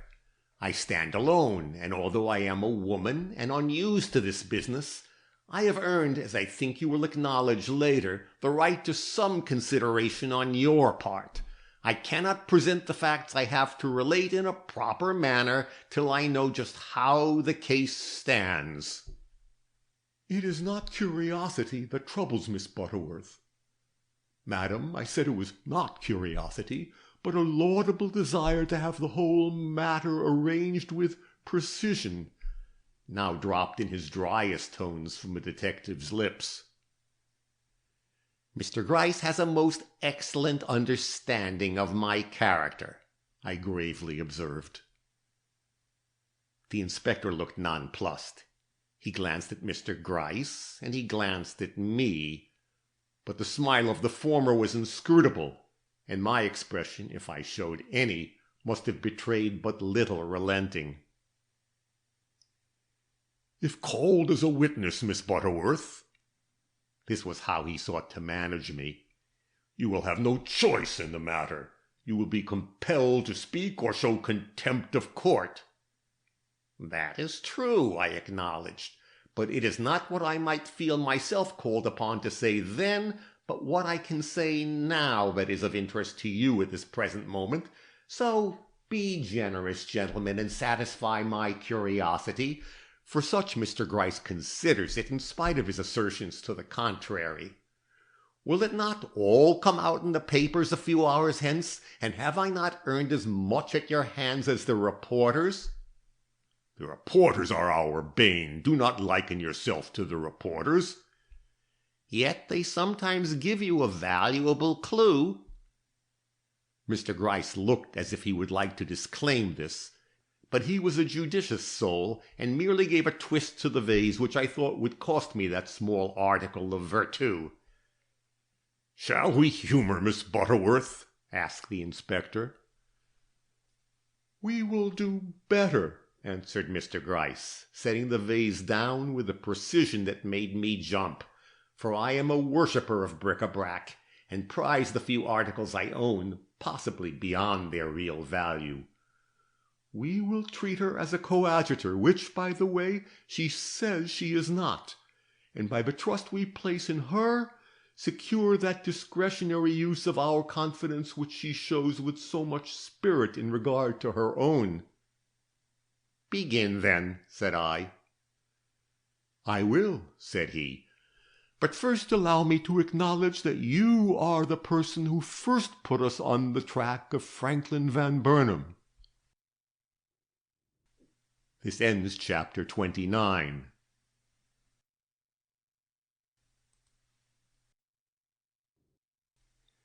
Chapter 30. The matter as stated by Mr. Gryce. I had exhausted my wonder, so I accepted this statement with no more display of surprise than a grim smile. "When you failed to identify Howard Van Burnam as the man who accompanied his wife into the adjacent house, I realized that I must look elsewhere for the murderer of Louise Van Burnam. You see, I had more confidence in the excellence of your memory than you had yourself, so much indeed that I gave you more than one chance to exercise it, having, by certain little methods I sometimes employ, induced different moods in Mr. Van Burnam at the time of his several visits, so that his bearing might vary, and you have every opportunity to recognize him for the man you had seen on that fatal night." "Then it was he you brought here each time?" I broke in. "It was he." "Well," I ejaculated. "The superintendent and some others whom I need not mention," here Mr. Gryce took up another small object from the table, "believed implicitly in his guilt. Conjugal murder is so common, and the causes which lead to it so frequently puerile. Therefore I had to work alone, but this did not cause me any concern. Your doubts emphasized mine, and when you confided to me that you had seen a figure similar to the one we were trying to identify enter the adjoining house on the evening of the funeral, I made immediate inquiries and discovered that the gentleman who had entered the house right after the four persons described by you was Franklin Van Burnam. This gave me a definite clue, and this is why I say that it was you who gave me my first start in this matter." "Humph!"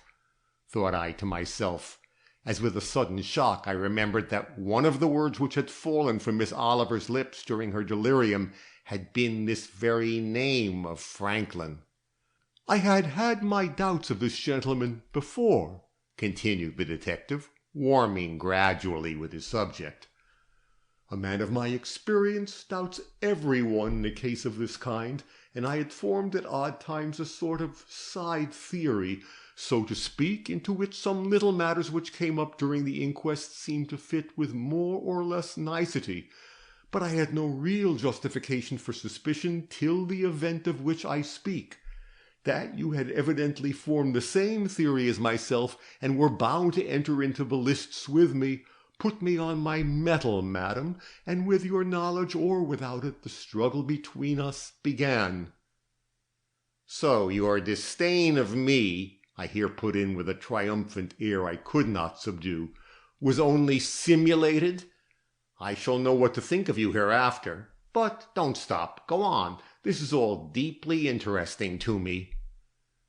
"I can understand that. To proceed, then, my first duty, of course, was to watch you. You had reasons of your own for suspecting this man, so by watching you I hope to surprise them." "Good!" I cried, unable to entirely conceal the astonishment and grim amusement into which his continued misconception of a trend of my suspicions threw me. "But you led us a chase, madam. I must acknowledge that you led us a chase. Your being an amateur led me to anticipate your using an amateur's methods. But you showed skill, madam, and the man I sent to keep watch over Mrs. Boppert against your looked-for visit there was foiled by the very simple strategy you used in meeting her at a neighboring shop." "Good!" I again cried, in my relief at the discovery made at that meeting had not been shared by him.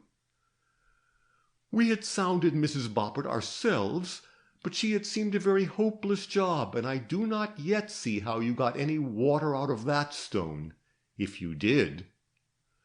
"No," I retorted ambiguously, enjoying the inspector's manifest delight in this scene as much as I did my own secret thoughts and the prospect of a surprise I was holding in store for them.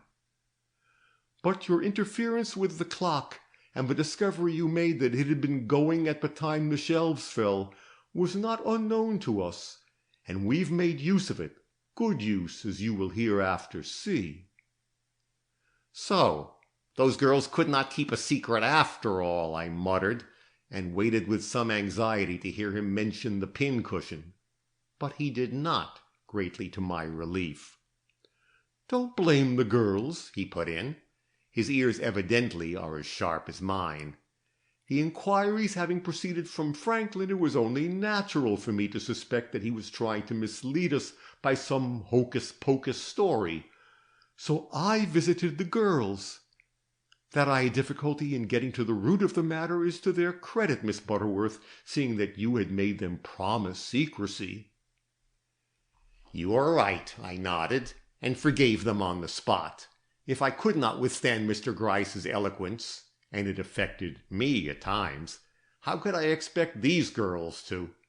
Besides, they had not revealed the more important secret I had confided to them, and in consideration of this, I was ready to pardon them most anything. "That the clock was going at the time the shelves fell, and that he should be the one to draw our attention to it, would seem to the superficial mind proof positive that he was innocent of a deed with which it was so closely associated," the detective proceeded.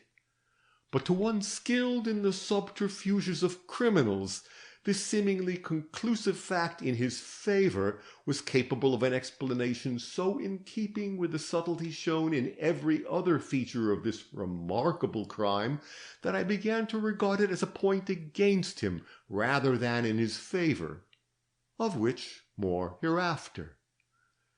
Not allowing myself to be deterred then by this momentary setback, and rejoicing in an affair considered as settled by my superiors, I proceeded to establish Franklin Van Burnam's connection with the crime which had been laid with so much apparent reason at his brother's door. The first fact to be settled was, of course, whether your identification of him as the gentleman who accompanied his victim into Mr. Van Burnam's house could be corroborated by any of the many persons who had seen the so-called Mr. James Pope at the Hotel D. As none of the witnesses who attended the inquest had presumed to recognize in either of these sleek and haughty gentlemen the shrinking person just mentioned, I knew that any open attempt on my part to bring about an identification would result disastrously. So I employed strategy, like my betters, Miss Butterworth. Here his bow was overpowering in its mock humility, and rightly considering that for a person to be satisfactorily identified with another, he must be seen under the same circumstances and in nearly the same place, I sought out Franklin Van Burnam, and with specious promises of some great benefit to be done his brother, induced him to accompany me to the Hotel D. Whether he saw through my plans and thought that a brave front and an assumption of candor would best serve him in this unexpected dilemma, or whether he felt so entrenched behind the precautions he had taken as not to fear discovery under any circumstances, he made but one demur before preparing to accompany me.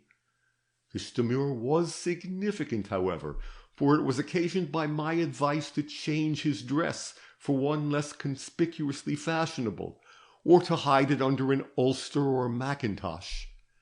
And as a proof of his hardihood, remember, madam, that his connection with this crime has been established, he actually did put on the ulster, though he must have known what a difference it would make in his appearance. The result was all I could desire. As we entered the hotel, I saw a certain hackman start and lean forward to look after him. It was the one who had driven Mr. and Mrs. Pope away from the hotel. And when we passed the porter, the wink which I gave him was met by a lift of his eyelids, which he afterwards interpreted into like, very like. But it was from the clerk I received the most unequivocal proof of his identity. On entering the office, I had left Mr. Van Burnam as near as possible to the spot where Mr. Pope had stood while his so-called wife was inscribing their names in the register, and bidding him to remain in the background while I had a few words at the desk, all in his brother's interests, of course. I succeeded in secretly directing Mr. Henshaw's attention towards him. The start which he gave and the exclamation he uttered were unequivocal. "There's the man now," he cried, happily in a whisper. "Anxious look, drooping head, brown mustache, everything but the duster." "Bah," said I, "that's Mr. Franklin Van Burnam you are looking at. What are you thinking of?" "Can't help it," said he. "I saw both of the brothers at the inquest, and saw nothing in them then to remind me of our late mysterious guest. But as he stands there, he's a sight more like James Pope than the other one is, and don't you forget it." I shrugged my shoulders, told him he was a fool, and that fools had better keep their follies to themselves, and came away with my man, outwardly disgusted, but inwardly in most excellent trim for pursuing an investigation which had opened so auspiciously. Whether this man possessed any motive for a crime so seemingly out of accordance with his life and disposition was of course the next point to settle. His conduct at the inquest certainly showed no decided animosity towards his brother's wife, nor was there on the surface of affairs any token of the mortal hatred which alone could account for a crime at once so deliberate and so brutal. But we detectives plunge below the surface, and after settling the question of Franklin's identity with the so-called Mr. Pope of the Hotel D, I left New York and its interests, among which I reckoned your efforts at detective work, Miss Butterworth, to a young man in my office who, I am afraid, did not quite understand the persistence of your character, for he had nothing to tell me concerning you on my return, save that you had been cultivating Miss Althorpe, which of course was such a natural thing for you to do, I wonder he thought it necessary to mention it. My destination was Four Corners, the place where Howard first met his future wife. In relating what I learned there, I shall doubtless repeat facts with which you are acquainted, Miss Butterworth. "That is of no consequence," I returned, with almost brazen duplicity, for I not only was ignorant of what he was going to say, but had every reason to believe that it would bear as remote a connection as possible to the secret then laboring in my breast. A statement of the case from your lips, I pursued, will emphasize what I know. Do not stint any of your disclosures, then, I beg. I have an ear for all. This was truer than my rather sarcastic tone would convey, for might not his story after all prove to have some unexpected relation with the facts I had myself gathered together? "It is a pleasure," said he, "to think I am capable of giving any information to Miss Butterworth, and as I did not run across you or your very nimble and pert little maid during my stay at Four Corners, I shall take it for granted that you confined your inquiries to the city and the society of which you are such a shining light." This in reference to my double visit at Miss Althorpe's, no doubt.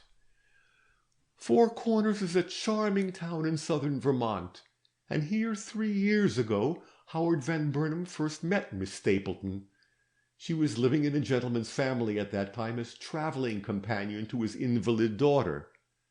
Ah, now I could see what explanation this wary old detective gave himself of my visits to Miss Althorpe, and began to hug myself in anticipation of my coming triumph over him. The place did not fit her, for Miss Stapleton only shone in the society of men. But Mr. Harrison had not yet discovered this special idiosyncrasy of hers, and as his daughter was able to see a few friends and in fact needed some diversion, the way was open to her companion for that acquaintance with Mr. Van Burnam which has led to such disastrous results. The house at which their meeting took place was a private one, and I soon found out many facts not widely known in this city. First, that she was not so much in love with Howard as he was with her. He succumbed to her fascinations at once, and proposed, I believe, within 2 weeks after seeing her. But though she accepted him, few of those who saw them together thought her affections very much engaged, till Franklin suddenly appeared in town, when her whole manner underwent a change, and she became so sparklingly and irresistibly beautiful that her avowed lover became doubly enslaved. And Franklin? Well, there's evidence to prove that he was not insensible to her charms either, that, in spite of her engagement to his brother and the attitude which honor bade him hold towards his prospective sister-in-law, he lost his head for a short time at least, and under her seductions I do not doubt, for she was a double-faced woman according to general repute, went so far as to express his passion in a letter of which I heard much before I was so fortunate as to obtain a sight of it. This was 3 years ago, and I think Miss Stapleton would have been willing to have broken with Howard and married Franklin if the latter had had the courage to meet his brother's reproaches. But he evidently was deficient in this quality. His very letter, which is a warm one, but which holds out no hope to her of any closer bond between them than that offered by her prospective union with his brother, shows that he still retained some sense of honor, and as he presently left Four Corners and did not appear again where they were till just before their marriage, it is probable that all would have gone well if the woman had shared this sentiment with him. But she was made up of mean materials, and while willing to marry Howard for what he could give her, or what she thought he could give her, she yet cherished an implacable grudge against Franklin for his weakness, as she called it, in not following the dictates of his heart. Being sly as well as passionate, she hid her feelings from everyone but a venial, though apparently devoted confidant, a young girl named Oliver, I finished in my own mind. But the name he mentioned was quite different. "Pigot," he said, looking at the filigree basket he held in his hand, as if he picked this word out of one of its many interstices. She was French, and after once finding her, I had but little difficulty in learning all she had to tell. She had been Miss Harrison's maid, but she was not above serving Miss Stapleton in many secret and dishonorable ways. As a consequence, she could give me the details of an interview which that lady had held with Franklin Van Burnam on the evening of her wedding. It took place in Mr. Harrison's garden, and was supposed to be a secret one. but the woman who arranged the meeting was not the person to keep away from it when it occurred, and consequently I have been enabled to learn with more or less accuracy what took place between them. It was not to Miss Stapleton's credit. Mr. Van Burnam merely wanted his letter back, but she refused to return it unless he would promise her a complete recognition by his family of her marriage and ensure her a reception in his father's house as Howard's wife. This was more than he could engage himself to perform. He had already, according to his own story, made every effort possible to influence the old gentleman in her favor, but had only succeeded in irritating him against himself. It was an acknowledgment which would have satisfied most women, but it did not satisfy her. She declared her intention of keeping the letter for fear he would cease his exertions, and heedless of the effect produced upon him by the barefaced threat, proceeded to inveigh against his brother for the very love which made her union with him possible, and as if this was not bad enough, showed at the same time such a disposition to profit by whatever worldly good the match promised, that Franklin lost all regard for her and began to hate her. As he made no effort to conceal his feelings, she must have become immediately aware of the change which had taken place in them. But however affected by this, she gave no sign of relenting in her purpose. On the contrary, she persisted in her determination to retain his letter, and when he remonstrated with her and threatened to leave town before her marriage, she retorted by saying that, if he did so, she would show his letter to his brother as soon as the minister had made them one. This threat seemed to affect Franklin deeply, and while it intensified his feeling of animosity toward her, subjected him for the moment to her whim. He stayed in Four Corners till the ceremony was performed, but was such a gloomy guest that all united in saying that he did the occasion no credit. So much for my work in Four Corners. I had by this time become aware that Mr. Gryce was addressing himself chiefly to the inspector, being gratified no doubt at this opportunity of presenting his case at length before that gentleman. But true to his special habits, he looked at neither of us, but rather at the fretted basket, upon the handle of which he tapped out his arguments as he quickly proceeded. The young couple spent the first months of their married life in Yonkers, so to Yonkers I went next. There I learned that Franklin had visited the place twice, both times, as I judge, upon a peremptory summons from her. The result was mutual fret and heart-burning, for she had made no progress in her endeavors to win recognition from the Van Burnams, and even had had occasion to perceive that her husband's love, based as it was upon her physical attributes, had begun to feel the stress of her uneasiness and dissatisfaction. She became more anxious than ever for social recognition and distinction, and when the family went to Europe, consented to accompany her husband into the quiet retreat he thought best calculated to win the approbation of his father, only upon the assurance of better times in the fall and a possible visit to Washington in the winter. But the quiet to which she was subjected had a bad effect upon her. Under it she grew more and more restless, and as the time approached for the family's return, conceived so many plans for conciliating them that her husband could not restrain his disgust.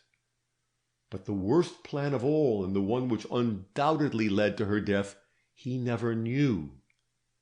This was to surprise Franklin at his office, and, by renewed threats of showing this old love-letter to his brother, win an absolute promise from him to support her in a fresh endeavor to win his father's favor.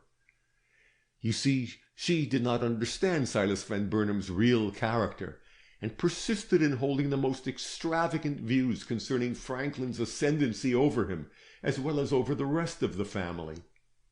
She even went so far as to insist in the interview which Jane Pigot overheard, that it was Franklin himself who stood in the way of her desires, and that if he chose he could obtain for her an invitation to take up her abode with the rest of them in Gramercy Park.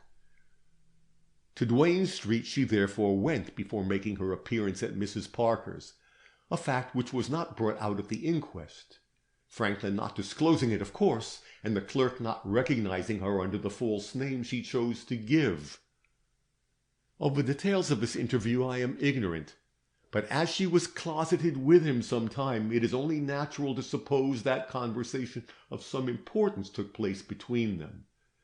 The clerk who works in the outer office did not, as I have said, know who she was at the time, but he noticed her face when she came out, and he declares that it was insolent with triumph, while Mr. Franklin, who was polite enough or calculating enough to bow her out of the room, was pale with rage, and acted so unlike himself that everybody observed it.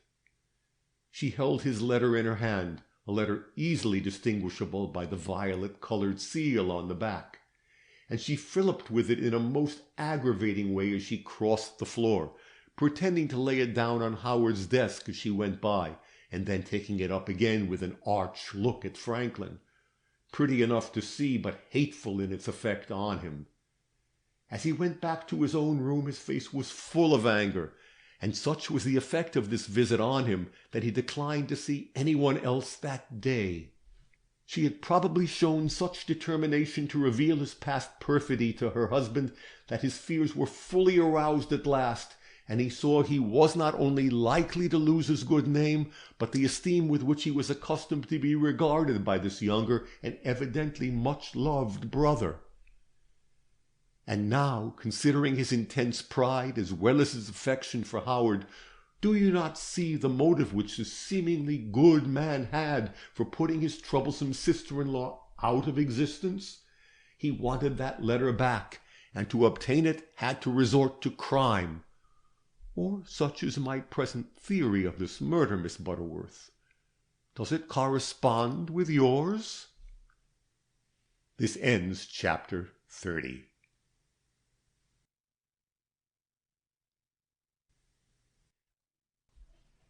Chapter 31. Some Fine Work. "Oh, perfectly," I assented, with just the shade of irony necessary to rob the assertion of its mendacity. "But go on, go on. You've not begun to satisfy me yet. You did not stop with finding a motive for the crime, I'm sure." "Madam, you are a female Shylock. You will have the whole of the bond or none." "We're not here to draw comparisons," I retorted. "Keep to the subject, Mr. Gryce. Keep to the subject." He laughed, laid down the little basket he held, took it up again, and finally resumed. "Madam, you are right. We did not stop at finding a motive. Our next step was to collect evidence directly connecting him with the crime." "And you succeeded in this." My tone was unnecessarily eager. This was all so unaccountable to me, but he did not appear to notice it. "We did. Indeed, the evidence against him is stronger than that against his brother, for if we ignore the latter part of Howard's testimony, which was evidently a tissue of lies, what remains against him? 3 things. His dogged persistency in not recognizing his wife in the murdered woman, the receiving of the house keys from his brother, and the fact that he was seen on the stoop of his father's house at an unusual hour in the morning following this murder. Now, what have we against Franklin? Many things. First, that he can no more account for the hours between 11:30 on Tuesday morning and 5 o'clock on the following Wednesday morning than his brother can. In one breath he declares that he was shut up in his rooms at the hotel, for which no corroborative evidence is forthcoming, and in another that he was on a tramp after his brother, which seems equally improbable and incapable of proof. Second, that he and not Howard was the man in a linen duster, and that he and not Howard was in possession of the keys that night. As these are serious statements to make, I will give you my reasons for them. They are distinct from the recognition of his person by the inmates of the Hotel D, and, added to that recognition, form a strong case against him. The janitor, who has charge of the offices in Duane Street, happening to have a leisure moment at the morning of the day on which Mrs. Van Burnam was murdered, was making the most of it by watching the unloading of a huge boiler some 4 doors below the Van Burnam warehouse. He was consequently looking intently in that direction when Howard passed him, coming from the interview with his brother in which he had been given the keys.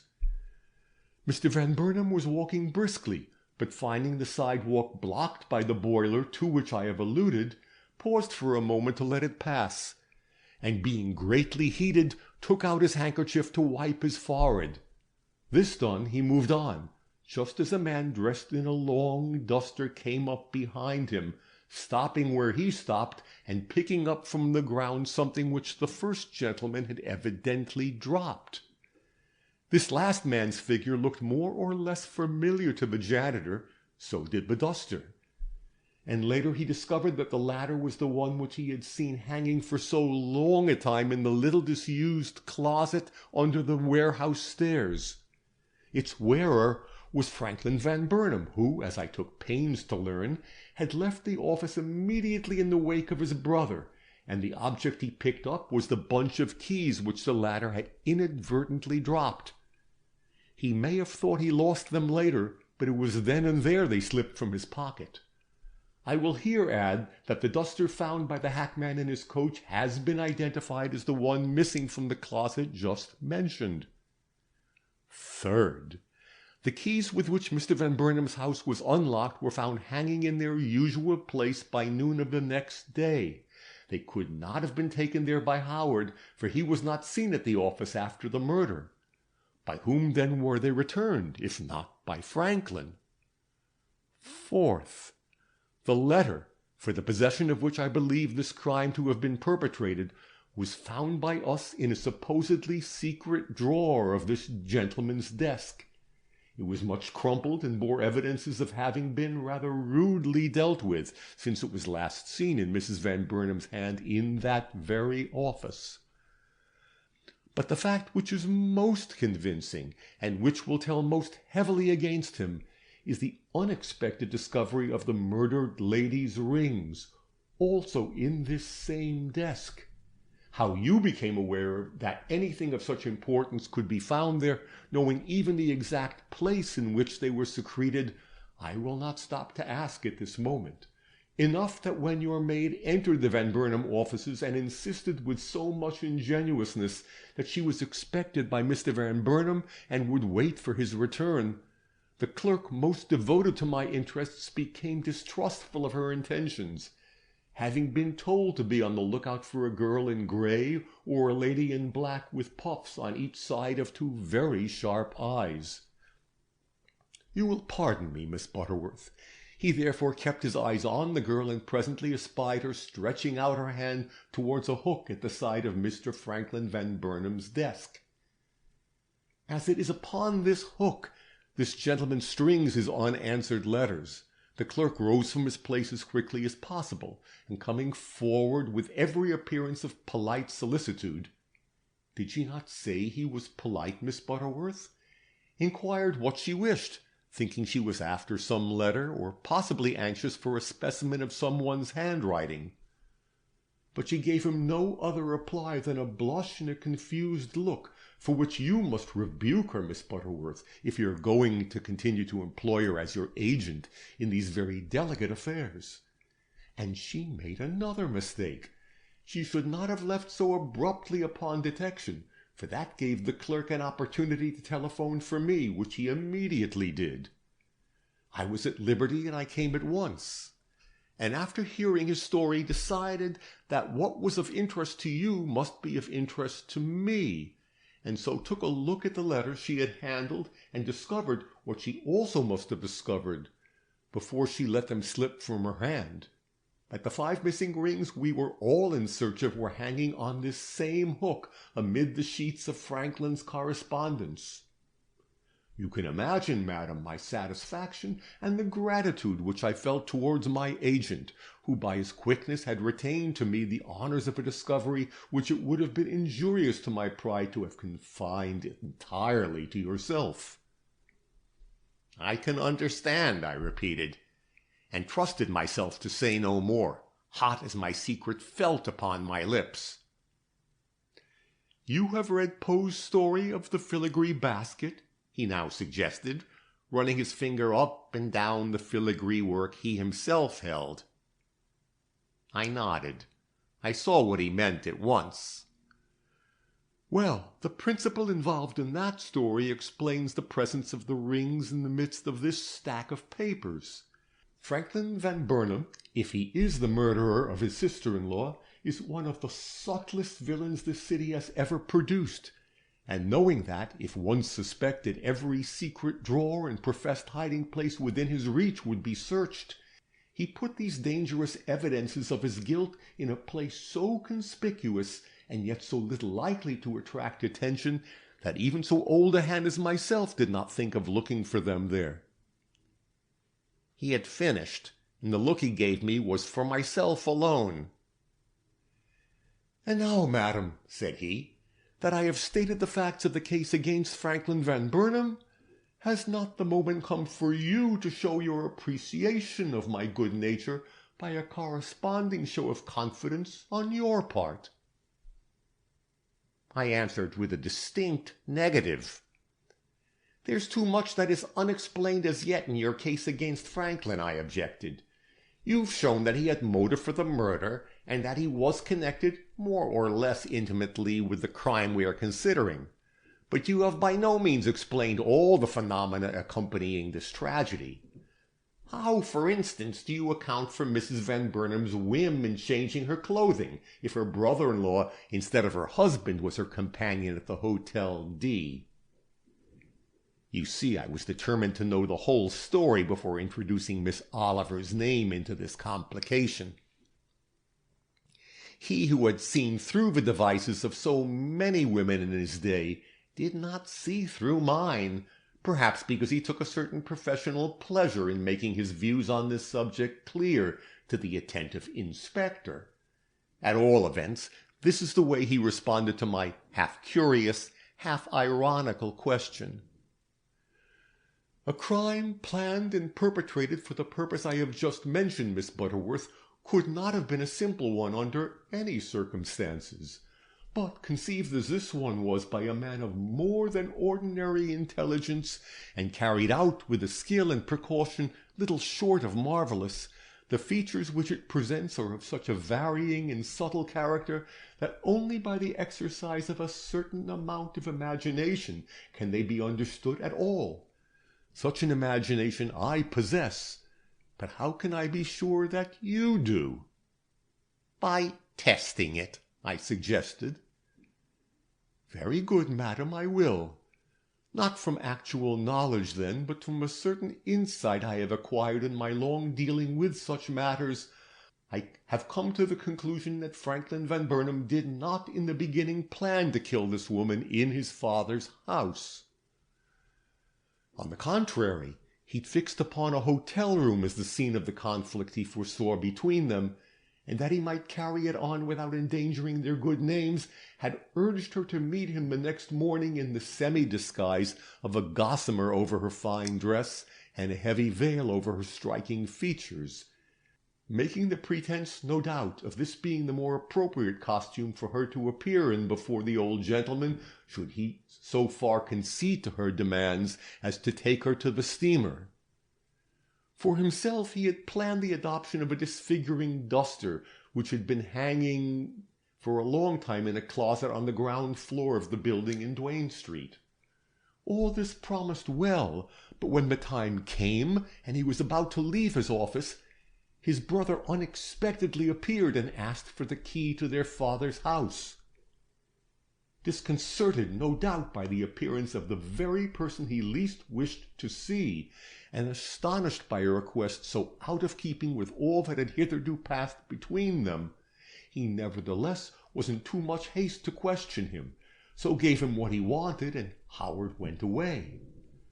As soon after as he could lock his desk and don his hat, Franklin followed, and merely stopping to cover his coat with the old duster, he went out and hastened towards the place of meeting.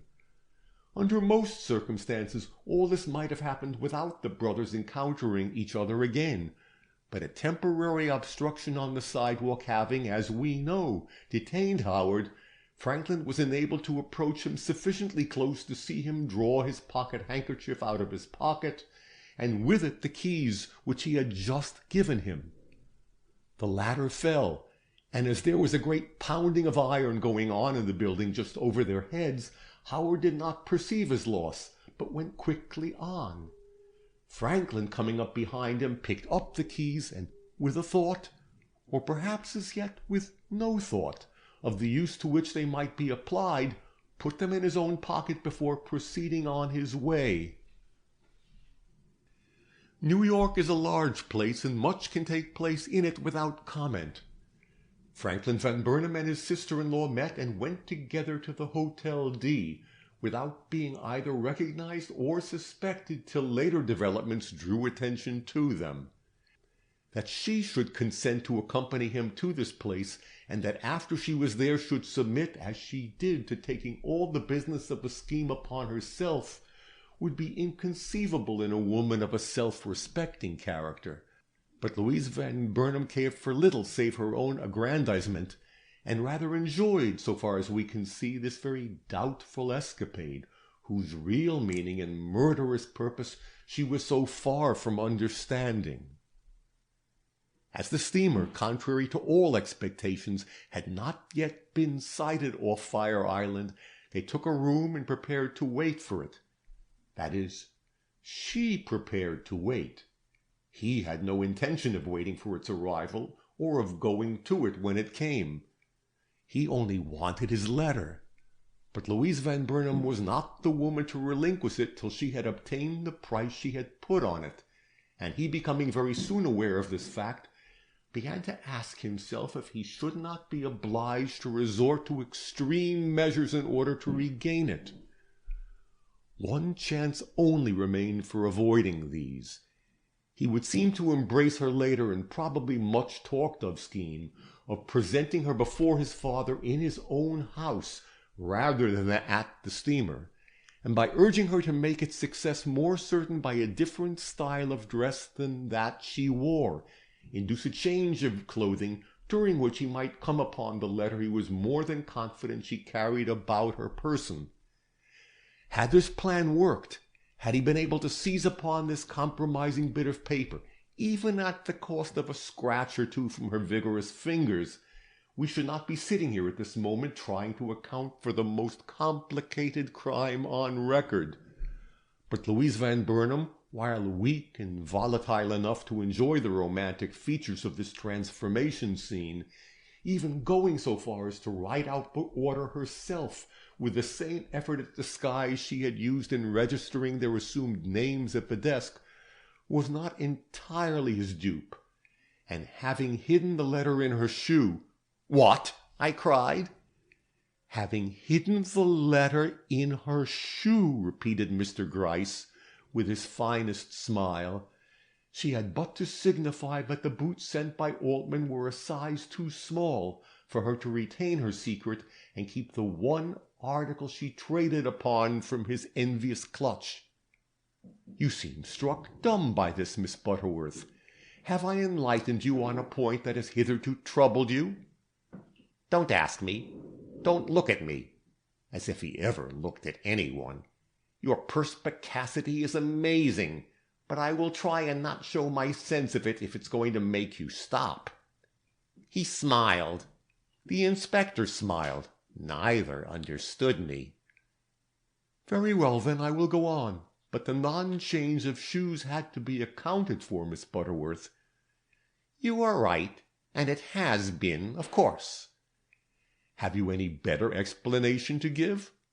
I had, or thought I had, and the words trembled on my tongue, but I restrained myself under an air of great impatience. "Time is flying," I urged, with as near a simulation of his own manner in saying the words as I could effect. "Go on, Mr. Gryce." And he did, though my manner evidently puzzled him. Being foiled in this his last attempt, This smooth and diabolical villain hesitated no longer in carrying out the scheme which had doubtless been maturing in his mind ever since he dropped the key of his father's house into his own pocket. His brother's wife must die, but not in a hotel room with him for a companion. Though scorned, detested, and a stumbling block in the way of the whole family's future happiness and prosperity, she still was a Van Burnam, and no shadow must fall upon her reputation.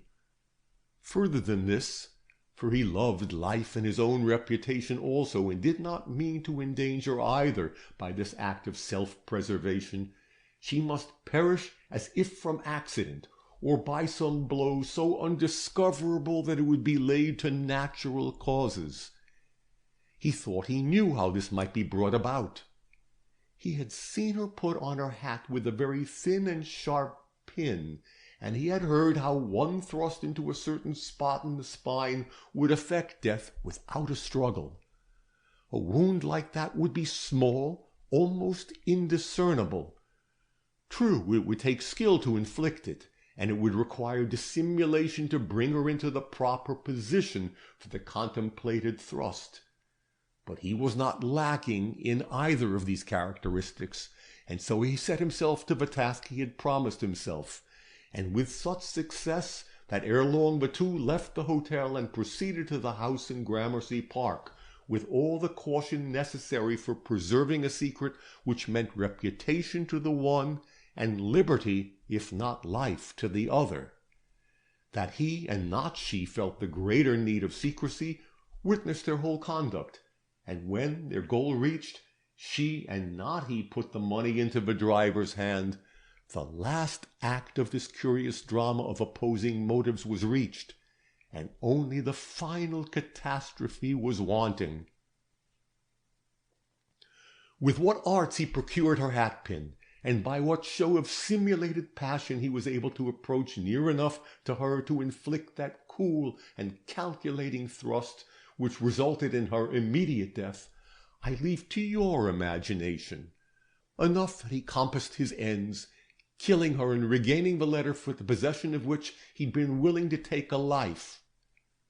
Afterwards, the deed he had thought so complete began to assume a different aspect. The pin had broken in the wound, and, knowing the scrutiny which the body would receive at the hands of a coroner's jury, he began to see what consequences might follow its discovery. So to hide that wound and give to her death the wished-for appearance of accident, he went back and drew down the cabinet under which she was found. Had he done this at once, his hand in the tragedy might have escaped detection, but he waited, and by waiting allowed the blood vessels to stiffen and all that phenomena to become apparent by means of which the eyes of the physicians were open to the fact that they must search deeper for the cause of death than the bruises she had received. Thus it is that justice opens loopholes in the finest web a criminal can weave. A just remark, Mr. Gryce. But in this fine-spun web of your weaving, you've not explained how the clock came to be running and to stop at 5. Cannot you see? A man capable of such a crime would not forget to provide himself with an alibi. He expected to be in his rooms at 5, so before pulling down the shelves at 3 or 4, he wound the clock and set it at an hour when he could bring forward testimony to his being in another place. Is not such a theory consistent with his character, and with the skill he has displayed from the beginning to the end of this woeful affair? Aghast at the deftness with which this able detective explained every detail of this crime by means of a theory necessarily hypothetical if the discoveries I had made in the matter were true, and for the moment subject to the overwhelming influence of his enthusiasm, I sat in a maze, asking myself if all the seemingly irrefutable evidence upon which men had been convicted in times gone by was as false as this.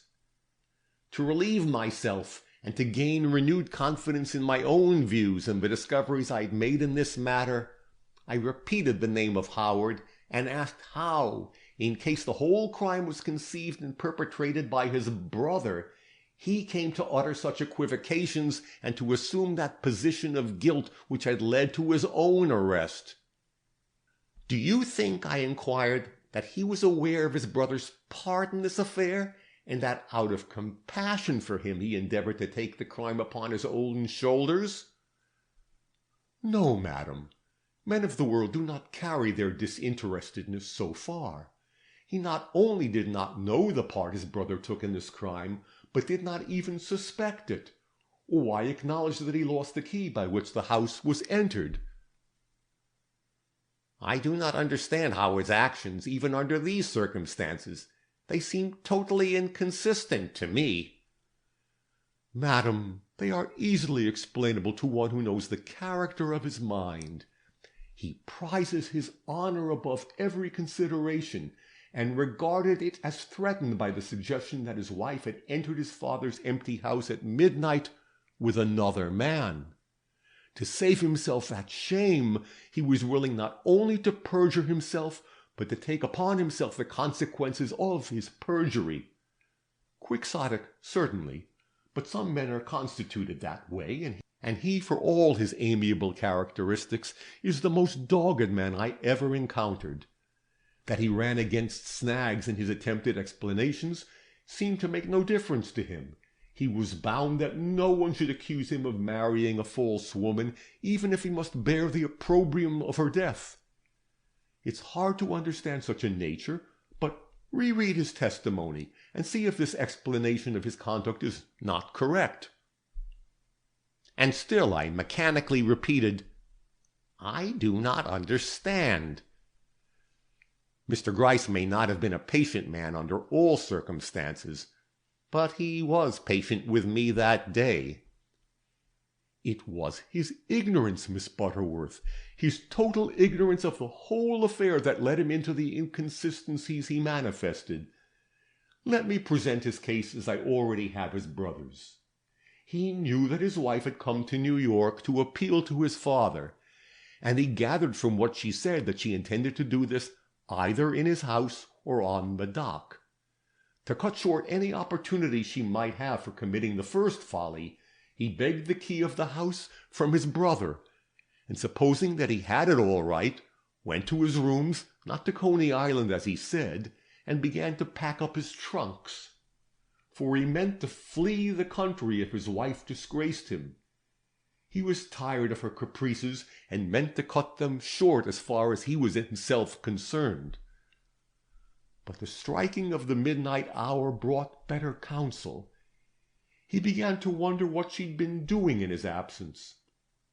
Going out, he haunted the region of Gramercy Park for the better part of the night, and at daybreak actually mounted the steps of his father's house and prepared to enter it by means of the key he had obtained from his brother. But the key was not in his pocket, so he came down again and walked away, attracting the attention of Mr. Stone as he did so. The next day he heard of a tragedy which had taken place within those very walls, and though his first fears led him to believe that the victim was his wife, a sight of her clothes naturally dispelled this apprehension, for he knew nothing of her visit to the Hotel D, or of the change in her habiliments which had taken place there. His father's persistent fears and the quiet pressure brought to bear upon him by the police only irritated him, and not until confronted by the hat found on the scene of death, an article only too well known as his wife's, did he yield to the accumulated evidence in support of her identity. Immediately he felt the full force of his unkindness towards her, and rushing to the morgue had her poor body taken to that father's house and afterwards given a decent burial. But he could not accept the shame which this acknowledgment naturally brought with it, and blind to all consequences insisted, when brought up again for examination, that he was the man with whom she came to that lonely house. The difficulties into which this plunged him were partly foreseen and partly prepared for, and he showed some skill in surmounting them. But falsehoods never fit like truths, and we all felt the strain on our credulity as he met and attempted to parry the coroner's questions. And now, Miss Butterworth, let me again ask if your turn has not come at last for adding the sum of your evidence to ours against Franklin Van Burnam. It had. I could not deny it, and as I realized that with it had also come the opportunity for justifying the pretensions I had made, I raised my head with suitable spirit, and after a momentary pause for the purpose of making my words the more impressive, I asked, "And what has made you think that I was interested in fixing the guilt on Franklin Van Burnam?" This ends chapter 31.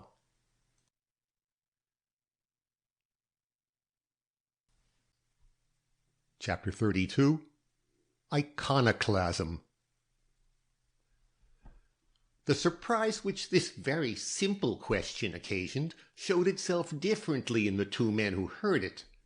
The inspector, who'd never seen me before, simply stared, while Mr. Gryce, with that admirable command over himself which has helped to make him the most successful man on the force, retained his impassibility, though I noticed a small corner drop from my filigree basket as if crushed off by an inadvertent pressure of his hand. "I judged," was his calm reply as he laid down the injured toy with an apologetic grunt, "that the clearing of Howard from suspicion meant the establishment of another man's guilt, and so far as we can see there has been no other party in the case besides these two brothers." "No? Then I fear a great surprise awaits you, Mr. Gryce. This crime, which you have fixed with such care and seeming probability upon Franklin Van Burnam, was not, in my judgment, perpetrated either by him or any other man. It was the act of a woman." "A woman?" Both men spoke, the inspector as if he thought me demented, Mr. Gryce as if he would like to have considered me a fool, but dared not. "Yes, a woman," I repeated, dropping a quiet curtsy. It was a proper expression of respect when I was young, and I see no reason why it should not be a proper expression of respect now, except that we have lost our manners in gaining our independence, something which is to be regretted, perhaps. "A woman whom I know, a woman whom I can lay my hands on at a half-hour's notice, a young woman, sirs, a pretty woman, the owner of one of the two hats found in the Van Burnam parlors." Had I exploded a bombshell, the inspector could not have looked more astounded. The detective, who was a man of greater self-command, did not betray his feelings so plainly, though he was not entirely without them, for, as I made this statement, he turned and looked at me. Mr. Gryce looked at me. "Both of those hats belong to Mrs. Van Burnam," he protested. "The one she wore from Haddam, the other was in the order from Altman's." "She never ordered anything from Altman's," was my uncompromising reply. "The woman whom I saw enter next door, and who was the same lady who left the Hotel D with the man in the linen duster, was not Louise Van Burnam. She was that lady's rival, and let me say it, for I dare to think it, not only her rival, but the prospective taker of her life. Oh, you need not shake your heads at each other so significantly, gentlemen. I've been collecting evidence as well as yourselves, and what I have learned is very much to the point, very much indeed." "The deuce you have!" muttered the inspector, turning away from me, but Mr. Gryce continued to eye me like a man fascinated. "Upon what," said he, "do you base these extraordinary assertions? I should like to hear what that evidence is." "But first," said I must take a few exceptions to certain points you consider yourself to have made against Franklin Van Burnam. You believe him to have committed this crime because you found in a secret drawer of his desk a letter known to have been in Mrs. Van Burnam's hands the day she was murdered, and which you, naturally enough, I acknowledge, conceive he could only have regained by murdering her. But have you not thought of another way in which he could have obtained it, a perfectly harmless way, involving no one either in deceit or crime? May it not have been in the little handbag returned by Mrs. Parker on the morning of the discovery, and may not its crumpled condition be accounted for by the haste with which Franklin might have thrust it into his secret drawer at the untoward entrance of someone into his office? I acknowledge that I have not thought of such a possibility, growled the detective below his breath, but I saw that his self-satisfaction had been shaken. As for my proof of complicity being given by the presence of the rings on the hook attached to his desk, I grieve for your sake to be obliged to dispel that illusion also. Those rings, Mr. Gryce and Mr. Inspector, were not discovered there by the girl in grey, but taken there, and hung there at the very moment your spy saw her hand fumbling with the papers.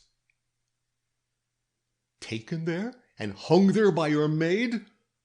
By the girl Lena who has so evidently been working in your interests? What sort of a confession are you making, Miss Butterworth? Ah, Mr. Gryce, I gently remonstrated, for I actually pitied the old man in his hour of humiliation. Other girls wear grey besides Lena.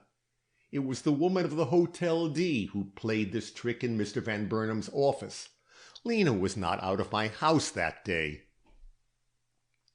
I had never thought Mr. Gryce feeble, though I knew he was over 70, if not very near the octogenarian age. But he drew up a chair at this and hastily sat down. "Tell me about this other girl," said he. But before I repeat what I said to him, I must explain by what reasoning I had arrived at the conclusion I have just mentioned. That Ruth Oliver was the visitor in Mr. Van Burnam's office there was but little reason to doubt. That her errand was one in connection with the rings was equally plain. What else would have driven her from her bed when she was hardly able to stand, and sent her in a state of fever, if not delirium, downtown to this office? She feared having these rings found in her possession, and she also cherished a desire to throw whatever suspicion was attached to them upon the man who was already compromised. She may have thought it was Howard's desk she approached, and she may have known it to be Franklin's. On that point I was in doubt, but the rest was clear to me from the moment Mr. Gryce mentioned the girl in grey, and even the spot where she had kept them in the interim since the murder was no longer an unsolved mystery to me. Her emotion when I touched her knitting work, and the shreds of unraveled wool I had found lying about after her departure, had set my wits working, and I comprehended now that they had been wound up in the ball of yarn I had so carelessly handled. But what had I to say to Mr. Gryce in answer to this question? Much, and seeing that further delay was injudicious, I began my story then and there. Prefacing my tale with the suspicions I had always had of Mrs. Boppert, I told them of my interview with that woman and of the valuable clue she'd given me by confessing that she had let Mrs. Van Burnam into the house prior to the visit of the couple who entered there at midnight. Knowing what an effect this must produce upon Mr. Gryce, utterly unprepared for it as he was, I looked for some burst of anger on his part, or at least some expression of self-reproach. But he only broke a second piece off my little filigree basket, and totally unconscious of the demolition he was causing, cried out with true professional delight, "Well, well, I've always said this was a remarkable case, a very remarkable case.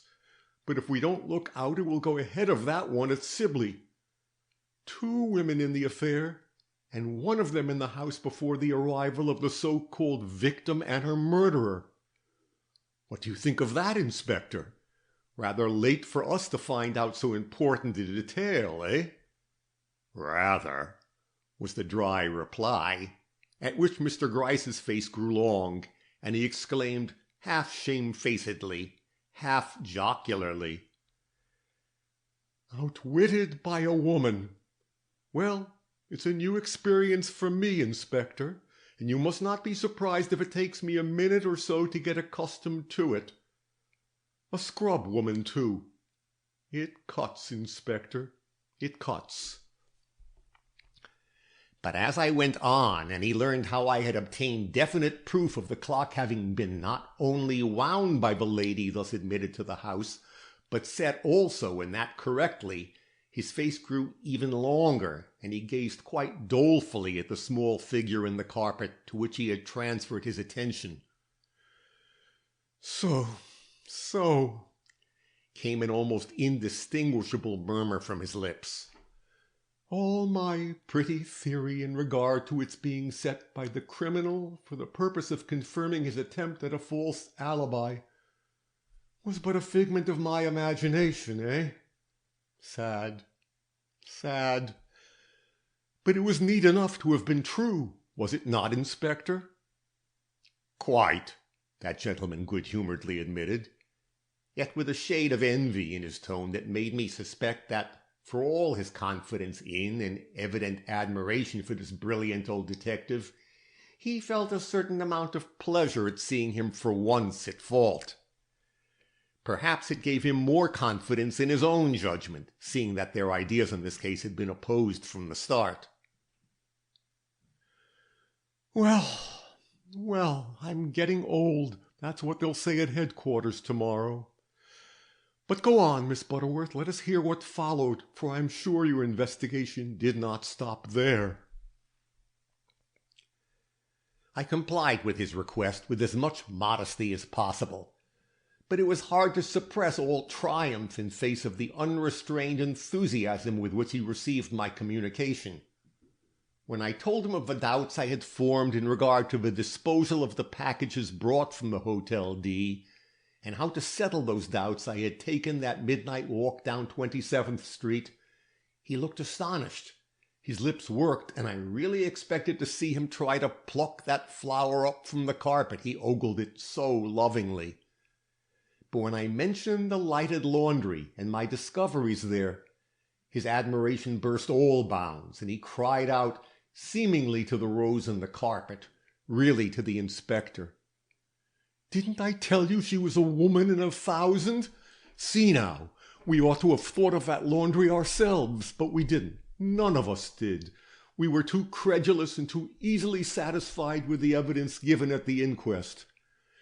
Well, I'm 77, but I'm not too old to learn. Proceed, Miss Butterworth." I admired him, and I was sorry for him, but I never enjoyed myself so much in my whole life. How could I help it, or how could I prevent myself from throwing a glance now and then at the picture of my father smiling upon me from the opposite wall? It wasn't my task now to mention the advertisement I had inserted in the newspapers, and the reflections which had led to my rather daring description of the wandering woman as one dressed thus and so, and without a hat. This seemed to strike him, as I had expected it would, and he interrupted me with a quick slap of his leg, for which only that leg was prepared. "Good!" he ejaculated. "A fine stroke! The work of a woman of genius! I could not have done better myself, Miss Butterworth. And what came of it? Something, I hope. Talent like yours should not go unrewarded." "2 letters came of it," said I. One from Cox, the milliner, saying that a bareheaded girl had bought a hat in his shop early on the morning designated, and another from a Mrs. Desberger appointing a meeting at which I obtained a definite clue to this girl, who, notwithstanding she wore Mrs. Van Burnam's clothes from the scene of tragedy, is not Mrs. Van Burnam herself, but a person by the name of Oliver, now to be found at Miss Althorp's house in 21st Street. As this was in a measure putting the matter into their hands, I saw them both grow impatient in their anxiety to see this girl for themselves. But I kept them for a few minutes longer while I related my discovery of the money in her shoes, and hinted at the explanation it afforded for her not changing those articles under the influence of the man who accompanied her. This was the last blow I dealt to the pride of Mr. Gryce. He quivered under it, but soon recovered, and was able to enjoy what he called another fine point in this remarkable case. But the acme of his delight was reached when I informed him of my ineffectual search for the rings, and my final conclusion that they'd been wound up in the ball of yarn attached to her knitting work. Whether his pleasure lay chiefly in the talent shown by Miss Oliver in her choice of a hiding-place for these jewels, or in the acumen displayed by myself in discovering it, I do not know. But he evinced an unbounded satisfaction in my words, crying aloud, "Beautiful! I don't know of anything more interesting. We've not seen the like in years. I can almost congratulate myself upon my mistakes. The features of the case they've brought out are so fine." But his satisfaction, great as it was, soon gave way to his anxiety to see this girl who, if not the criminal herself, was so important a factor in this great crime. I was anxious myself to have him see her, though I feared her condition was not such as to promise him any immediate enlightenment on the doubtful portions of this far from thoroughly mastered problem.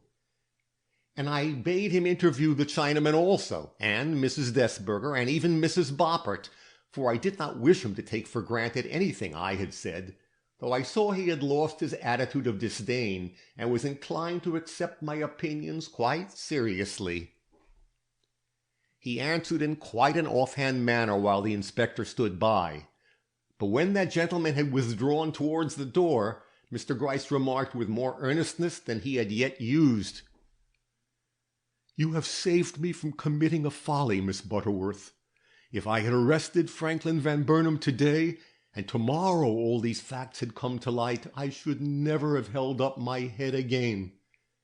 As it is, there will be numerous insinuations uttered by men on the force, and many a whisper will go about that Gryce is getting old, that Gryce has seen his best days." "Nonsense," was my vigorous rejoinder. "You didn't have the clue, that's all. Nor did I get it through any keenness on my part, but from the force of circumstances. Mrs. Boppert thought herself indebted to me, and so gave me her confidence. Your laurels are very safe yet. Besides, there's enough work left on this case to keep more than one great detective like you busy. While the Van Burnams have not been proved guilty, they are not so freed from suspicion that you can regard your task as completed. If Ruth Oliver committed this crime, which of these two brothers was involved in it with her? The facts seem to point towards Franklin, but not so unerringly that no doubt is possible on the subject." "True, true. The mystery has deepened rather than cleared. Miss Butterworth, you will accompany me to Miss Althorp's." This ends Chapter 32.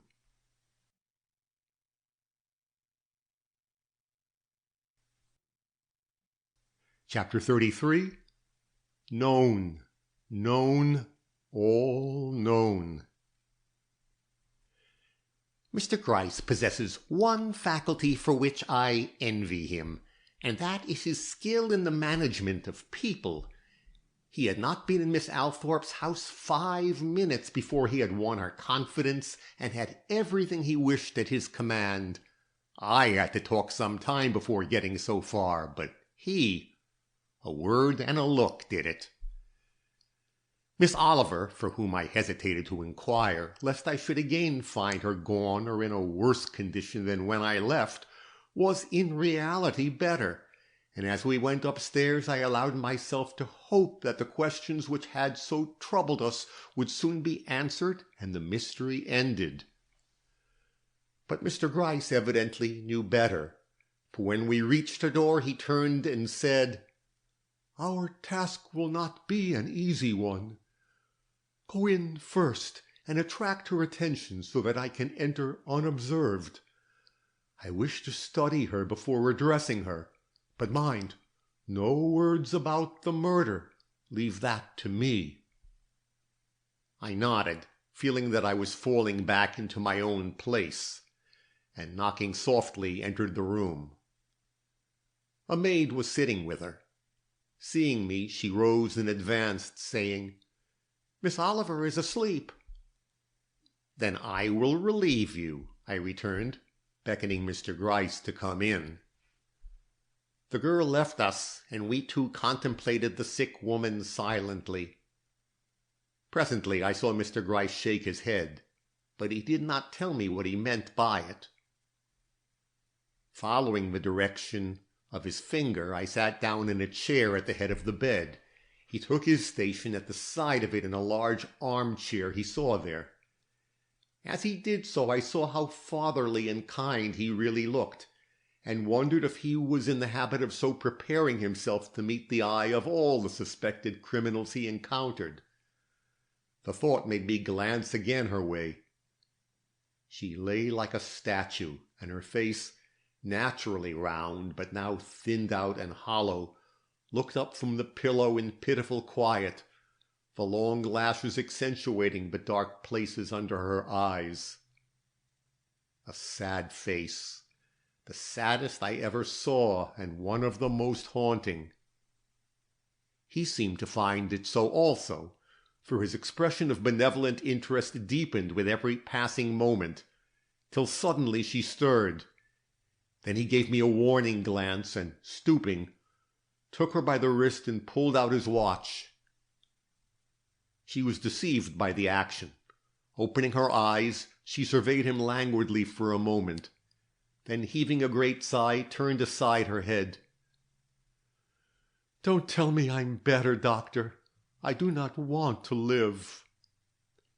The plaintive tone, the refined accent seemed to astonish him.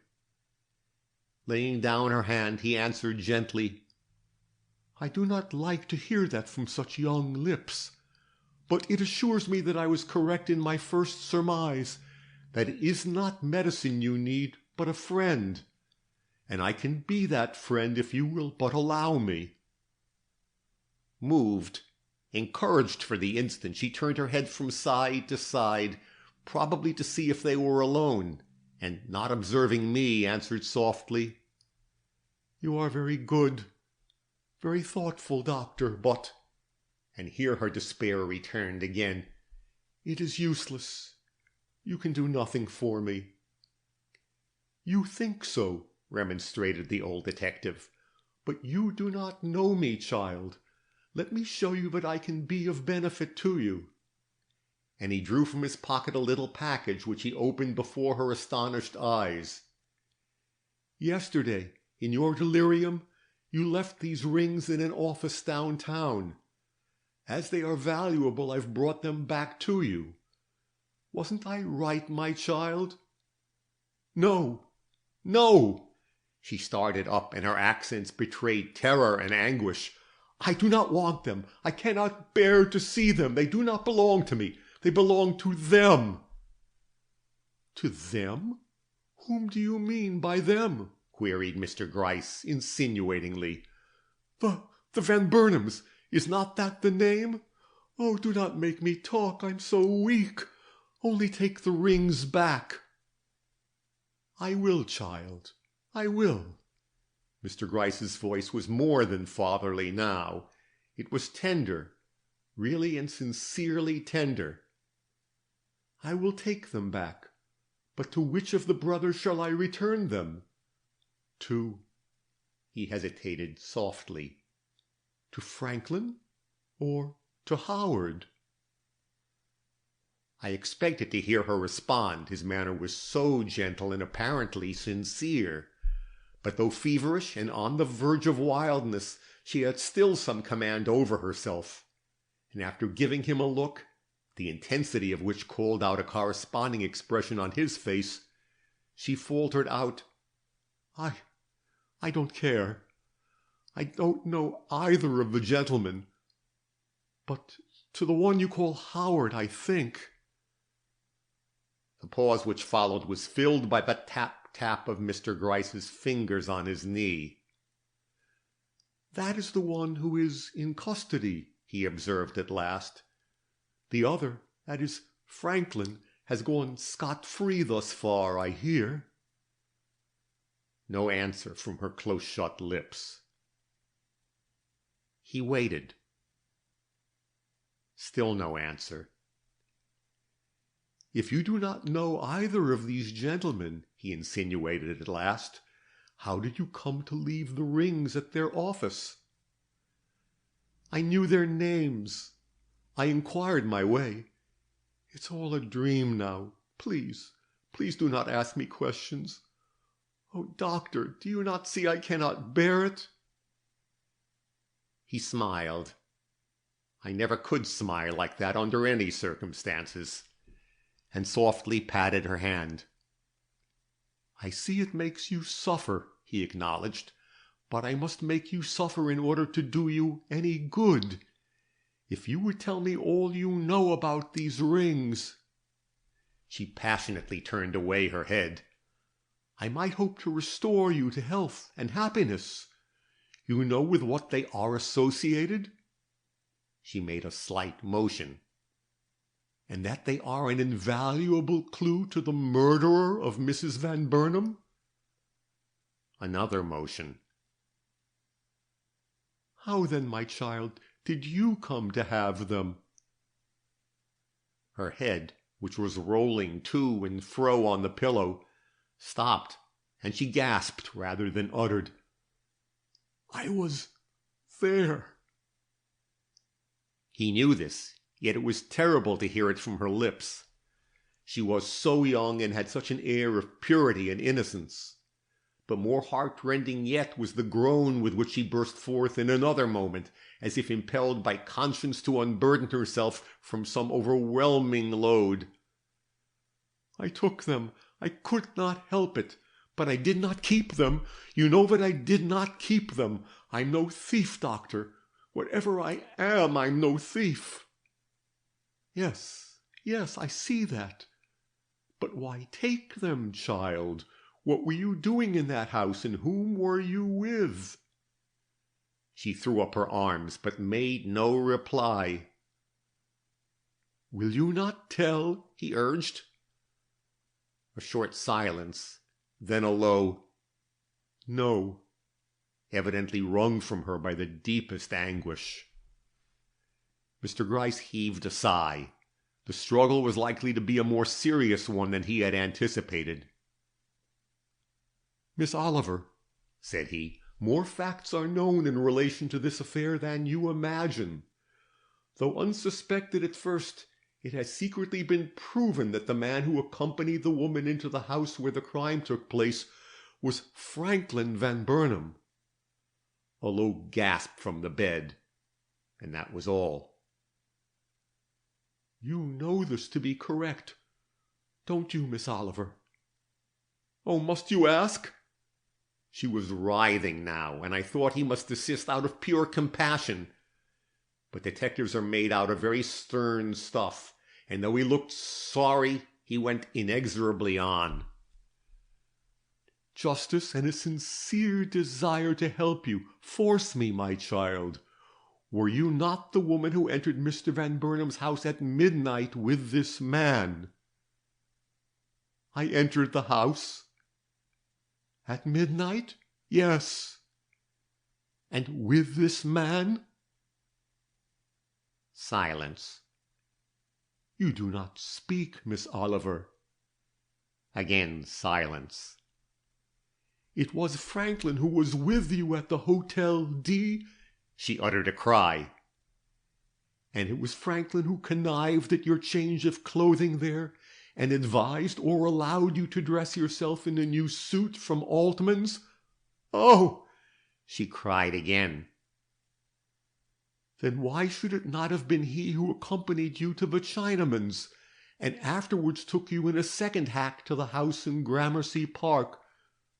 "Known, known, all known," was her moan. Sin and crime cannot long remain hidden in this world, Miss Oliver. The police are acquainted with all your movements from the moment you left the Hotel D. That is why I have compassion on you. I wish to save you from the consequences of a crime you saw committed, but in which you took no hand." "Oh!" she exclaimed in one involuntary burst, as she half rose to her knees. "If you could save me from appearing in the matter at all, if you could let me run away!" But Mr. Gryce was not the man to give her hope on any such score. "Impossible, Miss Oliver. You are the only person who can witness for the guilty.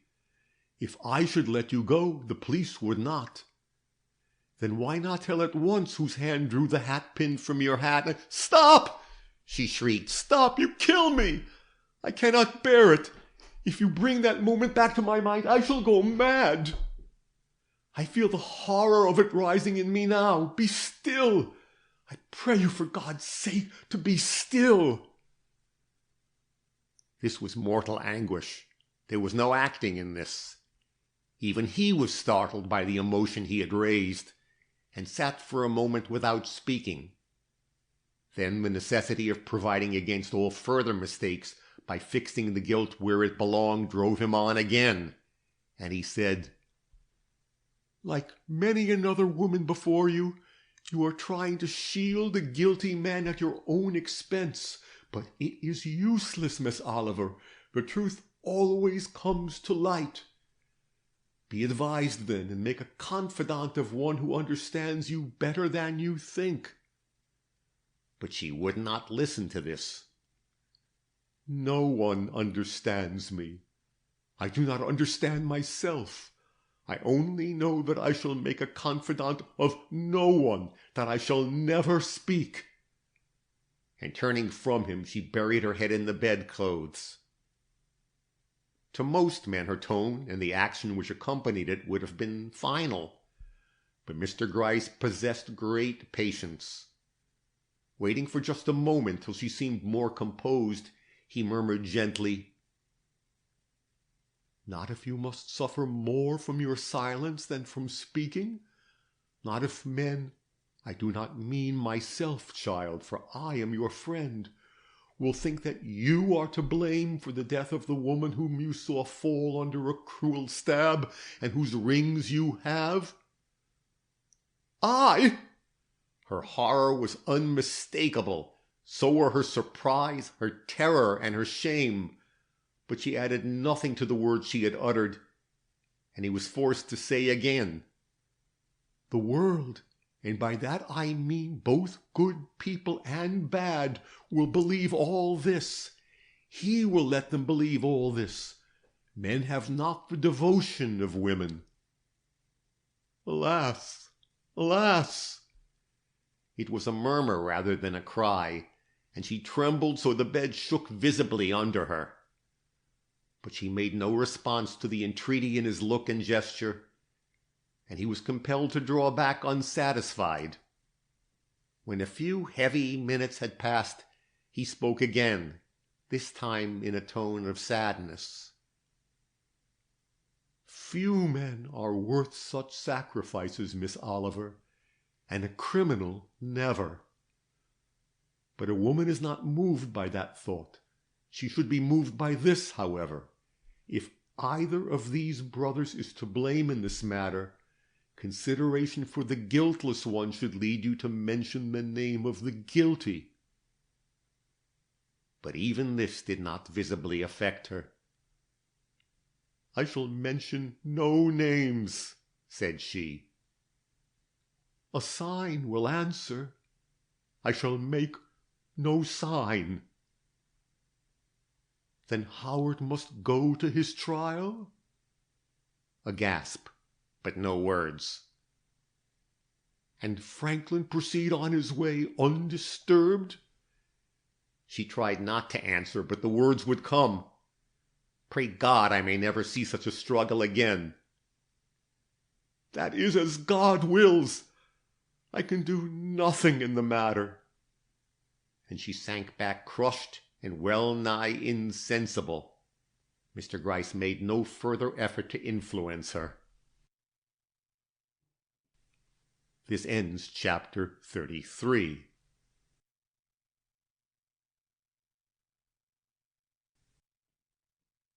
Chapter 34, exactly 3:30. "She is more unfortunate than wicked," was Mr. Gryce's comment as we stepped into the hall. "Nevertheless, watch her closely, for she is in just the mood to do herself a mischief. In an hour, or at most 2, I shall have a woman here to help you. You can stay till then?" "All night, if you say so."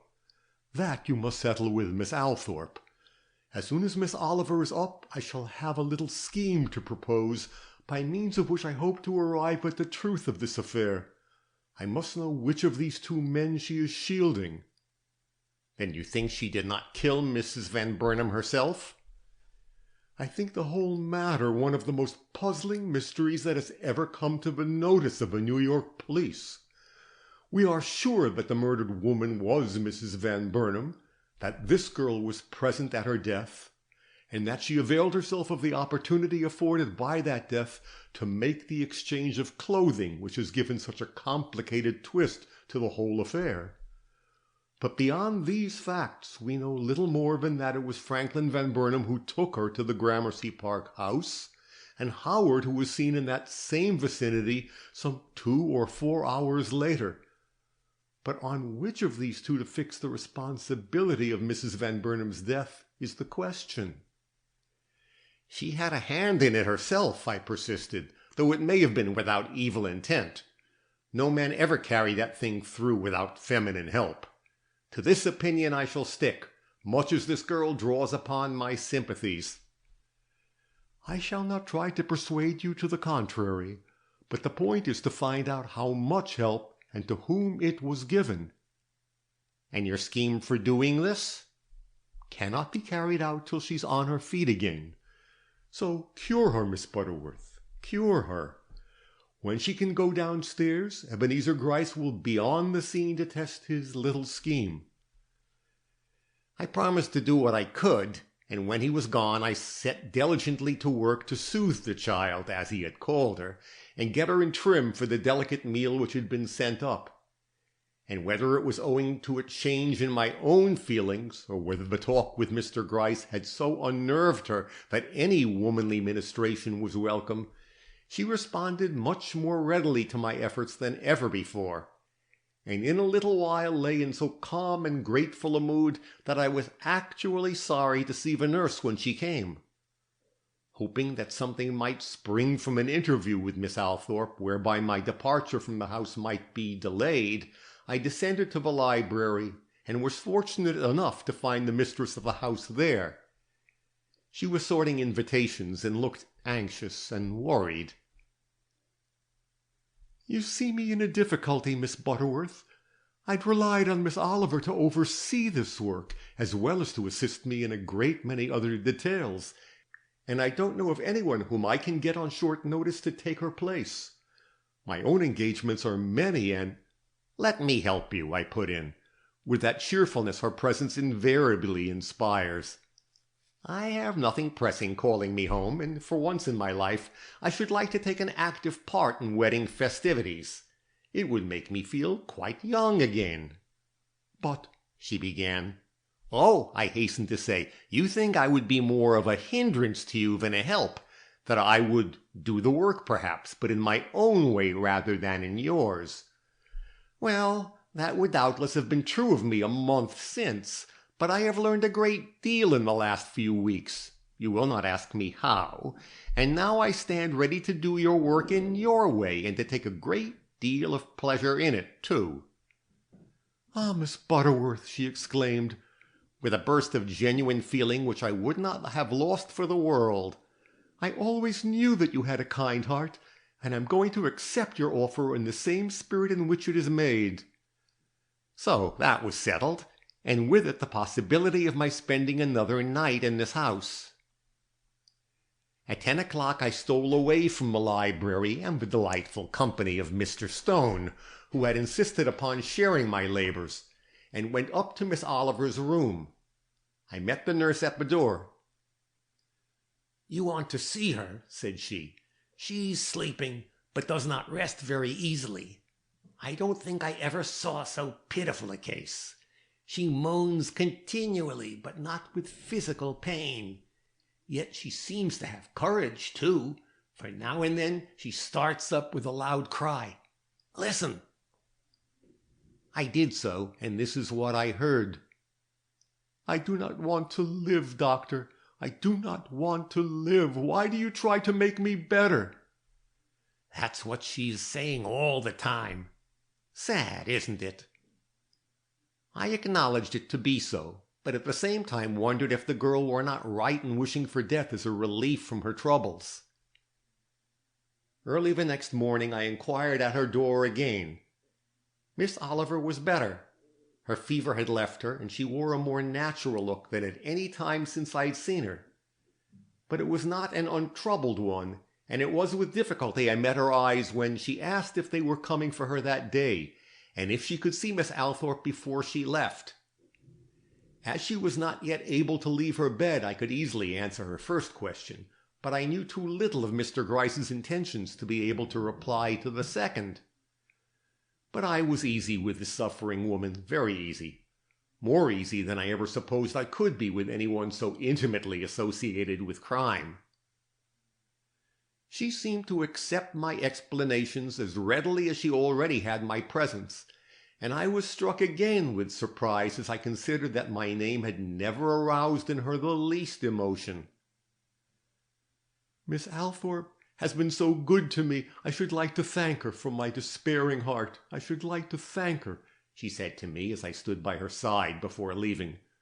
"Do you know," she went on, catching me by the dress as I was turning away, "what kind of man she's going to marry?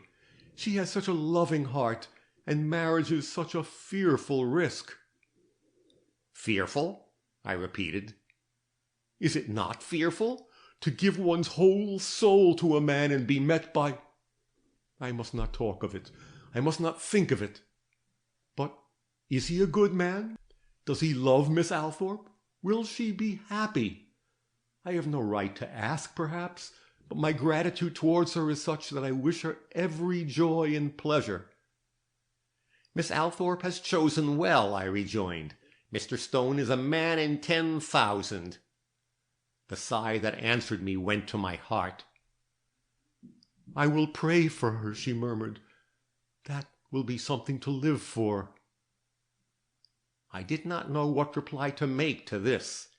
Everything which this girl said and did was so unexpected and so convincing in its sincerity, I felt moved by her even against my better judgment. I pitied her, and yet I dared not urge her on to speak, lest I should fail in my task of making her well. I therefore confined myself to a few haphazard expressions of sympathy and encouragement, and left her in the hands of the nurse. Next day Mr. Gryce called. "Your patient is better," said he. "Much better," was my cheerful reply. "This afternoon she'll be able to leave the house." "Very good. Have her down at 3:30, and I will be in front with a carriage." "I dread it," I cried, "but I will have her there." "You are beginning to like her, Miss Butterworth. Take care. You'll lose your head if your sympathies become engaged." "It seems pretty firmly on my shoulders yet," I retorted. "And as for sympathies, you're full of them yourself. I saw how you looked at her yesterday." "Bah, my looks." "You cannot deceive me, Mr. Gryce. You are as sorry for the girl as you can be, and so am I, too. By the way, I do not think I should speak of her as a girl. From something she said yesterday, I am convinced she is a married woman, and that her husband—" "Well, madam?" "I will not give him a name, at least not before your scheme has been carried out. Are you ready for the undertaking?" "I will be this afternoon. At 3:30 she is to leave the house. Not a minute before and not a minute later. Remember." This ends chapter 34.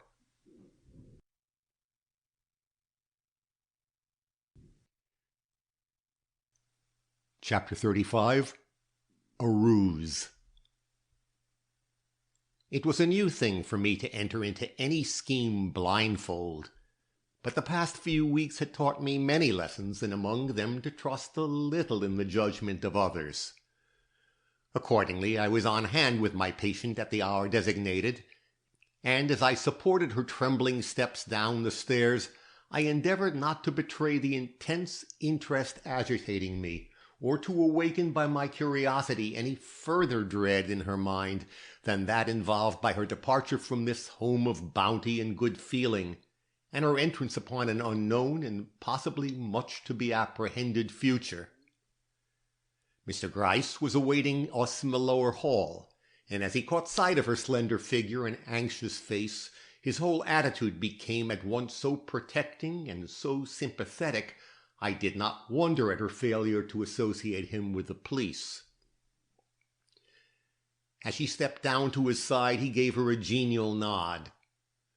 "I'm glad to see you so far on the road to recovery," he remarked. "It shows me that my prophecy is correct, and that in a few days you will be quite yourself again." She looked at him wistfully. "You seem to know so much about me, Doctor. Perhaps you can tell me where they are going to take me." He lifted a tassel from a curtain nearby, looked at it, shook his head at it, and inquired quite irrelevantly, "Have you bidden good-bye to Miss Althorpe?" Her eyes stole towards the parlors, and she whispered as if half in awe of the splendor everywhere surrounding her, "I have not had the opportunity, but I should be sorry to go without a word of thanks for her goodness. Is she at home?" The tassel slipped from his hand. "You will find her in a carriage at the door. She has an engagement out this afternoon, but wishes to say good-bye to you before leaving." "Oh, how kind she is!" burst from the girl's white lips, and with a hurried gesture she was making for the door when Mr. Gryce stepped before her and opened it. 2 carriages were drawn up in front, neither of which seemed to possess the elegance of so rich a woman's equipage. But Mr. Gryce appeared satisfied, and pointing to the nearest one, observed quietly, "You are expected. If she does not open the carriage door for you, do not hesitate to do it yourself. She has something of importance to say to you." Miss Oliver looked surprised, but prepared to obey him. Steadying herself by the stone balustrade, she slowly descended the steps and advanced towards the carriage. I watched her from the doorway and Mr. Gryce from the vestibule. It seemed an ordinary situation, but something in the latter's face convinced me that interests of no small moment depended upon the interview about to take place. But before I could decide upon their nature or satisfy myself as to the full meaning of Mr. Gryce's manner, she had started back from the carriage door and was saying to him in a tone of modest embarrassment, "There is a gentleman in the carriage. You must have made some mistake." Mr. Gryce, who had evidently expected a different result from his stratagem, hesitated for a moment, during which I felt that he read her through and through. Then he responded lightly, "I made a mistake, eh? Oh, possibly. Look in the other carriage, my child." With an unaffected air of confidence she turned to do so, and I turned to watch her, for I began to understand the scheme at which I was assisting, and foresaw that the emotion she had failed to betray at the door of the first carriage might not necessarily be lacking on the opening of the second. I was all the more assured of this from the fact that Miss Althorpe's stately figure was very plainly to be seen at that moment, not in the coach Miss Oliver was approaching, but in an elegant victoria just turning the corner. My expectations were realized, for no sooner had the poor girl swung open the door of the second hack than her whole body succumbed to a shock so great that I expected to see her fall in a heap on the pavement. But she steadied herself up with a determined effort, and with a sudden movement full of subdued fury, jumped into the carriage and violently shut the door, just as the first carriage drove off to give place to Miss Althorpe's turnout. "Humph!" sprang from Mr. Gryce's lips in a tone so full of varied emotions that it was with difficulty I refrained from rushing down the stoop to see for myself who was the occupant of the coach into which my late patient had so passionately precipitated herself. But the sight of Miss Althorpe being helped to the ground by her attendant lover recalled me so suddenly to my own anomalous position on her stoop that I let my first impulse pass and concerned myself instead with the formation of those apologies I thought necessary to the occasion. But those apologies were never uttered. Mr. Gryce, with the infinite tact he displays in all serious emergencies, came to my rescue, and so distracted Miss Althorpe's attention that she failed to observe that she had interrupted a situation of no small moment. Meanwhile, the coach containing Miss Oliver had, at a signal from the wary detective, drawn off in the wake of the first one, and I had the doubtful satisfaction of seeing them both roll down the street without my having penetrated the secret of either. A glance from Mr. Stone, who had followed Miss Althorpe up the stoop, interrupted Mr. Gryce's flow of eloquence, and a few minutes later I found myself making those adieux which I had hoped to avoid by departing in Miss Althorpe's absence. Another instant, and I was hastening down the street in the direction taken by the two carriages, one of which had paused at the corner a few rods off. But, spry as I am for one of my settled habits and sedate character, I found myself passed by Mr. Gryce, and when I would have accelerated my steps, he darted forward quite like a boy, and without a word of explanation or any acknowledgment of the mutual understanding which certainly existed between us, leaped into the carriage I was endeavoring to reach, and was driven away. But not before I caught a glimpse of Miss Oliver's grey dress inside. Determined not to be baffled by this man, I turned about and followed the other carriage. It was approaching a crowded part of the avenue, and in a few minutes I had the gratification of seeing it come to a standstill only a few feet from the curbstone.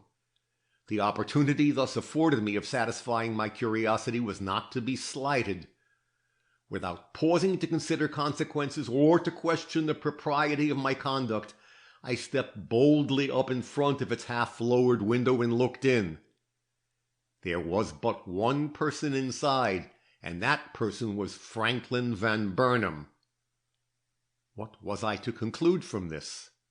That the occupant of the other carriage was Howard, and that Mr. Gryce now knew with which of the two brothers Miss Oliver's memories were associated. This ends Chapter 35. This ends Book 3 of That Affair Next Door.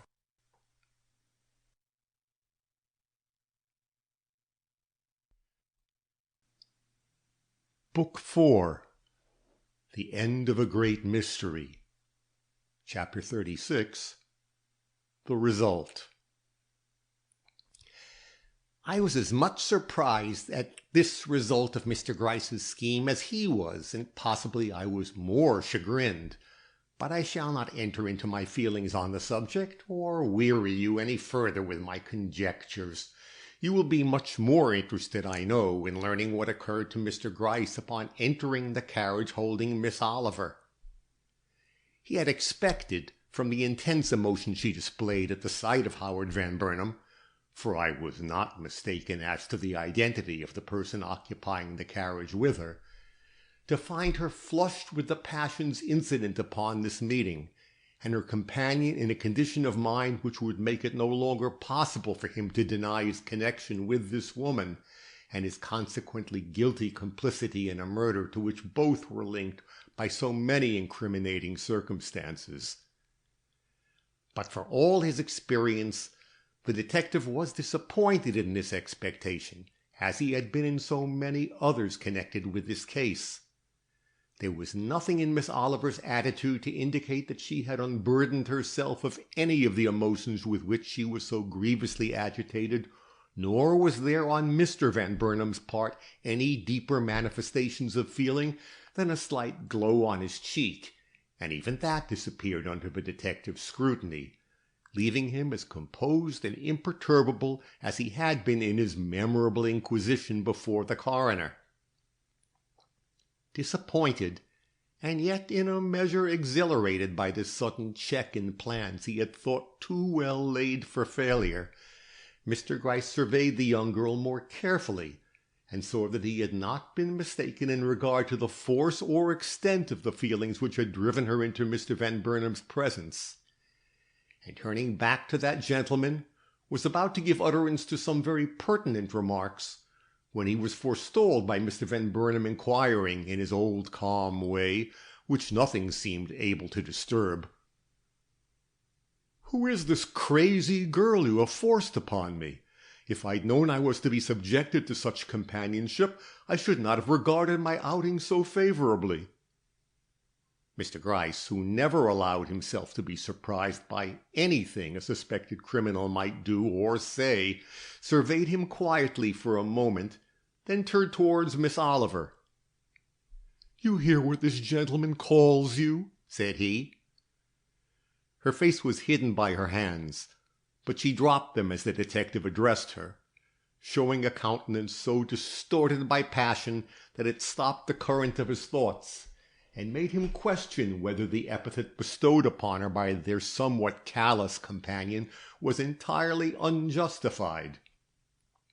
But soon the something else which was in her face restored his confidence in her sanity, and he saw that while her reason might be shaken, it was not yet dethroned, and that he had good cause to expect sooner or later some action from a woman whose misery could wear an aspect of such desperate resolution.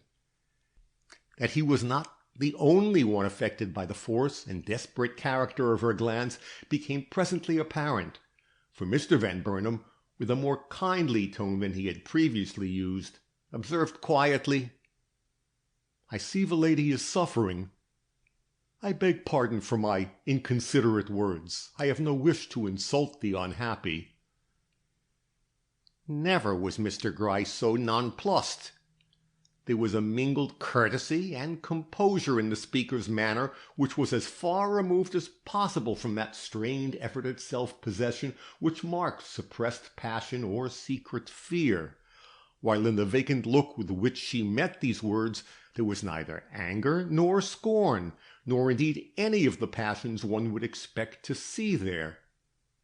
The detective consequently did not force the situation, but only watched her more and more attentively till her eyes fell and she crouched away from them both. Then he said, "You can name this gentleman, can you not, Miss Oliver, even if he does not choose to recognize you?" But her answer, if she made one, was inaudible, and the sole result which Mr. Gryce obtained from this venture was a quick look from Mr. Van Burnam and the following uncompromising words from his lips: "If you think this young girl knows me, or that I know her, you are greatly mistaken. She is as much of a stranger to me as I am to her, and I take this opportunity of saying so. I hope my liberty and good name are not to be made dependent upon the word of a miserable waif like this." "Your liberty and your good name will depend upon your innocence," retorted Mr. Gryce, and said no more, feeling himself at a disadvantage before the imperturbability of this man and the silent, non-accusing attitude of this woman, from the shock of whose passions he had anticipated so much and obtained so little. Meantime they were moving rapidly towards police headquarters, and fearing that the sight of that place might alarm Miss Oliver more than was well for her, he strove again to rouse her by a kindly word or so. But it was useless. She evidently tried to pay attention and follow the words he used, but her thoughts were too busy over the one great subject that engrossed her. "A bad case," murmured Mr. Van Burnam, and with the phrase seemed to dismiss all thought of her. "A bad case," echoed Mr. Gryce, but, seeing how fast the look of resolution was replacing her previous aspect of frenzy, one that will do mischief yet to the man who has deceived her. The stopping of the carriage roused her. Looking up, she spoke for the first time. "I want a police officer," she said. Mr. Gryce, with all his assurance restored, leaped to the ground and held out his hand. "I will take you into the presence of one," said he, and she, without a glance at Mr. Van Burnam, whose knees she brushed in passing, leaped to the ground and turned her face towards police headquarters. This ends Chapter 36.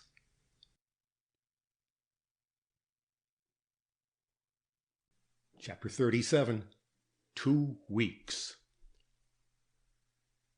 But before she was well in, her countenance changed. "No," said she. "I want to think first. Give me time to think. I dare not say a word without thinking. Truth needs no consideration. If you wish to denounce this man," her look said she did, "then now is the time."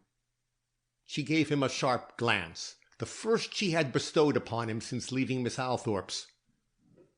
"You are no doctor," she declared.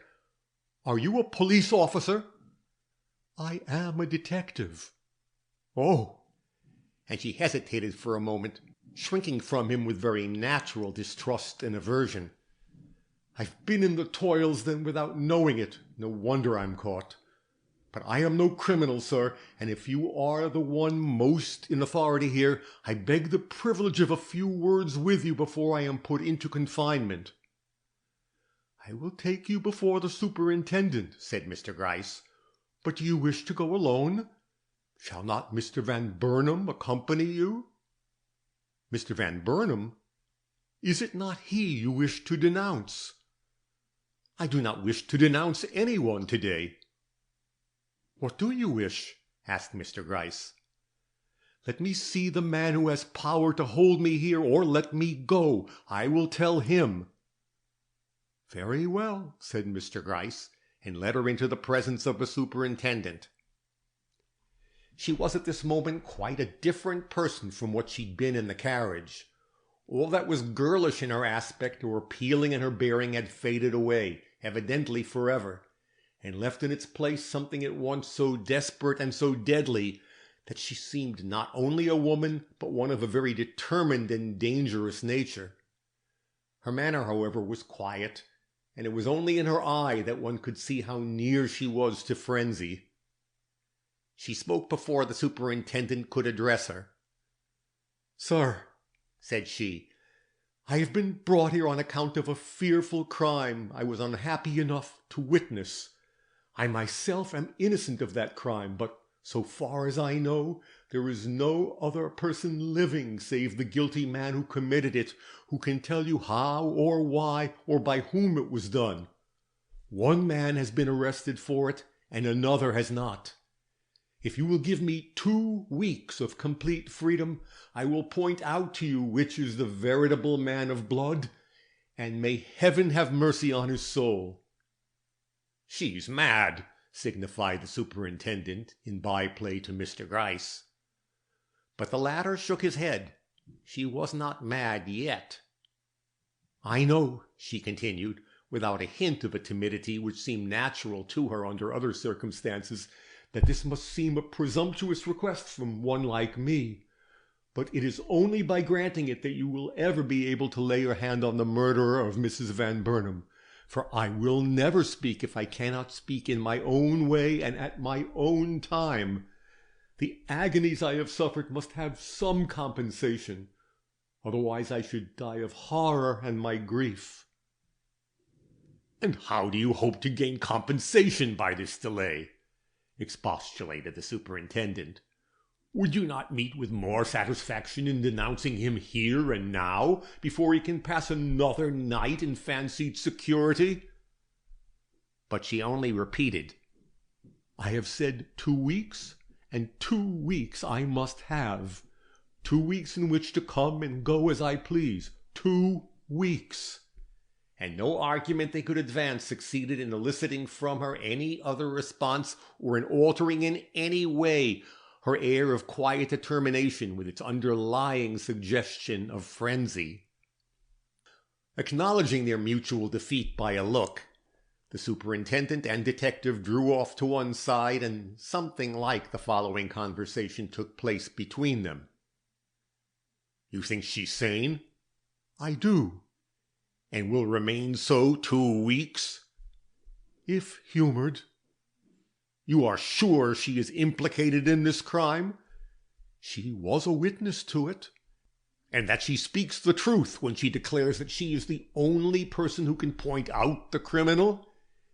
"Yes, that is, she's the only one who will do it.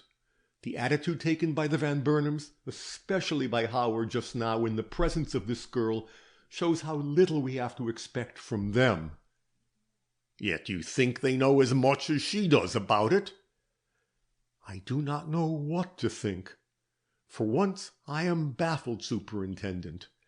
Every passion which this woman possesses was roused by her unexpected meeting with Howard Van Burnam, and yet their indifference when confronted, as well as her present action, seems to argue a lack of connection between them which overthrows at once the theory of his guilt. Was it the sight of Franklin, then, which really affected her? And was her apparent indifference at meeting him only an evidence of her self-control? It seems an impossible conclusion to draw, and indeed there are nothing but hitches and improbable features in this case. Nothing fits, nothing jibes. I get just so far in it, and then I run up against the wall. Either there is a superhuman power of duplicity in the persons who contrived this murder, or we are on the wrong tack altogether." "In other words, you've tried every means known to you to get at the truth of this matter, and failed." "I have, sir, sorry as I may be to acknowledge it." "Then we must accept her terms. She can be shadowed?" "Every moment." "Very well, then. Extreme cases must be met by extreme measures. We will let her have her swing and see what comes of it. Revenge is a great weapon in the hands of a determined woman, and from her look I think she will make the most of it." And returning to where the young girl stood, the superintendent asked her whether she felt sure the murderer would not escape in the time that must elapse before his apprehension. Instantly her cheek, which had looked as if it could never show color again, flushed a deep and painful scarlet, and she cried vehemently, "If any hint of what is here passing should reach him, I should be powerless to prevent his flight. Swear, then, that my very existence shall be kept a secret between you two, or I will do nothing towards his apprehension. No, not even to save the innocent." "We will not swear, but we will promise," returned the superintendent. "And now, when may we expect to hear from you again?" 2 weeks from tonight, as the clock strikes 8. Be wherever I may chance to be at that hour, and see on whose arm I lay my hand. It will be that of the man who killed Mrs. Van Burnam. This ends chapter 37.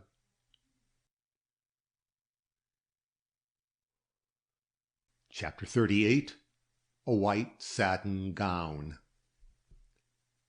The events just related did not come to my knowledge for some days after they occurred, but I have recorded them at this time that I might in some way prepare you for an interview which shortly after took place between myself and Mr. Gryce.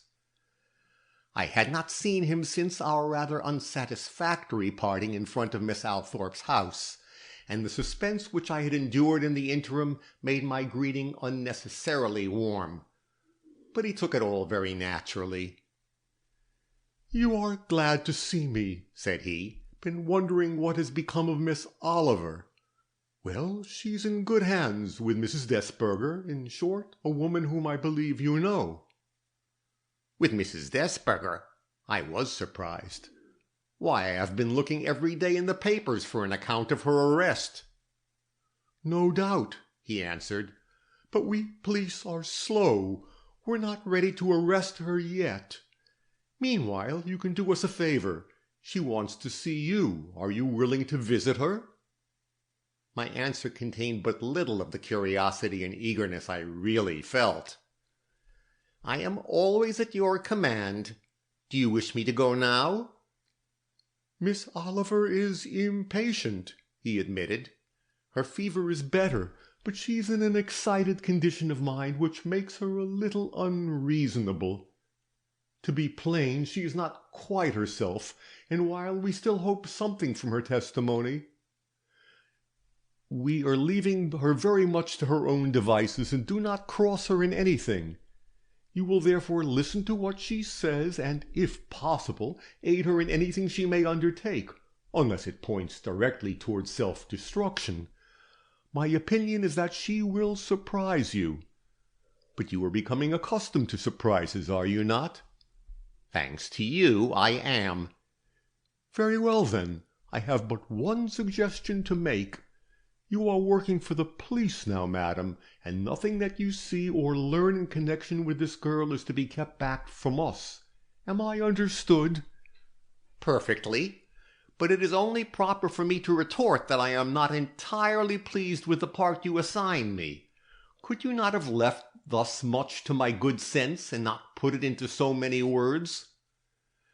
"Ah, madam, the case at present is too serious for risks of that kind. Mr. Van Burnam's reputation, to say nothing of his life, depends upon our knowledge of this girl's secret. Surely you can stretch a point in a matter of so much moment." "I have already stretched several, and I can stretch one more. But I hope the girl won't look at me too often with those miserable appealing eyes of her. They make me feel like a traitor." "You will not be troubled by any appeal in them. The appeal has vanished. Something harder and even more difficult to meet is to be found in them now. Wrath, purpose, and a desire for vengeance. She is not the same woman, I assure you."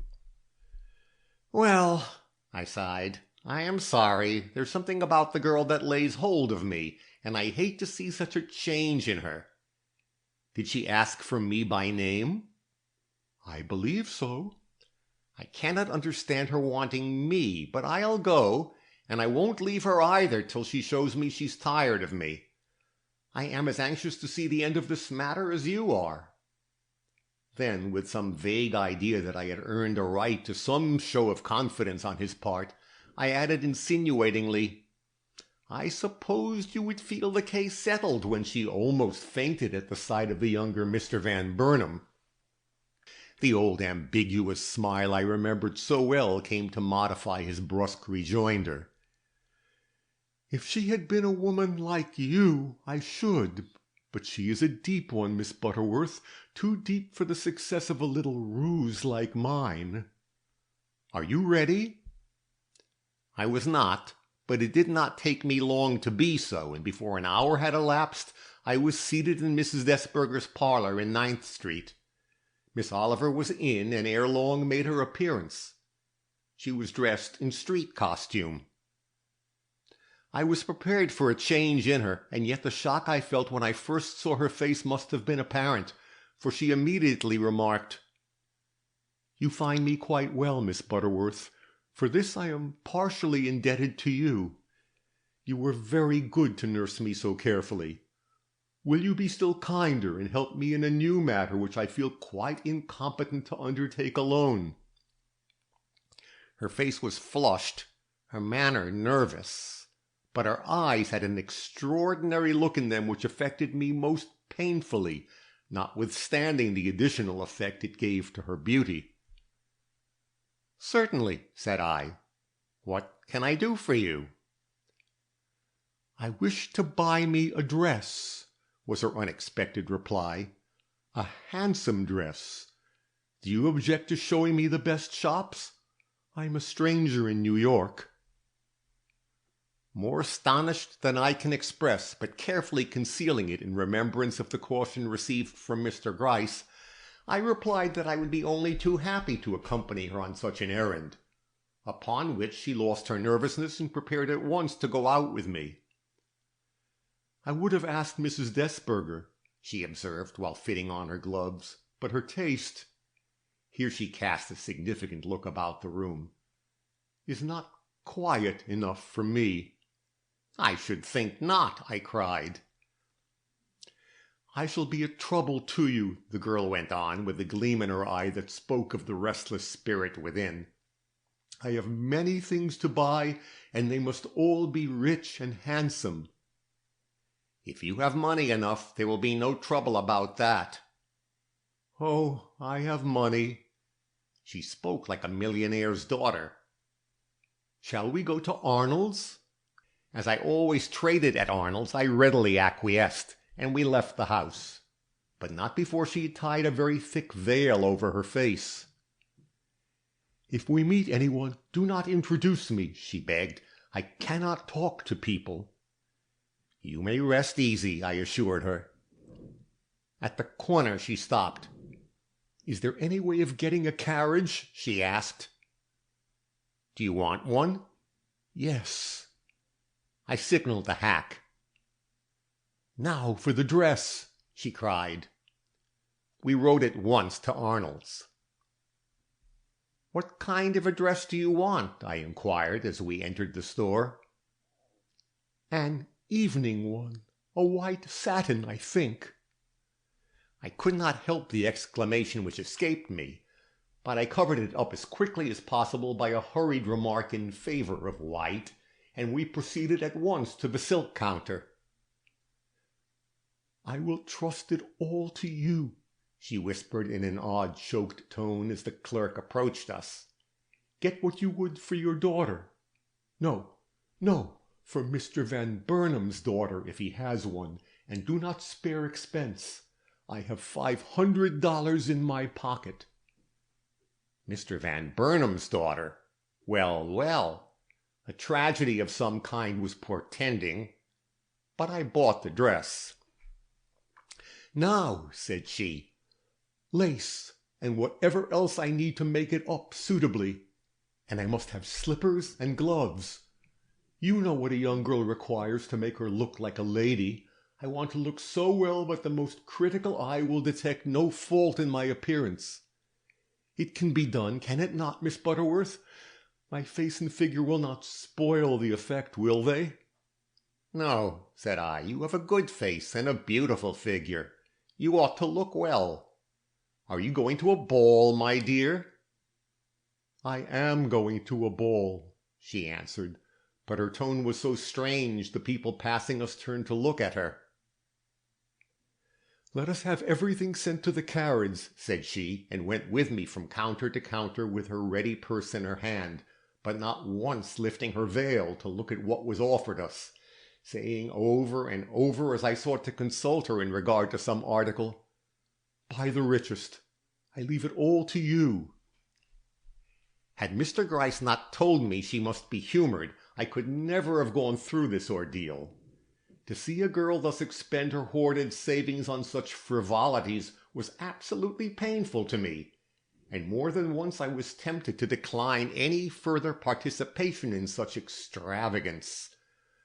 But a thought of my obligations to Mr. Gryce restrained me, and I went on spending the poor girl's dollars with more pain to myself than if I had taken them out of my own pocket. Having purchased all the articles we thought necessary, we were turning towards the door when Miss Oliver whispered, "Wait for me in the carriage for just a few minutes. I have one more thing to buy, and I must do it alone." "But," I began. "I will do it, and I will not be followed," she insisted in a shrill tone that made me jump. And seeing no other way of preventing a scene, I let her leave me, though it cost me an anxious 15 minutes. When she rejoined me, as she did at the expiration of that time, I eyed the bundle she held with decided curiosity, but I could make no guess at its contents. "Now," she cried, as she reseated herself and closed the carriage door, "where shall I find a dressmaker able and willing to make up this satin in 5 days?" I could not tell her, but after some little search we succeeded in finding a woman who engaged to make an elegant costume in the time given her. The first measurements were taken, and we drove back to 9th Street with a lasting memory in my mind of the cold and rigid form of Miss Oliver standing up in Madame's triangular parlour, submitting to the mechanical touches of the modiste with an outward composure, but with a brooding horror in her eyes that bespoke an inward torment. This ends chapter 38.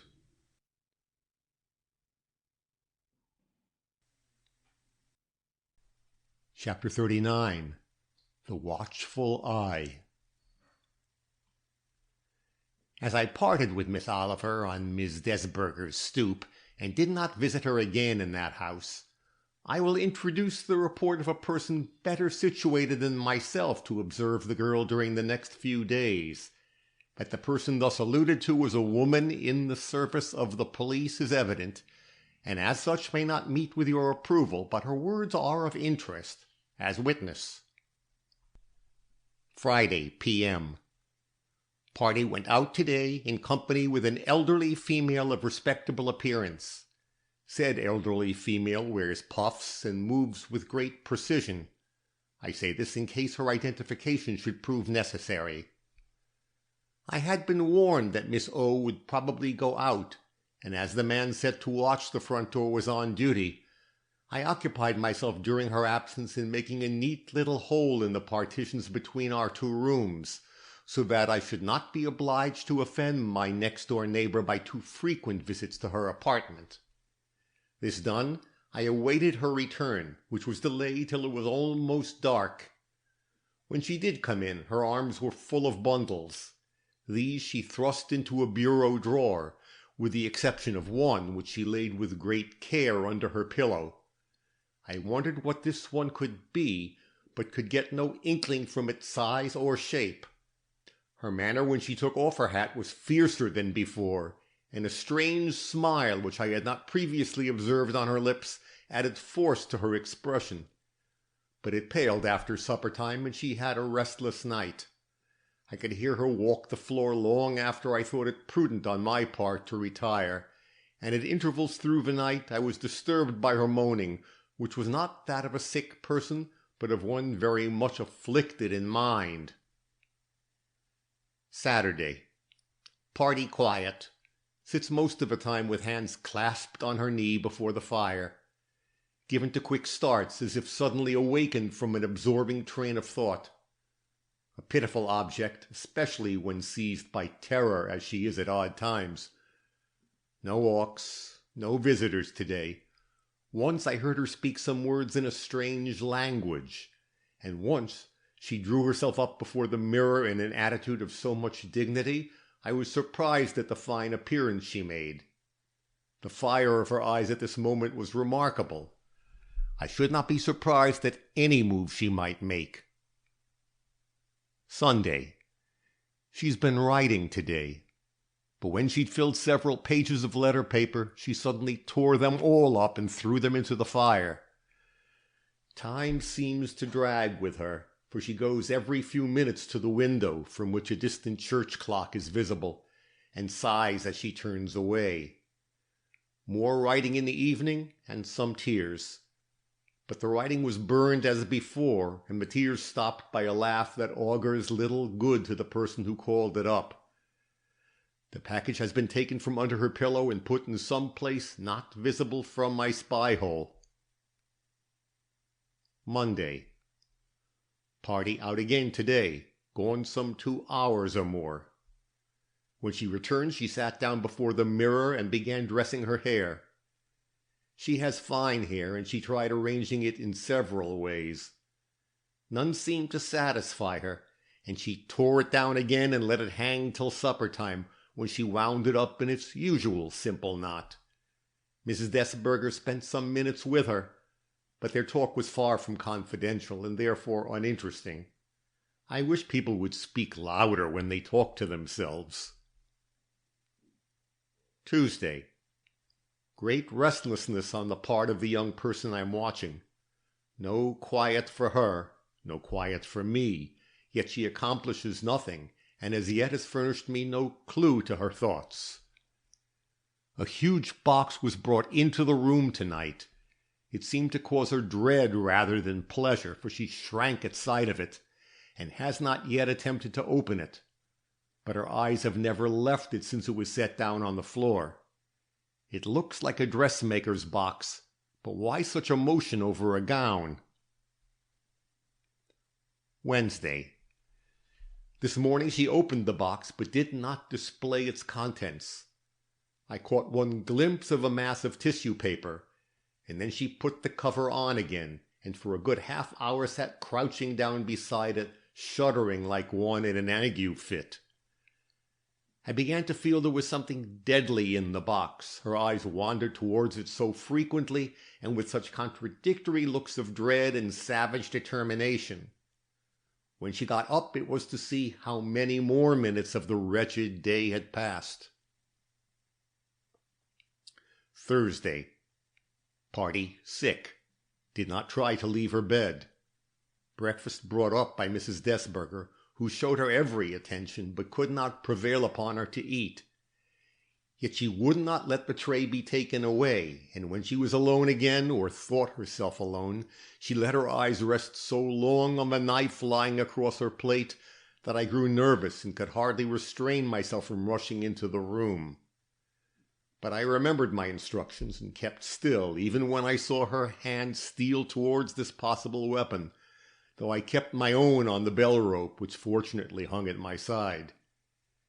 She looked quite capable of wounding herself with the knife, but after balancing it a moment in her hand, she laid it down again and turned with a low moan to the wall. She will not attempt death till she has accomplished what is in her mind. Friday. All is right in the next room. That is, the young lady is up. But there's another change in her appearance since last night. She has grown contemptuous of herself and indulges less in brooding. But her impatience at the slow passage of time continues, and her interest in the box is even greater than before. She does not open it, however, only looks at it and lays her trembling hand now and then on the cover. Saturday. A blank day. Party dull and very quiet. Her eyes begin to look like ghastly hollows in her pale face. She talks to herself continually, but in a low, mechanical way, exceedingly wearing to the listener, especially as no word can be distinguished. Tried to see her in her own room today, but she would not admit me. Sunday. I have noticed from the first the Bible lying on one end of her mantel-shelf. Today she noticed it also, and impulsively reached out her hand to take it down. But at the first words she read, she gave a low cry and hastily closed the book and put it back.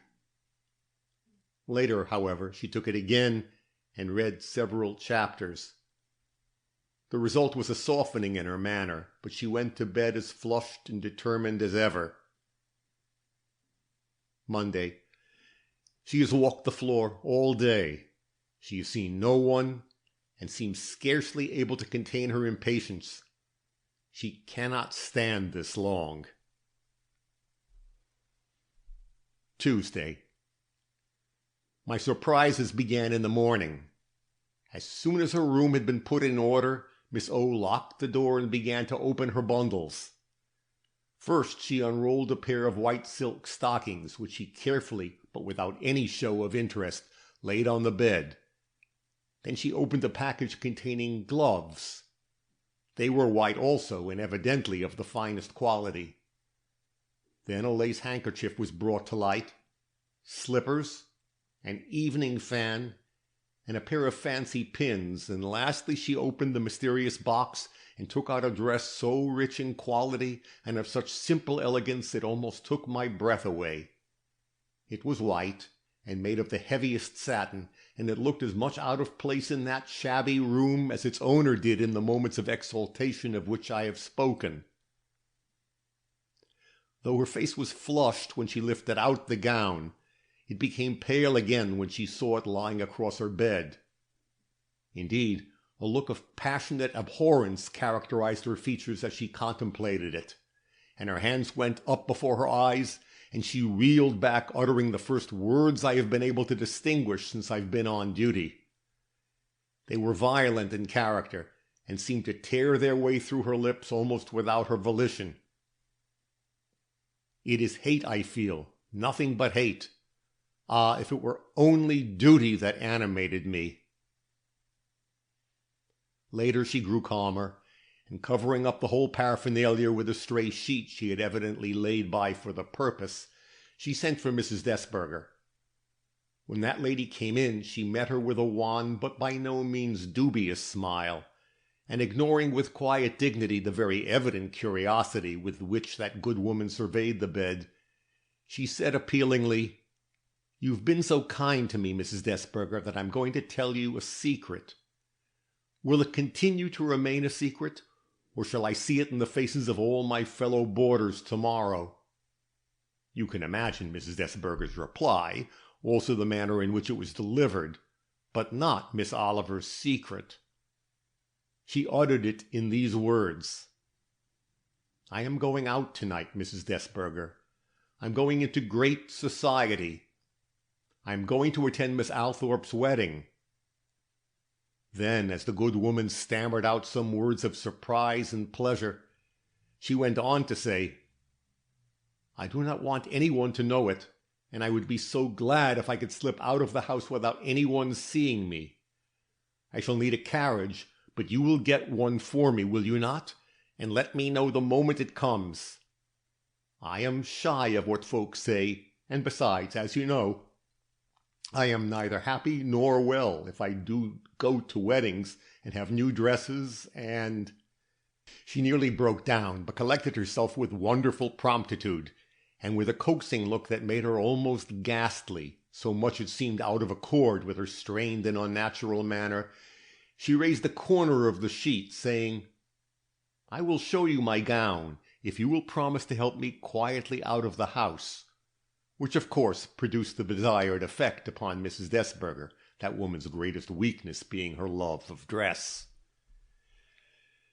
So from that hour I knew what to expect, and after sending precautionary advices to police headquarters, I set myself to watch her prepare for the evening.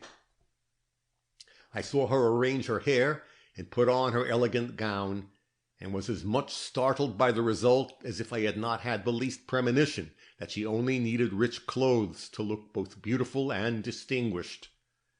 The square parcel she had once hidden under her pillow was brought out and laid on the bed, and when Mrs. Desberger's low knock announced the arrival of the carriage, she caught it up and hid it under the cloak she hastily threw about her. Mrs. Desberger came in and put out the light, but before the room sank into darkness I caught one glimpse of Miss Oliver's face. Its expression was terrible beyond anything I had ever seen on any human countenance. This ends chapter 39.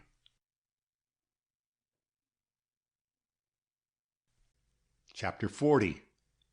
As the Clock Struck. I do not attend weddings in general, but great as my suspense was in reference to Miss Oliver, I felt that I could not miss seeing Miss Althorp married. I had ordered a new dress for the occasion, and was in the best of spirits as I rode to the church in which the ceremony was to be performed. The excitement of a great social occasion was for once not disagreeable to me, nor did I mind the crowd, though it pushed me about rather uncomfortably till an usher came to my assistance and seated me in a pew, which I was happy to see commanded a fine view of the chancel. I was early, but then I always am early, and having ample opportunity for observation, I noted every fine detail of ornamentation with approval, Miss Althorp's taste being of that fine order which always falls short of ostentation. Her friends are in very many instances my friends, and it was no small part of my pleasure to note their well-known faces among the crowd of those that were strange to me. That the scene was brilliant, and that silks, satins, and diamonds abounded, goes without saying. At last the church was full, and the hush which usually precedes the coming of the bride was settling over the whole assemblage, when I suddenly observed, in the person of a respectable-looking gentleman seated in a side pew, the form and features of Mr. Gryce, the detective. This was a shock to me. Yet what was there in his presence there to alarm me? Might not Miss Althorpe have accorded him this pleasure out of the pure goodness of her heart? I did not look at anybody else, however, after once my eyes fell upon him, but continued to watch his expression, which was non-committal, though a little anxious for one engaged in a purely social function. The entrance of the clergyman and the sudden peal of the organ in the well-known wedding march recalled my attention to the occasion itself, and as at that moment the bridegroom stepped from the vestry to await his bride at the altar, I was absorbed by his fine appearance and the air of mingled pride and happiness with which he watched the stately approach of the bridal procession. But suddenly there was a stir through the whole glittering assemblage, and the clergyman made a move, and the bridegroom gave a start, and the sound, slight as it was, of moving feet grew still, and I saw advancing from the door on the opposite side of the altar a second bride, clad in white and surrounded by a long veil which completely hid her face. A second bride! And the first was halfway up the aisle, and only one bridegroom stood ready. The clergyman, who seemed to have as little command of his faculties as the rest of us, tried to speak, but the approaching woman, upon whom every regard was fixed, forestalled him by an authoritative gesture. Advancing towards the chancel, she took her place on the spot reserved for Miss Althorpe. Silence had filled the church up to this moment, but at this audacious move, a solitary wailing cry of mingled astonishment and despair went up behind us. But before any of us could turn, and while my own heart stood still, for I thought I recognized this veiled figure, the woman at the altar raised her hand and pointed towards the bridegroom. "Why does he hesitate?" she cried. "Does he not recognize the only woman with whom he dare face God and man at the altar? Because I am already his wedded wife, and have been so for 5 long years, does that make my wearing of this veil amiss, when he, a husband, unreleased by the law, dares enter this sacred place with the hope and expectation of a bridegroom?" It was Ruth Oliver who spoke. I recognized her voice as I had recognized her apparel, but the emotions aroused in me by her presence and the almost incredible claims she advanced were lost in the horror inspired by the man she thus vehemently accused. No lost spirit from the pit could have shown a more hideous commingling of the most terrible passions known to man than he did in the face of this terrible arraignment. And if Ella Althorpe, cowering in her shame and misery halfway up the aisle, saw him in all his depravity at that instant as I did, nothing could have saved her long-cherished love from immediate death. Yet he tried to speak. "It's false," he cried, "all false! The woman I once called wife is dead." "Dead? Olive Randolph? Murderer!" she exclaimed. "The blow struck in the dark found another victim." And pulling the veil from her face, Ruth Oliver advanced to his side and laid her trembling hand with a firm and decisive movement on his arm. Was it her words, her touch, or the sound of the clock striking 8 in the great tower over our heads, which so totally overwhelmed him?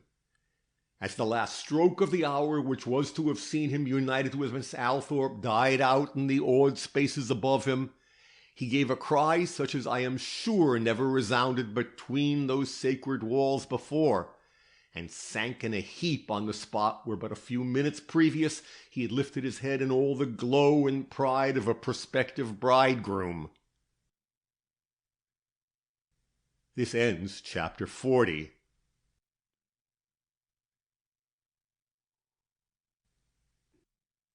Chapter 41, Secret History.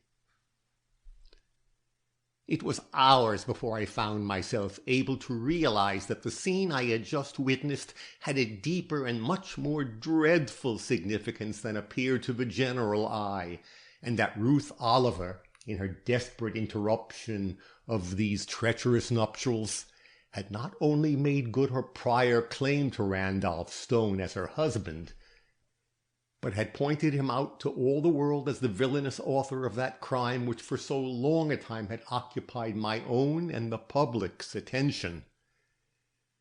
Thinking that you may find the same difficulty in grasping this terrible fact, and being anxious to save you from the suspense under which I myself labored for so many hours, I here subjoin a written statement made by this woman some weeks later, in which the whole mystery is explained. It is signed Olive Randolph, the name to which she evidently feels herself best entitled. The man known in New York City as Randolph Stone was first seen by me in Michigan 5 years ago. His name then was John Randolph, and how he has since come to add to this the further appellation of Stone, I must leave to himself to explain.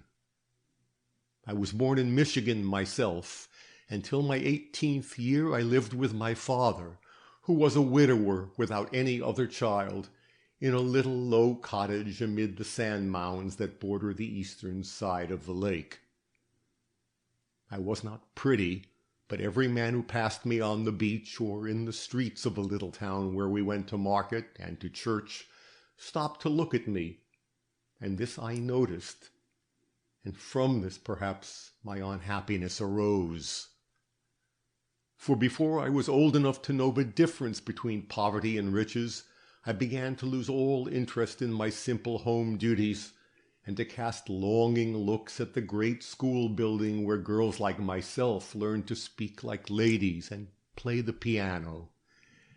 Yet these ambitious promptings might have come to nothing if I had never met him.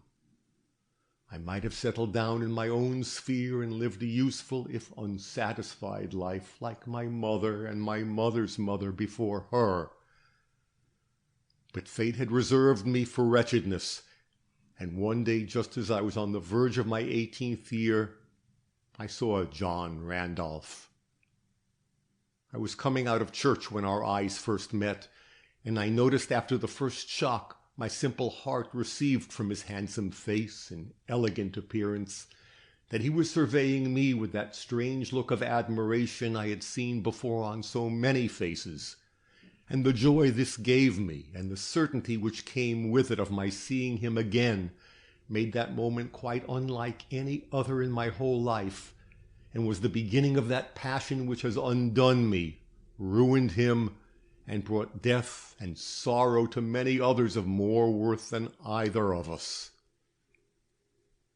He was not a resident of the town, but a passing visitor, and his intention had been, as he has since told me, to leave the place on the following day. But the dart which had pierced my breast had not glanced entirely aside from his, and he remained, as he declared, to see what there was in this little country girl's face to make it so unforgettable. We met first on the beach, and afterwards under the strip of pines which separate our cottage from the sand mounds, and though I have no reason to believe he came to these interviews with any honest purpose or deep sincerity of feeling, it's certain he exerted all his powers to make them memorable to me, and that in doing so he awoke some of the fire in his own breast which he took such wicked pleasure in arousing in mine. In fact, he soon showed that this was so, for I could take no step from the house without encountering him, and the one indelible impression remaining to me from those days is the expression his face wore as, one sunny afternoon, he laid my hand on his arm and drew me away to have a look at the lake booming on the beach below us. There was no love in it as I understand love now, but the passion which informed it almost amounted to intoxication, and if such a passion can be understood between a man already cultivated and a girl who hardly knew how to read, it may in a measure account for what followed. My father, who was no fool, and who saw the selfish quality in this attractive lover of mine, was alarmed by our growing intimacy. Taking an opportunity where we were both in a more sensible mood than common, he put the case before Mr. Randolph in a very decided way. He told him that either he must marry me at once or quit seeing me altogether. No delay was to be considered and no compromise allowed. As my father was a man with whom no one ever disputed, John Randolph prepared to leave the town, declaring that he could marry no one at that stage of his career. But before he could carry out his intention, the old intoxication returned, and he came back in a fever of love and impatience to marry me. Had I been older or more experienced in the ways of the world, I would have known that such passion as this evinced was short-lived, that there is no witchery in a smile lasting enough to make men like him forget the lack of those social graces to which they are accustomed. But I was mad with happiness, and was unconscious of any cloud lowering upon our future till the day of our first separation came, when an event occurred which showed me what I might expect if I could not speedily raise myself to his level. We were out walking, and we met a lady who had known Mr. Randolph elsewhere. She was well dressed, which I was not, though I had not realized it till I saw how attractive she looked in quiet colors and with only a simple ribbon on her hat. And she had besides a way of speaking which made my tones sound harsh and robbed me of that feeling of superiority with which I had hitherto regarded all the girls of my acquaintance. But it was not her possession of these advantages, keenly as I felt them, which awakened me to the sense of my position. It was the surprise she showed, a surprise the source of which was not to be mistaken, when he introduced me to her as his wife. And though she recovered herself in a moment, and tried to be kind and gracious, I felt the sting of it and saw that he felt it too, and consequently was not at all astonished when, after she had passed us, he turned and looked at me critically for the first time. But his way of showing his dissatisfaction gave me a shock it took me years to recover from. "Take off that hat," he cried, and when I had obeyed him, he tore out the spray which to my eyes had been its chief adornment, and threw it into some bushes near by. Then he gave me back the hat and asked for the silk neckerchief, which I had regarded as the glory of my bridal costume. Giving it to him, I saw him put it in his pocket, and understanding now that he was trying to make me look more like the lady we had passed, I cried out passionately, "It's not these things that make the difference, John, but my voice and way of walking and speaking. Give me money and let me be educated, and then we will see if any other woman can draw your eyes away from me." But he had received a shock that made him cruel. "You cannot make a silk purse out of a sow's ear," he sneered, and was silent all the rest of the way home. I was silent, too, for I never talk when I am angry, but when we arrived in our own little room I confronted him. "Are you going to say any more such cruel things to me?" I asked, "for if you are, I should like you to say them now and be done with it." He looked desperately angry, but there was yet a little love left in his heart for me, for he laughed after he had looked at me for a minute and took me in his arms and said some of the fine things with which he had previously won my heart, but not with the old fire and not with the old effect upon me. Yet my love had not grown cold, it had only changed from the unthinking stage to the thinking one, and I was quite in earnest when I said, "I know I'm not as pretty or as nice as the ladies you were accustomed to, but I have a heart that has never known any other passion than its love for you, and from such a heart you ought to expect a lady to grow, and there will. Only give me the chance, John, Only let me learn to read and write." But he was in an incredulous state of mind, and it ended in his going away without making any arrangements for my education. He was bound for San Francisco, where he had business to transact, and he promised to be back in 4 weeks. But before the 4 weeks elapsed, he wrote me that it would be 5, and later on that it would be 6, and afterwards that it would be when he had finished a big piece of work he was engaged on, and which would bring him a large amount of money. I believed him, and I doubted him at the same time, but I was not altogether sorry he delayed his return, for I had begun school on my own account, and was fast laying the foundation of a solid education. My means came from my father, who, now it was too late, saw the necessity of my improving myself. The amount of studying I did that first year was amazing, but it was nothing to what I went through the second, for my husband's letters had begun to fail me, and I was forced to work in order to drown grief and keep myself from despair.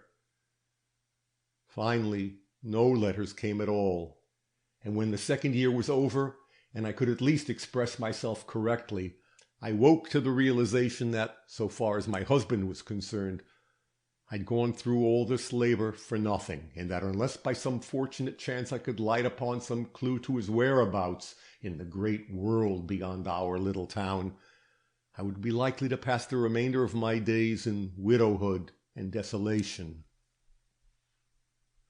My father dying at this time, and leaving me $1,000, I knew no better way of spending it than in the hopeless search I have just mentioned. Accordingly, after his burial, I started out on my travels, gaining experience with every mile.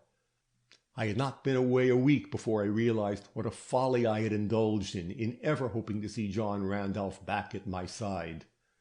I saw the homes in which such men as he lived, and met in cars and on steamboats the kind of people with whom he must associate to be happy, and a gulf seemed to open between us which even such love as mine would be powerless to bridge.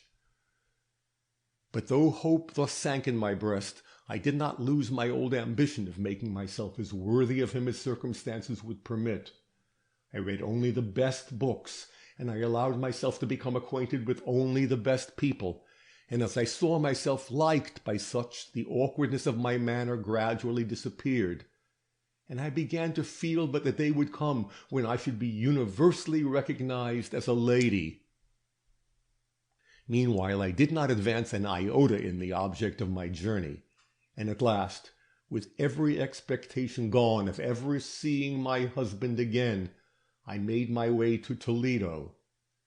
Here I speedily found employment, and what was better still to one of my ambitious tendencies, an opportunity to add to some of my accomplishments a knowledge of French and music. The French I learned from the family I lived with, and the music from a professor in the same house whose love for his pet art was so great that he found it simple happiness to impart it to one so greedy for improvement as myself. Here, in course of time, I also learned typewriting, and it was for the purpose of seeking employment in this capacity that I finally came to New York. This was 3 months ago. I was in complete ignorance of the city when I entered it, and for a day or two I wandered to and fro, searching for a suitable lodging-house. It was while I was on my way to Mrs. Desberger's that I saw advancing towards me a gentleman in whose air and manner I detected a resemblance to the husband who some 5 years since had deserted me. The shock was too much for my self-control. Quaking in every limb, I stood awaiting his approach, and when he came up to me, and I saw by his startled recognition of me that it was indeed he, I gave a loud cry and threw myself upon his arm. The start he gave was nothing to the frightful expression which crossed his face at this encounter, but I thought both due to his surprise, though now I am convinced they had their origin in the deepest and worst emotions of which a man is capable. "John, John!" I cried, and could say no more, for the agitations of 5 solitary, despairing years were choking me, but he was entirely voiceless, stricken, I have no doubt, beyond any power of mine to realize. How could I dream that in consideration, power, and prestige he had advanced even more rapidly than myself, and that at this very moment he was not only the idol of society, but on the verge of uniting himself to a woman? I will not say of marrying her, for marry her he could not while I lived, who would make him the envied possessor of millions. Such fortune, such daring, yes, and such depravity were beyond the reach of my imagination, and while I thought his pleasure less than mine, I did not dream that my existence was a menace to all his hopes, and that during this moment of speechlessness he was sounding his nature for means to rid himself of me, even at the cost of my life. His first movement was to push me away, but I clung to him all the harder, at which his whole manner changed, and he began to make futile efforts to calm me and lead me away from the spot. Seeing that these attempts were unavailing, he turned pale and raised his arms up passionately, but speedily dropped it again, and casting glances this way and that, broke suddenly into a loud laugh and became, as by the touch of a musician's wand, my old lover again. "Why, Olive!" he cried. "Why, Olive, is it you?" Did I say my name was Olive? Happily met, my dear. I did not know what I'd been missing all these years, but now I know it was you. Will you come with me, or shall I go home with you? I have no home, said I. I have just come into town. Then I see but one alternative. He smiled, and what a power there was in his smile when he chose to exert it. You must come to my apartment. Are you willing? I am your wife, I answered. He had taken me on his arm by this time, and the recoil he made at these words was quite perceptible. But his face still smiled, and I was too mad with joy to be critical. And a very pretty and charming wife you have become, said he, drawing me on for a few steps. Suddenly he paused, and I felt the old shadow fall between us again. But your dress is very shabby, he remarked. It was not. It was not near as shabby as the linen duster he himself wore. Is that rain? He inquired, looking up as a drop or two fell. Yes, it is raining. Very well, let us go into the store we are coming to and buy a gossamer. That will cover up your gown. I cannot take you to my house dressed as you are now.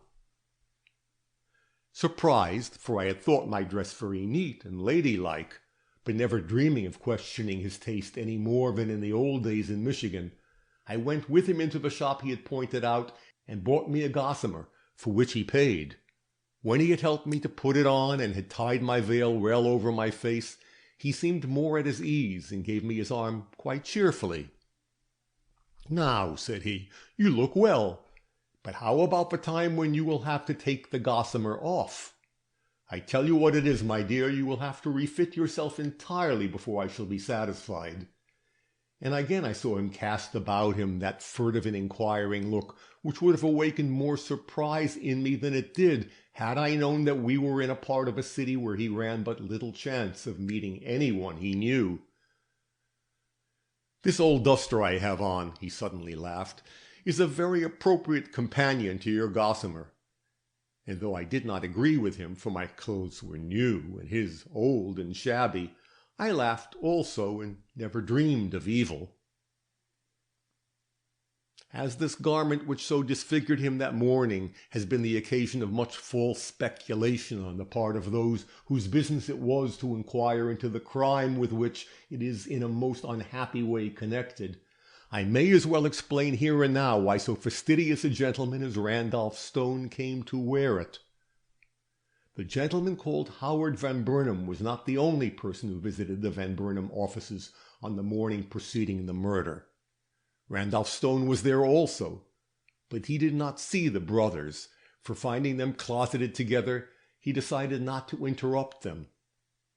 As he was a frequent visitor there, his presence created no remark, nor was his departure noted. Descending the stairs separating the offices from the street, he was about to leave the building when he noticed that the clouds looked ominous. Being dressed for a luncheon with Miss Althorpe, he felt averse to getting wet, so he stepped back into the adjoining hall and began groping for an umbrella in a little closet under the stairs, where he had once before found such an article. While doing this, he heard the younger Van Burnam descend and go out, and realizing that he could now see Franklin without difficulty, he was about to return upstairs when he heard that gentleman also come down and follow his brother into the street. His first impulse was to join him, but finding nothing but an old duster in the closet, he gave up this intention, and putting on this shabby but protecting garment, started for his apartments, little realizing into what a course of duplicity and crime it was destined to lead him. For to the wearing of this old duster on this especial morning, innocent as the occasion was, I attribute John Randolph's temptation to murder. Had he gone out without it, he would have taken his usual course up Broadway and never met me, or even if he had taken the same roundabout way to his apartments as that which led to our encounter, he would never have dared in his ordinary fine dress, conspicuous as it made him, to have entered upon those measures which, as he is clever enough to know, lead to disgrace if they do not end in a felon's cell. It was John Randolph, then, or Randolph Stone, as he is pleased to call himself in New York, and not Franklin Van Burnam, who had doubtless proceeded in another direction, who came up to where Howard had stood, saw the keys he had dropped, and put them in his own pocket. It was as innocent an action as the donning of the duster, and yet it was fraught with the worst consequences to himself and others. Being of the same height and complexion as Franklin Van Burnam, and both gentlemen wearing at that time a mustache — my husband shaved his off after the murder — the mistakes which arose out of this strange equipment were but natural. Seen from the rear, or in semi-darkness of a hotel office, they might look alike, though to me or to anyone studying them well, their faces are really very different. But to return. Leading me through streets of which I knew nothing, he presently stopped before the entrance of a large hotel. "I tell you what, Olive," said he, "we'd better go in here, take a room, and send for such things as you require to make you look like a lady." As I had no objection to anything which kept me at his side, I told him that whatever suited him suited me, and followed him quite eagerly into the office. I did not know then that this hotel was a second-rate one, not having had experience with the best. But if I had, I should not have wondered at his choice, for there was nothing in his appearance, as I have already intimated, or in his manners up to this point, to lead me to think he was one of the city's great swells, and that it was only in such an unfashionable house as this he would be likely to pass unrecognized. How, with his markedly handsome features and distinguished bearing, he managed so to carry himself as to look like a man of inferior breeding, I can no more explain than I can the singular change which took place in him when once he found himself in the midst of the crowd which lounged about this office. From a man to attract all eyes, he became at once a man to attract none, and slouched and looked so ordinary that I stared at him in astonishment, little thinking that he had assumed this manner as a disguise. Seeing me at a loss, he spoke up quite peremptorily. "Let us keep our secret, Olive, till you can appear in the world full-fledged. And look here, darling, won't you go to the desk and ask for a room? I am no hand at any such business." Confounded at a proposition so unexpected, but too much under the spell of my feelings to dispute his wishes, I faltered out, "But supposing they ask me to register?" At which he gave me a look which recalled the old days in Michigan, and quietly sneered. "Give them a fictitious name. You've learned to write by this time, have you not?" Stung by his taunt, but more in love with him than ever, for his momentary display of passion had made him look both masterful and handsome, I went up to the desk to do his bidding. "A room," said I.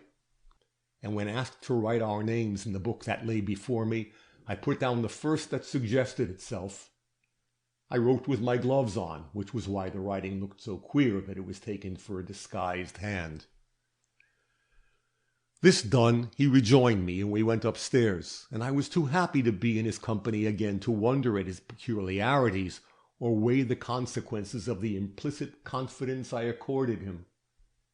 I was desperately in love once more, and entered into every plan he proposed without a thought beyond the joyous present.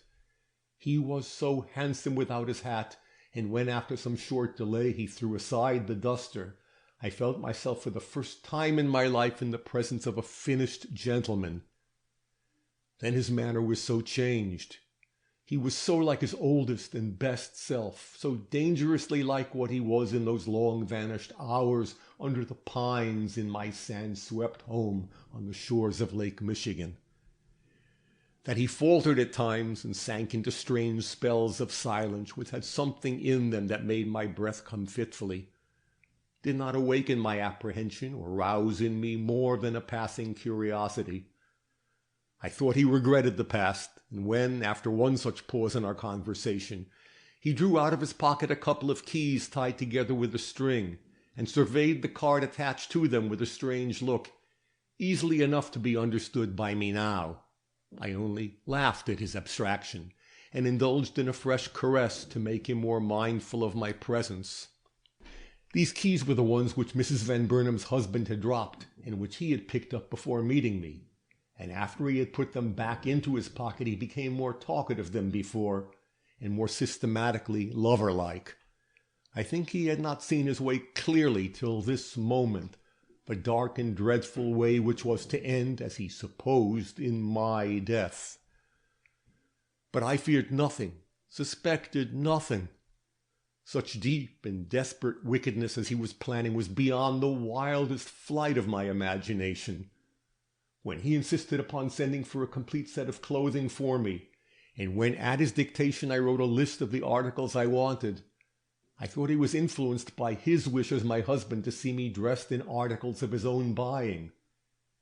That it was all a plot to rob me of my identity could not strike such a mind as mine, and when the packages came and were received by him in the sly way already known to the public, I saw nothing in his caution but a playful display of mystery that was to end in my romantic establishment in a home of love and luxury. Or rather, it is thus that I account for my conduct now. And yet the precaution I took not to change the shoes in which my money was hidden may argue that I was not without some underlying doubt of his complete sincerity. But if so, I hid it from myself, and as I have every reason to believe from him also, doubtless excusing my action to myself by considering that I would be none the worse off for a few dollars of my own, even if he was my husband and had promised me no end of pleasure and comfort. That he did intend to make me happy he had assured me more than once. Indeed, before we'd been long in this hotel room, he informed me that great experiences lay before me, that he had prospered much in the last 5 years, and had now a home of his own to offer me, and a large circle of friends to make our life in it agreeable. "We will go to our house tonight," said he. "I've not been living in it lately, and you may find it a little uncomfortable, but we will remedy that tomorrow. Anything is better than staying here under a false name, and I cannot take you to my bachelor apartment." I had doubted some of his previous statements, but this one I implicitly believed. Why should not so elegant a man have a house of his own? And if he had told me it was built of marble and hung with Florentine tapestries, I should still have credited it all. I was in fairyland, and he was my knight of romance, even when he again hung his head in leaving the hotel, and looked at once so ordinary and uninteresting. The ruse he made use of to cut off all connection between ourselves and the Mr. and Mrs. James Pope who had registered at the Hotel D was accepted by me with the same lack of suspicion. That he should wish to carry no remembrance of our old life into our new home, I thought a delightful piece of folly. And when he proposed that we should bequeath my gossamer and his own disfiguring duster to the coachman in whose hack we were then riding, I laughed gleefully and helped him fold them up and place them under the cushions, though I did wonder why he cut a piece out of the neck of the former, and pouted with the happy freedom of a self-confident woman when he said, "It's the first thing I ever bought for you, and I'm just foolish enough to wish to preserve this much of it for a keepsake. Do you object, my dear?" As I was conscious of cherishing a similar folly in his regard, and could have pressed even that old duster of his to my heart, I offered him a kiss and said, "No," and he put the scrap away in his pocket. That it was the portion on which was stamped the name of the firm from which it was bought did not occur to me. When the coach stopped, he urged me away on foot in a direction entirely strange to me, saying we would take another hack as soon as we had disposed of the bundles we were carrying. How he intended to do this I did not know, but presently he drew me towards a Chinese laundry, where he bade me leave one of them as washing, and the other he dropped before the opening of a sewer as we stepped up a neighboring curbstone. And still I did not suspect. Our ride to Gramercy Park was short, but during it he had time to put a bill in my hand and tell me I was to pay the driver. He had also time to secure the weapon upon which he had probably had his eyes fixed from the first. His manner of doing this I can never forgive, for it was a lover's manner, and as such intended to deceive and cajole me. Drawing my head down on his shoulder, he drew off my veil, saying that it was the only article left of my own buying, and that we would leave it behind us in this coach, as we had left the gossamer in the other. "Only I'll make sure that no other woman ever wears it," he laughed, slitting it up and down with his knife. When this was done, he kissed me, and then, while my heart was tender and the warm tears stood in my eyes, he drew out the pin from my hat, meeting my remonstrances with the assurance that he hated to see my head covered, and that no hat was as pretty as my own brown hair. As this was nonsense, and as the coach was beginning to stop, I shook my head at him and put my hat on again. But he had dropped the pin, or so he said, and I had to alight without it. When I had paid the driver and the coach had driven off, I had a chance to look up at the house before which we had stopped. Its height and imposing appearance daunted me in spite of the great expectations I had formed, and I ran up the stoop after him in a condition of mingled awe and wild delight that was the poorest preparation possible for what lay before me in the dark interior we were entering. He was fumbling nervously in the keyhole with his key, and I heard a whispered oath escape him. But presently the door fell back, and we stepped into what looked to me like a cavern of darkness. "Don't be frightened," he admonished me. "I'll strike a light in a moment." And after carefully closing the street door behind us, he stretched out his hand to take mine, or so I judge, for I heard him whisper impatiently, "Where are you?" I was on the threshold of the parlor, to which I groped my way while he was closing the front door. So I whispered back, "Here," but found voice for nothing further, for that instant I heard a sound proceeding from the depths of the darkness in front of me, and was so struck with terror that I fell back against the staircase, just as he passed me and entered the room from which that stealthy noise had issued. "Darling," he whispered, "darling," and went stumbling on in the void of darkness before me, till suddenly, by some power I cannot explain, I seemed to see, faintly but distinctly, as if with my mind's eye rather than with my bodily one. I perceived the shadowy form of a woman standing in the space before him, and beheld him suddenly grasp her with what he meant to be a loving cry, but which to my ears at that moment sounded strangely ferocious, and after holding her a moment, suddenly release her, at which she uttered one low, curdling moan and sank at his feet. At the same instant I heard a click, which I did not understand then, but which I now know to have been the head of the hat-pin striking the register. Horrified past all power of speech and action, for I saw that he had intended this blow for me, I cowered against the stairs, waiting for him to pass out. This he did not do at once, for the delay must have been short. He stopped long enough by the prostrate form to stir it with his foot, probably to see if life was extinct, but no longer. Yet it seemed an eternity before I perceived him groping his way over the threshold, an eternity in which every act of my life passed before me, and every word and every expression with which he had beguiled me came to rack my soul and made the horror of this mad awakening greater. No thought of her or of the guilt with which he had forever damned his soul came to me in that first moment of misery. My loss, my escape, and the danger in which I still stood if the least hint reached him of the mistake he had made, filled my mind too entirely for me to dwell on any less impersonal theme. His words, for he muttered several in that short passage out, showed me in what a fool's paradise I'd been reveling, and how certainly I had turned his every thought towards murder when I seized him in the street and proclaimed myself his wife.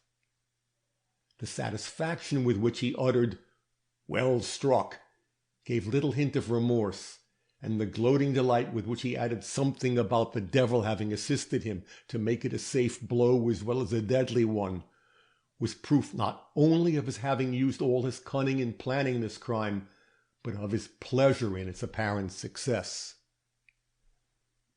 That he continued in this frame of mind, and that he never lost confidence in the precautions he had taken and in the mystery with which the deed was surrounded, is apparent from the fact that he revisited the Van Burnam office on the following morning and hung again on its accustomed nail the keys of the Gramercy Park house.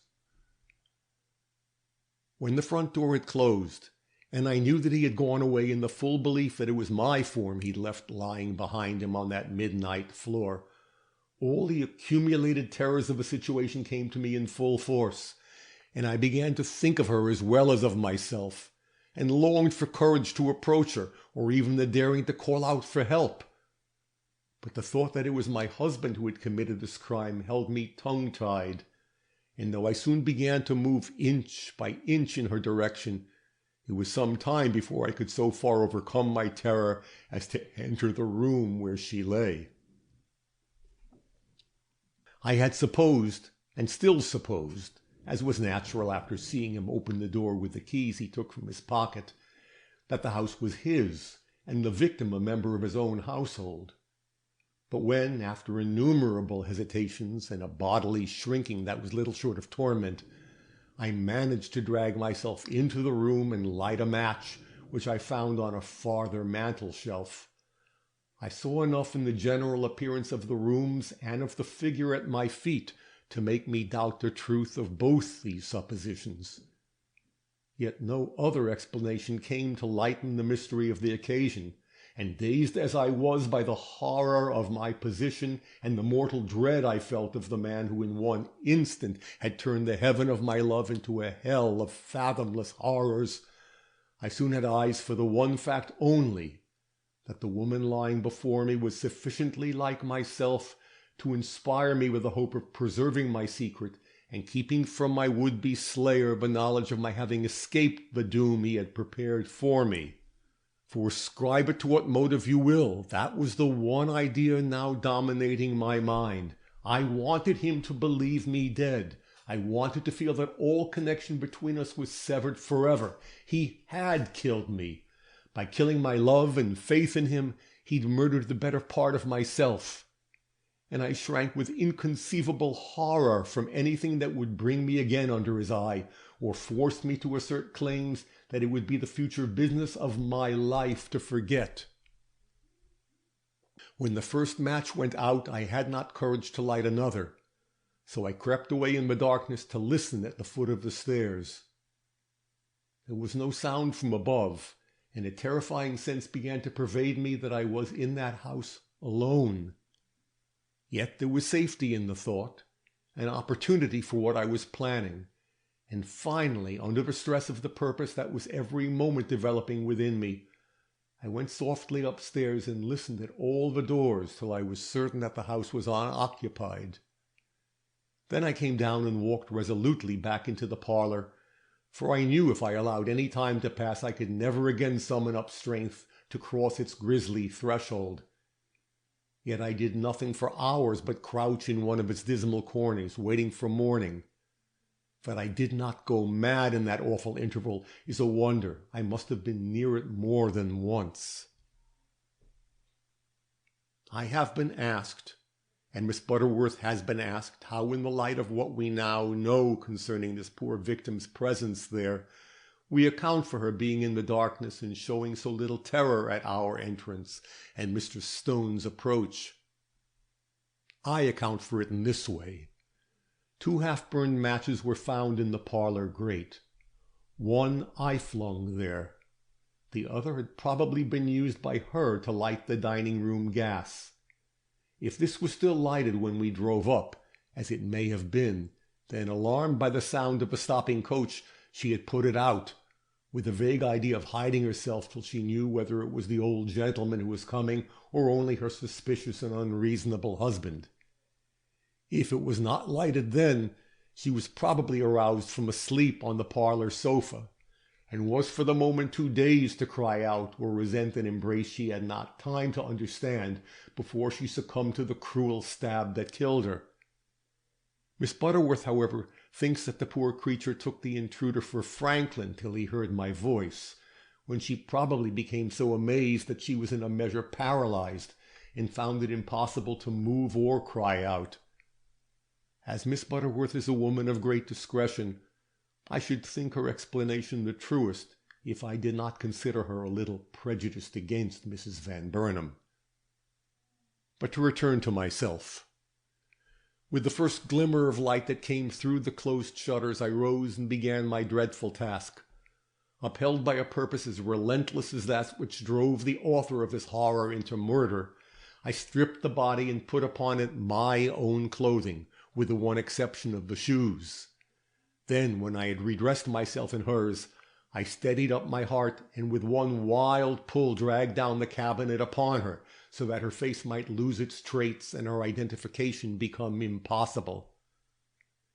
How I had strength to do this, and how I could contemplate the result without shrieking, I cannot now imagine. Perhaps I was hardly human at this crisis. Perhaps something of the demon which had informed him in his awful work had entered into my breast, making this thing possible. I only know that I did what I have said, and did it calmly. More than that I had mind and judgment left to give it my own appearance.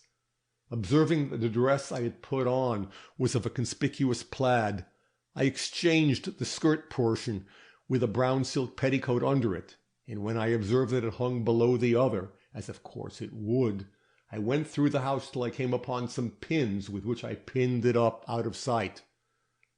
Thus equipped, I was still a person to attract attention, especially as I had no hat to put on, my own having fallen from my head and been covered by the dead woman's body, which nothing would induce me to move again. But I had confidence in my own powers to escape question, toned up as I was in every nerve by the dreadfulness of my situation, and as soon as I was in decent shape for flight, I opened the front door and prepared to slip out. Here the intense dread I felt of my husband, a dread which had actuated all my movements and sustained me in as harrowing a task as ever woman performed, seized me with renewed force, and I quailed at the prospect of entering the streets alone. Supposing he should be on the stoop? Supposing he should be in an opposite window even? Could I encounter him again and live? He was not far away, or so I felt. A murderer, it is said, cannot help haunting the scene of his crime. And if he should see me alive and well, what might I not expect from his astonishment and alarm? I did not dare go out, but neither did I dare remain. So after quaking for a good 5 minutes on the threshold, I made one wild dash through the door. There was no one in sight, and I reached Broadway before I ran across man or woman. Even then I got by without anyone speaking to me, and, favored by Providence, found a nook at the end of an alleyway where I remained undiscovered till it was late enough in the morning for me to enter a shop and buy a hat. The rest of my movements are known. I found my way to Mrs. Desberger's, this time without interruption, and from that place sought and found a situation with Miss Althorpe. That her fate was in any way connected with mine, or that the Randolph Stone she was engaged to marry was the John Randolph from whose clutches I had just escaped, was, of course, unexpected by me, and incredible as it may seem, continued to be unsuspected as long as I remained in the house. There was reason for this.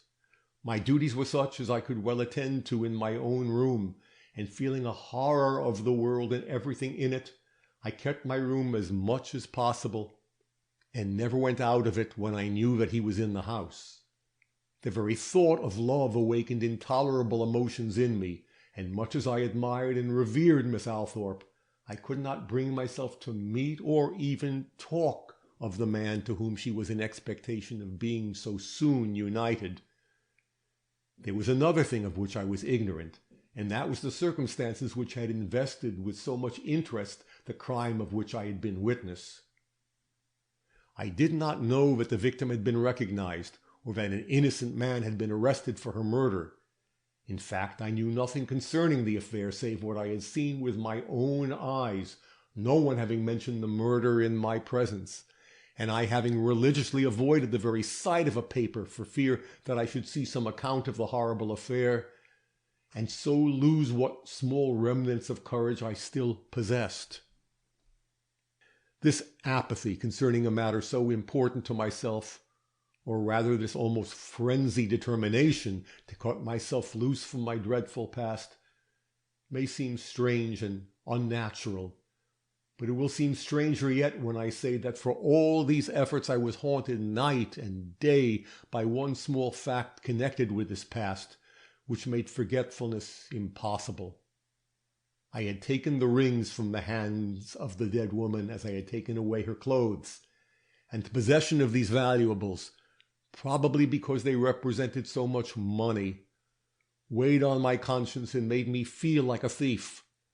The purse which I had found in a pocket of a skirt I put on was a trouble to me, but the rings were a source of constant terror and disturbance.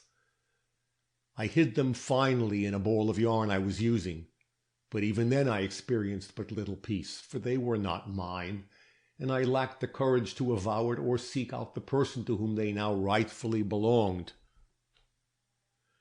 When, therefore, in the intervals of fever which attacked me in Miss Althorpe's house, I overheard enough of a conversation between her and Miss Butterworth to learn that the murdered woman had been a Mrs. Van Burnam, and that her husband or relatives had an office somewhere downtown, I was so seized by the instinct of restitution that I took the first opportunity that offered to leave my bed and hunt up these people. That I would injure them in any way by secretly restoring these jewels I never dreamed. Indeed, I did not exercise my mind at all on the subject, but only followed the instincts of my delirium.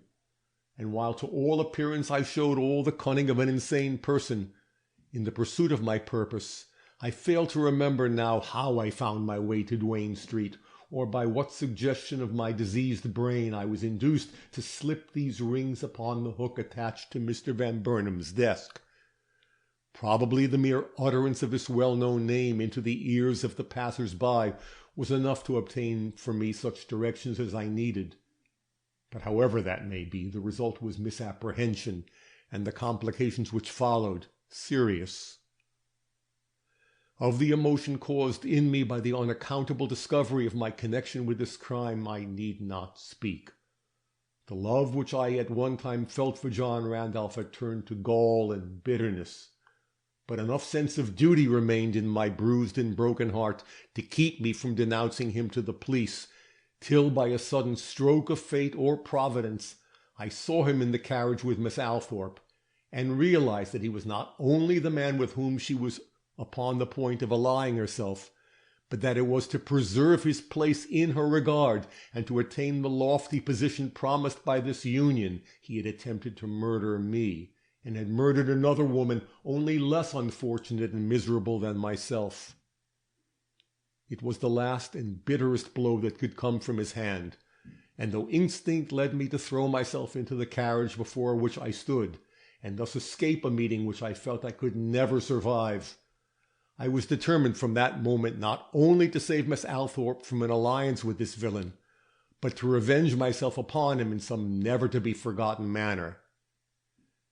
That this revenge involved her in a public shame from which her angelic goodness to me should have saved her, I regret now as deeply as even she can wish, but the madness that was upon me made me blind to every other consideration than that of the boundless hatred I bore him, and while I can look for no forgiveness from her on that account, I still hope a day will come when she will see that in spite of my momentary disregard of her feelings, I cherish for her an affection that nothing can efface or make other than the ruling passion of my life. This ends chapter 41.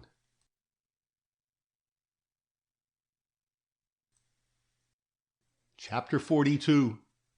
With Miss Butterworth's compliments. They tell me that Mr. Gryce has never been quite the same man since the clearing up of this mystery, that his confidence in his own powers is shaken, and that he hints more often than is agreeable to his superiors that when a man has passed his 77th year, it is time for him to give up active connection with police matters. I do not agree with him. His mistakes, if we may call them such, were not those of failing faculties, but of a man made over-secure in his own conclusions by a series of old successes. Had he listened to me— But I will not pursue this suggestion. You will accuse me of egotism, an imputation I cannot bear with equanimity and will not risk, modest appreciation of myself being one of the chief attributes of my character. Footnote. My attention has been called to the fact that I have not confessed whether it was owing to a mistake made by Mr. Gryce or myself that Franklin Van Burnam was identified as the man who had entered the adjoining house on the night of the murder. Well, the truth is, neither of us was to blame for that. The man I identified, it was while watching the guests who attended Mrs. Van Burnam's funeral, you remember, was really Mr. Stone, but owing to the fact that this latter gentleman had lingered in the vestibule till he was joined by Franklin, and that they had finally entered together, some confusion was created in the mind of the man on duty in the hall, so that when Mr. Gryce asked him who it was that came in immediately after the four who arrived together, he answered Mr. Franklin Van Burnam, being anxious to win his superior's applause, and considering that person much more likely to merit the detective's attention than a mere friend of the family, like Mr. Stone. In punishment for this momentary display of egotism, he has been discharged from the force, I believe. A.B. Howard Van Burnam bore his release, as he had his arrest, with great outward composure. Mr. Gryce's explanation of his motives in perjuring himself before the coroner was correct, and while the mass of people wondered at that instinct of pride which led him to risk the imputation of murder sooner than have the world accuse his wife of an unwomanly action, there were others who understood his peculiarities, and thought his conduct quite in keeping with what they knew of his warped and over-sensitive nature. That he has been greatly moved by the unmerited fate of his weak but unfortunate wife is evident from the sincerity with which he still mourns her. I had always understood that Franklin had never been told of the peril in which his good name had stood for a few short hours. But since a certain confidential conversation which took place between us one evening, I have come to the conclusion that the police were not so reticent as they made themselves out to be. In that conversation he professed to thank me for certain good offices I had done him and his, and waxing warm in his gratitude, confessed that without my interference he would have found himself in a strait of no ordinary seriousness. "For," said he, "there has been no overstatement of the feelings I cherished towards my sister-in-law, nor was there any mistake made in thinking that she uttered some very desperate threats against me during the visit she paid me at my office on Monday. But I never thought of ridding myself of her in any way. I only thought of keeping her and my brother apart till I could escape the country. When, therefore, he came into the office on Tuesday morning for the keys of our father's house, I felt such a dread of the two meeting there that I left immediately after my brother for the place where she had told me she would await a final message from me. I hoped to move her by one final plea, for I love my brother sincerely, notwithstanding the wrong I once did him. I was therefore with her in another place at the very time I was thought to be with her at the Hotel D, a fact which greatly hampered me, as you can see, when I was requested by the police to give an account of how I spent that day. When I left her, it was to seek my brother. She had told me of her deliberate intention of spending the night in the Gramercy Park house, and as I saw no way of her doing this without my brother's connivance, I started in search of him, meaning to stick to him when I found him and keep him away from her till that night was over. I was not successful in my undertaking. He was locked in his rooms, it seems, packing up his effects for flight. We always had the same instincts, even when boys. And receiving no answer to my knock, I hastened away to Gramercy Park to keep a watch over the house against my brother coming there.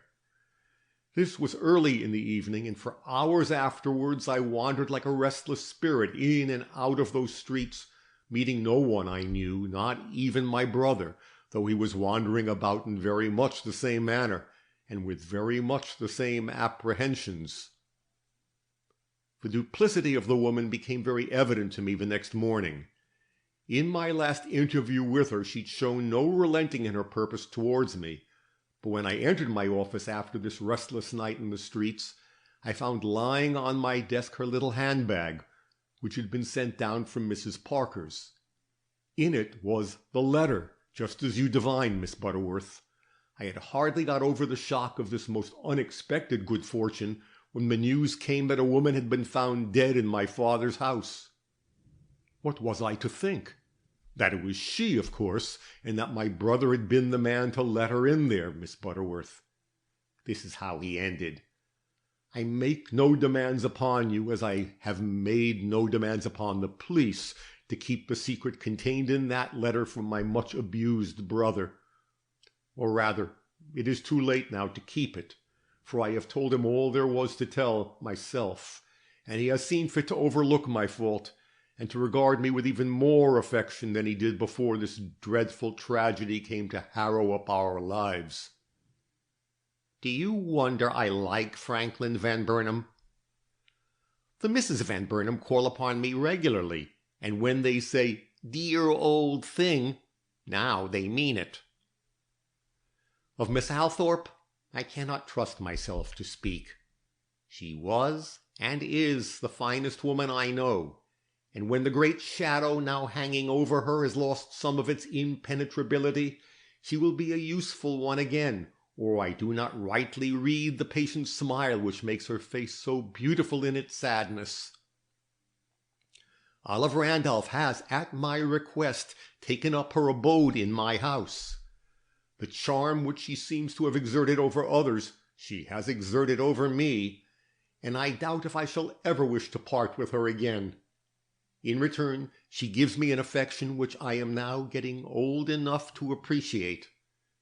Her feeling for me and her gratitude to Miss Althorpe are the only treasures left her out of the wreck of her life, and it shall be my business to make them lasting ones. The fate of Randolph Stone is too well known for me to enlarge upon it. But before I bid farewell to his name, I must say that after that curt confession of his, "Yes, I did it, in the way and for the motive she alleged," I have often tried to imagine the contradictory feelings with which he must have listened to the facts as they came out of the inquest, and convinced, as he had every reason to be, that the victim was his wife, heard his friend Howard not only accept her for his, but insist that he was the man who accompanied her to that house of death. He has never lifted the veil from those hours, and he never will. But I would give much of the peace of mind which has lately come to me, to know what his sensations were, not only at that time, but when, on the evening after the murder, he opened the papers and read that the woman whom he had left for dead with her brain pierced by a hat-pin had been found on that same floor crushed under a fallen cabinet, and what explanation he was ever able to make to himself for a fact so inexplicable. This ends chapter 42. This concludes That Affair Next Door.